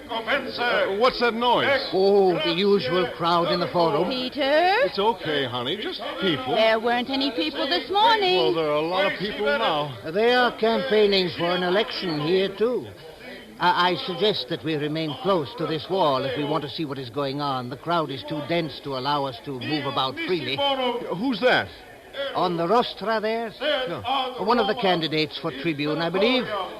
If he is elected, he will be expected to be a model of probity, a defender of the rights and interests of the people. In the meantime, he is talking the customary nonsense and telling the usual lies, I suppose. I'd like to hear what he's saying. Well, then, let us move around to the front of the rostra. Come. Signor Tullio, are you hurt? No damage. Hey, what's going on? Wait for me. Sextus, salve. Salve, Rufus. In what way can I assist you? No, Rufus, not this time. I shall assist you instead. I have 3 shiploads of North African wheat. It is probably from Lucania. From Lucania? It is the best of the best, straight from Carthage, and at a price you cannot afford to reject. 100% profit for you. Where is this wheat now? In the harbor at Portus, but we will unload and deliver it. The warehouse in Ostia might be best. But I warn you, Sextus, I will not pay more than 50% of the closing price on the legal market today. You drive a hard bargain, Rufus. But let us see if we can come to terms over a cup of that fine new wine at Zeta's. Peter! Peter! It's Ruth. Ruth, where are you? Out of my way there. Scusi. Laura, Scusi, out of my way. Please get out of my way. Oh, shut up. Honey! Honey! Peter. Oh, honey. Are you all right, Ruth? Yes, darling, I'm all right. Now that you're here. The Signora is unharmed. Oh, she's all right, I guess. Where were you? Oh, Peter. It is so silly. It's just like this morning. I wandered over by the wall, and then this man came along. A Roman in one of those togas. Real silk, too. And he said something to me that I didn't understand, so I smiled at him. And I guess I said something silly like, CC again. And then he sort of leaned over as if he wanted to protect me from the crowd. And then... He pinched. How did you know? Just intuition, I guess. Besides, you're beginning to make kind of a habit of Yes, but you don't understand, Peter. Oh, never mind that now. Signor Tullio, how can we get out of here? We could make our way around the back of the speaker's rostra and then up that path to the Curia. It is also our pathway back to modern Rome. Okay. Let's go, honey. But Peter, just a minute. You still don't understand. Don't understand what? This one pinched me on the other side. I can hardly walk. The men of Rome in all ages, Signora, have made a principle of expressing their admiration for beauty enthusiastically and directly. So back now to the modern age.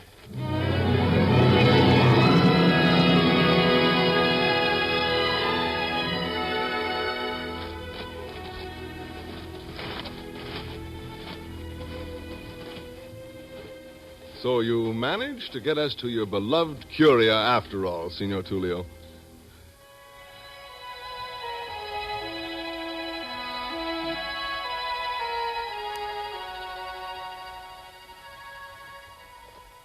I hold precious memories of this building, and proud ones, too.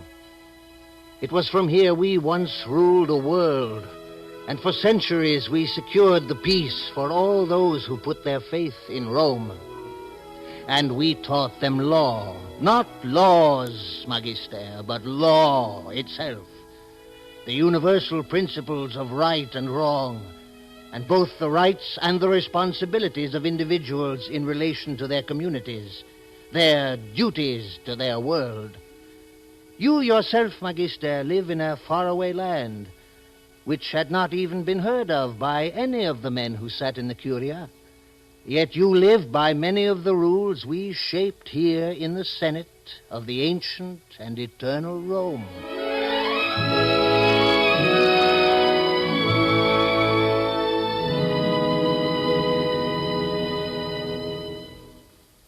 Did I hear you say, we rule the world and so forth? Do you mean to tell me, Magister, that a man of your learning has never heard of Marcus Tullius Flavianus, the most outspoken, if not the most revered, senator of his era? Oh, yes, of course. If you have not, young man, I invite you to examine the base, which is all that remains, of the fourth seat from the left on the second tier in the Curia here. I believe you will still find there the evidence of my youthful vanity, inscribed with a stylus. No proof is needed, Senator. And I want to thank you, Senator. We both do. Oh, no need, Magister. And now, I suppose the time has come to say, valete. We sincerely regret it, Senator. Do not waste time with regrets, Magister. Life has manifold necessities. Allow me a final suggestion. This will be your last night in Rome, and there will be a full moon. Do not neglect, Magister, to take your devoted lady to the Colosseum tonight.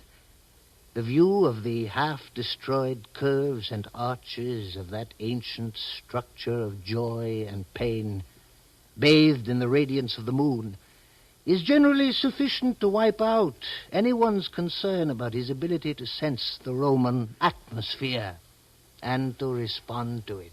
Thank you for the suggestion, Senator. I shall certainly follow it, sir. So, now, my friends, fortunus vobiscum.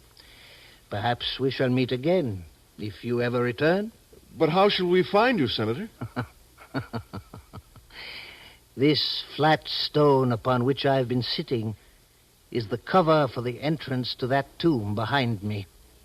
Should you ever return to Rome and find the tomb closed, knock long and hard, or push a message through one of the cracks. Then we shall see. Valete.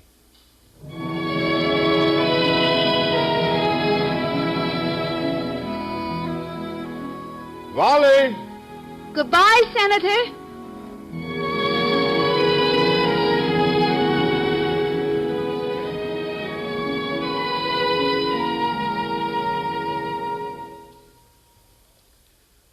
There are but 7 hills in Rome, and they not high.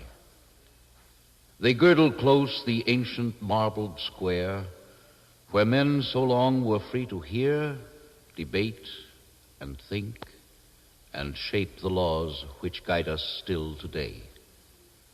1,000 years of peace were nurtured here, 1,000 years of order, and through order, justice, mankind's most precious heritage. It is this, and an unquenchable thirst for life, that are the undying glories of Rome's 7 hills.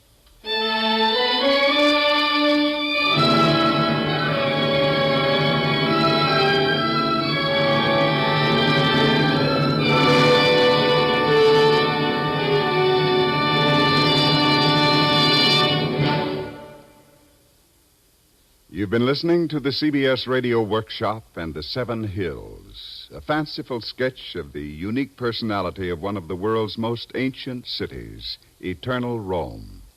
Written by Henry E. Fritsch, with music composed and conducted by Alfredo Antonini, produced and directed in New York by Paul Roberts.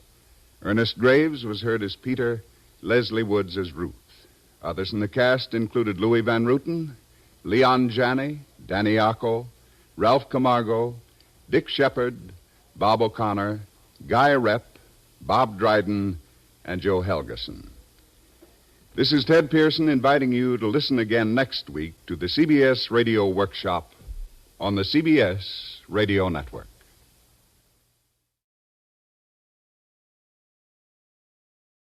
From Hollywood, the CBS Radio Workshop.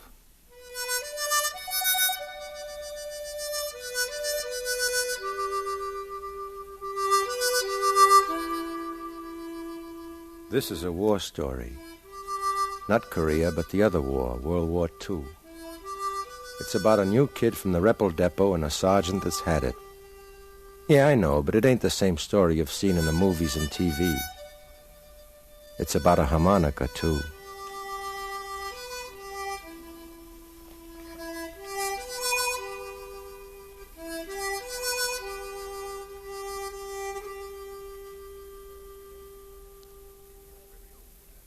CBS Radio presents the CBS Radio Workshop, dedicated to man's imagination, the theater of the mind. One of the prime objectives of the workshop since its first broadcast more than 20 years ago has been the discovery and encouragement of promising young talent, actors, composers, writers. We offer such a talent now. Arthur Zaguras, director of the Little Theater of Winnipeg, Canada, whose first radio script was presented over the transmitters of the Canadian Broadcasting Corporation 3 days ago, whose second you are about to hear. Like Stephen Crane, who was too young to serve in the Civil War, Mr. Zaguras was too young to serve in World War II. Yet as Crane's red badge of courage caught the spirit and the action of the war between the states, so we feel Mr. Zaguras has caught the interpersonal tensions of the war between the ideologies in William N. Robeson's production of Harmonica Solo.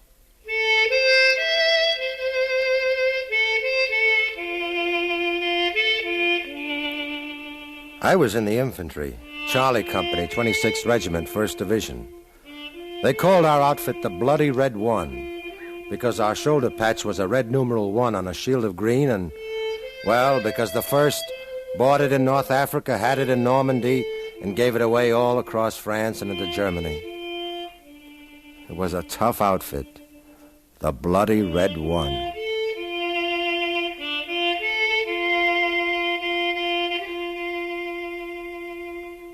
Since this is a war story, it might sound more romantic to say that we were marching through mud, but you don't march in combat, you walk. And it wasn't muddy on this road in Germany. It was dry and dusty. And the men walking in the evening, walking to nowhere, to the squeak of that harmonica.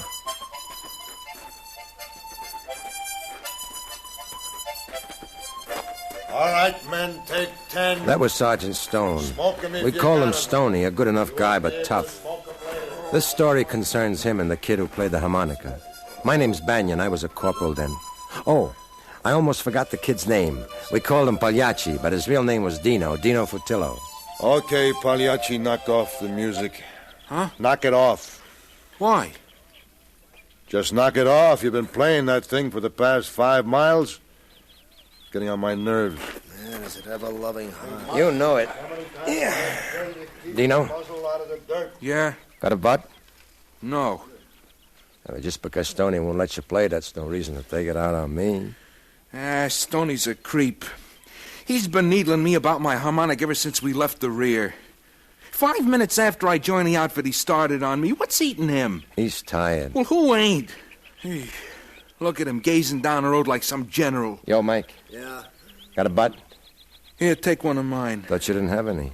I just found a couple. Thanks. Never mind, Mike. Hey, what's wrong with my playing, Banyan? Nothing. Then why is Stoney needling me? No. Man, nothing beats a good cigarette. Banyan. Jeez, a guy can't take a break. Okay, Stoney. Hey, but Banyan, put in a good word for me, huh? Playing's the only thing that keeps me moving. I'll try it, but it won't do any good. Well, you can talk to him. Banyan on the double. Okay, Sarge, okay. What's up? What was the musician bending your ear about? That why you got me off my butt? No. Look, you see that rise? Which one? I'm pointing right at it, that one past the bend in the road. Yeah. The rise of those funny-shaped trees. I know which one you mean.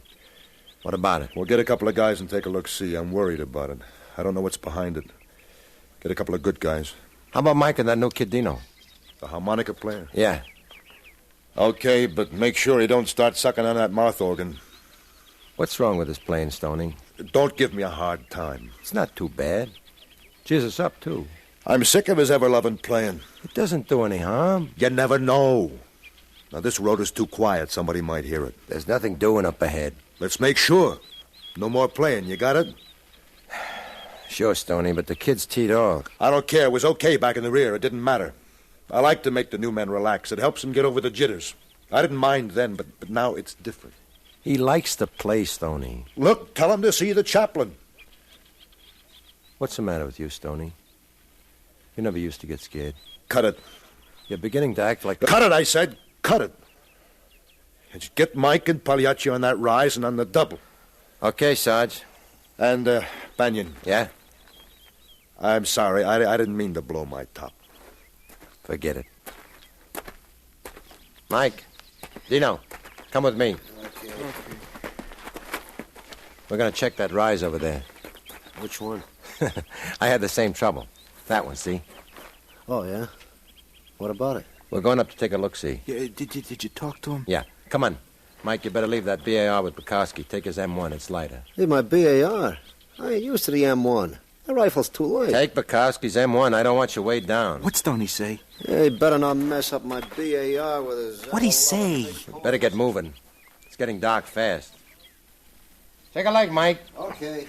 What happened? Can I play? What's keeping you, Mike? I have to scrounge up a couple of bandoliers. Let's shove off. Can't play anymore. Look at this M1. It's cruddy. Come on, Banyan. What'd he say? Who? Stoney. He's been on my back ever since we left the rear. Yeah? What's wrong? He don't like my harmonica. What'd he say, Banyan? He said that you're not to play it anymore. It ain't doing no harm. He doesn't like it. I don't blame him. It stinks. I admit I don't play too good, but it helps the day go by. It's not that bad, but Stoney's right. It isn't a good idea to play it up here. Well, there's nobody around. Oh, no?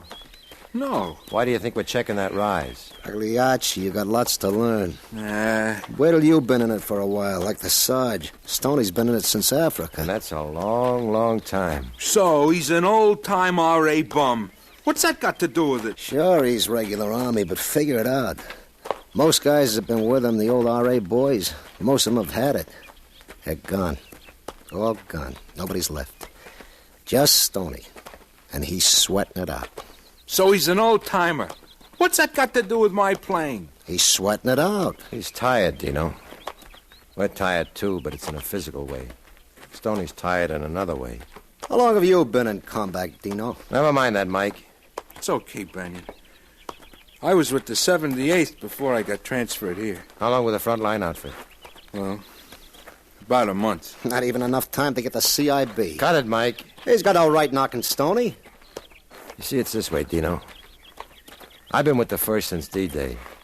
That's nearly a year. But Stoney still considers me a new recruit. When you've gone through combat like he has for nearly 3 years, you start to worry. You've seen all your buddies get it, and you start to thinking about your numbers coming up. The next one is for you. And you don't want any part of it. You just want to come out of this thing in one piece. That's what's happening to Stoney. He's way overdue. Like I say, he's sweating it out. And he doesn't want to stretch his luck. He wants to make sure that you don't break it for him. My music ain't gonna kill him. Who knows? Okay, hold it. Mike, go up to the left of those rocks and come in slow and low. You don't have to tell me how. Dino, go around to the right by that big tree. I'll come through those low bushes. Now keep down. We don't know what's over that rise. Okay, take off. I waited for a moment until Mike and Dino were on their way, and then I started for the bushes. Suddenly, a German stepped out from behind one of them. I caught a glimpse of the burp gun in his hand and dove for the ground. He took 2 quick bursts at me. I rolled down the rise and out of his sight. I saw Mike down behind the rock, and I looked over at Dino. He was standing about 15 feet away from the German. It was like a slow-motion picture. Dino slowly raised his M1, took careful aim, and squeezed one off. The German looked at Dino as if he was surprised to see him, and then he fell to the ground. Dino walked over to him and emptied his clip. Nice going, kid. Down! Both of you down! You know better than that, Mike. They heard the shots. Besides, he was standing. I'm covered with his blood. Crawl away, stupid. I can't. He's in my way. Wait a second. Oh, man, he's a fat one. I can't figure out why he didn't get all of us. He stood there looking at the kid, and he never tried to move. I can't figure it. Mike, go back up to those bushes and take a look-see. There might be some more of them. I got it. You got it. He was so close. I couldn't miss. Take it easy, Dino. He was right on top of me. He could have gotten me so easily.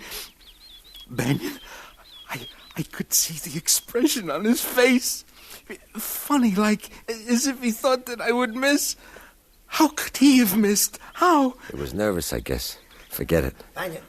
Yeah, Mike. I can't see anything, boss. Not a thing. Look. Anything moving? Look. Don't look like it. Come on back. Just a sec. What's up? He's looking at me. It's just the way his head is turned, one of those trick things. It's not. He was looking at me in the same way before I killed him. Knock it off. You've seen dead men before. I've never killed a man before. Forget it. You've got to. You'll go nuts.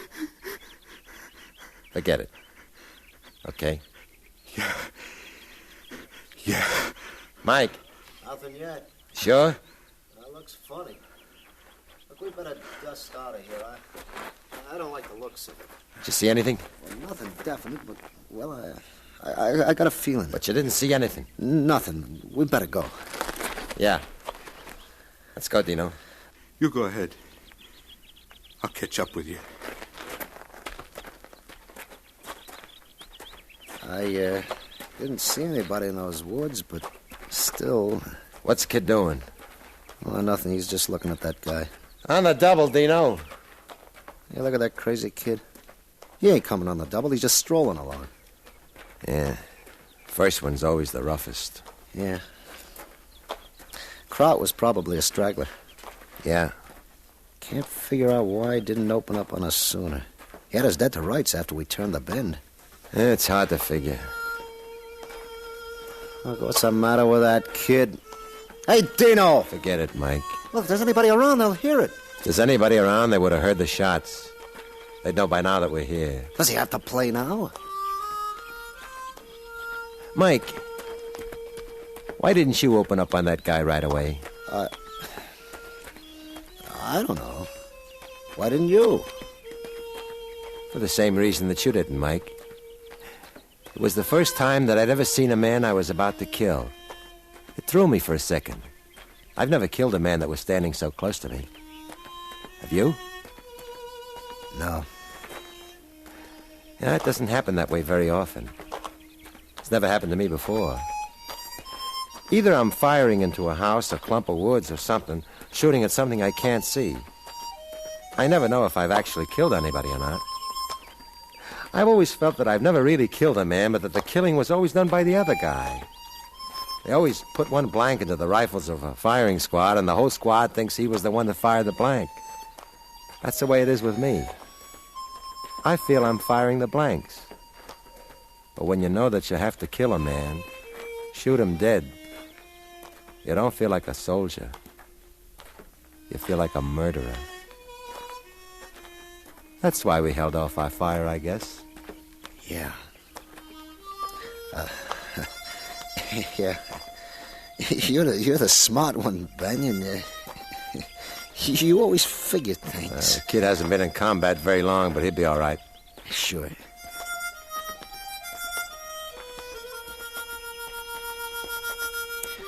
It sounds kind of nice out here in all this quiet. I like it. But Stoney don't. He don't look too happy. Uh-oh. Dino, you better hold it up. Hey. Hey, what happened? What was all the shooting about? We caught us a crowd. You... knock it off, Dino. I said knock it off. You want to get us all killed? What's the matter with you? You're deaf? You nuts or something? Oh, come on, get up. I didn't hit you that hard. Get up. Take it easy, Stoney. Stop making like old blood and guts. Dino killed the crowd. All right, so he killed him. Does that mean he's got to blubber like a baby and blow that harmonica like Sousa's band? Dino killed him close up. The German wasn't more than 15 feet away from him. All right, get up, Dino. It isn't the end of the world. Banyan, did you see anybody in the rise? Only the guy that Dino got, nobody else. I think he was a straggler. Did you look good? Mike did. What do you mean Mike did? I sent you up. I was taking care of the kid. You know Mike can't see so good. I can see as well as anybody. Shut up!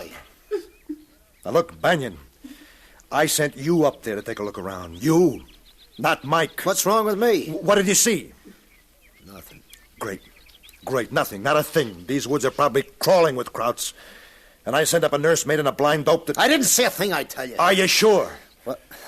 Well, You're not sure. Well, it's getting too dark. I told you, Banyan. We can fold up here tonight if you don't want to go past those woods. What do you mean? If you don't want to go past those woods, Stoney, this is a good place to hold up. No, we'll go on. Okay, men, on your feet. Banyan, you'll take the point with me.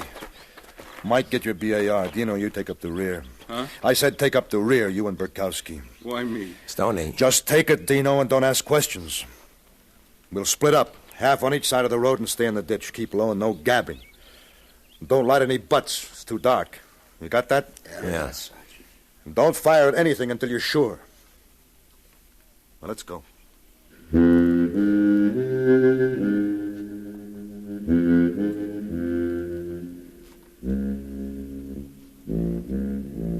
We didn't make very fast time in the ditch. It was full of rocks and brush.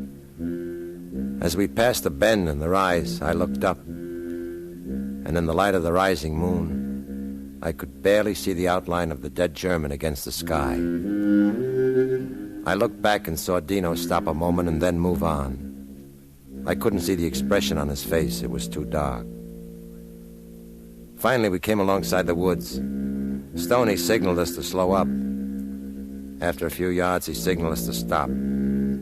He stared into the woods for a few minutes and then crawled over to me.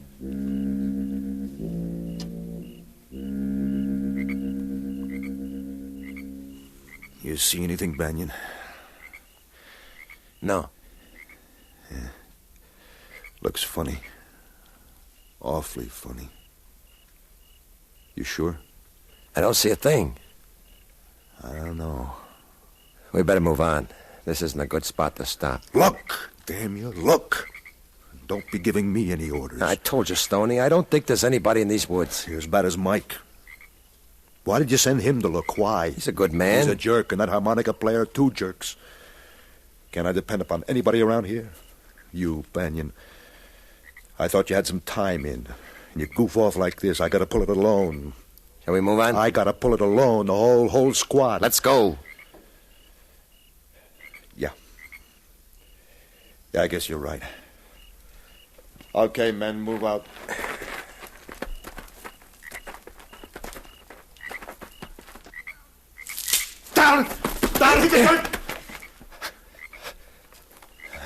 Where are they? Where? I don't see anybody. Didn't you hear that stick crack? Where are they? Look, Stoney, in this moonlight, nobody could come across that clearing without being seen. There's nobody in these woods, Stoney. If they were, they'd let us know in a long time ago. Where are they? It might have been an animal. Huh? An animal? No. No, it's them. Maybe we should go back to the bed. No, don't move. Stay here, here. Okay. Where?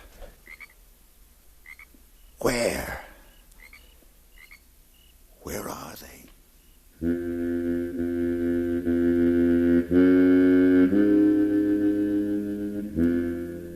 I don't know how long we were there. It's hard to tell about time. Sometimes when I think about it, it seems as if we were there for hours. And other times it seems like minutes. I wanted to look at my watch, but every time I moved, Stoney would grab my hand. He crouched there, peering out into those woods. It was quiet in the moonlight. Too quiet. Every time somebody would move or the wind would blow, Stoney would jump. And even when he realized it wasn't the enemy, he'd take a long time to settle down.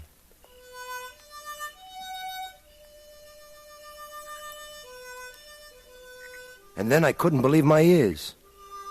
Dino started playing his harmonica. What's that? It's Dino.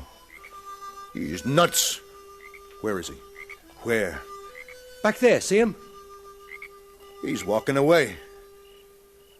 He's walking back down the road, blowing that harmonica. I'll bet he's going back to the crowd he killed.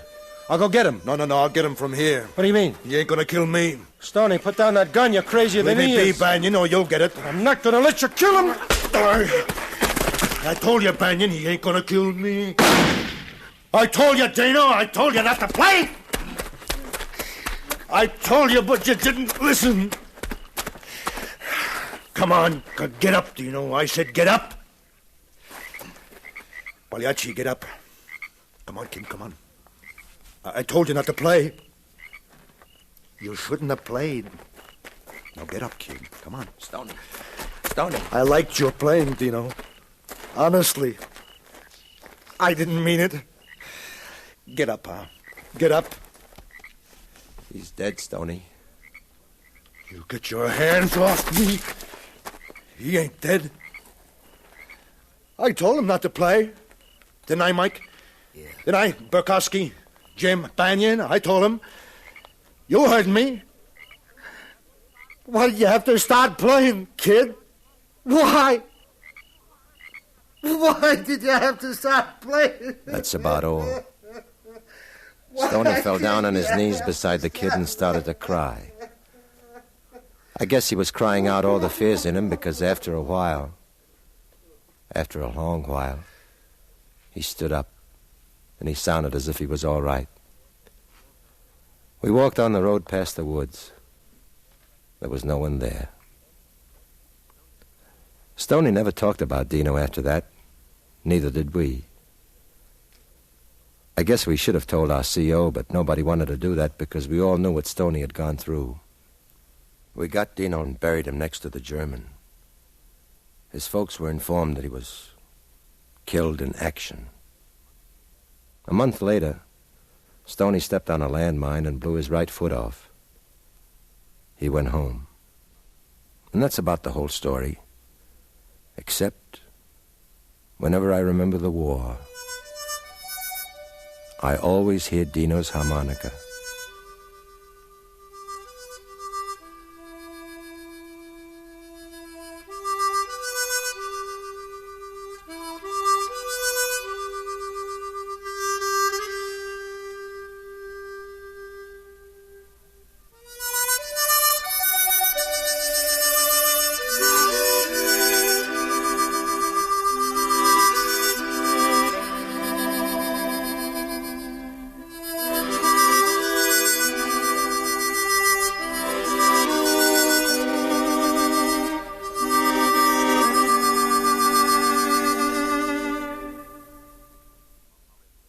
From Hollywood, the CBS Radio Workshop has presented Harmonica Solo, an original play for radio written by Arthur Zagoras, director of the Little Theatre of Winnipeg, Canada.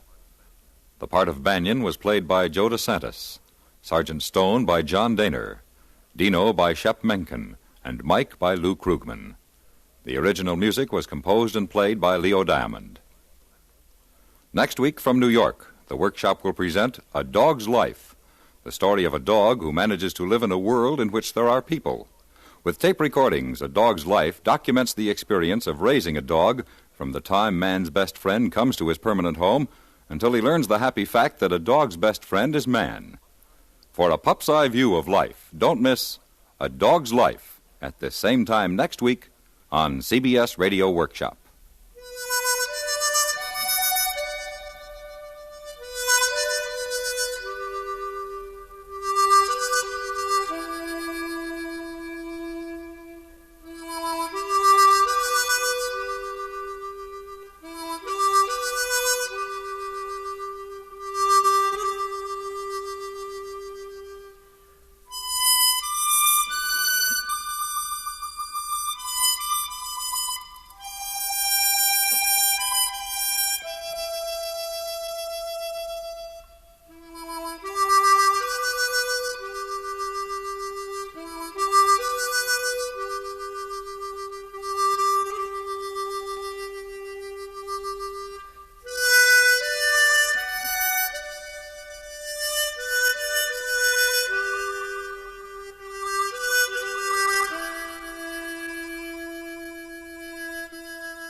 Ladies and gentlemen, the distinguished author, Mr. Aldous Huxley.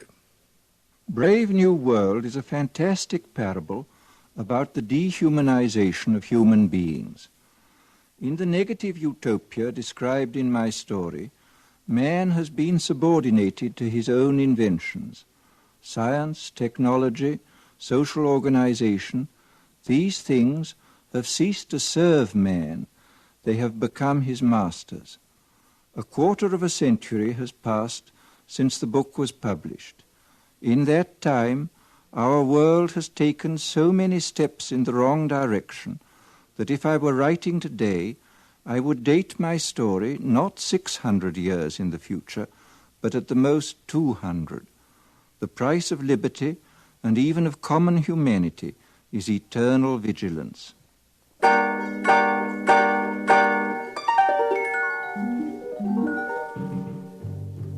CBS Radio, a division of the Columbia Broadcasting System and its 217 affiliated stations, present the premiere broadcast of the CBS Radio Workshop, radio's distinguished series dedicated to man's imagination, the theater of the mind.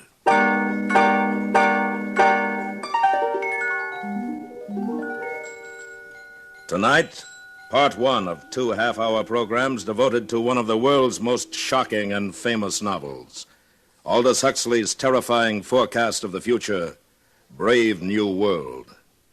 We are proud to have Mr. Huxley as narrator for these broadcasts.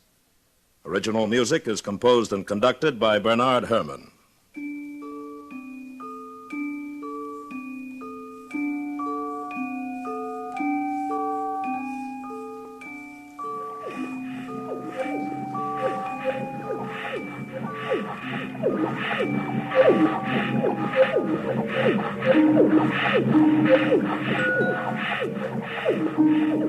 This is Aldous Huxley, and these are the sounds of the brave new world, of test tube and decanter, of hissing injectors and gurgling blood substitute.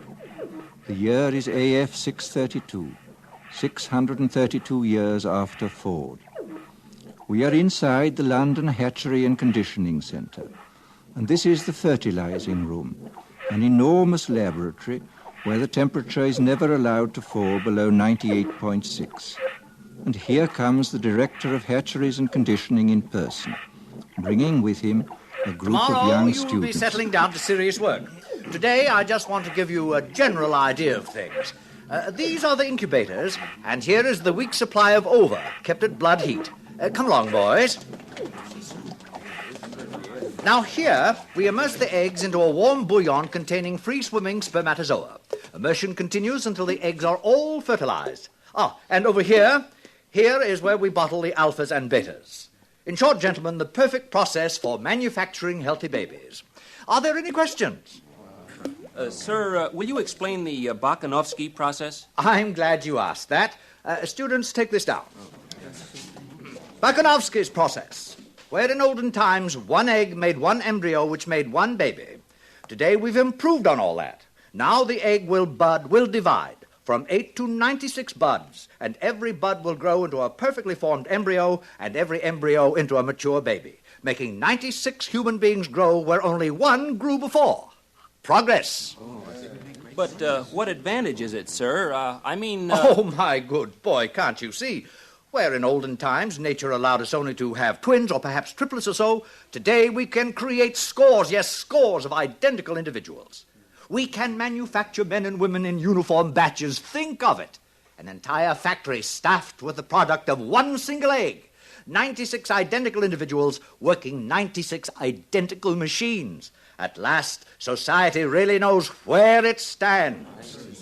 Remember, it was our Ford who gave us the concept of the assembly line when he was on Earth many centuries ago. And now, boys, we will go up to the bottling room where we shall see how we create each class of society, alphas, betas, deltas, etc. Come with me. Well, Lenina. Oh, Director. Oh, charming. What are you injecting into our embryos today, my dear? Typhoid antitoxins? Yes, sir.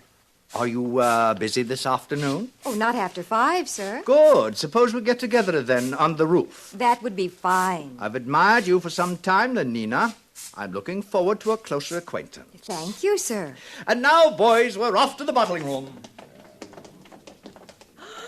You are a lucky girl. The director of hatcheries and conditioning. Oh, hello, Fanny. Oh, you can trust the director to be the perfect gentleman. I saw him pat you. He wants me. You see? That shows what he stands for. The strictest conventionality. And it's about time you started belonging to someone else, my dear. But I like Henry Foster. We've only been with each other 4 months. 4 months? Well, what would the district world controller say? You know how he disapproves anything intense or long-drawn. And it isn't as though there were anything painful or disagreeable about being with 1 or 2 other men besides Henry. After all, everyone belongs to everyone else. You're quite right, Fanny, as usual. Good girl. Fanny, do you know Bernard Marx? Bernard Marx? Why not? Bernard's an Alpha Plus.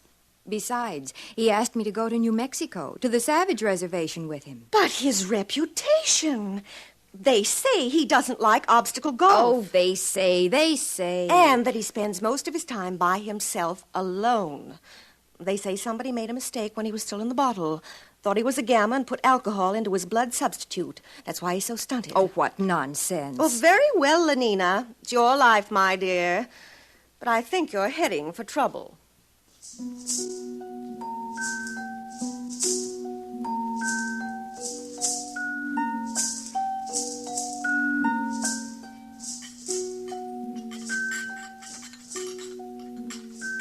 And here we have the bottling room.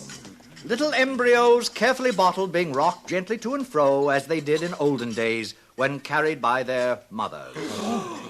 Now, boys, you must learn to distinguish between smut and science.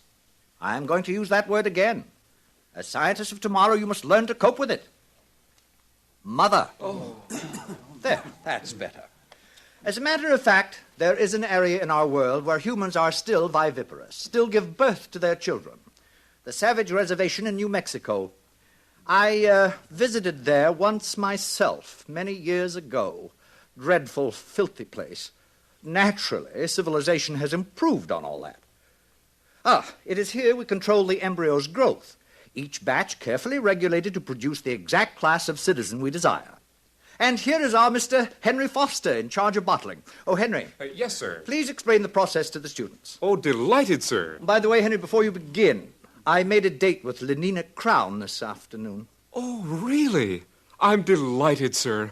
I'm sure you'll enjoy belonging to her. Good. Very pneumatic girl. Now, please proceed. This way, gentlemen. Here, we advance the process. One by one, the eggs are transferred from their test tubes into these larger decanters and moved along to the labelers, carefully labeled as to heredity, date of fertilization, sex, name, serial number. Gentlemen, there are 88 cubic feet of card index in this room. Now, here is where we actually predestine and condition. Nothing is so unstabilizing to society as unhappy people.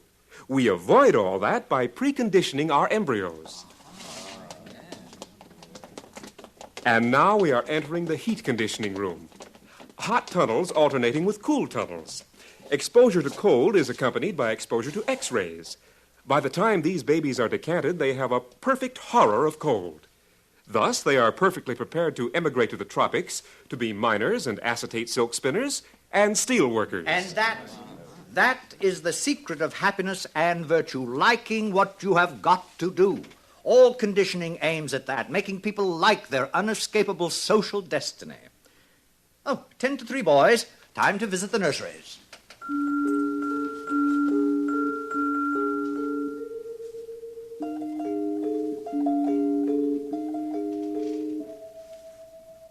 And so the director continued on his tour. Meanwhile, in his rooms high above the city, Bernard Marx nervously paced the floor. I'm taking Lenina Crown in New Mexico with me, Helmholtz, to the Savage Reservation. Well, it's about time. What do you mean by that? I'll be frank, Bernard. There's been a lot of talk about your behavior at the College of Emotional Engineering. Of course, I've been defending you. And I'm supposed to be grateful? Because you're a successful feelies writer? Because you're tall, well-built, have all the girls you want? Oh, Bernard. Now, you know how I feel. I want to write. I mean, seriously, not slogans or feelies. I want to write something important. Lately, I've been cutting out my committees and my girls. The director called me in just the other day. Are you in trouble, too? There's a poem I wrote, too emotional, he said. He gave me the lecture about being an alpha plus, about remembering to behave even as a little infant. I know. I tried to explain to Lenina, but she doesn't understand, or won't understand. All those other men she belongs to, Henry Foster, Benito Hoover, they treat her like a side of beef. It's disgusting. It's socially proper. We share and we share alike, remember? But I want her for myself, alone. Bernard, you're my closest friend. Now, you listen to me. You can't win this way. Follow the rules. Play the game. Be happy.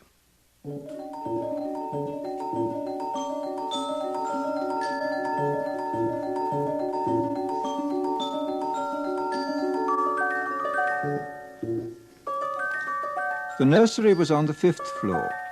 The sign over the door said, Neo-Pavlovian Conditioning Room. It was a large, bare room, very bright and sunny. Half a dozen nurses, trousered and jacketed in the regulation white viscose linen uniform, were engaged in setting out bowls of roses in a long row across the floor. The nurses stiffened to attention as the director of hatcheries and conditioning came in, followed by his students. Set out the books. In silence, the nurses obeyed his command. Between the rose bowls, the books were duly set out. Now bring in the children. They hurried out of the room and returned in a moment, each pushing a kind of tall, dumb waiter, laden on all its 4 wire-netted shelves with 8-month-old babies, all exactly alike, a Bokanovsky group, and all, since their caste was Delta, dressed in khaki diapers. Put them down on the floor. Now turn them so they can see the flowers and books.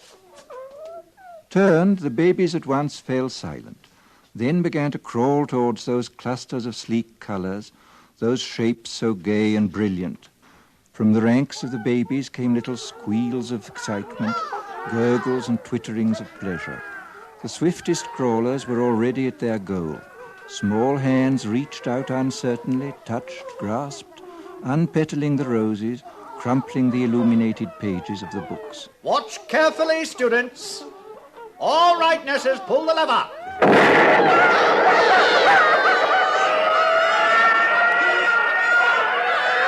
And now we proceed to rub in the lesson with a mild electric shock.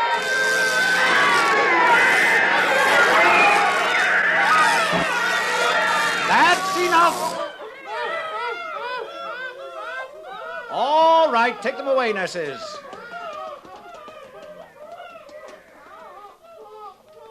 Observe. Henceforth, books and flowers will be associated in their minds with loud, unpleasant noises and electric shock. And after 200 repetitions of the same or a similar lesson, will be wedded forever. What man has joined, nature is powerless to put asunder. They'll be safe from books and botany all their lives. But, sir, since these are lower caste children anyway and will never read, why bother to condition them against flowers? Simple economics. If gammas, deltas, or even epsilons like flowers and nature, soon you'd see them wasting their time visiting the countryside. And of what economic use is that? A love of nature keeps no factories busy. It was decided to abolish it, at least among the lower classes. Any further questions? Sir, would you tell us about sleep teaching? I'm glad you asked that. The most ingenious development of all, sleep teaching, is given to all our children as they grow to maturity. A little voice murmurs slogans in their ear all the night long while they sleep. Of course, it's useless for teaching, but as a method for giving post-hypnotic suggestions, it is invaluable. It's what conditions our minds to love our future role in life. Now, boys, tell me some of the lessons we've all learned through sleep teaching. A gram is better than a dam. A good example. We have learned to take a gram of soma whenever we feel out of sorts. Euphoric, narcotic, pleasantly hallucinant. It transports our minds into a beautiful sleep filled with wonderful images. It gives a soma holiday, thus preventing unnecessary impulses such as anger, jealousy, envy, anxiety. Next. Ending is better than mending. Good. It's better to throw away something than to repair it. New clothing, new possessions keep our factories humming and make us happier. Next. I'm glad I'm not a gamma. Ah, yes.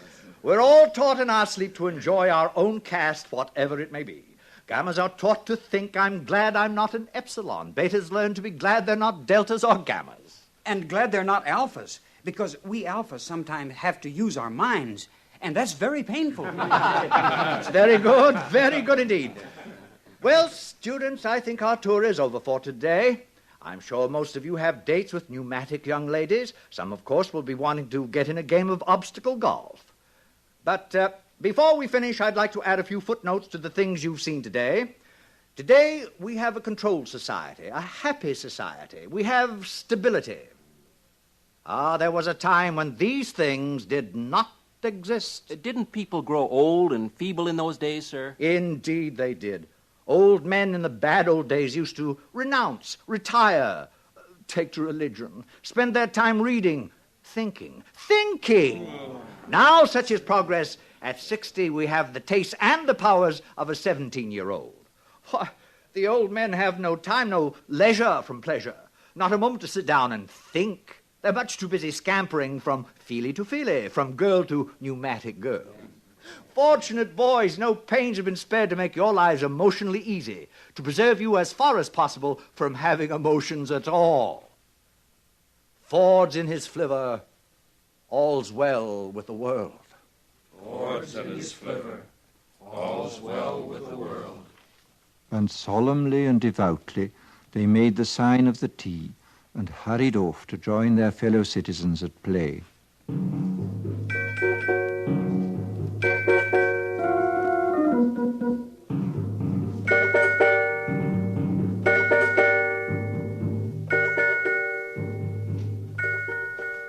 In spite of Fanny's dire warnings, Lenina Crown made a date that evening with the eccentric Mr. Marks, partly to show Fanny her courage, and partly because she was curious.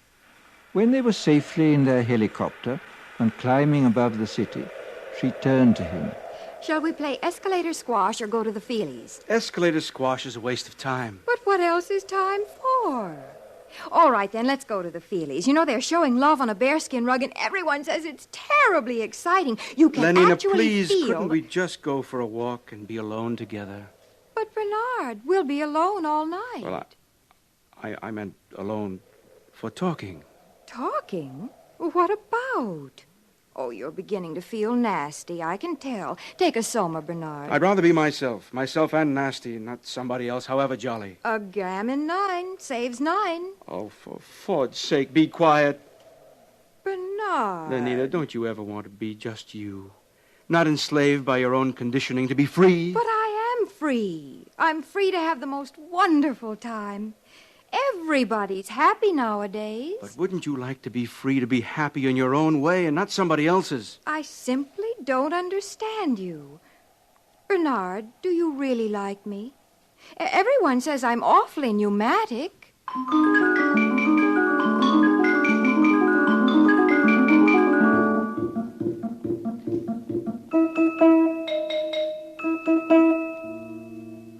Eventually, Bernard took Lenina to the Westminster Abbey Cabaret, where Calvin Stopes and his 16 saxophonists were playing. Also featured was London's finest scent and colour organ, and all the latest synthetic music. With the aid of 4 soma tablets, Bernard managed to spend a successful evening with the girl, and the next morning he agreed to apply at once for a permit to visit the Savage Reservation. He was quite nervous as he stood before the large desk of the Director of Hatcheries and Conditioning. Oh, going to take Lenina Crown, I see. Yes, sir. Very pneumatic. Yes, sir. New Mexico Reservation. How long ago was it? Let me see. 25 years? I must have been your age then. Sir? I had the same idea as you. Wanted to have a look at the Savages. Got a permit for New Mexico and went there for my summer holiday. With my girl of the moment.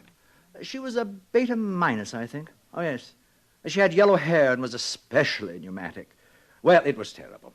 We rode about on horses and all that, and the last day of our stay, she got lost. Somewhere in those horrid mountains. Lost. We never did find her, poor girl. Must have fallen in some crevice. Yes, we searched for days, but no luck. Ugh. Miserable trip. You must have had a terrible shock. What? Oh, don't imagine there was anything unethical about it. Nothing emotional or long drawn. It was all perfectly healthy and normal. I'm sure it was, sir. What's that? Oh. Mr. Marks, I should like to take this opportunity of saying I'm not at all pleased with the reports I receive of your behavior outside working hours. Alphas are so conditioned that they do not have to be infantile in their emotional behavior, but that is all the more reason for their making a special effort to conform. And so, Mr. Marks, I give you fair warning. Yes, sir. If ever I again hear of any lapse from a proper standard of infantile decorum, I shall ask for your transference to a subcenter, preferably to Iceland. Good morning.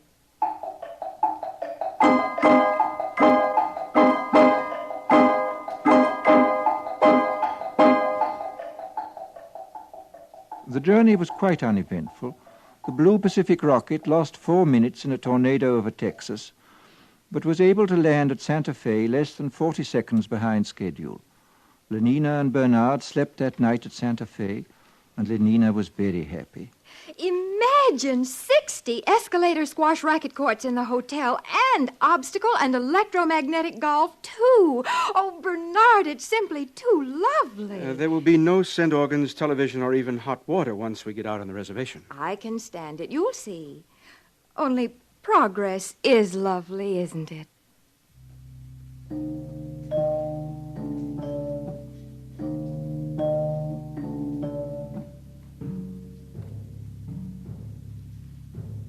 They took a rocket ship into the interior, and from there they traveled on horseback. And all Bernard could think about was Iceland, and how cold and barren it would be. The director's warning had made him even quieter and more sullen than usual. And then, that evening, they reached their destination. Before them was the village of Malpais, situated on a mesa. Adobe hovels growing out of the stony ground, dust and squalor, and the smell of wood smoke. What an awful place. I don't like it. Who's that man coming toward us? He's to be our guide. I'm frightened, Bernard. Quiet. We shouldn't have come. Oh, good morrow. You're civilized, aren't you? You come from outside, from the other place? My name is Bernard Marks. This is Lenina Crown. My name is John. Come with me. He speaks English. That's strange. Probably trained as a guide. Where is he leading us? To that hut, I believe. There seems to be some sort of activity over there. Orgy, porgy. Why, it's like our lower caste community sing. Only look. Now they're beating themselves with whips. Oh, no, Bernard. It's got something to do with their religion. What a wonderful intensity of feeling it must generate. I often think one may have missed something in not having passions like that. Nonsense. Bernard, what's wrong with that man? Where? Oh, he's just old, that's all. Old?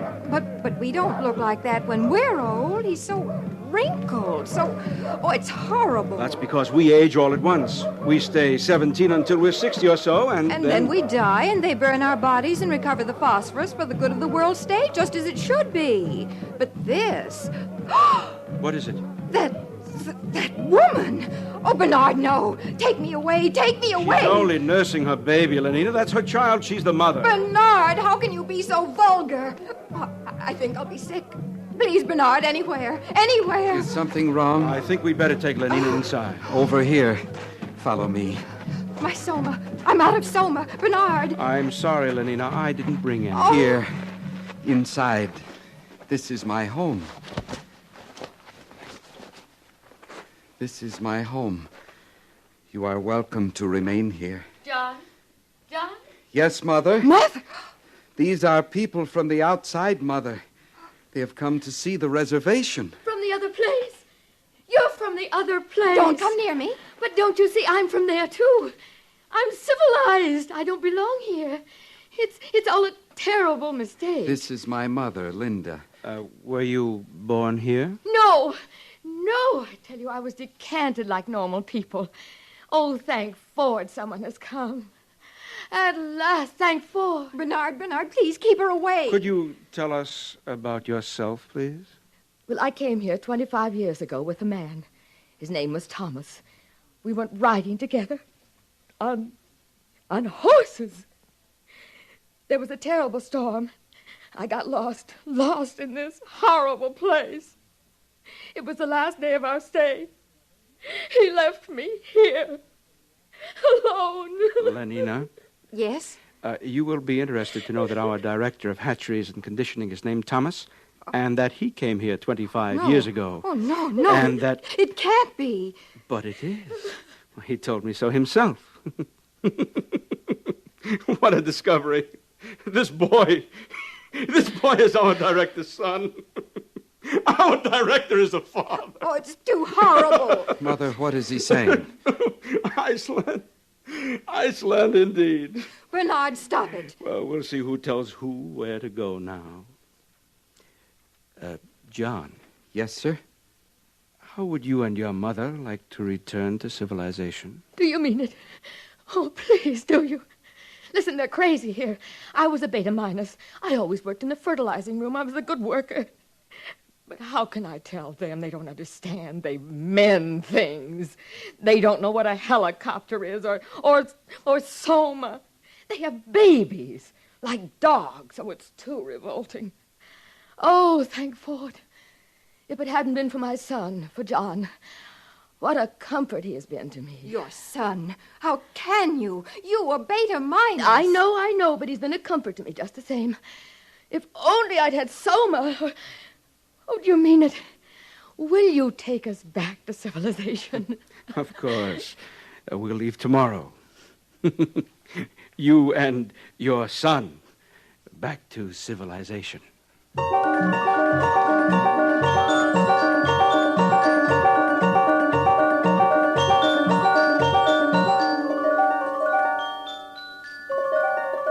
And Bernard was as good as his word. That very night, he and John and his mother and Lenina took the Blue Pacific rocket to London. For Lenina, it was a happy trip, since she had taken 4 somas the minute they got back to the hotel. For John, it was a voyage of discovery. Poor Linda, his mother, could only weep for joy. But for Bernard, it was a moment of triumph. Triumph such as he had never known before.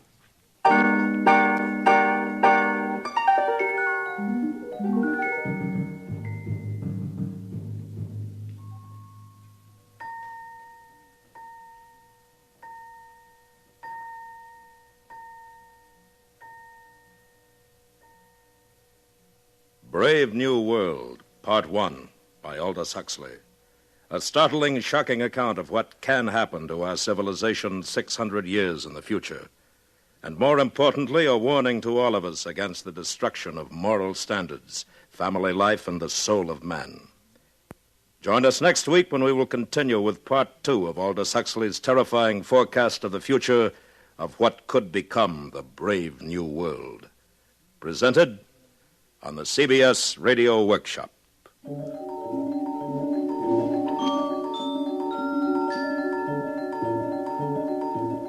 The CBS Radio Workshop is produced and directed by William Frug. Brave New World was adapted for radio by Mr. Frug. Featured in the cast were Joseph Kearns, Bill Idelson, Gloria Henry, Charlotte Lawrence, Byron Kane, Sam Edwards, Jack Crucian, Vic Perrin, and Lorene Tuttle. Original music composed and conducted by Bernard Herrmann. This is the CBS Radio Network.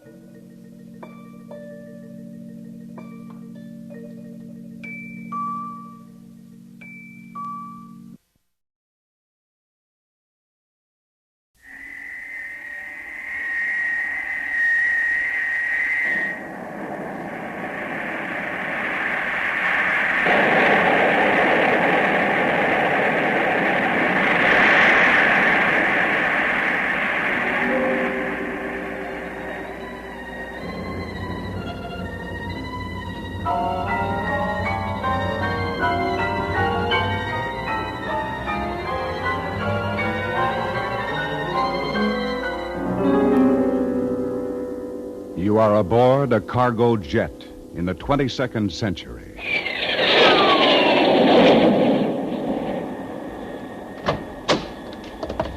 Here's a man we had trouble with in the hold, Lieutenant. What's his complaint? Well, he claims he's Mitchell Courtney, a copysmith star class of the Fowler Shock and Advertising Company. He says he's been shanghaied aboard this jet. Roll up his sleeve. Let's see his Social Security tattoo.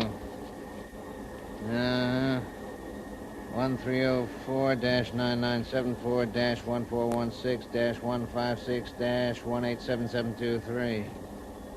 Liar! Get him out of here. If he's with Shock and Advertising, he'd have a low number. Can't you see it's been altered? Let me use the radio and talk to Mr. Shock and himself. Where from, Mr. Courtney? The dead? Take a look at this copy of today's New York Times, dated February 17th, 2157. Mitchell Courtney, head of the Venus rocket project at the Fowler Shock and Advertising firm, has been found dead in Little America. Now, wait a minute. A man by the name of Matt Runstead knocked me out there. But can't you see that I'm alive? I am Mitchell Courtney. You can prove that after 10 years. 10 years? My manifest shows that you're not an advertising man. You're only a consumer named George Groby. You've signed up for 10 years' labor in Costa Rica. And those 10 years begin as soon as this jet sets down. Take him back to the hold.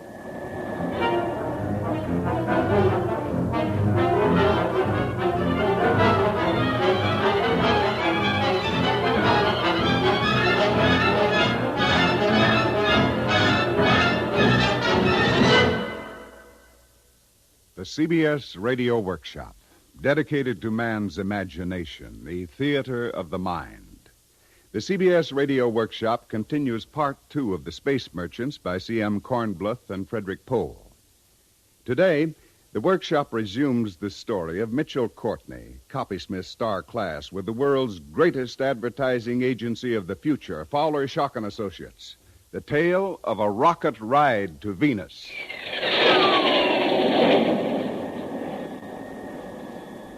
I lay on my filthy bunk in the hold of the cargo jet, trying to think of a way to get back to New York. I wanted to find out why Matt Runstead had knocked me out and had me shanghaied. Who wanted to get me off the Venus project, the advertising campaign we dreamed up to colonize Venus? I wanted to get back to my wife, Kathy. But there was nothing I could do until this cargo jet landed in Costa Rica.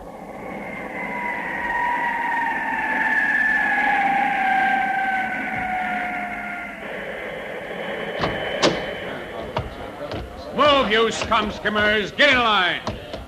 Now, what's your name? Mitchell Courtney. Mitchell Court. Oh, yeah. You're the bum we had trouble with on the plane. Sorry, my name is George Groby. Oh, that's better. What do you want to do here, Groby? Got any choice of job? Anything. Anything the sun-drenched plantations of Costa Rica have to offer. I'm here to clasp the deft hands of independent farmers with pride in their work. I'm here to extract the juicy, ripe goodness of chlorella protein. Say, how'd you learn that? That's our Prime Impact commercial. Learn it. I wrote it. But don't let that stand in your way. Groby, you're not going to get anywhere being a wise guy. Yes, sir. You're assigned as a chlorella scum-skimmer 3rd class. Report for duty and assignment to a bunk at Tier 48 in Dormitory Z.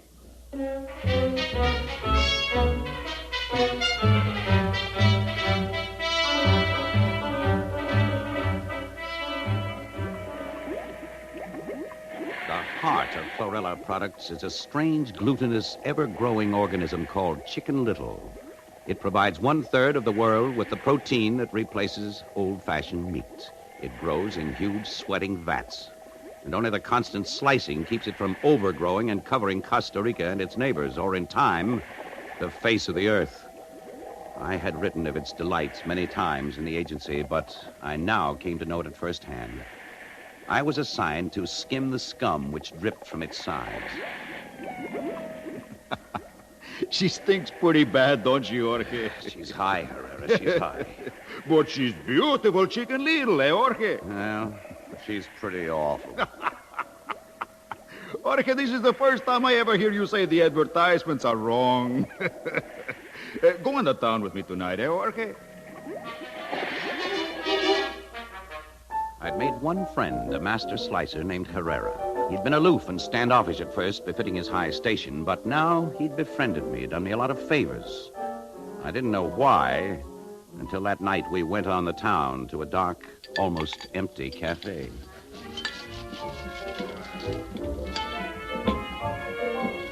Jorge, I have watched you very carefully. You don't belong here doing this work. Well, don't I? How am I ever going to get out? You have the brains, Jorge, not like the others. Oh, thanks. What good are brains here? I'm so tired half the time I can't think. Jorge, I'm going to put my life in your hands. Do you ever hear of the CONCIS? The CONCIS, of course. You know what the CONCIS stand for? Sure, World Conservation Association. I mean their ideas. Oh, I know you have heard they are dangerous. Well, they want a revolution. They want to go back to the old ways. Real meat, real grains, and fruits. They want a break for the consumer, they say. Nothing in packages, nothing tested and guaranteed. Do you think they are so wrong? After 6 months here? Here, Jorge, take this pamphlet. Read it. Then talk to me again, hmm? Or denounce me. I am not afraid.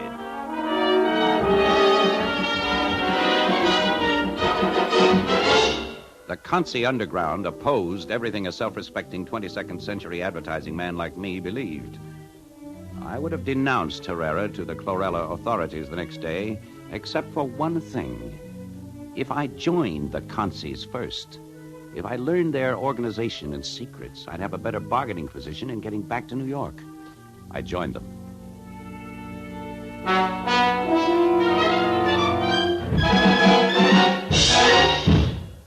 The irony was the Consis were a lot better organized than I'd suspected, and after 6 months, they decided they needed me in New York, and it was they who engineered my return to the city.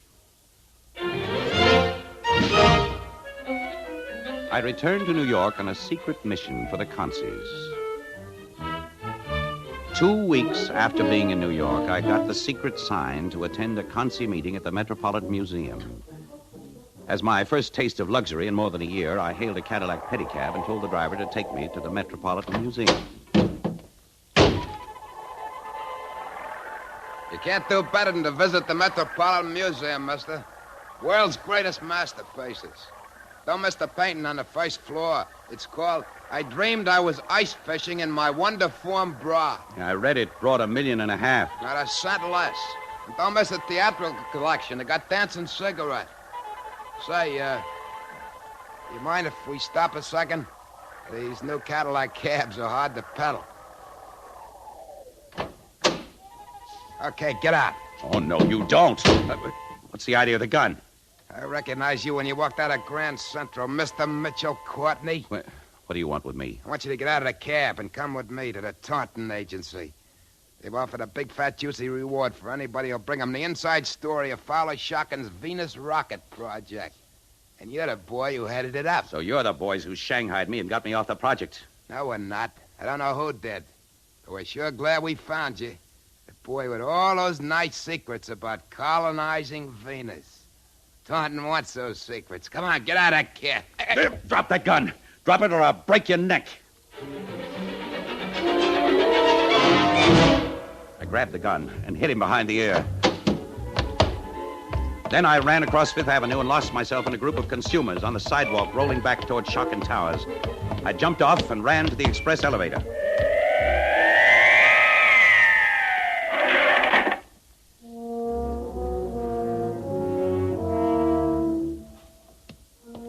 I walked down the corridor to Shockin's office. It was dark and deserted.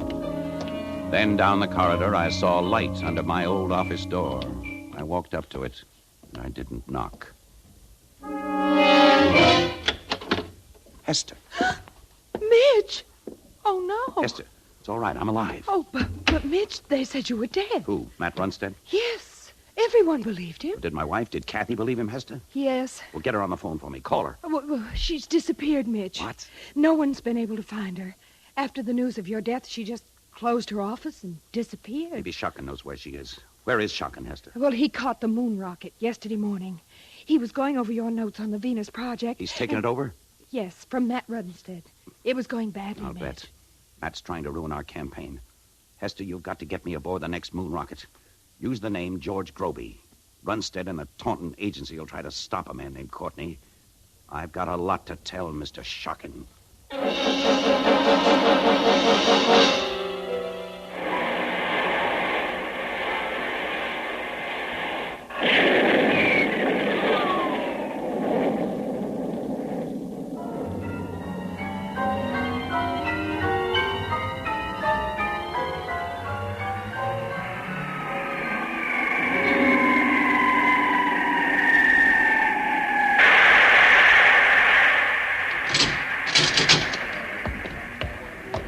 Passengers this way, please. We are now on the moon.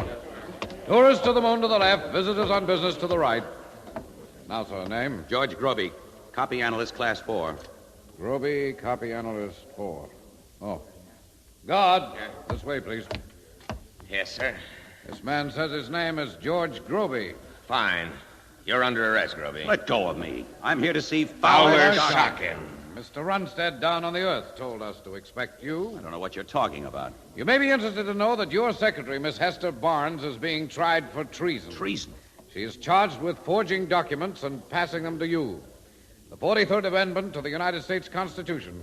Treason to any registered advertising agency is punishable by death. Hold him for the return passage and a similar charge, guard. The guard had his nightstick in my back as we walked down the streets. Past storefronts with signs, moon-made fashions, stunning conversation pieces prove you were here. Souvenirs of Luna, cheapest in town. Moon suits rented, 50 years without a blowout.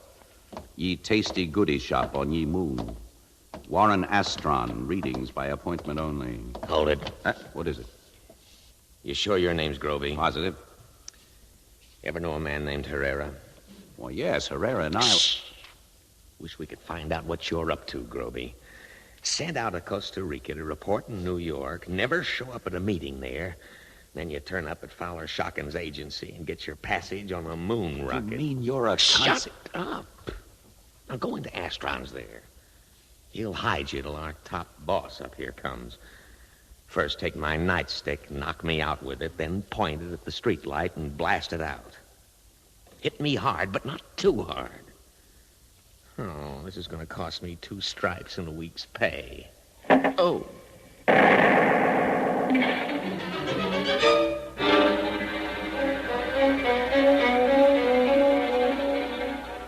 My concert training was really paying off. Astron took me in stride, hid me in a room under his floor, gave me something to eat, and I fell asleep. I waked with a light pouring down into my face. You can come up now, Groby. The chief is here to see you. In that room back there. I'll see you're not disturbed. Thanks.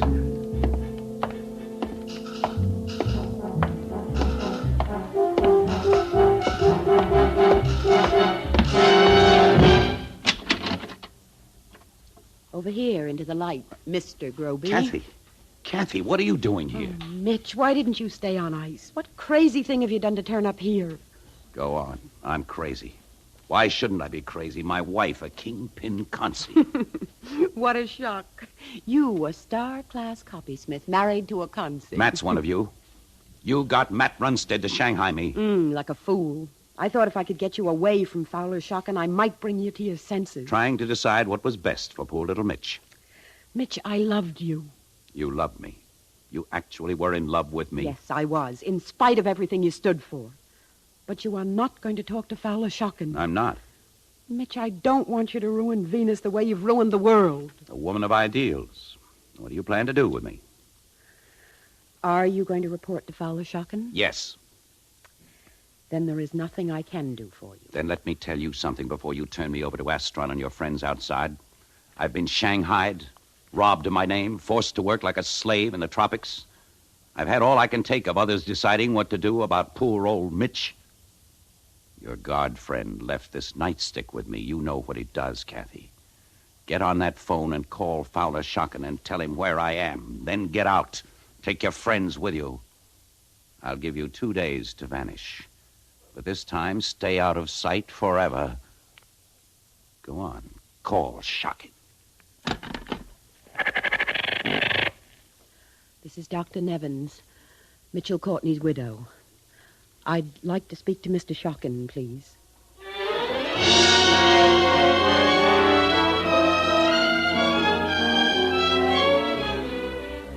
Mitch, my boy, I'm going to fatten you up and turn Venus section back to you. You know my policy.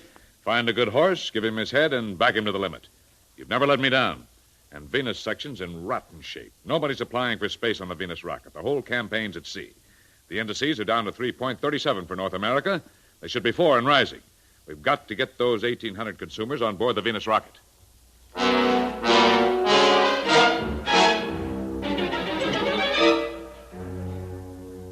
When we got back to Earth, Matt Runstead had disappeared. I arranged for Hester to be released from Alcatraz, and she returned in triumph in Shockin's private jet. I began to whip the Venus rocket project back into shape. I was living again, writing new jingles, starting new rumors by word of mouth, developing new techniques, until finally... Mitch, the big day has come. 1,800 consumers have volunteered to ride our rocket to Venus. Now, I've arranged for Congress to meet tomorrow, and my boy, I want you to address them as Fowler Shockin's personal representative requesting a takeoff date.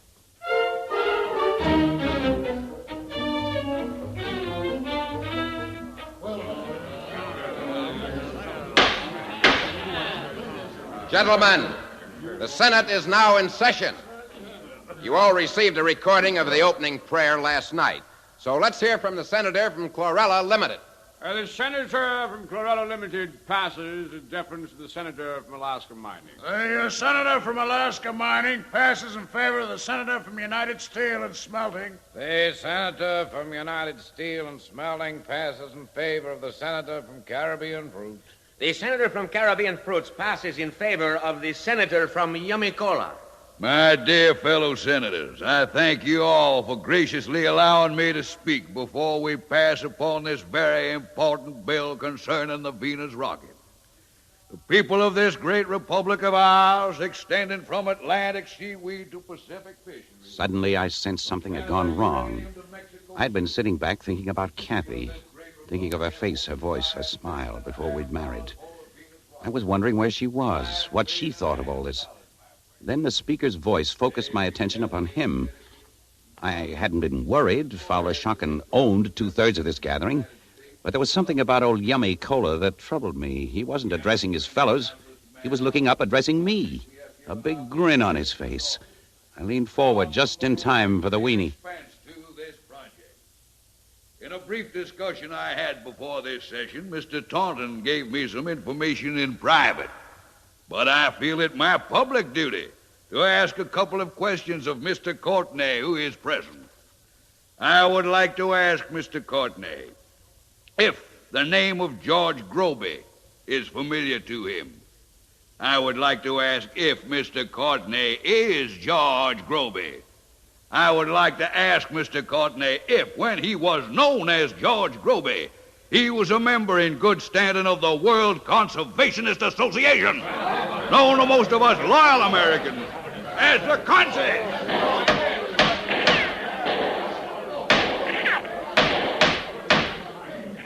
Below, there was a raging tidal wave of Taunton congressmen and Shocking congressmen battling.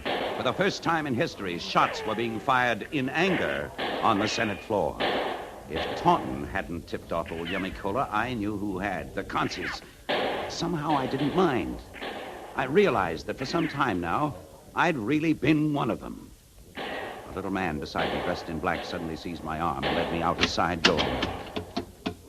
You'll find a car outside ready to take you to the airport, Mr. Courtney. What airport? Don't stop to ask questions. Just go wherever you're taken. You'll be protected. Fat chance. You'll be all right. I guarantee that. Who are you?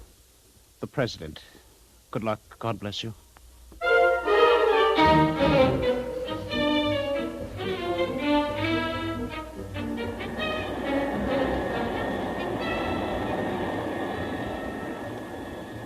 I had to admire that little man's courage. He'd walked back into that raging den of lions without a quiver. Aboard the jetliner, I wondered what would happen to him when they found out he'd sent me to safety. Or was it to safety? I tried to ask questions of the men aboard the liner, but they looked the other way and kept absolutely quiet.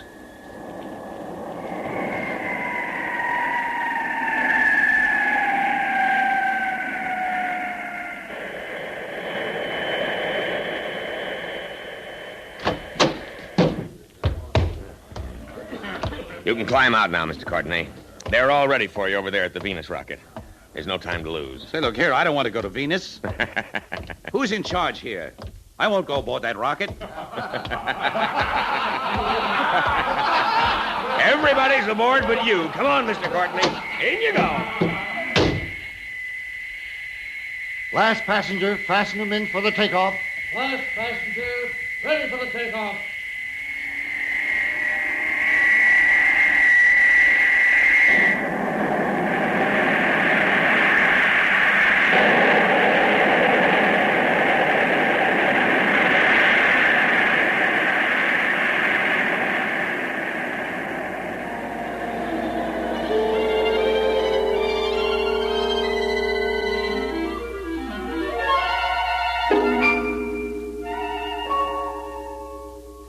Mitch?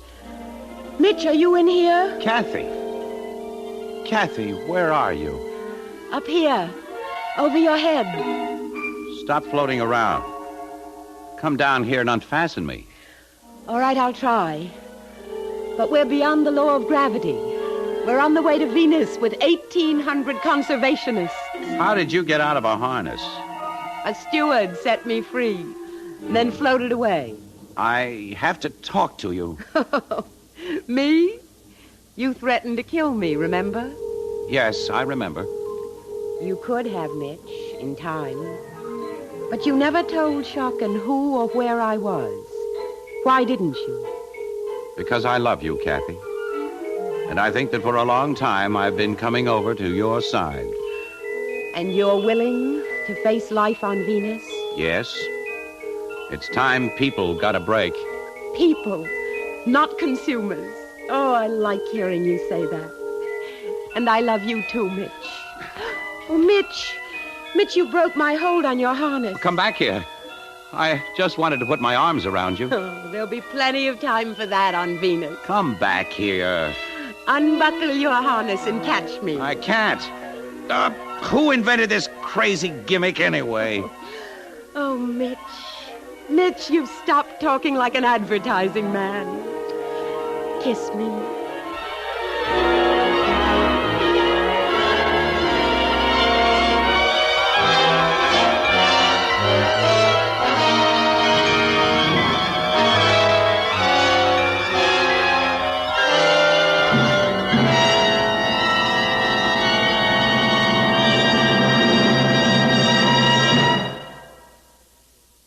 CBS Radio Workshop has presented Part 2 of The Space Merchants, adapted for radio by Charles S. Monroe. Original music composed and conducted by Samuel Matlofsky. Produced and directed in New York by Paul Roberts. Stotts Cotsworth starred as Mitchell Courtney, Virginia Kay as Kathy. Others in the cast were Ralph Camargo, Leon Janney, Joseph Boland, Ian Martin, Jackson Beck, Ed Prentice, Joe Julian, Mary Patton, Bob Dryden, Ralph Bell, and Joe Helgeson. The sound effects were devised by Tom Buchanan and Tom Perkins. The engineer, Jack Katz. This is Ted Pearson inviting you to listen again next week when, from Hollywood, the CBS Radio Workshop presents The Engine No One Loved. It's the story of a Civil War locomotive that wound up its career in a children's amusement park. This is the CBS Radio Network.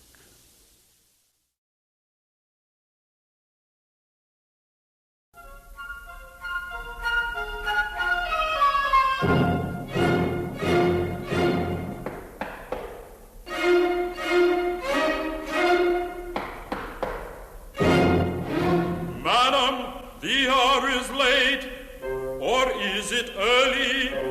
As you wish, but you'll unbolt your door for me.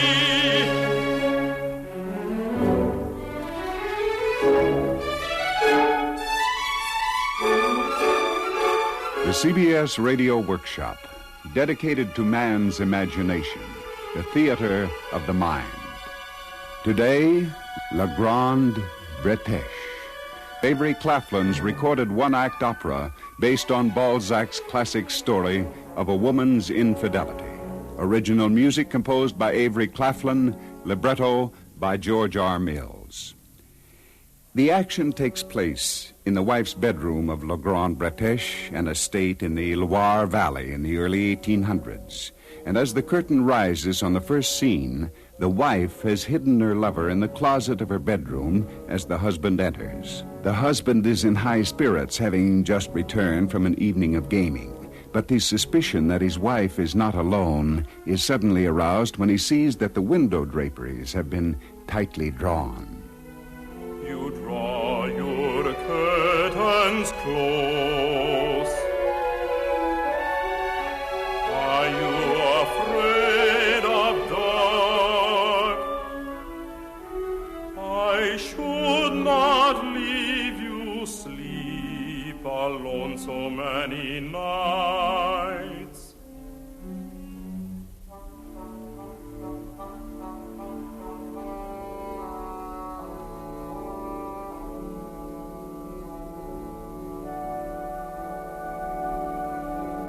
How beautiful you are.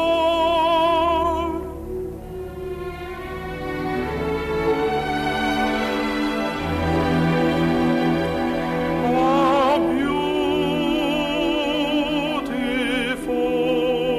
you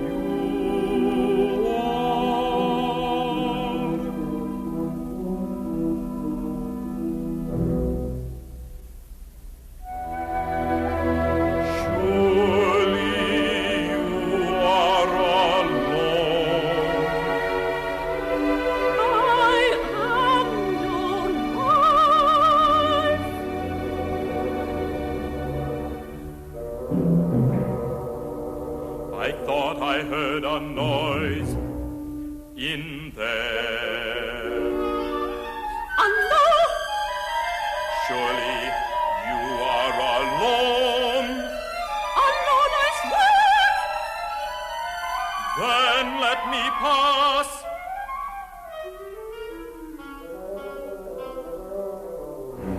There's no one there. You swear? I swear upon my marriage vows.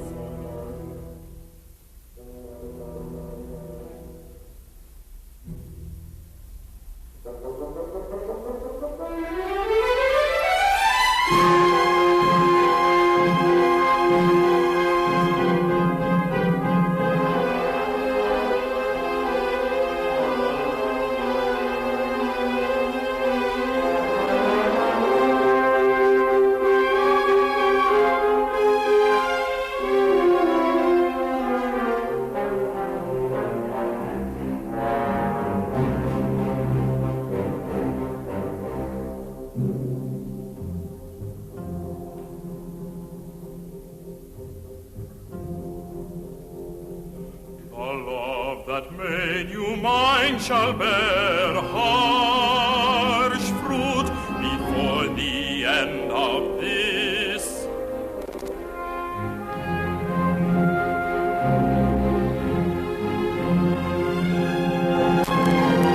I am a prince of thwarted ecstasy, and lacking you, I never might have known how high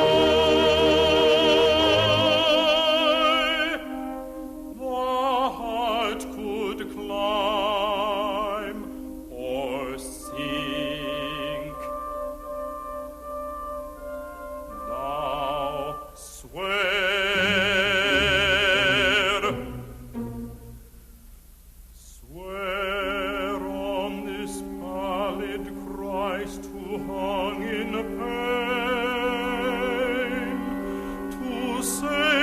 Sinner with his agony.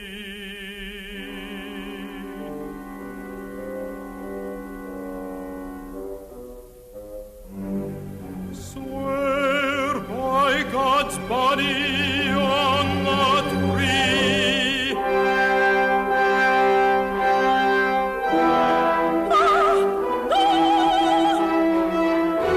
Put out your hand and touch the cross.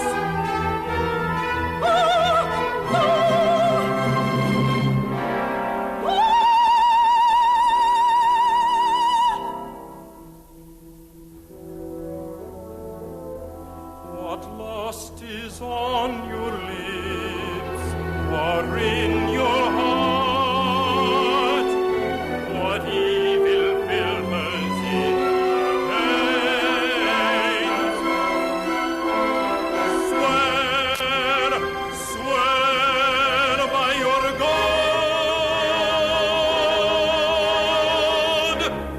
you are alone.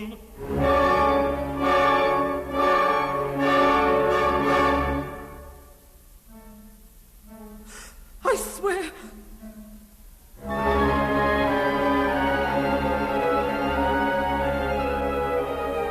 I swear.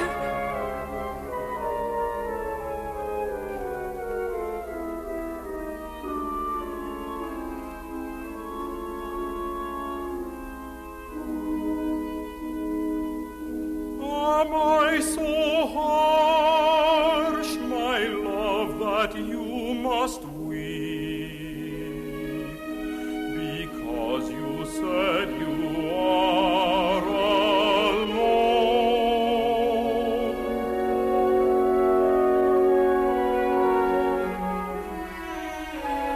Touch lips and laughter will come back and dry your tears.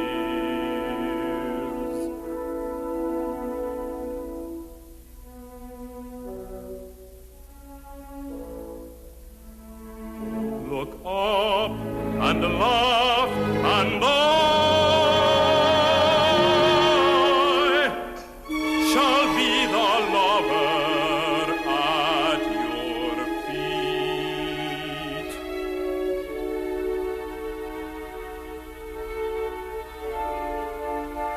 Give me 1 hour alone. My eyes are heavy with so long a night. My years are yours. Give me an hour.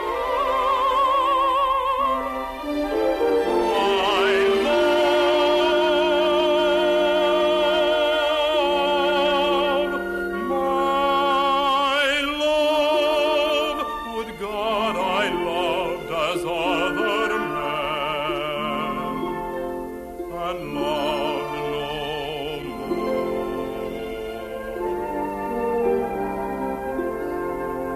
To kiss and be at peace forever.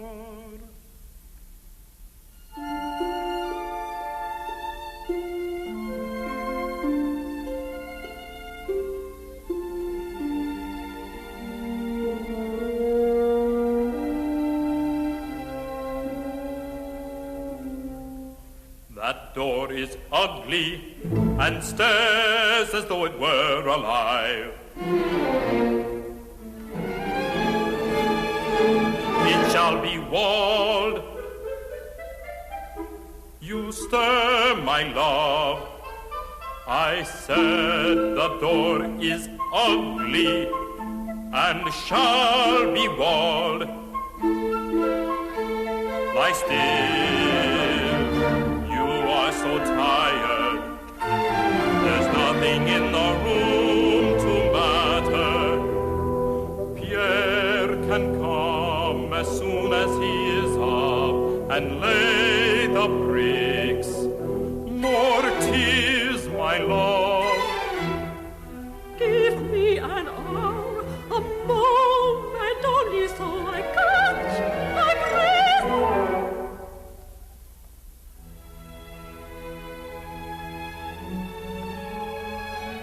I shall be smiling for you then. 1 hour, 1 hour.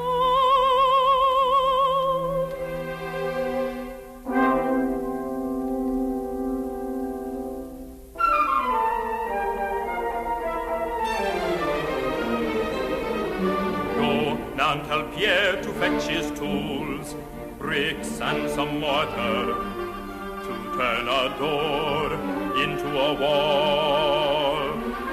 Why do you gape? There is no need for haste. My head is heavy, and my eyelids droop for lack of sleep.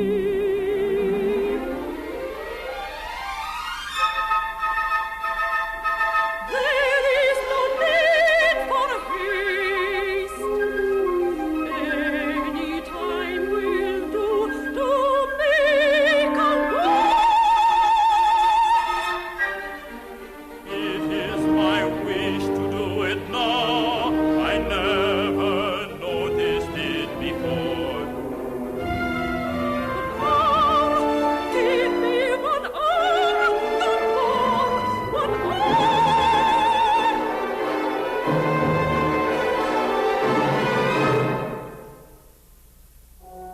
Hush, hush. It is a little thing you know,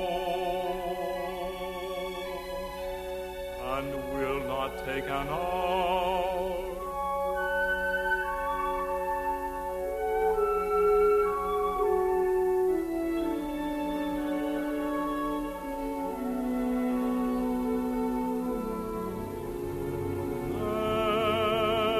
Then you can sleep.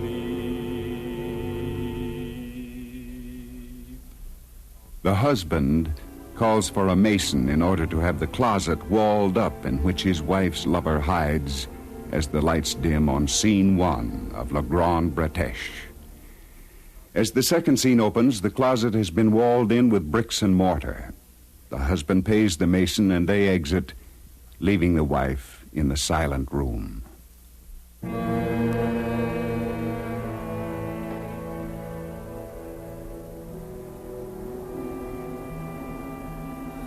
Dear Christ, how could I not what abyss love needs? How still it seems.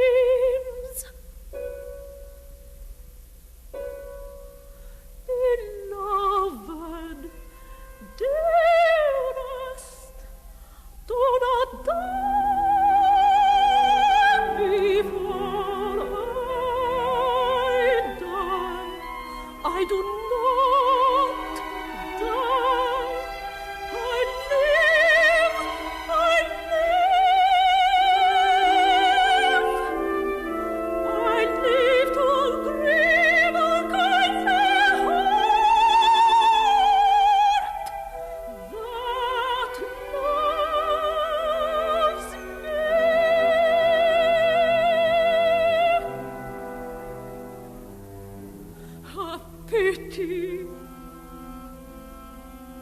grief, the saddest hill shall fall. My eyes are dry.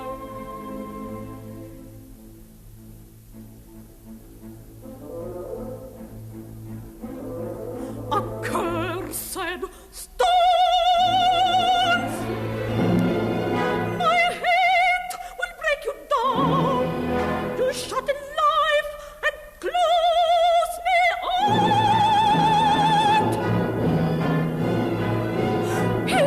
Here is a chink. My hand is bleeding. Break heart and hand and head.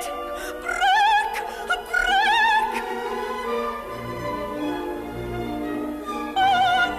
bleed away.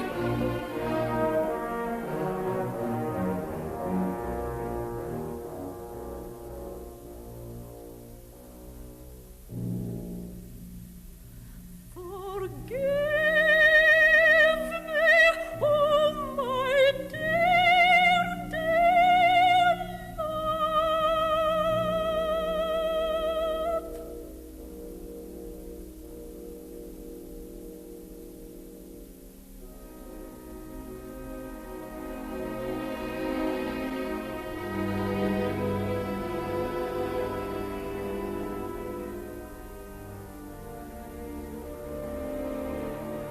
A stifled love that rifled mine own,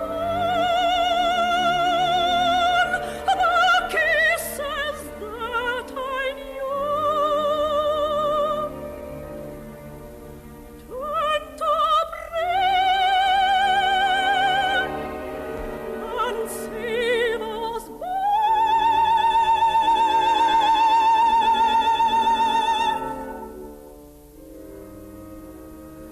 turn to a prayer and save us both.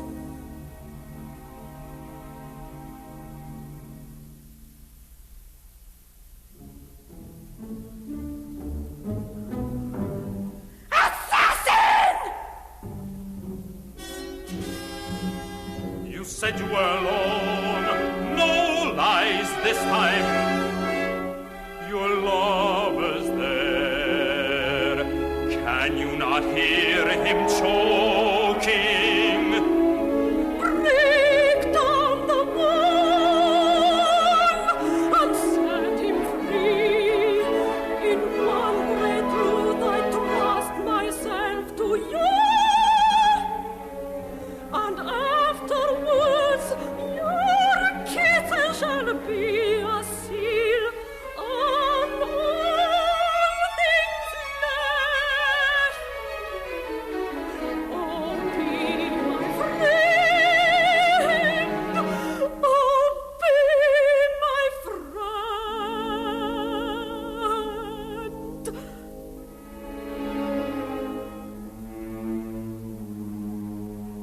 And afterwards,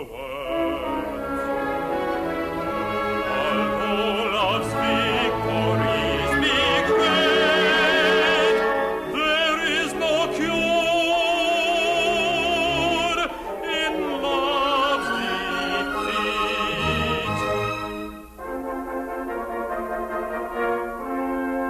Forever in your golden flesh, the savor of his kisses lives.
Christ, have you not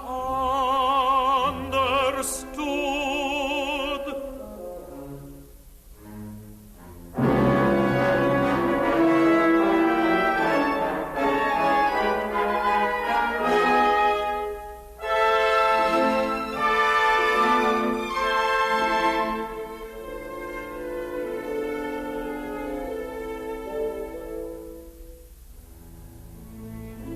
Sweet eyes that used to smile,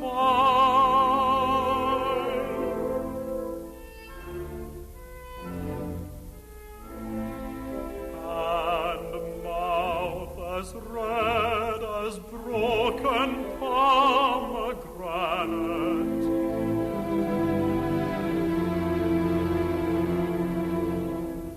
gone all the laughter and the rosy hue,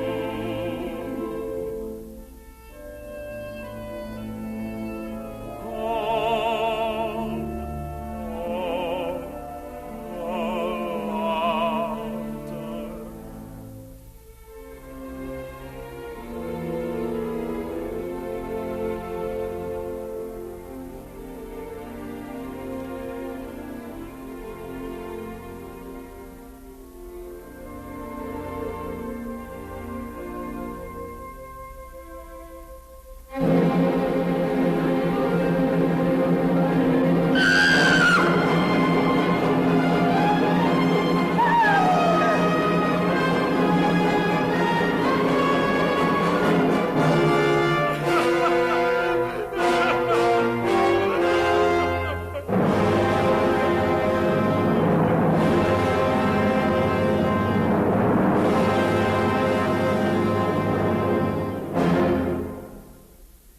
You have been listening to the CBS Radio Workshop and the premiere broadcast of Avery Claflin's recorded one-act opera based on the classic story by Balzac, with music composed by Avery Claflin, libretto by George R. Mills, and produced for radio in New York by Paul Roberts. Patricia Brinton was heard as the wife, and Richard Owens as the husband. Le Grande Breteche will be made available on long-playing records by Composers Recordings at your music stores shortly. This is Ted Pearson inviting you to listen next week when from Hollywood we make a case against the old Chinese proverb that a picture is worth 10,000 words on the CBS Radio Workshop.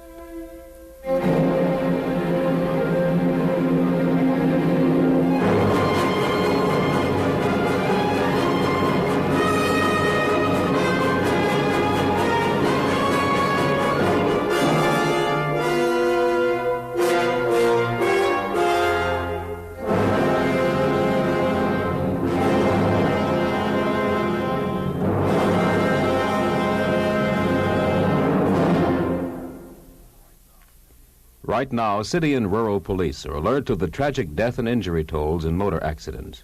They're bending every effort to cut down these tolls. If you drive carelessly, it may be that the easiest thing that will happen to you is losing your license.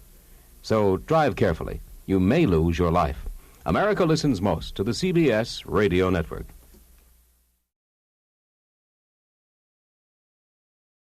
This is the CBS Radio Workshop. Well, folks, that just about winds up tonight's broadcast from the interplanetary rocket ship American Initiative. If Commander Potter's astral navigation continues to hold as true as it has so far, I will be broadcasting to you tomorrow night at this time from the planet Venus, which even now looms dead ahead of us, brighter and somewhat larger than our own moon. This is J. Alexander Caudle, speaking for Caledonia Oil, Shirley White Toothpaste, Eines Kleines Nacht Beer, and Bar None Dog Food, and returning you now to the CBS studios on Earth. CBS Radio presents the CBS Radio Workshop, dedicated to man's imagination, the theater of the mind. Tonight, A Pride of Carrots, or Venus Well Served, by the noted American novelist Robert Nathan.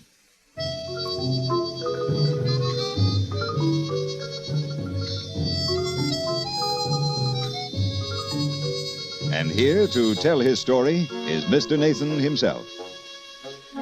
According to recent newspaper reports, scientists have been hearing strange and mysterious radio signals which they are convinced are broadcast from the planet Venus. And this may very well be the case. No one knows for certain that life exists on the other planets, but then no one can say for certain that it does not. And if it does, no one can say what form that life may take. One man's guess is as good as another's, and this is mine. This is the way Venus looks to me.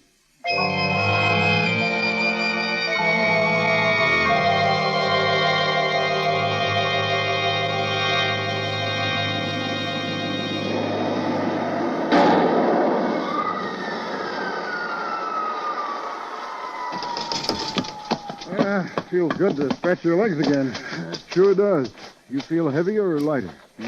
Just normal. Then the gravity's about the same as Earth. Look there. What? A daisy. You can take off your helmet. You sure? Sure. The presence of flora indicates the presence of air. Quite good air, as a matter of fact. Yeah, that rocket was getting a little musty. Well, this is a solemn moment, Commander. It is indeed, Caudle, the first man on Venus. Hand me the flag, will you? Oh, here you are. I hereby claim this planet for the United States of America. Through the courtesy of Caledonia Oil, Shorley White Toothpaste, Eines Kleines Nacht Beer, and Bar None Dog Food. Oh, really, Caudle, must you? Well, it's in my contract. But we aren't on the air. Well, a little rehearsal never hurt anyone. Anyway, we will be as soon as the tubes on this walkie-talkie warm up. 1, 2, 3, 4, testing. 1, 2, 3, 4, testing. There we are. CBS on Earth from Caudle on Venus. CBS on Earth from Caudle on Venus. How do you read me? That's funny. They're standing by around the clock on this frequency. Earth from Venus. Earth from Venus. Come in, Earth. Maybe freak atmospherics. Oh, fine. At a time like this to run into freak... Potter. Yes? Do you see what I see over there in those bushes? Speaking of freaks... What is it? Well, it looks like a little horse. Yeah, but it's got wings and a sort of beak. And a tail like a kangaroo. And it's coming this way. Where's the ray gun? I'll get it. All right, stand back, you filthy beast. Go away. Go away. I beg your pardon? You talk? Oh, naturally I talk. So do you. Haven't I seen you somewhere before? Certainly not. Oh, I'm sure I have. Oh, yes, on CBS. The outside of the inside of the news. You're J. Alexander Caudle. Do you mean to say you get our programs here on Venus? Venus? What do you mean, Venus? You're from Venus up there. We call it the evening star at certain times of the year. But that's Earth. Nonsense. This is Earth. That's Venus. Silly, isn't it? But that's semantics for you. For instance, what would you call a group of carrots? Bunch. Bunch? Oh, good heavens, no. A pride of carrots. And that is, of course, on this side of the border. And a gaggle of onions. But if you were on the other side of the border, it would be an exaltation of onions and a deceit of carrots. Semantics, you see. It depends on your point of view. I see. A charm of griffins. You are a griffin, I take it? Of course. Rather highly placed, as a matter of fact. Now, you notice my gold collar? I belong to the Secretary of the Interior. My name is Fido. And the Secretary? A very able carrot. Quite famous in his own right, but even more so for his wife's tassel. You've seen ordinary carrots, no doubt, with their green tops. But this is a most unusual tassel. Blue! Everyone is copying it. How does it happen that you, an animal, belong to a vegetable? Well, one has to eat. Vegetables? Oh, dear, no. Caraway seeds, truffles, marzipan. You look a little like marzipan yourself. Do you mind if I try? Hey, cut it out. Stop biting me. Delicious, but definitely not marzipan. What is it? Meat, you fool. You don't say. Meat. I never tasted meat before. You'll meet yourself. I am? Splendid. I'll just try me. Ooh, that hurt. Of course it hurt. Now stop this nonsense and lead us to your master. Oh, yes, of course. That's why I'm here, isn't it? Follow me, fellow animals.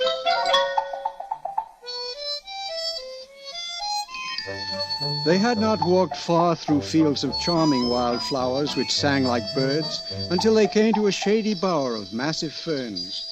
In the middle, reclining on a soft bed of lettuce leaves, were 2 carrots, much like any other carrot you may have encountered, excepting that one had a tassel of the most brilliant blue.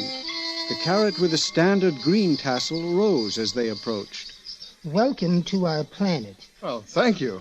In the name of the United States Navy, later, Potter, later. Your Majesty, that is, your Majesties. We are not majesties. This is a republic.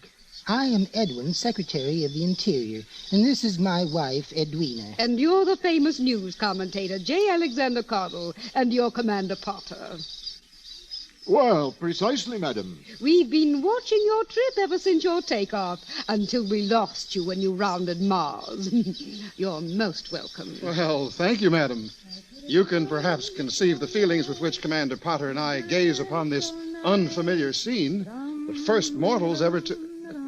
What's that? Oh, that's my daughter Alice. She knows all the latest songs. She says she's a cool cat, whatever that is. Hi, everybody. Company? Yes, dear. Come here and meet our visitors from outer space. Mr. Caudle, Commander Potter. Oh, I know all about them, Mother. Welcome to Caratania, gentlemen. I have already welcomed them, Alice. Oh, you don't understand the animal kingdom, Father. They'd much rather be welcomed by a young girl. Really, Alice? Where do you learn such things? At school, in zoology class. And where did you learn that song? Oh, I watch your television all the time. I want to be a great actress and sell cigarettes. You think I'm mad? No, that sounds like a very normal ambition to me. Oh, I like you, Potter. You interest me. Now, Alice, you simply must stop this prattle. We're all a little on edge, I'm afraid. This last day of waiting has been, well, after all, they could have landed in Onionopolis. But they didn't. The onions didn't get them. We got them. The onions? Yes. You see, our planet is divided into 2 countries, the Democratic Union of Caratania and the United Socialist Republics of Leeks and Onions. They are constantly threatening us with war. Well, why? They want us to be onions. But that's absurd. Of course it's absurd, especially when you realize that the only possible thing for everyone to be, if he wants to live a decent kind of life, is a carrot. Oh, naturally. But the onions won't see it our way, and they can't be trusted. I'm given to understand that they plan to use nematodes. It's race suicide, of course. Nematodes? Let me think. Aren't they the tiny worms that all but ruined the citrus in California back in the 40s? I don't know much about citrus. Not exactly my line, you know. But here, the nematodes eat vegetables, a kind of virus, too small to see. We've tried to outlaw them, but the onions won't agree.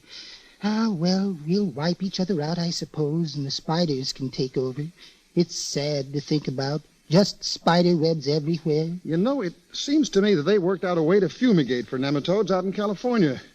See, if I could just get through to CBS on Earth, I could find out. You've had difficulties getting through? Well, at any rate, Earth isn't getting through to me. I'm sure we could get you through on a planet-to-planet hookup, particularly if you can find out anything about fumigating for nematodes. Hey, Commander, you hear that? We're going on the air after all. Oh, splendid. You want me to make a prepared report, or shall we ad-lib? Well, you better type the report. You can ad-lib to your wife. Oh, you have a wife, Potter. Oh, yes, my dear. Every Navy man over a full lieutenant has a wife. A woman, I presume. Oh, yes, definitely. Has to be, you know. What is your wife like, Potter? Why, she's female, like this. How odd. Bumpy, isn't she? Well, You're not bumpy, Potter. no, I suppose not. Yes, well, Your Excellency, how soon do you think you can get us on the air? We should be able to have it set up in a few hours. Well, now, my regular spot is 8:30 to 9 p.m. Eastern Daylight Time. You think you can make it? We'll do our best. Oh, great. Hey, this calls for a celebration. It's too bad we haven't a bottle of champagne. Champagne? What's that? Well, a kind of bubbly wine. Wine is made from grapes, isn't it? Yes, ma'am. I'm not sure I like the idea. Some of our best friends are grapes. Yes, well, don't worry, ma'am. We haven't any champagne anyway. We could break out our emergency rations. Now, that's a fine idea. Got a can opener? Sure, right here. You care to join us, Your Excellency? Well, I don't know. May I see that can, please? Oh, sure. Here you are. U.S. Navy for emergency use only. Concentrated carrot juice. I think I'm going to bed. Guards, seize these men. Put them under arrest. They're onions in disguise.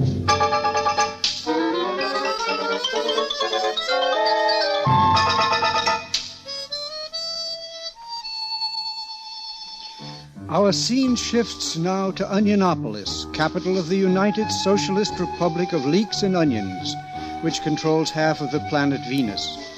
We are in the office of the Secretary General of the party, a large, fat, white onion named Odor, as General Shallot enters. Death to carrots. Death to carrots. Well, General? The rumor has been verified by the underground. They landed near Carrotopolis this morning. How did you permit this to happen, General? Unfortunately, our side of the planet was turned away from the direction they were traveling, so they landed on the backside, comrade. Excuses. We must have those spacemen, General. We must have their technical skill before the carrots get it, or we will be in the soup. Yes, comrade. It is insufferable that we who invented television, jet propulsion, the atomic bomb, and the bicycle should be deprived of these two men who can tell us how to use them. It is an outrage, a national insult. Death to carrots. Likewise. I want those two spacemen. It may be difficult, comrade. You could call me Excellency or Little Father. Everyone does. I am a descendant of the Garlics. A Garlic does not call anything Excellency. Of course. I was only joking. Here we are all comrades, all Excellencies, Little Fathers. Except Leeks, of course. Of course. Death to carrots. Death to carrots. By the way, General, what are you doing tonight? Imperialistic warmongers. Nothing. Capitalistic swine. Come have dinner with me. Decadent bourgeois. Love to. And those spacemen must be bourgeois, too, or they would have landed here. Possibly. Undoubtedly, but we will change their point of view once we have made them our guests, comrade? That might not be so wise, comrade. Why not? Don't you want to learn how to set off guided missiles and ride bicycles? That is not the point, comrade. If we abduct these spacemen, we give Carotania a splendid opportunity to protest. And you must remember, comrade, protests are weapons too, the very best weapons. They cost nothing, and properly used, they create an odor, a real onion odor. Then you are opposed to kidnapping these spacemen? Definitely. Very well, I shall think about it. You could go, General. Thank you, comrade. Oh, by the way, I have news for you. You have just been promoted to Field Marshal. Thank you, comrade. Strength to onion. Strength to onion. See you at dinner. Death to carrots. I'll be there. Death to carrots, 8:30 sharp. Hello? Secret police? General Shallot has just left my office. Liquidate him.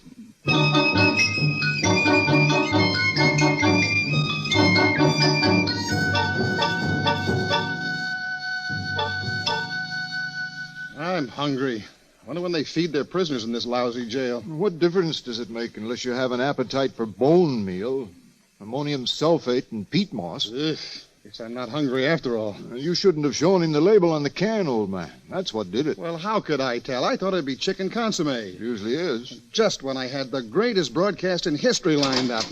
Now what? There's a lady to see you. Miss Alice. Shh, not so loud. Thank you, Sergeant. You can leave us now. Mind you, Miss Alice, this is contrary to your father's orders and against my better judgment. Oh, I know, Sergeant, but it's utterly divine of you. I shall be just outside. Scream if you need help. You wouldn't hurt me, would you, Potter? Glad to have you aboard, ma'am.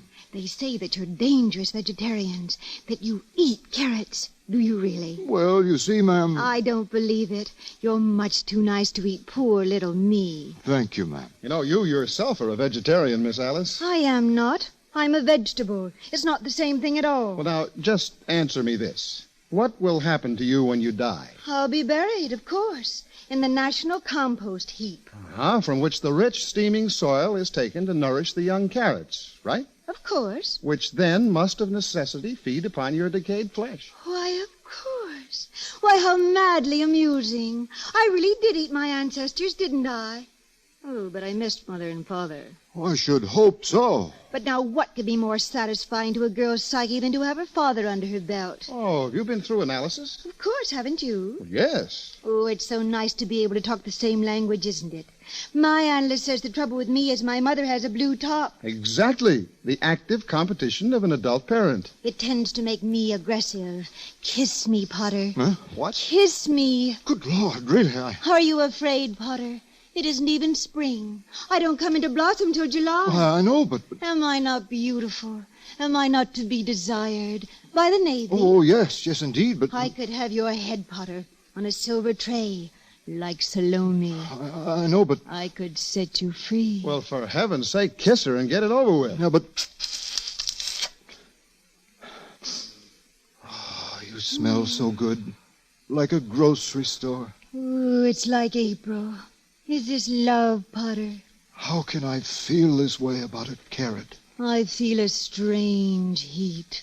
Not like the sun. Like a garden in the summer. I don't feel at all like a vegetable. I wouldn't have thought it possible. Look, how about getting us out of here?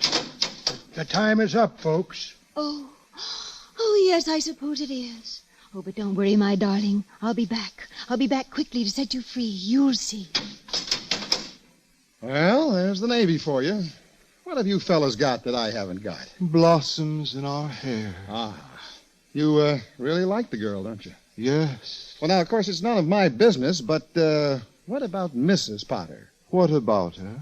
Well, she isn't going to like this pretty vegetable of yours. Caudle, could you be jealous of a stalk of celery? I am not married. No, of course, that does make a difference. Oh, I wish we were safe at home. There's something frightening about being in love with a carrot.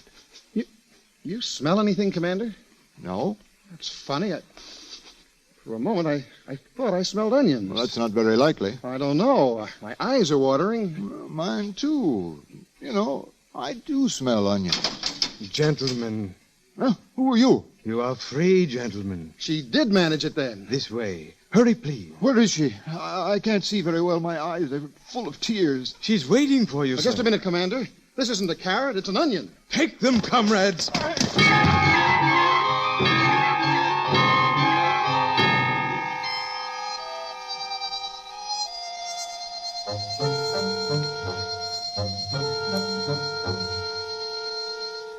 So you see, gentlemen, we had no choice. The stakes were too high, being no less than war or peace. What are you talking about? Simply this, Commander Potter of the U.S. Navy. How do you make war? How do we do what? Make war. How do you destroy whole armies, cities, countries with all their inhabitants, without, at the same time, annihilating yourselves? Unfortunately, there is no blight that will make compost out of carrots without doing the same for onions. I have to think of my people. Bless you, little father. Thank you, Spindleskull. You see, Commander, we are still in the drawing board stage. We need technicians. Don't look at me. My dear Commander, you must understand that the end justifies the means. When onions rule the world, who would wish to be a carrot? I offer you an important place in history. The only place I want to be is next to a girl with a carrot top who smells like a garden after rain. Now, let us not grow emotional. But perhaps you are closer to her than you think. Will you teach us to make war, Commander? You see, I am giving you another chance. Opportunity rarely knocks so often. I will not. Very well. Perhaps we will find a way to make you change your mind. There is a little experiment I am planning with a pot of boiling water. How would you like to see your, shall we say, girlfriend floating about with only a marrow bone for company? A quite excellent soup, petite marmite, I believe it is called. You're bluffing. Am I? We shall see. Spindle. Yes, little father. Take these gentlemen to the solarium and entertain them. Show them the vampire marigolds and the lizard-eating oleander, and they might be amused to watch the muerte vine digest its daily mouse. I warn you, OTR, the United States Navy will not take this lying down. Nor will CBS. This way, animals. Send in the other prisoner. Well, come in, young lady. Don't be bashful. I won't eat you. What do you want with me? Why did you bring me here? I suppose you wouldn't care to tell me the whereabouts of the Carrot 8th Army. No? Oh, youth, so stupid, so impulsive, so desirable, but so uncooperative. By the way, your friend Commander Potter is here. He, too, has proven uncooperative. We may have to press him a little. He wouldn't dare. He is being shown the muerte vines at this very moment. Not the meat eaters. Why not? The commander is meat, I believe. Oh, no, not that. Of course, I could be persuaded to change my mind. Oh, you have such lovely skin, my dear. So moist and tender. Please. You smell good, too, like a salad. Fragrant, but delicate. What freshness, what youth. I adore you. I loathe you. You do not realize your situation. One word from me, you are in the soup. I would 1,000 times... Or what is perhaps more to the point, your friend Mr. Potter is left alone with the vampire marigolds. Oh, no. Oh, that fetches you. You really care for him, don't you? More than life. All the better. It's much more exciting to make love to a woman already in love. It adds a kind of seasoning, as it were. You nettle. You noisome weed. Splendid. So sweet and so hot, almost like a Spanish onion. Is this the way you make war? On women and children? War? Who is making war? I'm making love. You are odious to me. Very well. We will try Mr. Potter in the muerte vines. Oh, no. I can't stand it. You give up? You give in? Will he have a safe conduct back to my father? Yes. Will there be one for me? Later. Write it out. But of course. For Mr. Potter, a pass. Also for Mr. Caudle. And now for Miss Alice.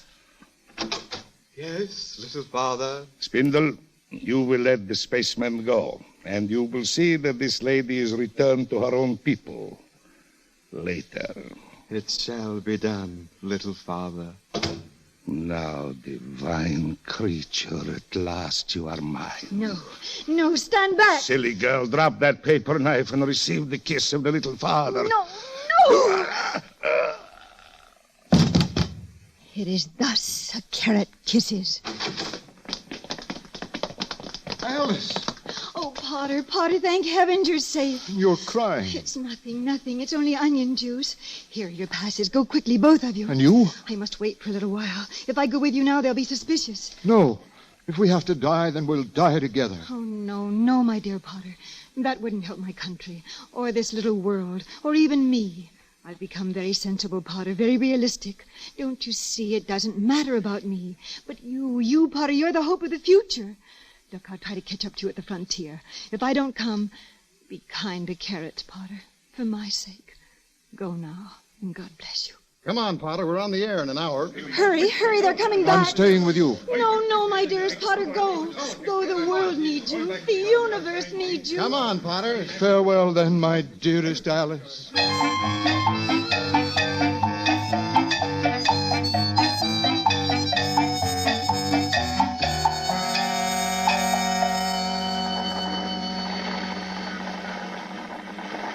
Good evening, ladies and gentlemen of Earth and other species throughout the planetary system. This is J. Alexander Caudle, bringing you the very first broadcast from Venus. Through the courtesy of Caledonia Oil, Shirley White Toothpaste, Eines Kleines Nacht Beer, and Bar None Dog Food. Excuse me a moment, ladies and gentlemen. There's some confusion here in the studio. We've just received a bulletin. What's that? Oh, no. Alice? In the soup?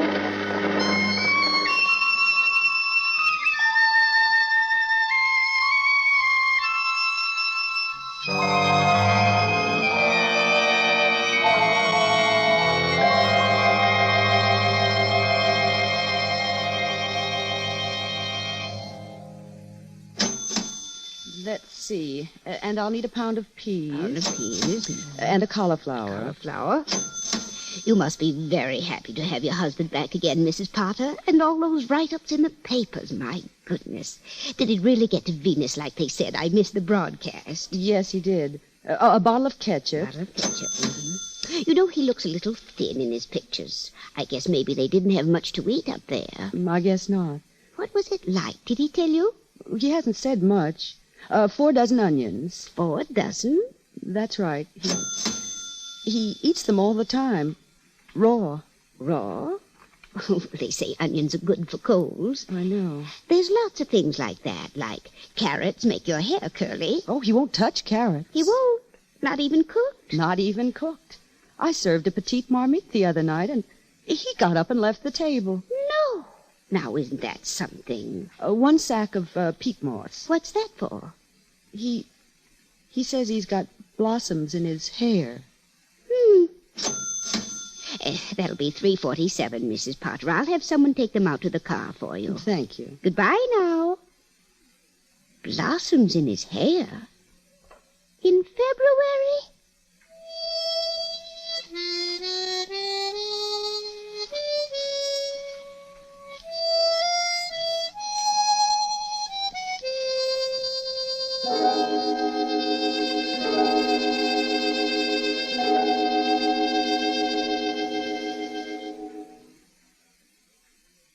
The CBS Radio Workshop, produced in Hollywood by William N. Robeson, has presented A Pride of Carrots, or Venus Well Served, by Robert Nason, with the author as narrator. A Pride of Carrots was adapted for the workshop by Mr. Robeson, who also directed the production. Heard in the cast were Helene Burke, June Foray, Tracy Roberts, Dawes Butler, Ted Bliss, Richard Hale, Alan Reed, Sam Pierce, and Bill Thompson. The original score was composed and conducted by Jerry Goldsmith.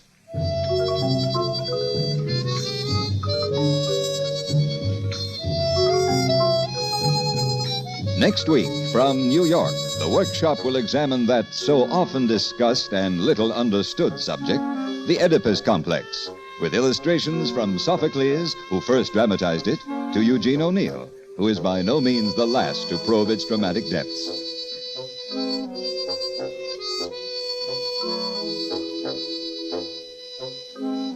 For Mozart's concerto for piano and orchestra in A minor, played by Robert Casadesus, and for Elizabeth Schwarzkopf's moving interpretations of songs by Richard Strauss, join us on Sunday, when on most of these same stations, world music festivals will be on the air, with highlights from the famous Salzburg Festival.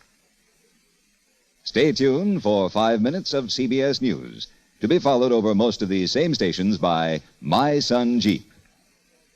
America listens most to the CBS Radio Network.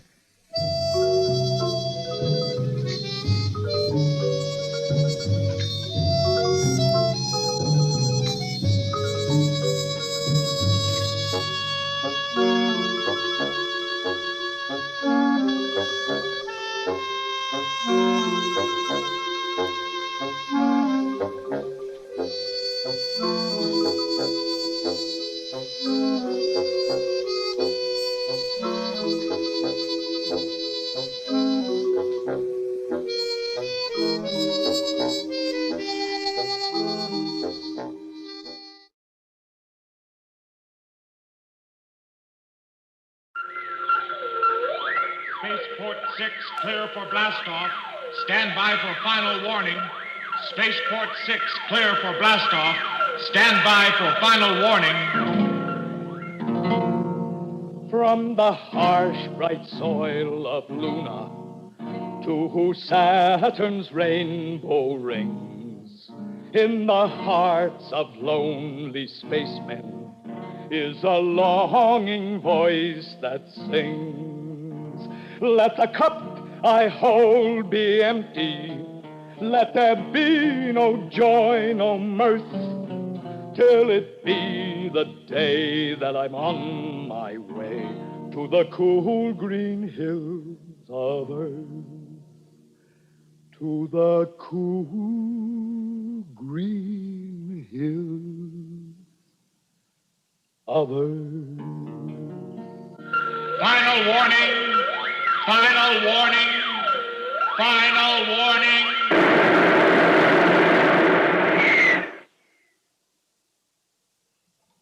The CBS Radio Workshop.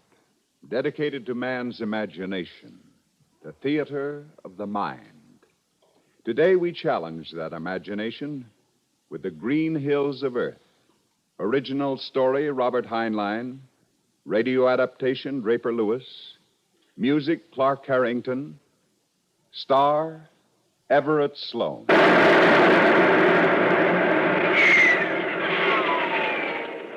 This is the story of Reisling. Reisling. No first name, no middle initial. By vocation, he was one of the best jetmen who ever worked as crew aboard the early cargo rockets that supplied the planets deep in outer space. His avocation? Well, anyone born in the 21st century, I'm sure, has quoted his poems, sung his songs, even with luck, heard him singing them himself in some wind-torn, forsaken tavern on the borders of a spaceport, somewhere out there, beyond the stars. What's the matter, Reisling? Forget your own miserable words? Go on with the song. Now, I seem to have a strange parched feeling in my throat, induced by a sudden lack of liquid refreshment. Hey, let's have another round over here and give Reisling a double. Reisling was no beauty, believe me, with his grease-smeared, tattered space coveralls. His hair looked as though he'd been caught in the backwash of a jet, and he had a permanent case of sun itch that he scratched continually.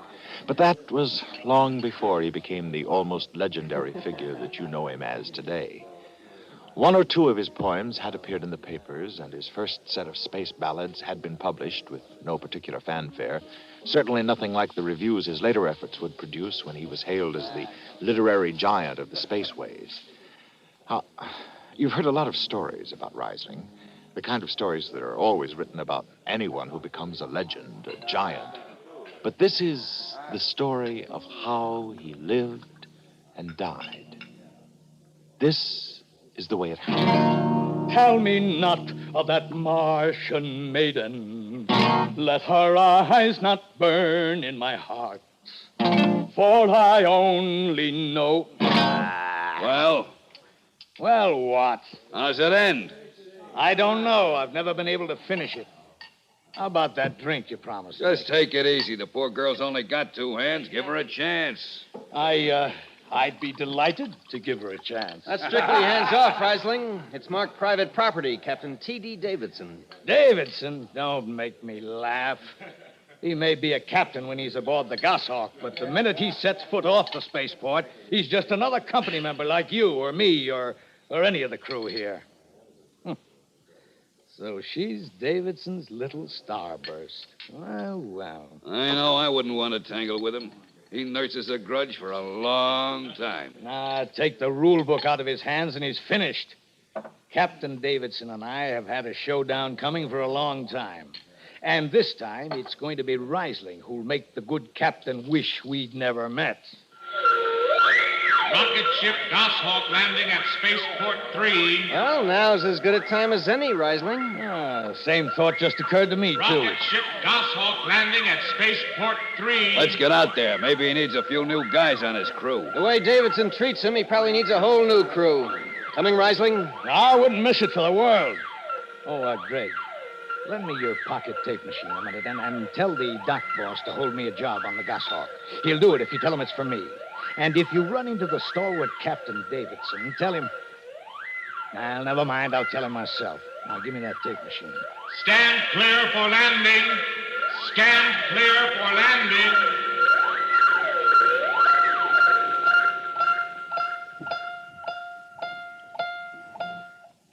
Every jetman in the business knew about the hatred that existed between Davidson of the Goshawk and Reisling. A hatred whose origin was buried someplace deep in the history of those first years when cargo rockets began to run between Earth and the solar cities on Mars, on Venus, and Saturn and the Moon. Davidson was a symbol of the company, and Reisling had little or no respect for either one.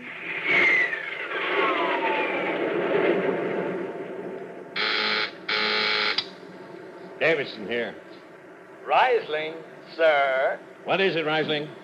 Well, according to the rule book, sir, a member of the crew is obliged to report any deficiency in the equipment of the ship.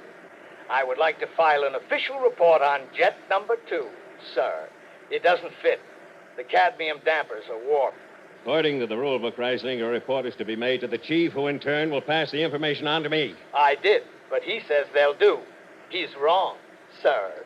Reisling, we'll drop you off at the next spaceport if you feel the equipment and personnel is not competent. Oh, Captain, I couldn't deprive you of the best jetman on the run, sir. No, I wouldn't dream of such a thing. Captain, what do you think about Jet 2? It'll hold. The ceiling's pretty thin, sir. If anything goes, they'll fry down there. I said it would hold. Increase the jet drive on all jets.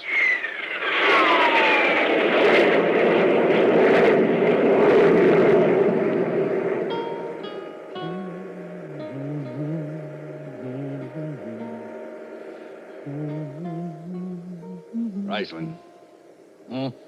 You were talking about the Grand Canal on Mars. Is it really as fantastic as everyone says it is?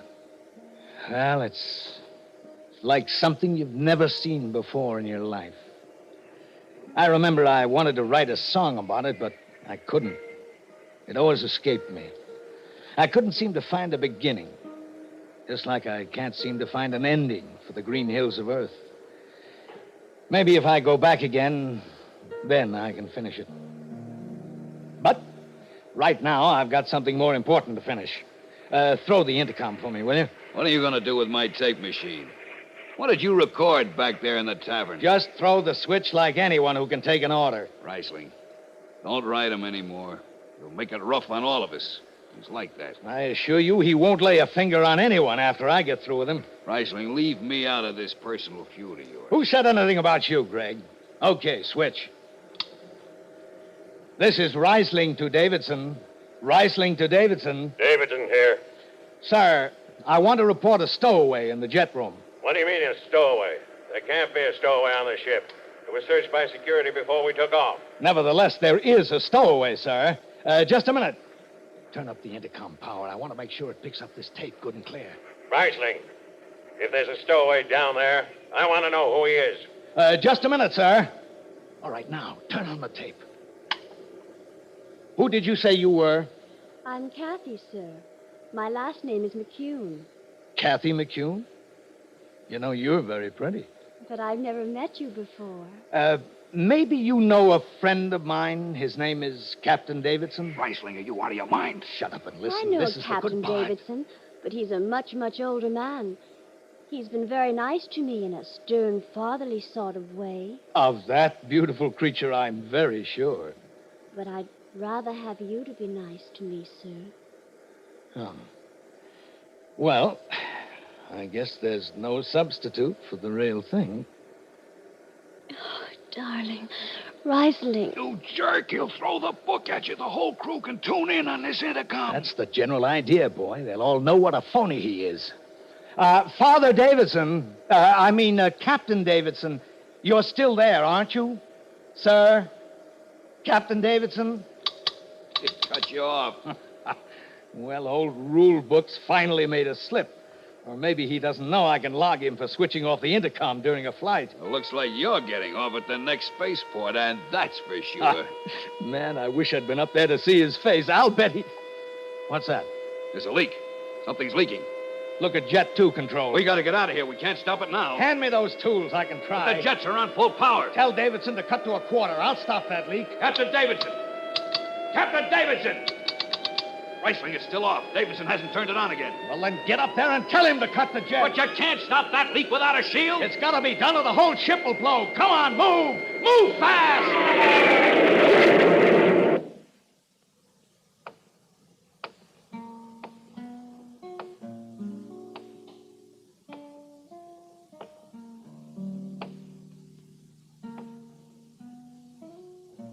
Hello, Reisling.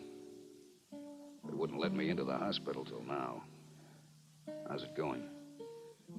Oh, not bad, Greg. Captain Davidson wanted to come, too. Well, he's really sorry about what happened.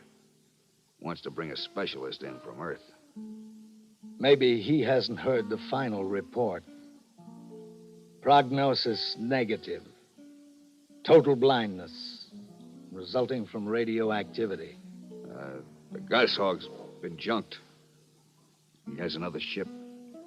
I'm not interested. I haven't got enough time to worry about people like Captain T.D. Davidson. I have too much to do. Much too much. I don't understand.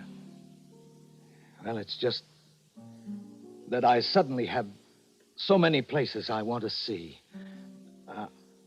I want to go to. Remember in the power room? Remember I told you that I couldn't write anything about the Grand Canal? I remember. Well, suddenly it's come into focus. I've been back there a lot of times. Now I really see it. I finally have it in my head, in my heart, in my fingers.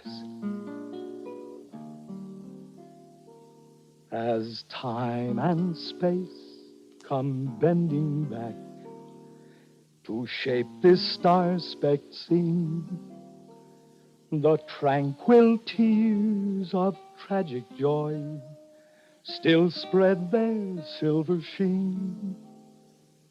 Along the Grand Canal still soar the fragile towers of truth. Their fairy grace defends this place of beauty high aloof. Bone-tired the race that raised the towers, their labors time ignores. Long gone the gods who shed the tears that lap these crystal shores. Slow beats the time-worn heart of Mars beneath an icy sky. The thin air whispers voicelessly that all who live must die. Her lacy spires of truth sing beauty's madrigal, and she herself will ever dwell along the Grand Canal. Yes, she herself will ever dwell along the Grand Canal. Well, there it is, Greg boy. Now I can see it. Ironic, isn't it? Thanks, Reisling. Thanks.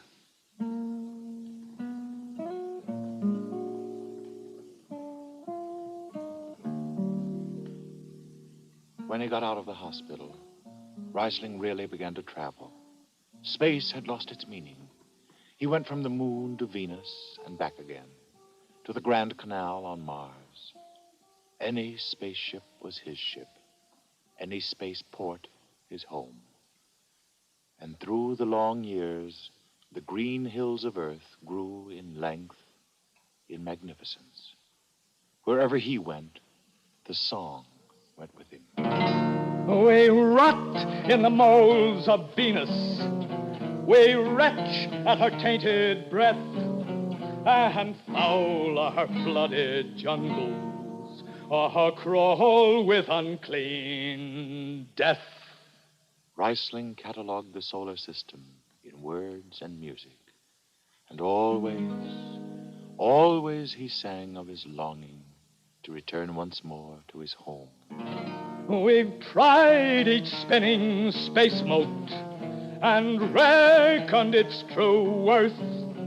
Take us back again to the homes of men on the cool green hills of Earth.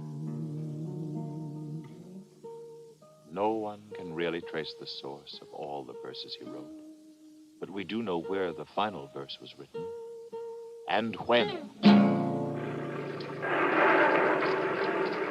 Now a spaceship headed for the Great Lakes base on Earth, and Reisling decided at last to go home. Now, look, Captain. I know I'm out as far as a crew job is concerned, but all I want is a ride back home. You can carry me if you want to. There's a distressed spaceman clause in the books. That clause was written for men who missed their ships, not for itinerant space hobos. Captain Hicks, I haven't been back home since my last trip as a signed-on member of a crew. I believe, sir, the law says I'm entitled to a trip back. That was years ago. You've used up your chances. I'm sorry, Reisling. The answer is no. Stand by for blastoff. Stand by for blastoff. Destination, Earth. Destination, Earth.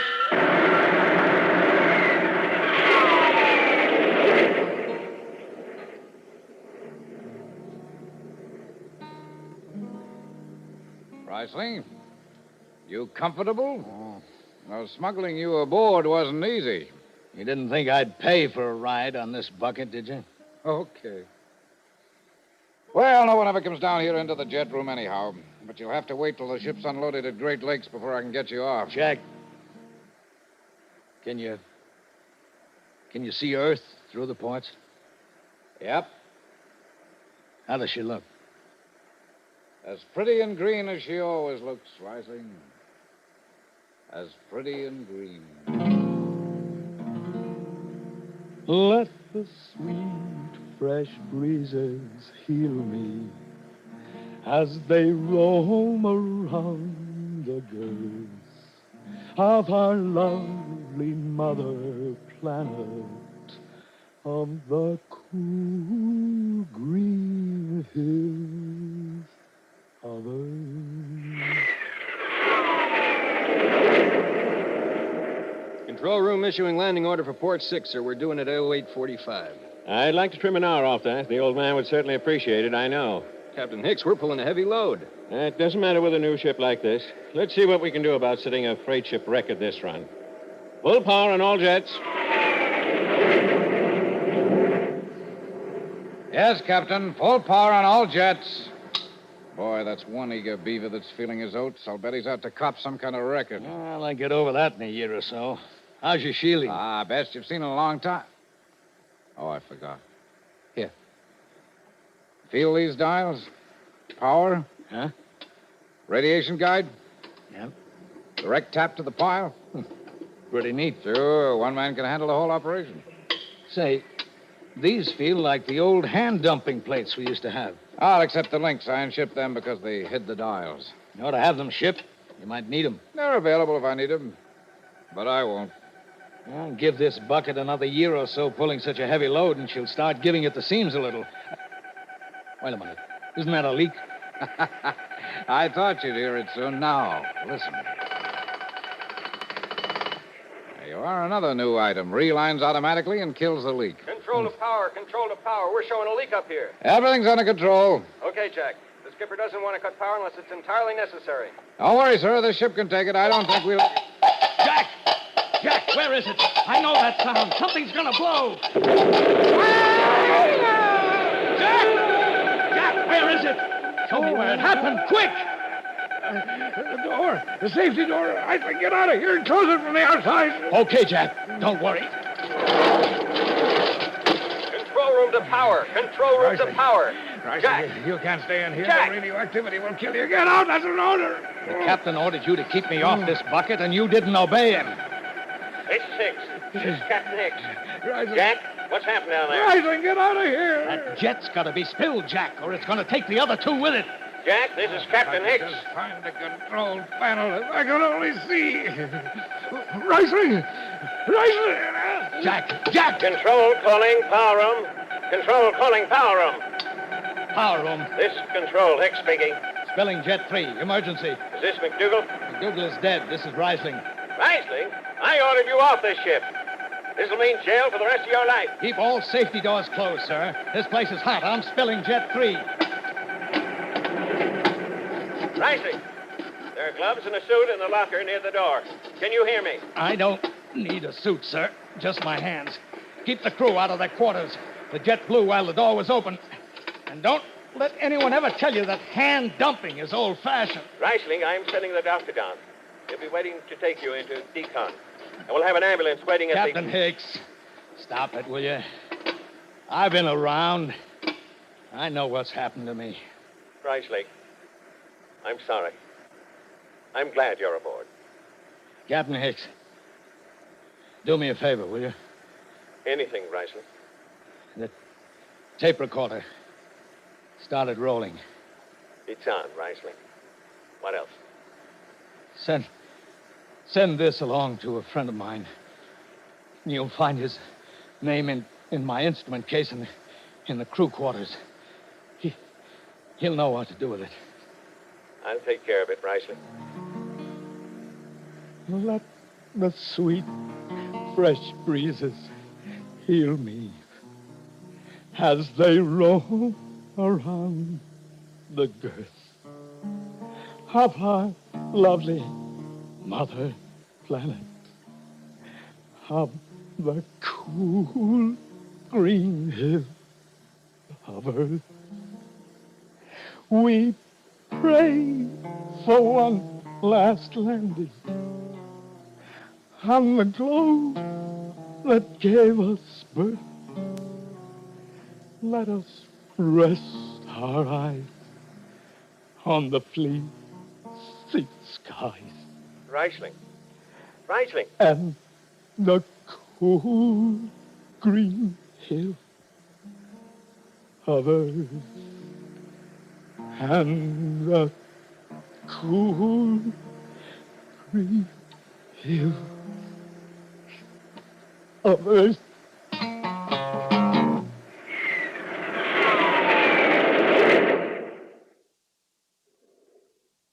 You've been listening to the CBS Radio Workshop. Today's presentation, The Green Hills of Earth. Our star, Everett Sloan, sang and acted the part of Reisling. Our narrator, Barry Kroger. The cast, Jackson Beck, Danny Ocko, Ian Martin, Louis Volkman, Bill Lipton. The program originated in New York, was produced and directed by D. Engelbach. This is the CBS Radio Network. From Hollywood, the CBS Radio Workshop.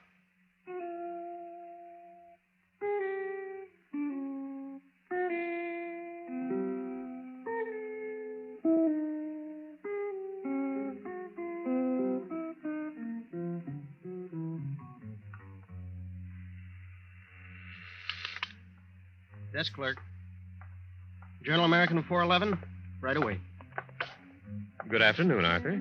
Oh, hello, Mr. Shelby. Any messages for me? Well, not since I came on, sir.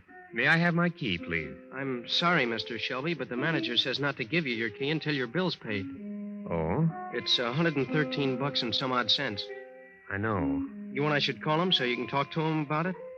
No, never mind. Sorry, Mr. Shelby. It's not your fault, Arthur. I'll stop back in a couple of days to see if there's any mail. Yes, sir. Desk clerk. I'm sorry, Mrs. Martin. $14.60, 65, 66 cents. Well, I can eat for a week or so, and plenty of people sleep in the subway. CBS Radio presents the CBS Radio Workshop, dedicated to man's imagination, the theater of the mind. Tonight, Subways Are for Sleeping, based upon the Harper's Magazine article by Edmund G. Love, a true story of one man's strange adjustment to mid-century materialism in the largest city in the world.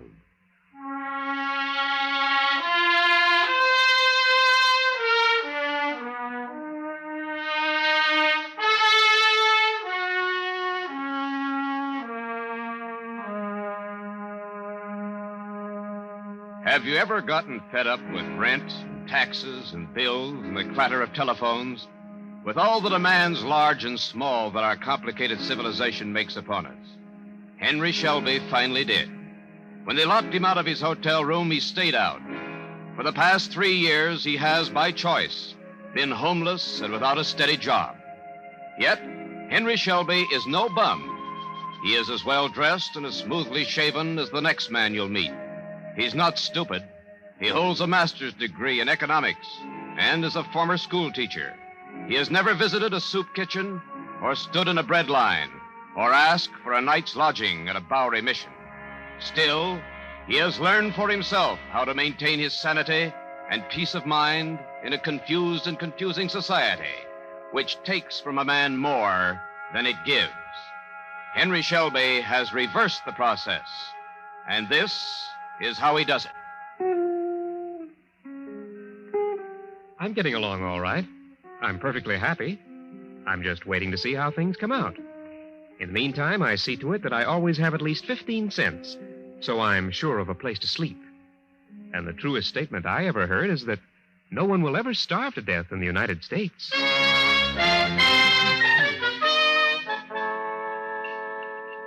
86 in the bean soup. All out of Yankee bean, Mac. Cream of tomatoes, okay. Tomato or both? Well, as I live and hope to, Shelby. Hello, Ernie. See, you've got the counterman wanted sign in the window. Yeah, guy was here 2 weeks. Today never shows. Want to go to work right now? Sure. Well, go on back and grab a hat and jacket. I ain't even checked cash from breakfast yet. Okay, fine. Want a cup of coffee or something first? Go right ahead. No, I'm fine. Here's your soup, Mac. Crackers or bread? Crackers. Hey, ain't you the regular counterman? Me? I'm supposed to manage a joint. You give any bum comes along a job? Shelby ain't no bum, Mac. He's a college graduate. Michigan or someplace like that. Used to be a school teacher, too. So? Well, he shows up every 3-4 months, works a couple of days for $5 a day in his meals, then he's gone. When he tells me he ain't coming back. So that makes him he ain't a bum. Well, it does in my book. He can do anything around the joint. Do it plenty good, too. How's the soup? All right. Anything else? I don't know yet. This jacket isn't exactly the best fit in the world. You look great, Shelby. I'll bet. Now, here's your checks and a punch. Everything's the same as last time he was here. Not quite. Corned beef and beans are up a nickel. Hey, they are at that. I forgot. Well, she's all yours. I'll check the register. Anything else for you, sir? Pie? Coffee? I might have some pie at that. Apple. Right. With cheese, I guess. Right. Empty the mousetrap on this pie. Hey, look, Shelby, I was thinking, I got no night chef for the moment either. Why don't you stick around for a couple of weeks and help me out? Well... 8-hour shift, 5 days, $55, and all the food you can steal. Here you are, sir. Well, I'll think about it, Ernie.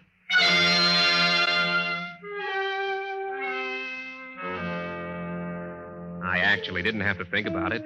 When I went in, I knew I'd only stay for a few days. I have 5 or 6 places like that. They're my Social Security.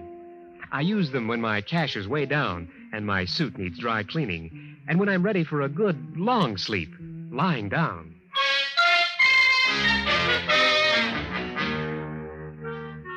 So, Henry Shelby works just long enough to get a little money ahead. Then he picks up his clean laundry and checks in at a respectable but inexpensive hotel.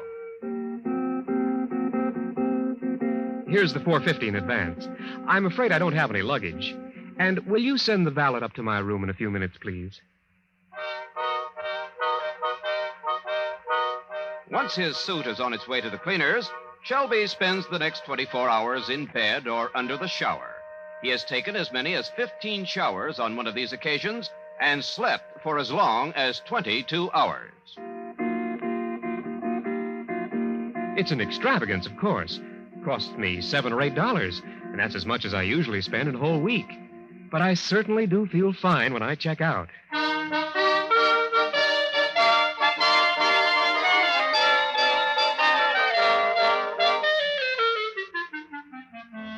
And thus refreshed, Henry Shelby sets out again to roam the streets of New York. First stop, to leave his laundry somewhere in the Grand Central area. He owns 2 of everything except for his 1 suit, and he'll pick up this bundle in a few days, bathe and change in a booth at Grand Central Terminal, and drop the soiled clothing off at another laundry in the vicinity.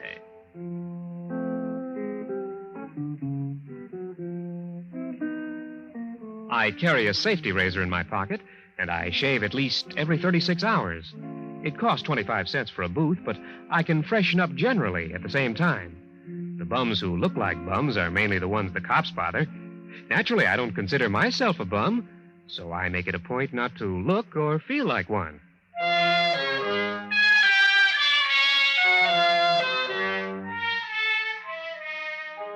24 hours can be a long time, particularly when all you have to look forward to is 24 more of the same.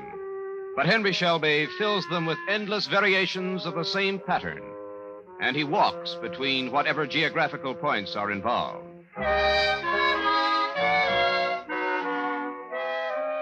Breakfast time may find him at a juice bar on 3rd Avenue. Large tomato juice, please. Come on there, friend. Fill it up. Your sign says 12 full ounces for a dime. Coffee at the automat on 6th. Another cup later in the gloomy fluorescent glare of a cafeteria in the garment district. I load in all the cream and sugar the mug will hold. They're calories. Free calories.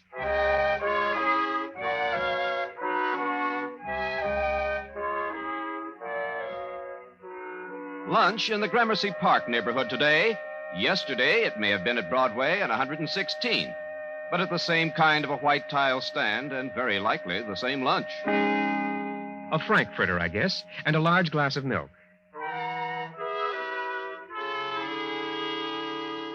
2 or 3 more cups of calories during the afternoon, and finally, the one substantial meal of the day.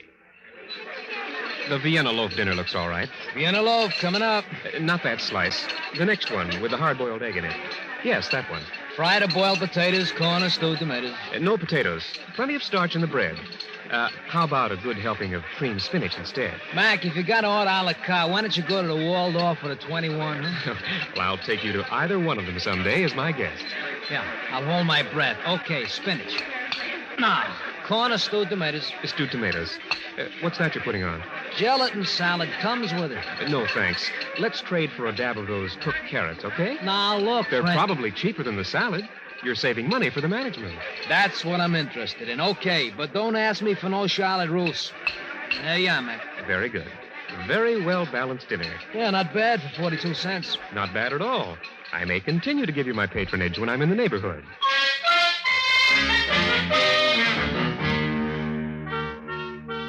Thus, the inner man is stoked, though perhaps not aesthetically satisfied, and always a walk between each refueling stop.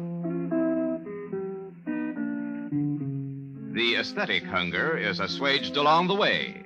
There is the ever-changing kaleidoscope of Manhattan store windows, displaying their shiny wonders, their sturdy commonplaces, their exotic luxuries, their mundane necessities. There is a record of mankind's daily activities the world over, in a newspaper plucked from a trash basket, and there are benches and parks and public buildings where Henry Shelby may rest while he reads. There are pillared halls where paintings and sculpture may be viewed. Henry Shelby is a regular visitor to New York's many art galleries, but his favorite is the Metropolitan Museum of Art. Now, if you'll follow me, we will view the museum's unrivaled collection of the works of Edward Degas. Edgar Degas. Edgar Hilaire Germain Degas. Oh? Oh, I'm sorry, madam. Oh, don't apologize, young man. That's very interesting. Degas worked chiefly in oil, although his renderings in pastel have achieved some fame. He wasn't a bad sculptor either. Is that so? The oil to the immediate right and above is At the Milliner's, and to the right of that and below is Dancers Practicing at the Bar. Only the first one is a pastel, not an oil. This guide is new, I'd imagine. Let's stay behind, Myrtle. This gentleman knows more about it than the guide does. You don't mind, do you, mister? No, not at all. They sort of hurry you through on the guided tours. Now, what about the one that's a pastel instead of an oil? Well, Degas' pastels, particularly his later ones, do have a deep, rich, almost oil-like texture.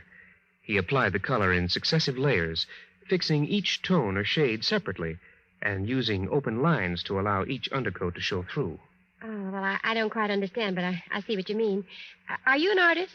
No, although I'm planning to do some painting. Sometime. Well, my daughter's very artistic, back in Chillicothe.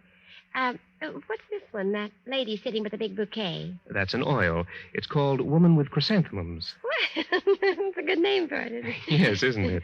Say, if you aren't an artist, how do you know all these things? Oh, I spent a lot of time here.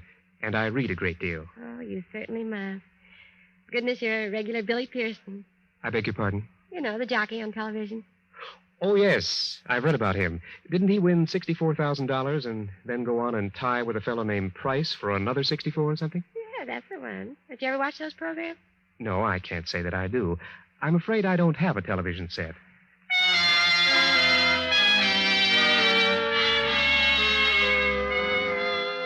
Yes, there's plenty of free culture and free entertainment to be found in New York City, even without a television set or a radio in your home, even without a home.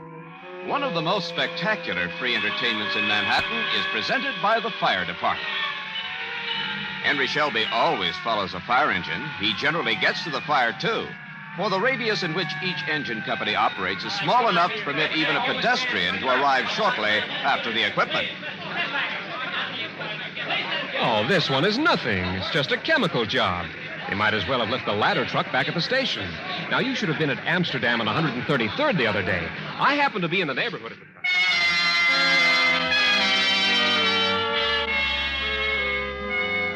There are the inevitable New York traffic accidents. Shelby has a nose for these and for street fights, and he never leaves the scene until the last policeman has closed his notebook.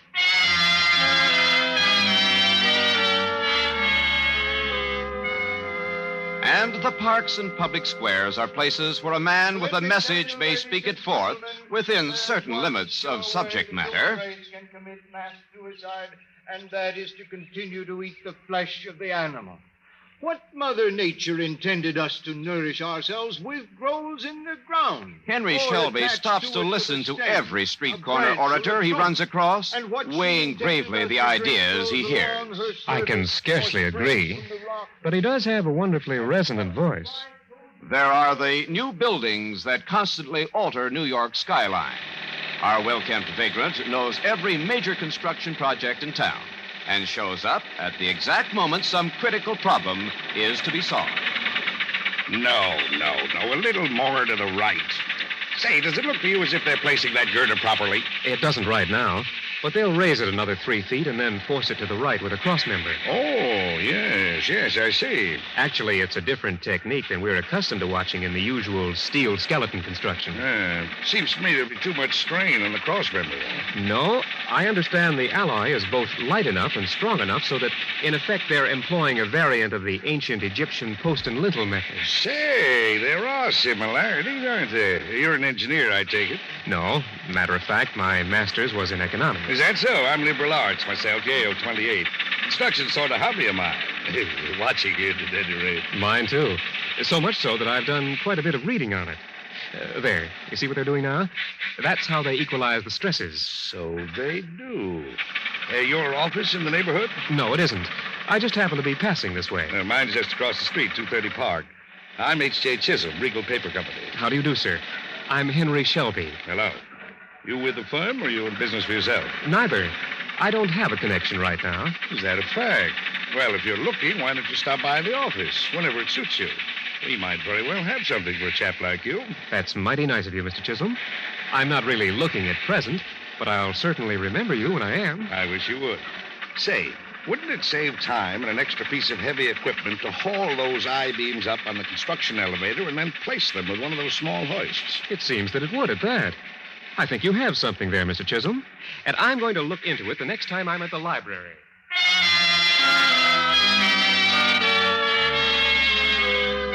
The public library, one of Henry Shelby's favorite haunts.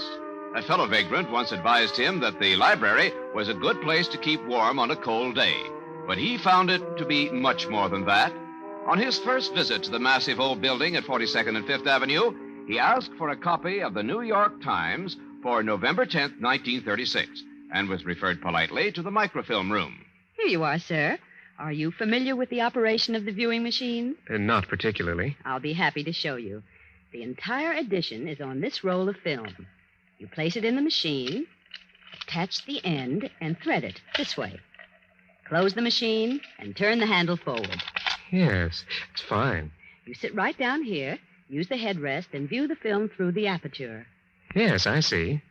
Very clear. And very comfortable. Yes, isn't it? It rather makes research a pleasure, doesn't it? I should say so. What if I fall asleep? Well, I'm afraid no one would awaken you if you did. There seem to be so few of you scholars taking advantage of our microfilm facilities. Just come to the desk if you wish additional rolls. Say, how long has this been going on?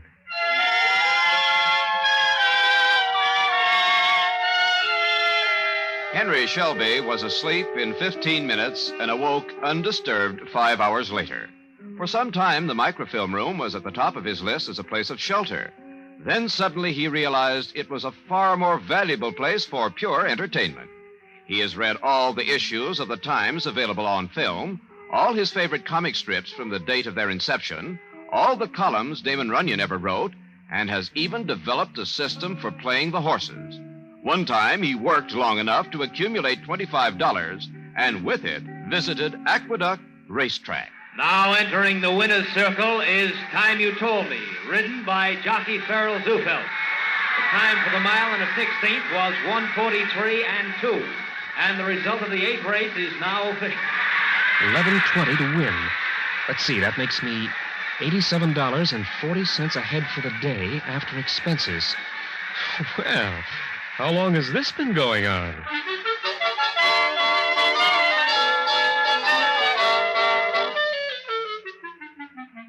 Very prudently, Henry Shelby bought himself a new suit of clothes, leaving his original $25 untouched. A few days later, he visited Belmont Park and lost the entire sum. I still play the races in the microfilm room. During the winter, I study the preceding summer's entries, make my selections, and check them against the results in the following day's paper. I never look at the results in advance. Might just as well be honest about it.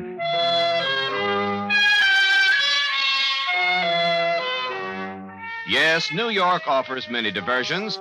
There is the waterfront, the ferry boats, the slips where the huge liners dock. I come down here a couple of times a week. I always try to be around when the Mary or the Elizabeth are coming in. Now, what's that Weehawken ferry doing a quarter-mile off her course? Just sightseeing, I'll bet. Well, I heard Captain ought to have his confounded papers picked up. Shelby enjoys the ferry boats, all of them, but his favorite is the Staten Island ferry. There's nothing quite like it in the world. Outward bound from the Battery, there's the thrill of passing the Statue of Liberty. And coming back, Miss Liberty welcomes you home as the incredible skyline of Lower Manhattan hangs shimmering in the haze, like the pleasure dome of Kubla Khan. Where else can a poor man get such an ocean voyage for a dime? Of course, 10 cents for one round trip does put the Staten Island ferry in the luxury class, but during the rush hours, Shelby has discovered that he can board the Jersey Central ferries across the Hudson and make 3 or 4 trips for the same dime without being noticed. This kills time and also furnishes amusement, for Shelby quietly enjoys criticizing the pilots who do not bring their vessels squarely into the slips. Among other things, Henry Shelby has become an expert on the management and conduct of New York Harbor. And then there are the parades. New York City is the only place where there is a parade of some sort every day. That's one of the reasons Henry Shelby is happier here than he would be in any other city in the world.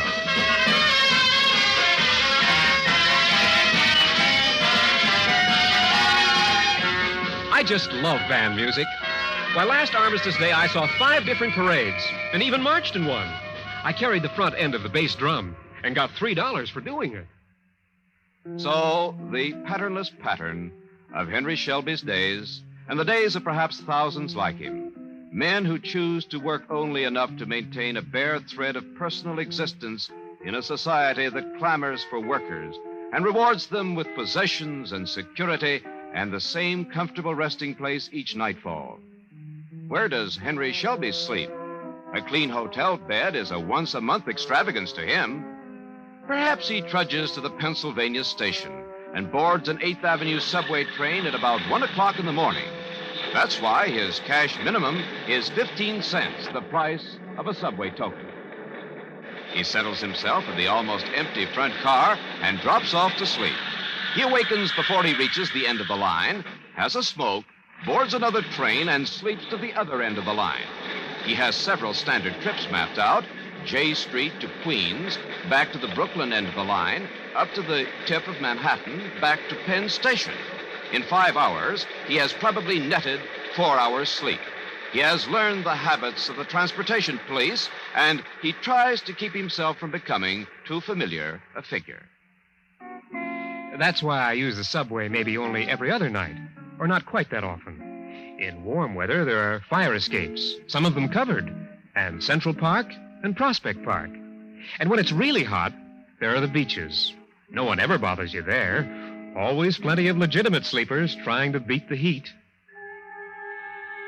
When it rains and when the New York winter comes, there are other carefully cataloged places for shelter and a few hours' sleep. Grand Central, Penn Station, the Port Authority bus terminal, hotel lobbies. There are rules of conduct for each, and Henry Shelby knows and observes them all. On rare occasions, he's questioned, but he always has the answers. Come on there, mister. Come on, wake up, up. Well, I certainly dozed off, didn't I, officer? You certainly did. You think this is a flop house? Of course not. It's very obviously Grand Central Terminal. That it is, and we don't allow bums to nap their bibs in here. Bums?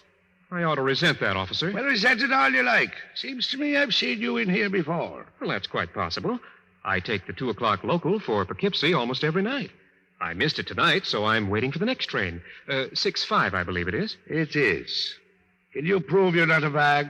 A what? A vagrant. You got any money on you? Why, yes. Let me see. $6, $7, $8. And here's my ticket to Poughkeepsie. Mm-hmm. Well, you'd better get going, mister, or you'll miss your train. What? Yes, it's 2 minutes after 6. Oh, I had no idea. I nearly overslept. That you did. Thank you so much for awakening me. Not at all. That's what I'm here for. Yes. Well, I must say you're right on the job. You bet I am. That's gate 9, mister, the Poughkeepsie local. Yes. Well, I don't want to miss it this time. No, you don't.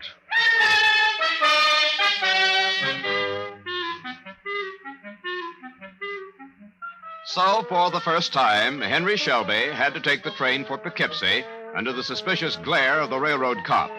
But the ticket was never punched, for he got off the train at 125th Street to begin another day of Manhattan meandering. Henry Shelby is never without 3 tickets. One to Poughkeepsie, one to Princeton, and the third to Elizabeth, New Jersey. His operating equipment for sleeping in the 3 major terminals.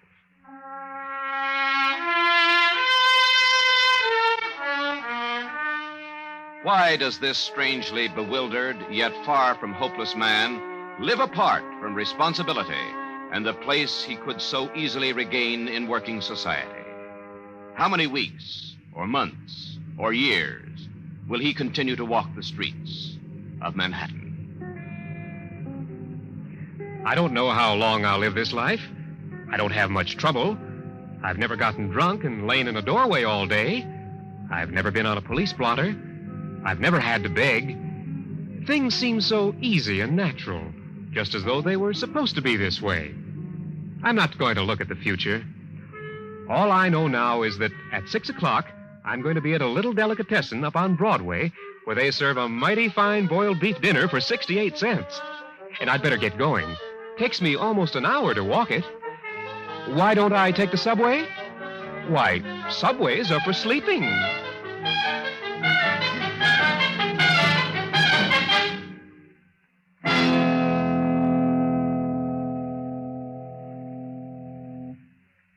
The CBS Radio Workshop is produced in Hollywood by William N. Robeson and was tonight directed by Mr. Robeson. Subways Are for Sleeping was based on the Harper's Magazine article by Edmund G. Love and was adapted for the workshop by Fran Van Hartesveld. Henry Shelby was played by Byron Kane, and the narrator was William Keneally. Also heard in the cast were Sarah Selby, Helene Burke, Edwin Bruce, Frank Gerstle, Court Falkenberg, Tony Barrett, Ted Bliss, and Alan Reed. The original score was composed and conducted by Fred Steiner.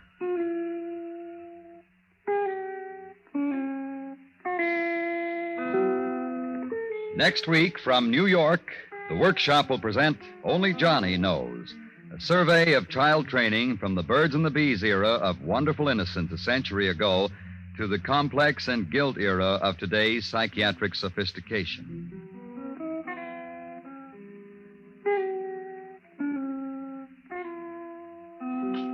A brilliant performance of the rarely played Symphony No. 6 in D minor by Jan Sibelius with Nils Erik Fugstad conducting the Sibelius Festival Orchestra is yours for the listening this Sunday when World Music Festivals comes your way on most of these same stations. Stay tuned for 5 minutes of CBS News to be followed over most of these same stations by My Son Jeep. America listens most to the CBS Radio Network.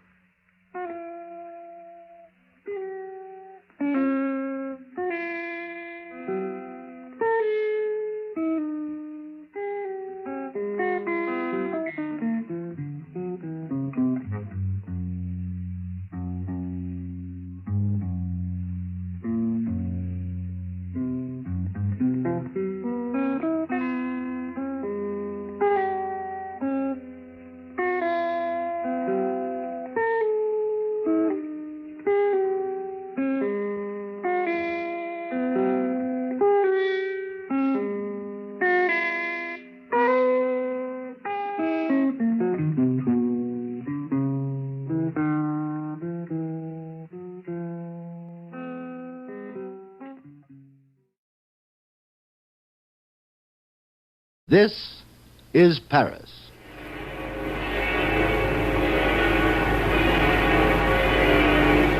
The great bells of Notre Dame Cathedral chiming across this timeless town, echoing from the River Seine up to the hill of Montmartre and across to the tip of the Eiffel Tower. And this, too, is Paris. Yep. A boy and a girl in love in a handsome cab, clip-clopping through the Bois de Boulogne in the pink dawn of a Paris summer. And this.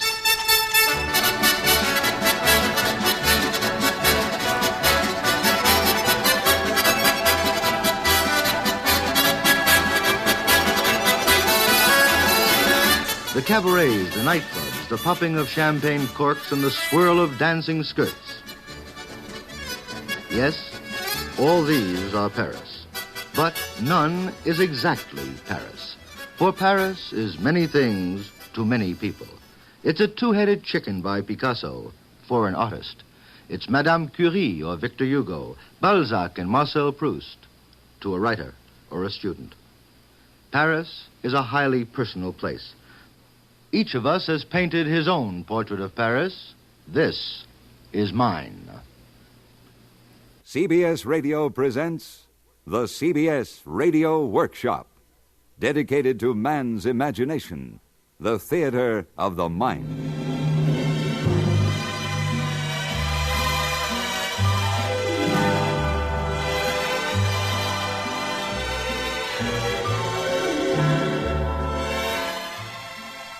Tonight, one man's portrait of Paris. The man, David Schoenbrunn, CBS foreign correspondent, winner of this year's Overseas Press Club Award for the best reporting from abroad, and author of the forthcoming book, As France Goes. If any American knows how France goes and why, it is this veteran Paris correspondent who has been reporting the news from Paris ever since the liberation 12 years ago this summer. Yet he remains objective, an American observer with an American wife, and as we shall see, a very American daughter, even though she is a native-born Parisienne. We take you now by tape to Paris and David Schoenbrunn. This is Paris, oldest, best known, least understood capital in the world. This is a city of contradictions, where every valid generalization has an opposite which is equally valid. It is the gayest, saddest, most sinful, and most virtuous of cities. Paris is communist and Catholic. It is a rich city inhabited by a great number of poor people. Paris is as young as atomic energy, as old as Caesar's legions. It is both cosmopolitan and provincial, with an international core surrounded by a group of little villages. It is a city open to all, but accepting none, with one exception, its children. Paris is a great city for children, as you will hear from one of them. You've got to live here and have children to learn this secret side of Paris, a secret which is a key to France itself. From the children and from the way they treat their children, you can learn more about France and the French than from a library of books. I am sitting on a bench in the Champ de Mars, a lovely green park lying between the Eiffel Tower and the École Militaire, just one of the dozens of perfumed floral bouquets that the people of Paris have offered to their children to keep them out of the crowded, dirty streets of a modern city. A part of Paris few foreigners know and few tourists ever get to visit. A sandpile for kids, a carousel, hidden away among the trees, only a few yards from the Eiffel Tower. A group of little girls is dancing right near me. They've locked hands in a circle, and they're singing an old French song. Let's move a little closer and listen. Dansons la capucine, y'a pas de pain chez nous, y'a n'a chez la voisine. Let's dance the Capucine. We have no bread at home.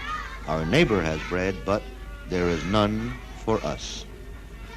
Our neighbor has bread, but not for us.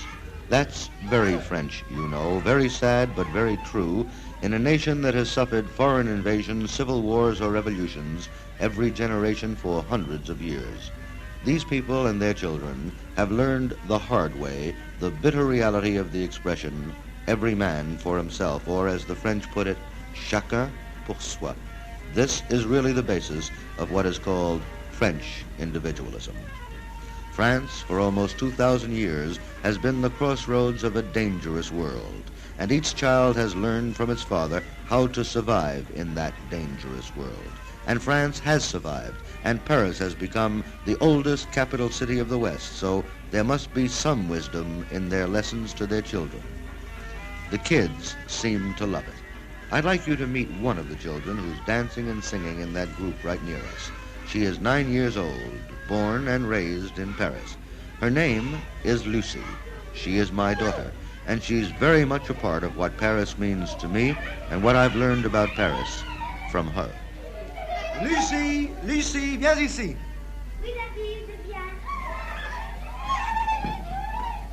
Hello, Dad. What do you want? Well, Lucy, you know, I told you I was going to do this radio report about Paris, and that's what I'm doing now. And I thought maybe I'd ask you. After all, you were born in Paris, weren't Yes. you? What do you think about Paris?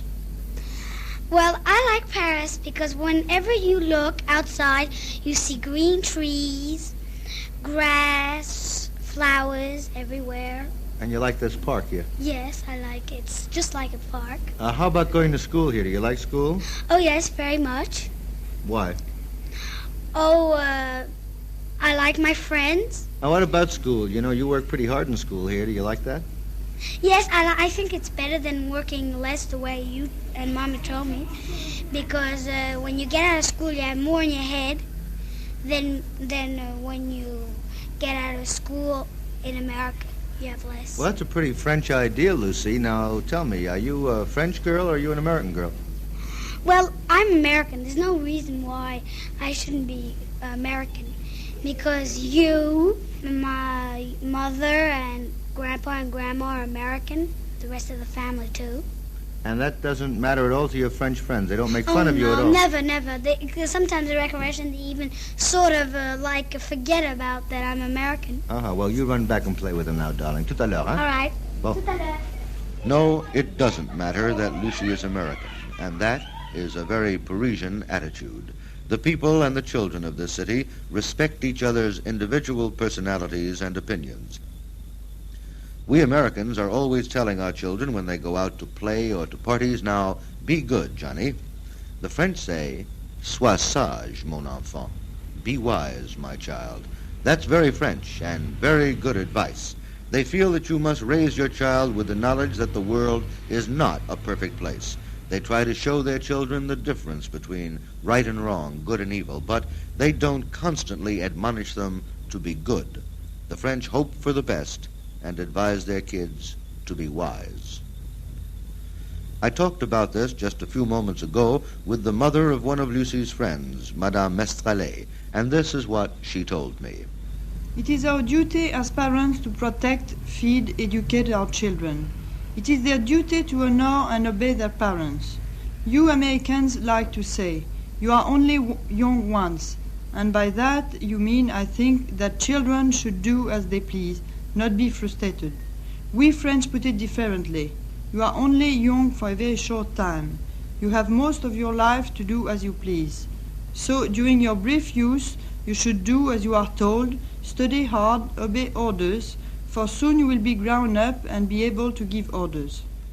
So youth should stay in its place, the French believe. Is this good? Is this bad? I don't know. The older I get, the more I live in Paris, the less sure I am about many things. And that also is a part of the story of Paris. For this is a city of doubt, of intellectual curiosity and soul-searching. I'd like you to hear about that from a Parisian friend of mine, the editor of one of France's most influential newspapers, unofficial spokesman for Mendes France. Let's leave the park and the kids now and go to the editorial rooms of the paper Express on the Champs-Élysées and meet its editor, Jean-Jacques Servan-Schreiber. Taxi! Taxi! 91 Champs-Élysées, s'il vous plaît. Oui, monsieur, 91 Champs-Élysées.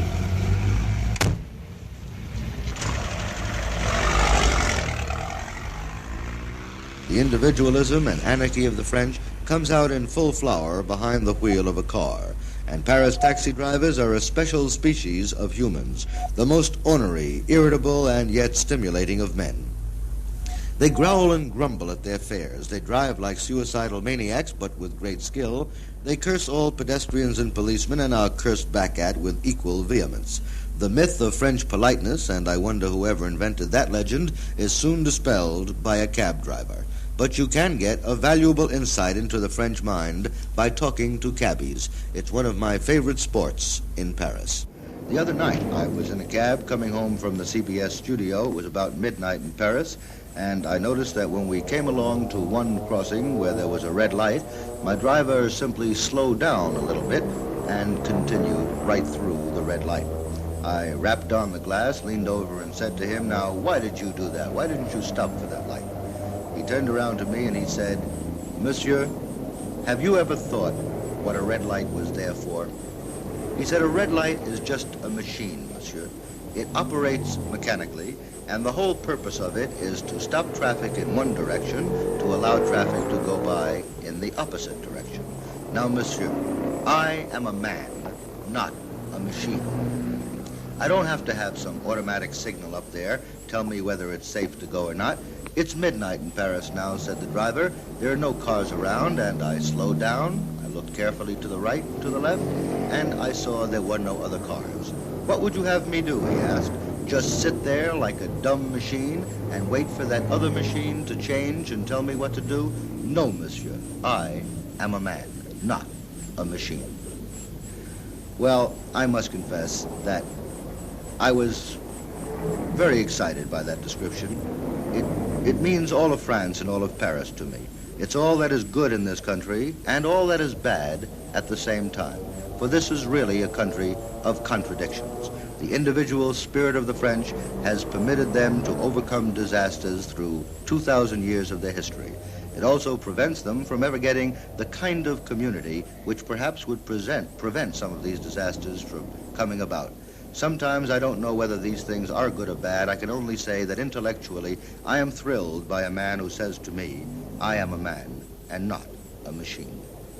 We're going to meet another man now who is a man and not a machine. The man we're about to meet, Jean-Jacques Servan-Schreiber, is always right in the middle of a storm of some kind or other. Jean-Jacques, today at 32 years of age, is the youngest editor of a major Paris newspaper. He is a brilliant man, but a tortured intellectual. And in that sense, he reflects two of the qualities of his native city of Paris, the most brilliant and tortured capital of Western Europe. Voici 80 Champs-Élysées, monsieur. Well, here we are at the Paper Express. Monsieur Servan-Schreiber, s'il vous plaît. Vous avez rendez-vous? Oui, Monsieur Schönbrunn. Bon, voulez-vous entrer? Par ici, monsieur. Hello, David. Please sit down. Thank you, Jean-Jacques. As I told you on the telephone earlier this morning, I wanted to introduce you to some of my American listeners to show them what I think is a typical Parisian. Jean-Jacques, you run a very important weekly newspaper here, and you're considered one of the spokesmen for Mendez France, although I know you deny it all the time. But I've noticed in all the years I've known you, your paper and the way you run it, the way you eat your lunches out of trays, is very, very American. How come a Parisian and a real Frenchman like yourself is so American? Because I've been to America several times, and my experience is that the Americans are better journalists than the French people. So each time I can take my lessons from American publishers, I do it. And I've always found myself better for it. You then believe that it's important to borrow American techniques. Now, what about a way of life and an intellectual attitude towards things? Are you Parisian or American in that respect? Well, if you mean, David, that whether I prefer to live in Paris or would I like to live in America, I prefer to live in Paris. Each time I go to America, I feel very much at ease, and I like being in America. These days and in the recent years, I seldom agree with the State Department, with the foreign policy of America, but that has never interfered with my great love of the way of life in America. Well, I wasn't really talking about way of life or where you live. I was thinking of your approach to your work. You have an American technique in making your paper. What would you describe as the Parisian about you? What is the thing that you think distinguishes a young French intellectual like yourself from an American counterpart in general?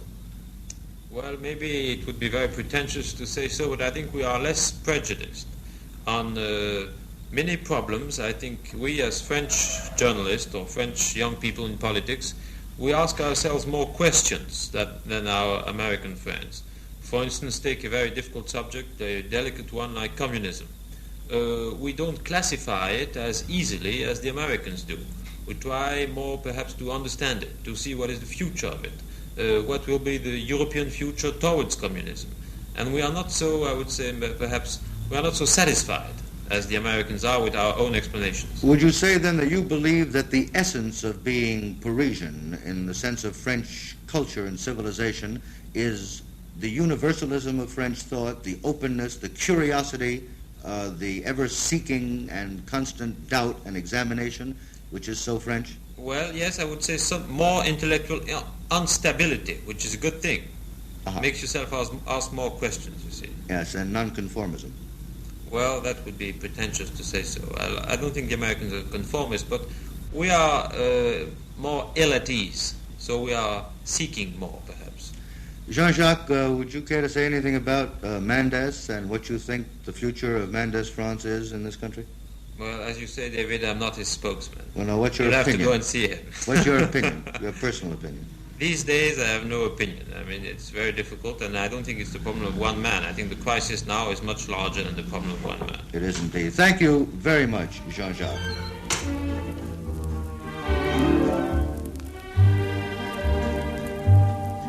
On l'appelle Mademoiselle de Paris, et sa vie c'est un... Mademoiselle de Paris, so chic, so elegant, the envy of every woman of fashion in the world, and yet, another Parisian paradox, you see more Paris gowns in New York or London, Rio or Berlin than you see in Paris. For the haute couture, one of Paris's most important industries, is mainly an export business, a big business, quietly, elegantly conducted as the new fashions are shown to buyers from all over the world. Good luck, peace.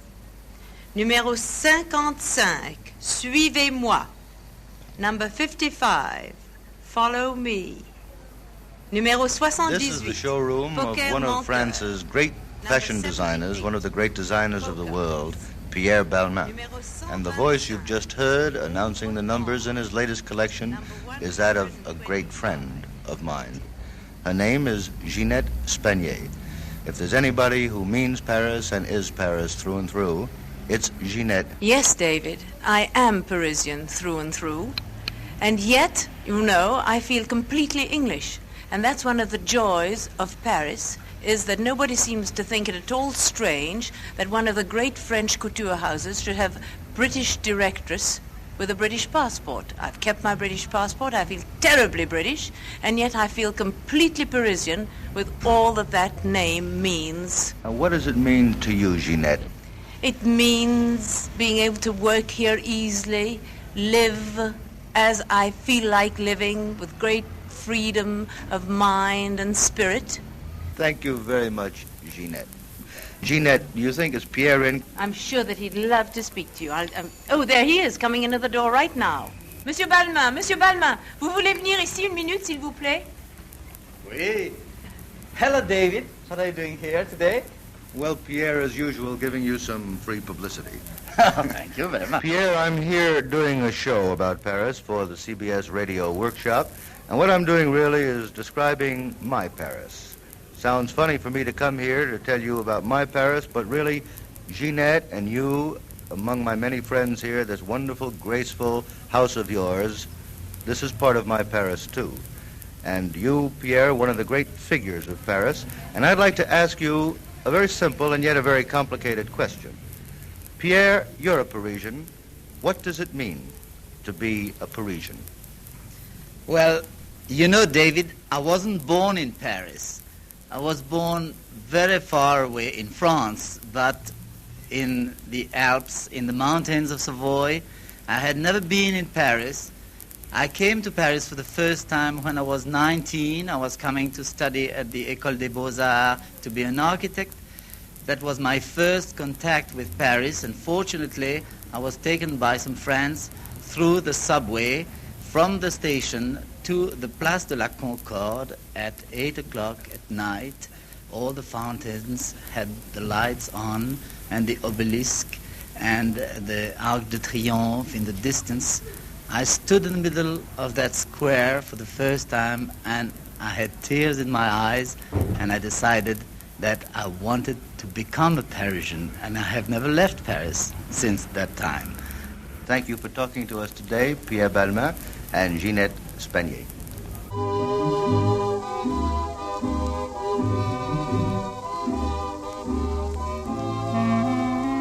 Thus, the Paris of fashion, of politics, of children, well, it's only one of the Parises. There's the Paris of song. Certainly no city in the world has ever been the subject of as many songs as Paris. For Paris is a woman, eternal woman, beloved mistress of all men everywhere. Here is Paris seen through the rose-colored glasses of Edith Piaf.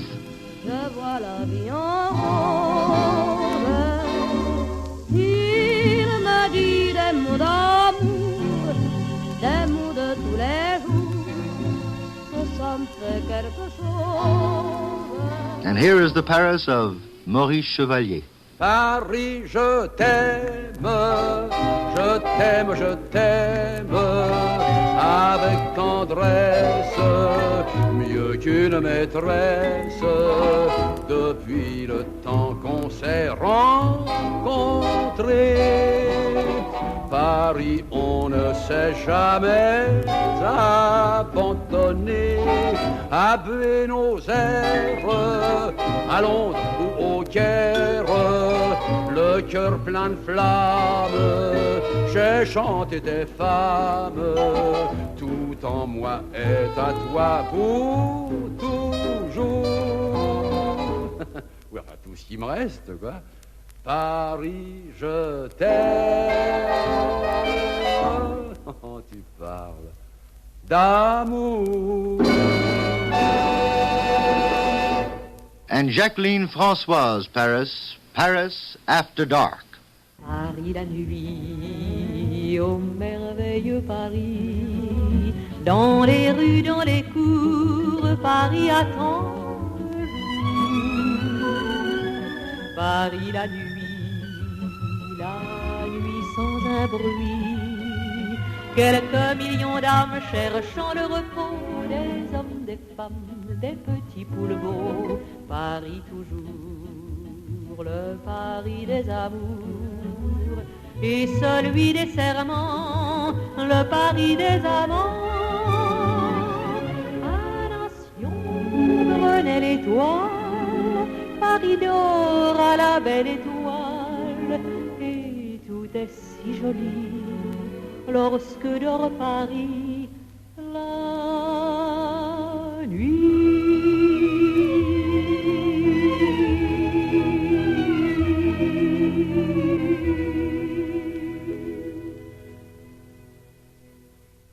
A Parisian is someone who loves Paris and who loves life.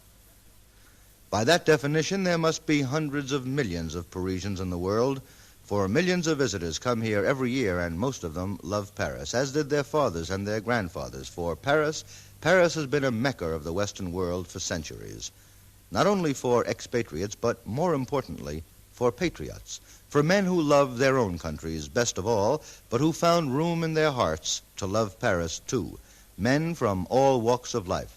Statesmen, writers and painters, businessmen, scientists and philosophers, all have found new inspiration here in Paris without ever losing their own originality, their own nationality. Picasso, the Spaniard, Modigliani, the Italian, Marie Curie, the Pole, Karl Marx and Lenin, Leibniz and James Joyce.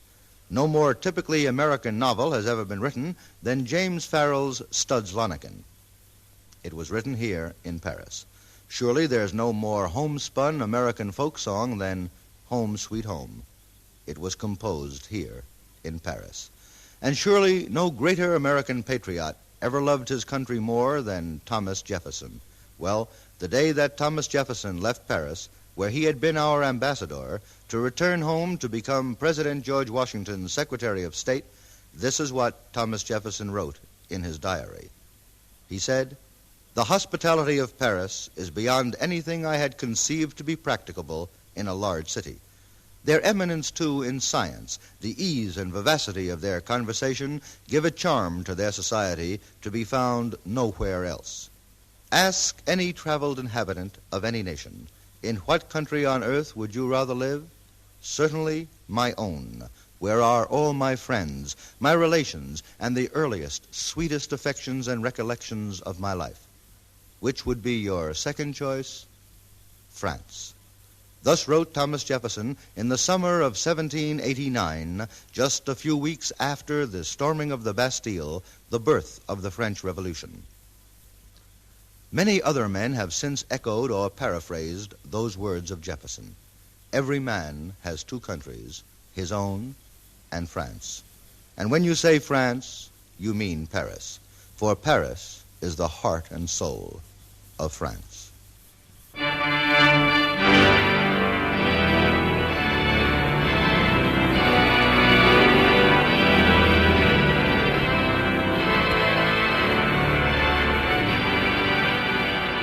You are listening to the great organ of Notre Dame Cathedral, Our Lady of Paris, and the music that thrills the souls of free men everywhere, La Marseillaise, here on this island of the Cité, where Paris was born more than 2,000 years ago. Here, where this 800-year-old cathedral stands, was once a Roman temple. Before that, the shrine of a tribe called the Parisii, an obscure tribe who have lived in history by giving their name to this little island. Here in the vast shadows of this great church, the men of the Terror during the Revolution tore down the crucifix, erected an altar to the god of reason. Here, too, Napoleon crowned himself emperor. And here, only 12 years ago this summer, as thousands of worshippers knelt in prayer, thanking God for the liberation of their beloved city, a German sniper fired from a lofty balcony and panic swept the crowd as they sought cover. One man, the man they were aiming at, remained calm, quiet, and erect. A tall, thin, dour man, General Charles de Gaulle. His voice reverberated throughout this ancient temple, "Français debout! Frenchmen, up on your feet. Frenchmen, on your feet. The world needs you. The world loves you. The world, I think, would indeed be a sorry place without France, without Paris."